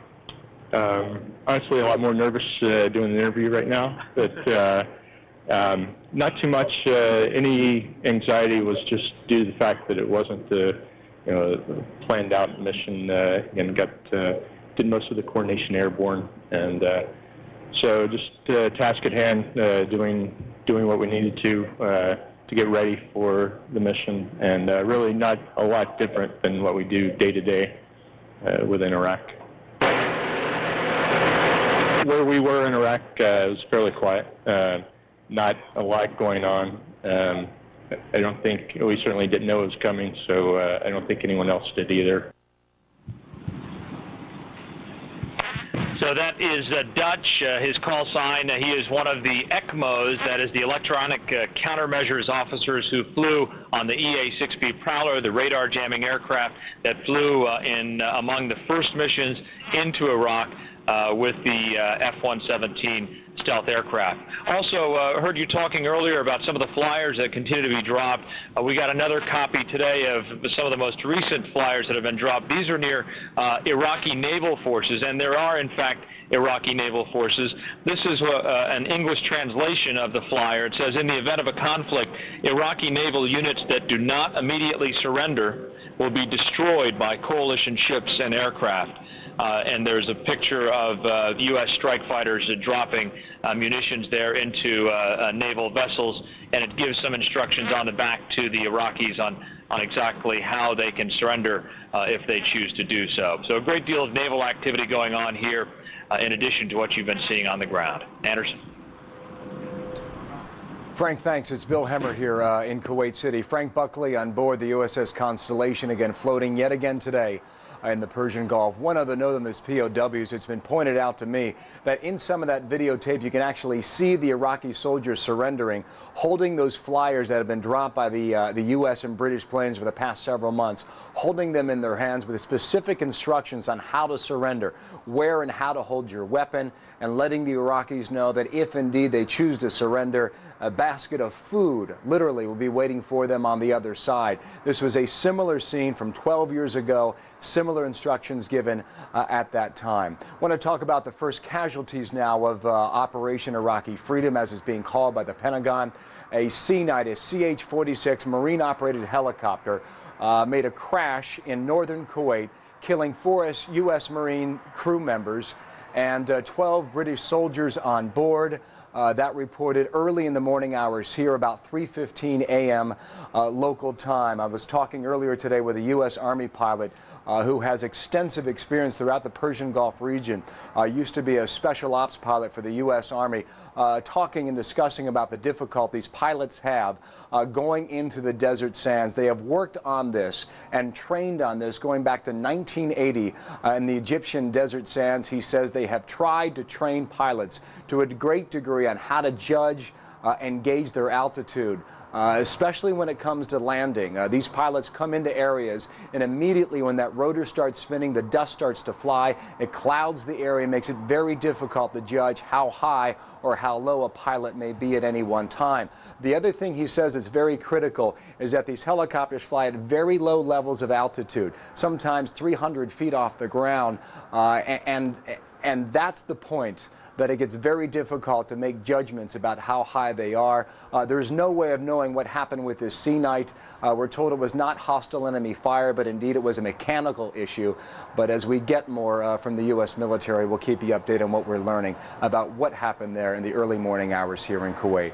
Much more to talk about. There is word again, the haze you see behind me, these dark clouds and smoke that may be a result these burning oil wells that we've been told by the Kuwaiti National Guard now burning west of Basra in southern Iraq. No confirmation as to whether or not this is a direct result of that, but something we're keeping a very close eye on here in Kuwait today. Much more a bit later. Now back to Carol at the CNN Center. All right. Thanks so much, Bill. Before you go, Okay, we'll talk to Bill a little bit later. I just wondered about the mood in Kuwait. Since, you know, those air raid sirens go off so often, are people able to sleep there? How are they feeling? But we're going to find all that out from Bill Hemmer when we join him in our next half hour. Okay. Okay. Let's take a look what's happening at this hour. Operation Iraqi Freedom has seen its first coalition casualties in a helicopter crash in northern Kuwait. 4 Americans and 8 British soldiers died in the crash. The CH-46 C-9 helicopter, similar to the one seen here, crashed due to apparent mechanical problems. The 7th Cavalry stormed into Iraq Friday morning from their positions in northern Kuwait. The regiment has been moving at about 30 miles per hour through the desert in the direction of Baghdad. You see these pictures here, exclusive to CNN. Our Walter Rogers, who is embedded with the 70th Cavalry, says the unit has met with minimal resistance. The 7th Cavalry, rather. In southern Iraq, British troops have taken control of the Fall Peninsula, the only Persian Gulf port in Iraq. Britain's Ministry of Defense says that some Iraqi troops were taken prisoner, but there is no word on any Iraqi casualties. And as feared, Iraqi troops have set fire to oil wells in southern Iraq. The Kuwaiti National Guard says as many as 15 wells are burning. Our Diana Muriel, who is embedded with British troops in southern Iraq, reports that thick smoke from fires making it hard to see in the area.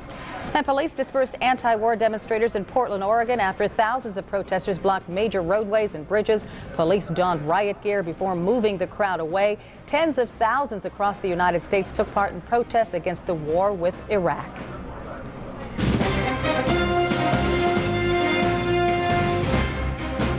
I want to talk just generally, often, you know, there are bits and pieces which are coming in, you know, every few minutes, and it's often hard to get a sort of a larger sense. Just want to talk for a few minutes about what we know kind of in the big picture.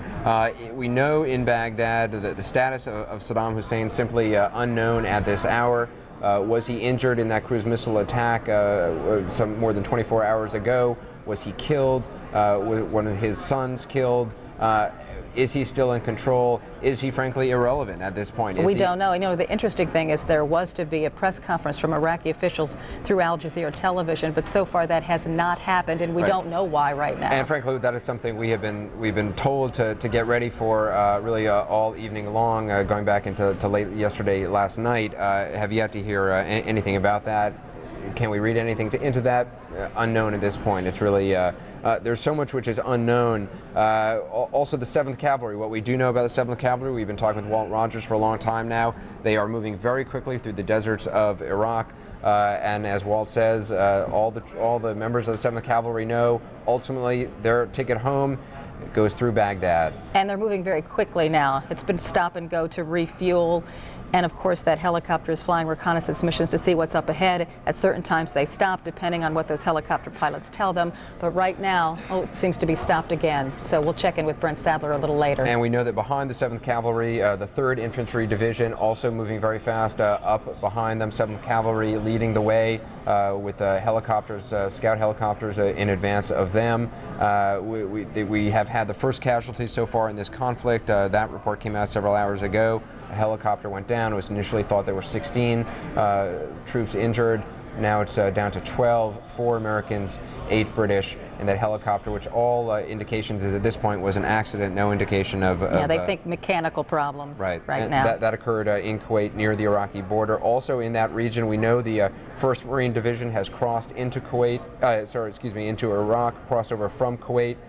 There were reports of, according to the New York Times, U.S. Marines clashed with Iraqis south of the Iraq-Kuwait border. 2 Iraqi APCs were destroyed, that according to the New York Times. Oh, and also in southeastern Iraq, the Fall Peninsula. British troops have commandeered that. They've taken control of that. And at the same time, many Iraqi people, military people, civilian people, we don't know how many are turning themselves in. Right, we saw those videos just a few moments ago, and that word on the British Fall Peninsula just coming in moments ago. Reports of oil wells on fire. There was also artillery fire from the Marines in advance of their movement into Iraq. There are also reports of explosions in the Basra area, up in Mosul, and of course some 60 cruise missiles have landed in Baghdad since this operation began. So there's action going on in northern Iraq too, and we want to get there right now because that's where our Brent Sadler is. He's in Kalak, and Brent, you brought us some extraordinary pictures in the last hour. Yes, indeed, Carol. Things are looking pretty quiet here compared to the drama of what's happening with that cavalry thrust north towards Baghdad. But I can tell you, in the past 6 hours, there have been 2 airstrikes against targets, we believe, Iraqi troop concentrations or artillery pieces in the area around Mosul. Now, that's Iraq's second largest city. Mosul, about 40 miles behind me, behind those hills. We saw just before daybreak anti-aircraft fire, Iraqi anti-aircraft fire, at the same time as we heard aircraft activity in the sky. And then just a couple of hours after daybreak, again, more heavy explosions as a second airstrike went in. Now, if we just take a look behind me, we have a situation, a static situation here. Those hills behind us are the territory of Saddam Hussein's loyalists, at least loyalists for now. Some of the troops have been changed round over the past few hours. According to the Kurds on the ground on my side, they say that some of those troops, earlier troops up there, have been passing on messages, secret messages to the Kurds that they wanted to give themselves up. Now, the Kurds are saying some units were switched round, and there has been a lot of activity going on up on those ridge lines for the past several hours. Vehicles moving, front loaders changing barricades, also a suspicion that the Iraqis have been laying explosives along the road which leads to Mosul behind me up there. So a lot of interesting developments going on. But it's interesting, as you say, Carol, to make the note that there's no really hostile fire between the two sides. They're able to eyeball each other. The Kurds use binoculars, field glasses to watch the Iraqis watch the Kurds. There were some senior Kurdish commanders came down here several hours ago because the Iraqis behind me, Saddam Hussein's loyalists, were making so much unusual activity they thought something was going to happen. Indeed, it did for a brief moment. There were 2 bursts of heavy machine gun fire, and the suspicion was that a group of journalists had got pretty close to the Iraqis, and a couple of warning shots from a heavy machine gun were fired, and there were echoes through the area here, and people ducked for several minutes. But for as long as there is no territorial move either from the Kurds towards the Iraqis or vice versa, then this situation is expected to remain. And it does seem rather surreal, does it not, that I'm talking to you here on this side of that bridge behind me. If I were to walk several minutes down there, I would come across Saddam Hussein's soldiers, and I probably wouldn't be coming back to this Kurdish side of the line. So an extraordinary situation here, which for the moment does not seem likely to change unless, of course, there are any US-led coalition moves against Kirkuk, that vitally important oil-rich area, and of course Mosul, which is another producing area, 2 very important cities for the coalition, and possibly with Kurdish support to get their hands on those 2 cities. Back to you, Carol. Brent, we were looking at an extraordinary contrast now. If your photographer could go back on those Iraqi troops, we have a split picture here. The contrast between the American military personnel and the Iraqi military personnel. And I must say, just at first glance, that the Iraqi military looks rather old-fashioned. More than old-fashioned, it's not properly equipped. There's suspicion about how much ammunition they may have. There have been consistent reports over many months of my time moving around this northern Iraqi enclave controlled by 2 major political parties that not only are they under-equipped, they're underfed.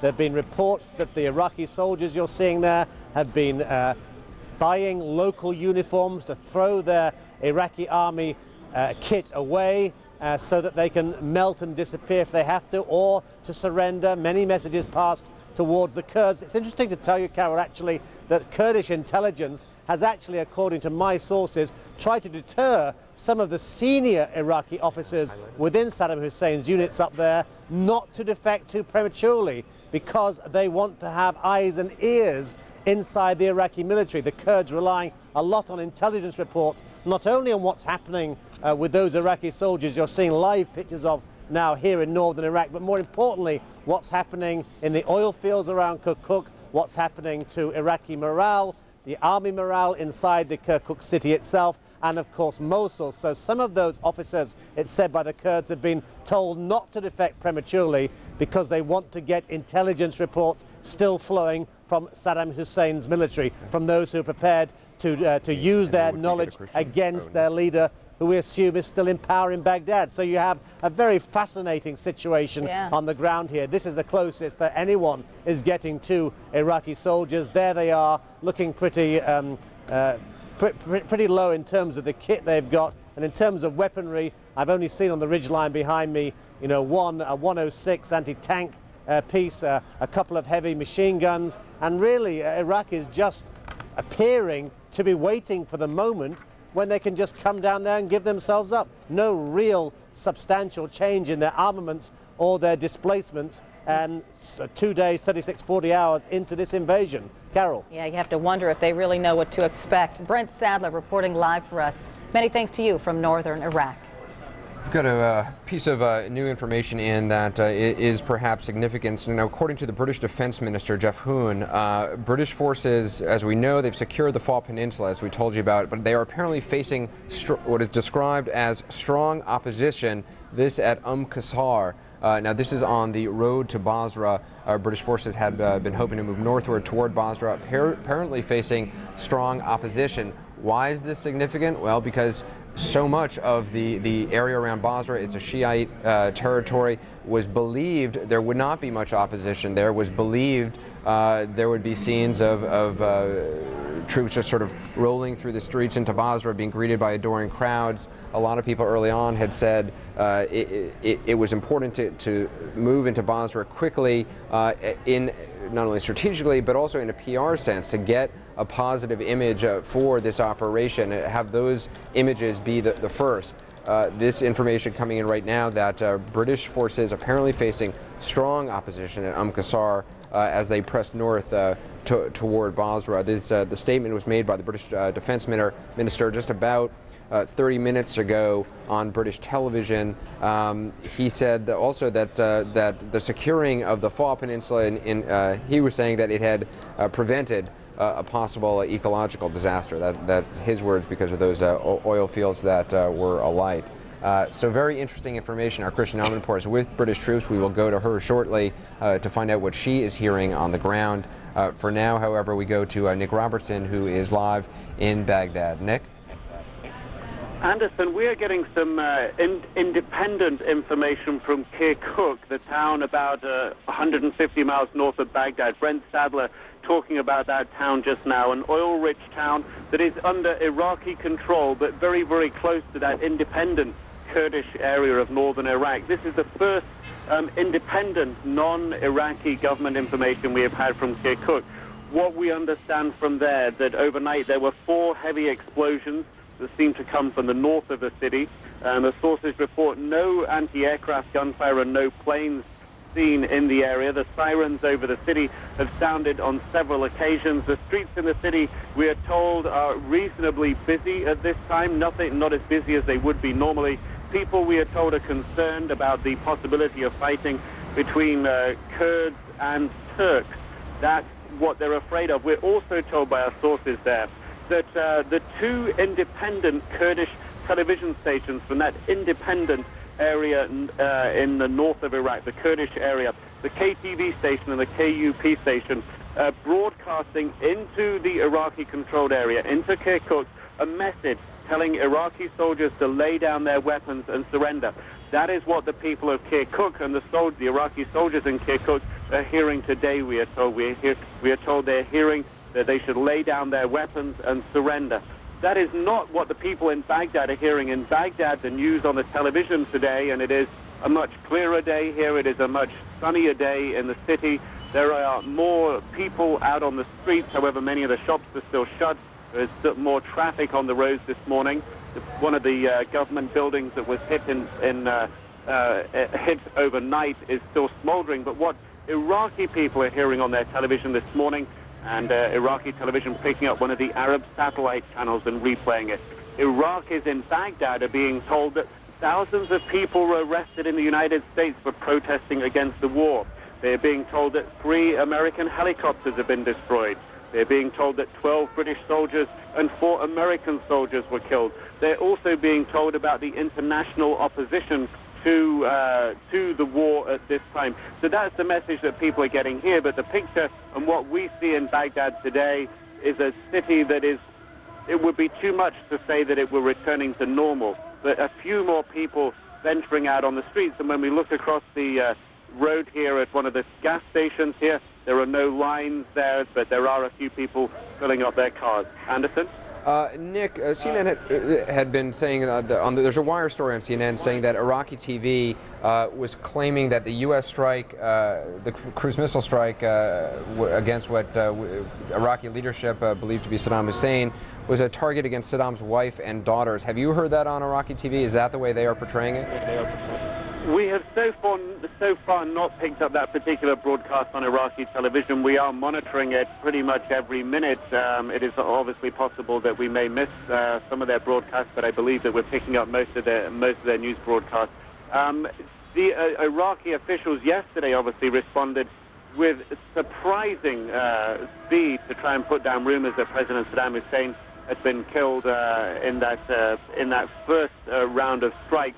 It doesn't appear that they have tried so speedily to head off similar claims overnight that his compound, or he may have been targeted again.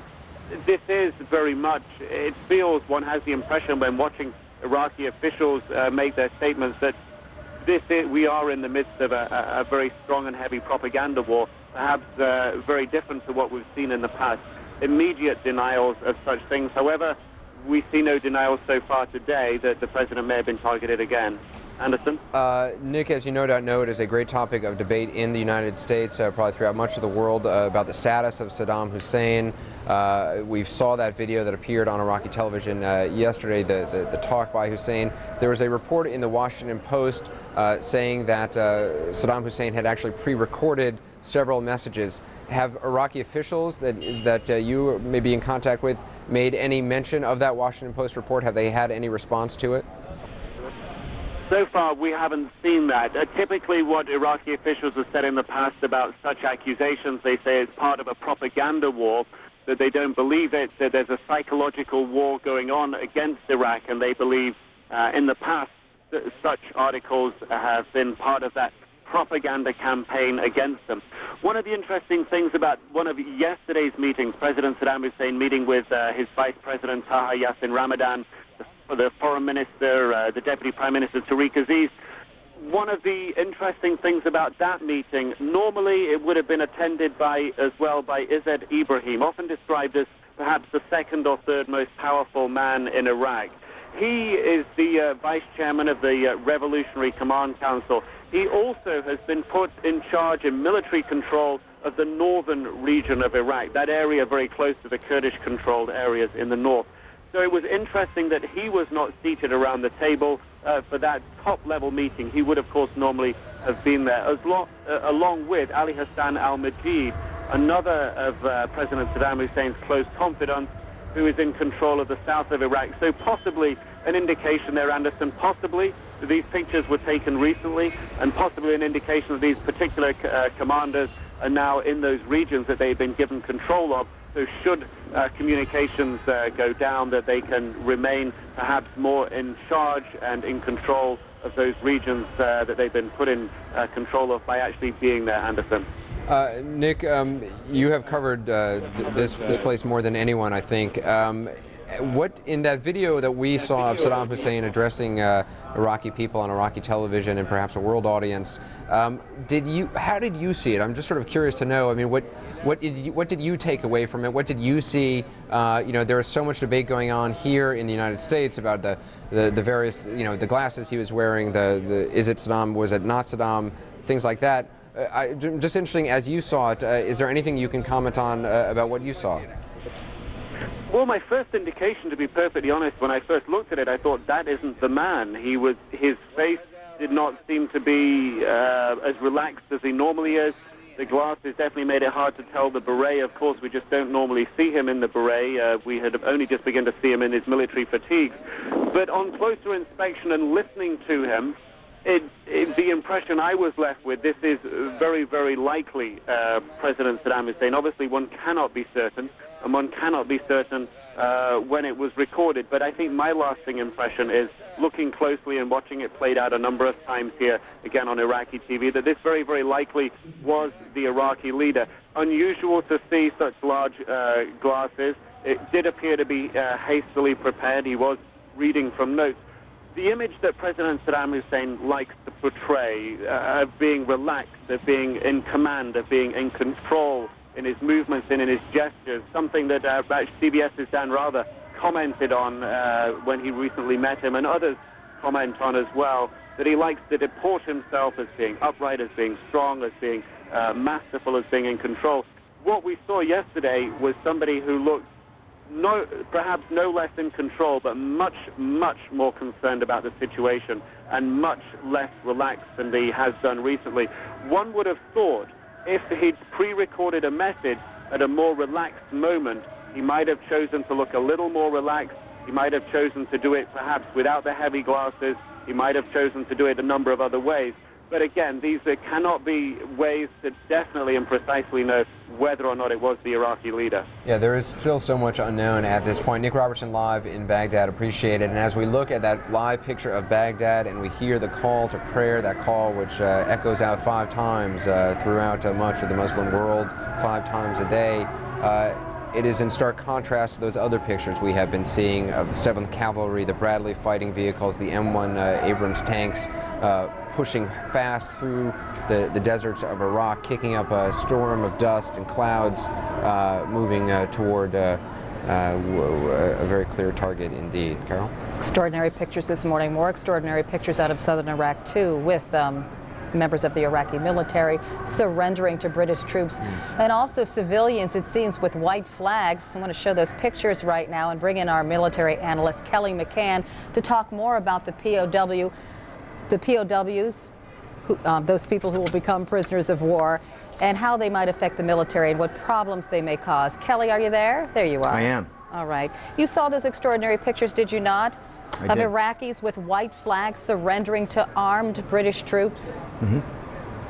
Well, basically, Carol, there's 2 really dangerous times in combat. One is when you re-enter friendly lines, if security patrols are out and your brother soldiers and Marines come back into friendly lines. Also taking prisoners, it's the same thing. The British troops are obviously going to be having to profile for concealed weapons. They're going to want to see hands. Even though an Iraqi may be very, very excited to be now in Allied forces custody, he has to be very careful that that excitement doesn't translate to what's called furtive movement. If you couple furtive movement with a misunderstanding of the English language and a hidden hand, it can quite possibly turn into a shooting. That's just the nature of the game. Yeah, I know that the military has been instructed on certain Arabic phrases that they need to pay attention to, but that's difficult, isn't it? It's difficult when you're excited and you're that close to people who have been termed your enemy, and that you are questioning whether they can hurt you, and if they do have concealed weapons. There's been a lot of discussion about suicide attempts from people who were seated in some of these groups that may appear to surrender, and they could have explosives on them. So there's a tremendous control issue. Now, once you actually gain control, there are what we call the 5 S's, which we basically take control. You search everybody, of course. You want to segregate them so they can't talk among themselves, and also so that there's potentially not internal strife. In other words, if there are seated people in that group you take prisoner, some who are supporting Hussein, some who are not, our job then becomes to protect them from killing or hurting each other while in custody. Yeah, the interesting thing about this, too, is that the U.S. government has told the military that the Iraqi people are not the enemy. So will these prisoners be treated different than the normal prisoners of war? Well, typically you want to establish control up front, Carol, and quite frankly, you are expected to handle them roughly initially, and that is to exert yourself as unquestionably in control of the situation and in control of the people. And then you can lighten up once you've gone through those 5 S's, segregate, speed, you've got to get them away from the battlefield. I heard earlier, as you and Anderson were reporting, they go first to a collection point, and then after that collection point, which is the initial point they're turned over to the MPs, they go back further to a holding area. And obviously, we always have to be concerned with their safety. So there's very, very entrenched processes involved here. Done badly, you can remember what happened at Mazar-e-Sharif in Afghanistan, when people were not searched, they were not segregated, and in fact, they were seeded with very fundamentalist and anti-U.S. elements that then took it into their hands to kill Michael Spann and create a revolt situation. So it's a very tense situation and a manpower drain as well. Well, as I was just going to say, they're expecting tens of thousands of Iraqis to turn themselves in. What problems might this pose for the troops over there? Well, the way that it's being handled now is the attacking elements don't have time to get mired down in this. So the MPs and correctional personnel who are trained in these procedures extensively are following closely behind at those collection points so they can immediately establish them. The capturing unit would then immediately turn them over and continue forward. The MPs have then full control, and they would establish and hold that situation in control until, and that might become the holding area. In other words, we might not want to use the assets necessary to move them further to the rear. Other MPs would then continue forward with the attacking unit and so on, leapfrog through the process. But important to establish complete control up front. Yeah, I was just going to ask you about information they may get from these prisoners of war, because no doubt there's much questioning going on of these prisoners too. Interrogator-translator teams are used by the MPs. Once we've sorted out, or they've sorted out through, who they've got. Do they have anybody that's other than battlefield fodder? Are there officers? Is there perishable information that we'd like to get, etc.? They go through a whole process, not as detailed or at length as you'll find in Guantanamo, for example, but battlefield interrogation. And at that point, that information is passed to the S2, the intelligence officer, forwarded up to the Joint Intelligence Center if necessary, and acted on. Let's talk about the invasion itself, because there has been minimal efforts at fighting back. Does that surprise you? I know we all expected that, but there has been virtually none. Well, it depends on their operational order. You know, Carol, yesterday when we were starting to get the warnings all the time, where, Sanjay, of course, was into his bunker several times, as Walt Rogers was, and all the reporters throughout in the field, that is doctrinally called harassment and interdiction fire. That was in the defensive plan by the Iraqis. It's in rocket doctrine to, over a period of time, continue to fire what appears to be just harassment rounds, which make you do something, and thereby making you fatigued, making you frustrated, and requiring you to not be able to get uninterrupted sleep, which means if you go into the attack at night, you're less than 100%. So that was a doctrinal approach. Likewise, the Iraqi Ministry of Defense had issued 2 months ago a statement that said, take the desert, there's nothing in it, we'll see you in the city. That was their battle plan going into this. And if you remember, 3 weeks ago, Sadaam Hussein withdrew his troops into Baghdad, a significant amount of them. The original plan to set up concentric zones around the city to prevent that withdrawal then became obsolete. So it's not unusual that we're not seeing some resistance. We're running into pockets of resistance, detachments left in contact, meant to delay, disrupt the momentum. But we haven't seen this plan play out yet. Yeah, and when the troops finally arrive in Baghdad, it may be a whole different story. We just don't know. Exactly. That may be exactly the time when they do the shock and awe. If that's not going to be held in check, Carol, that may be the precise time when we ring Baghdad to actually engage that, and then thereby mitigating military operations in urban terrain, making even more surrender. I understand. We're going to bring Anderson in. He has a question for you, Kelly. Kelly, we just got word a few moments ago that from the British foreign minister that British troops are receiving some resistance, strong opposition, in fact, on their road to Basra around Qasr. Does that surprise you? I mean, so much talk ahead of this had been saying, it was going to be kind of a cakewalk into Basra. They're going to be greeted with open arms. Does it concern you? Does it surprise you? Good morning, Anderson. No, it doesn't surprise me, because this is a war, and we've got to expect that now in those autonomous... Remember, we've kind of broken up the command and control of the Iraqis to literally get current and consistent word out to the forward elements. Those troops that are resisting are acting on their last orders, undoubtedly, and may not have any information about the bigger picture, how deep we've penetrated into Iraq, the numbers of forces. And also, I mean, they are defending a fairly crucial area there. So it doesn't surprise me. I mean, we've yet to have any casualties. We've yet to inflict significant casualties. So I think there's more to come. Kelly McCann, I'm sorry we have to interrupt. Very great information from Kelly, and I know you've been sticking around all morning, but we must go to Bob Franken. He is at an air base in the Persian Gulf. That's as specific as we can get with his location. Bob Franken, what can you tell us? Well, a teensy-weensy bit more specific. It is close to the Iraq border. I can almost see Wolf Blitzer from here, but that's about as much as I'm going to tell you. In any case, it is also one of the main bases for much of the air war that's going to be conducted from ground-based aircraft. This is a base that uses fighter jets, the F-16, the F-A-18. It also uses the A-10, and that's an important one. And the wing commander held a news conference this morning to say that in the preceding 24 hours, there had been a huge spike in the number of sorties, which is their word for missions.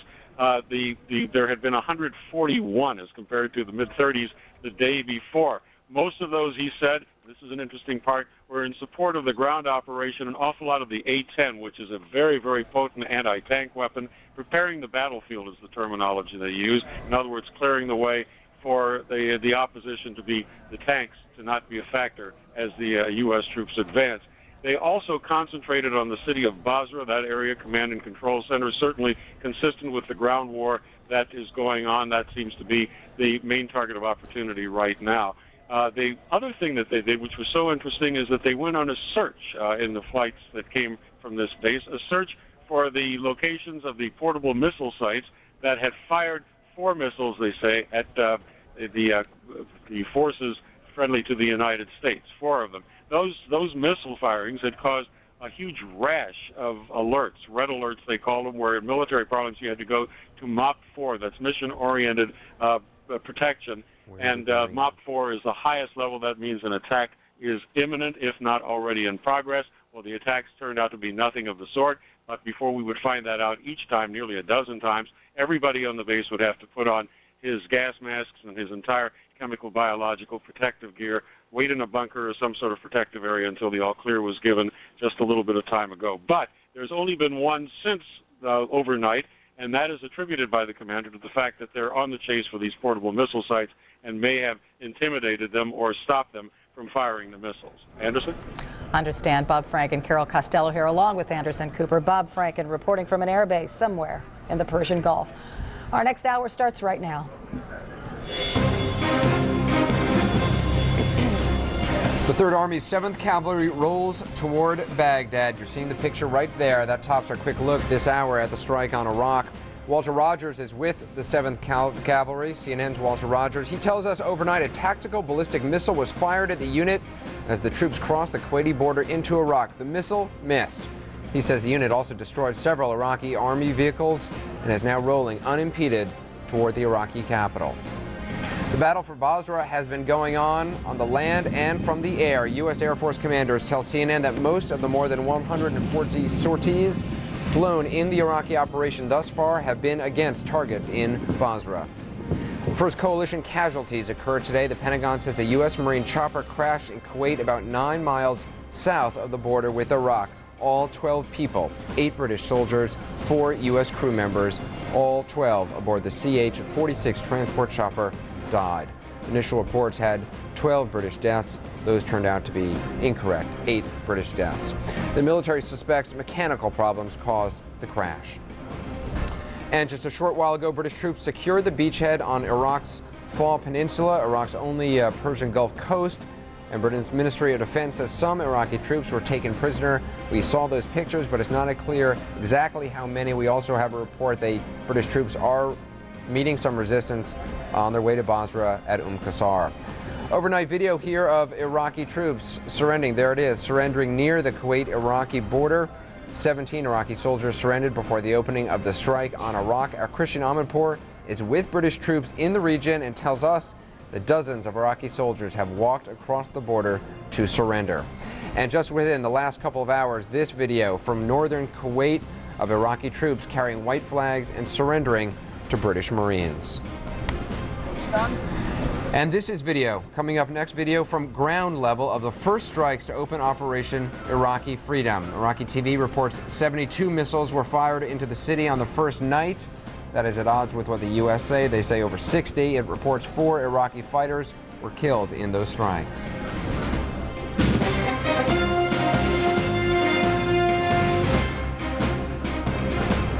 And good morning to you. I'm Carol Costello along with Anderson Cooper, and we've been showing people some amazing pictures this morning. Yeah, there's a lot happening at this hour, a lot of fast-moving events. We are going to try to keep you up to date over the next hour. Yeah, we have another picture that we want to show you that we just got in. This is from the Los Angeles Times.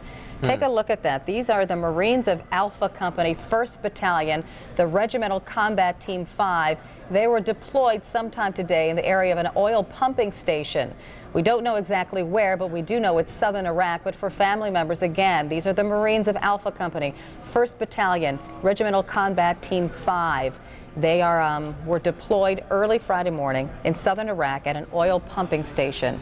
And this is one of those, you know, military planners that you plan for things and you plan for things and you have a battle plan in place for weeks. We had been hearing reports about this, you know, this major strike, surprise and awe.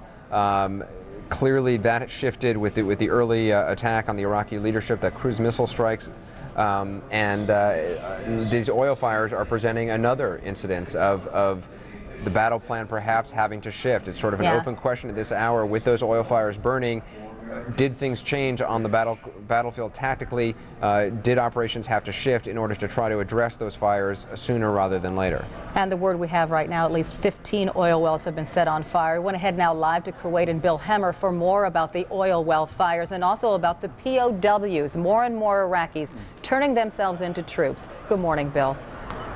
Yeah, Carol, hello again from Kuwait City. Let's show you the videotape we're getting just a few moments ago. This is daytime pictures right now of dozens of Iraqi soldiers surrendering to British and U.S. forces in Kuwait. We're told they literally crossed the border before they surrendered. Described again as dozens. Do not have a firm number, though, on the number of Iraqi soldiers now surrendering there a short time ago. Meanwhile, overnight video taken by the British troops by way of a periscope, a night scope vision here. We can show you dozens more of Iraqi soldiers who have surrendered to British troops in this case. This was on the Iraqi side, we're told. We're also told that you can see in their hands quite clearly a number of leaflets that have been dropped over the past several months by U.S. troops flying overhead in southern Iraq, issuing orders on how to surrender to U.S. and British troops. We're told that there are instructions on how to hold their weapon, where to put their weapon, and also encouraged to give up peacefully, and there will be food, literally sometimes a basket of food waiting for them if indeed they choose. This was a similar operation to what we saw 12 years ago in the first Persian Gulf War. It seems at times that it's following suit to the pattern we saw 12 years ago. Meanwhile, you mentioned these oil fires. The Kuwaiti National Guard reporting that 15 different oil wells are on fire right now in southern Iraq, west of the city of Basra. Basra is in southeastern Iraq, about 40 miles on the other side of the Kuwaiti border. And we can see back here in Kuwait City already the after effects of this. I show you the rooftop camera here on top of our hotel. It looks like a pretty nice day. The sun is out, but in the distance, that normally is blue sky, but today it is dark. It is black at times. Earlier in the day it was darker, but it appears to be lifting at this time. Whether or not this continues in a pattern later today is something we'll wait and see. A lot of concerns right now health-wise. There can be visibility problems. There can be breathing problems. This stuff, the soot in the air, can get into your lungs. We're told that short-term health effects are almost a certainty for a number of people operating here, but all of that depends on how deep and how thick this smoke can be a bit later. We also know there are essentially go teams sent to Kuwait to counter these oil fires. We do know of at least 3 teams that are here on the ground from Houston, Texas, set to respond at any point once these fires break out. If you go back 12 years again, the oil fires that were set ablaze here in Kuwait, it took almost 8 months to extinguish them. It was a significant problem throughout Kuwait following the first Persian Gulf War. Meanwhile, here in Kuwait City, an update quickly, we did have an air raid siren about 2.5 hours ago. It's a little bit after noon local time right now. The all clear has been given. But this follows 3 other waves of air raid sirens that we got overnight here in Kuwait City. And of course, yesterday, Carolyn Anderson, if you were with us, it was a long series throughout the afternoon into the early evening hours as detection systems here in Kuwait City did detect Iraqi missiles flying overhead, low off the ground, about 300 feet in many cases, coming into Kuwait City. Just to button that, though, no reports of injuries or casualties, and certainly that is a good thing. Again, just past noon today on Friday, the 21st day in March, and we are waiting now to see what unfolds today here in Kuwait. Carol, back to you now. All right, Bill Hammer reporting live from Kuwait. We'll check back with you many times in the following hours. And for much of this morning, much of late last night, I think all of us have been transfixed by those images from Walter Rogers traveling with the 7th Cavalry. That's CNN exclusive, just moving fast, moving furiously through the deserts of Iraq, target ultimately Baghdad, and as Walt Rogers has pointed out many times, all the troops in the 7th Cavalry want to get there as quickly as they can because so they can go home. Exactly. They know that is the route home. That is their ticket home. You know, of course, we wish them well. It is about midday right now in Iraq, and the U.S. Army 7th Cavalry has been moving with all deliberate speed across southern Iraq, as we said, since before dawn.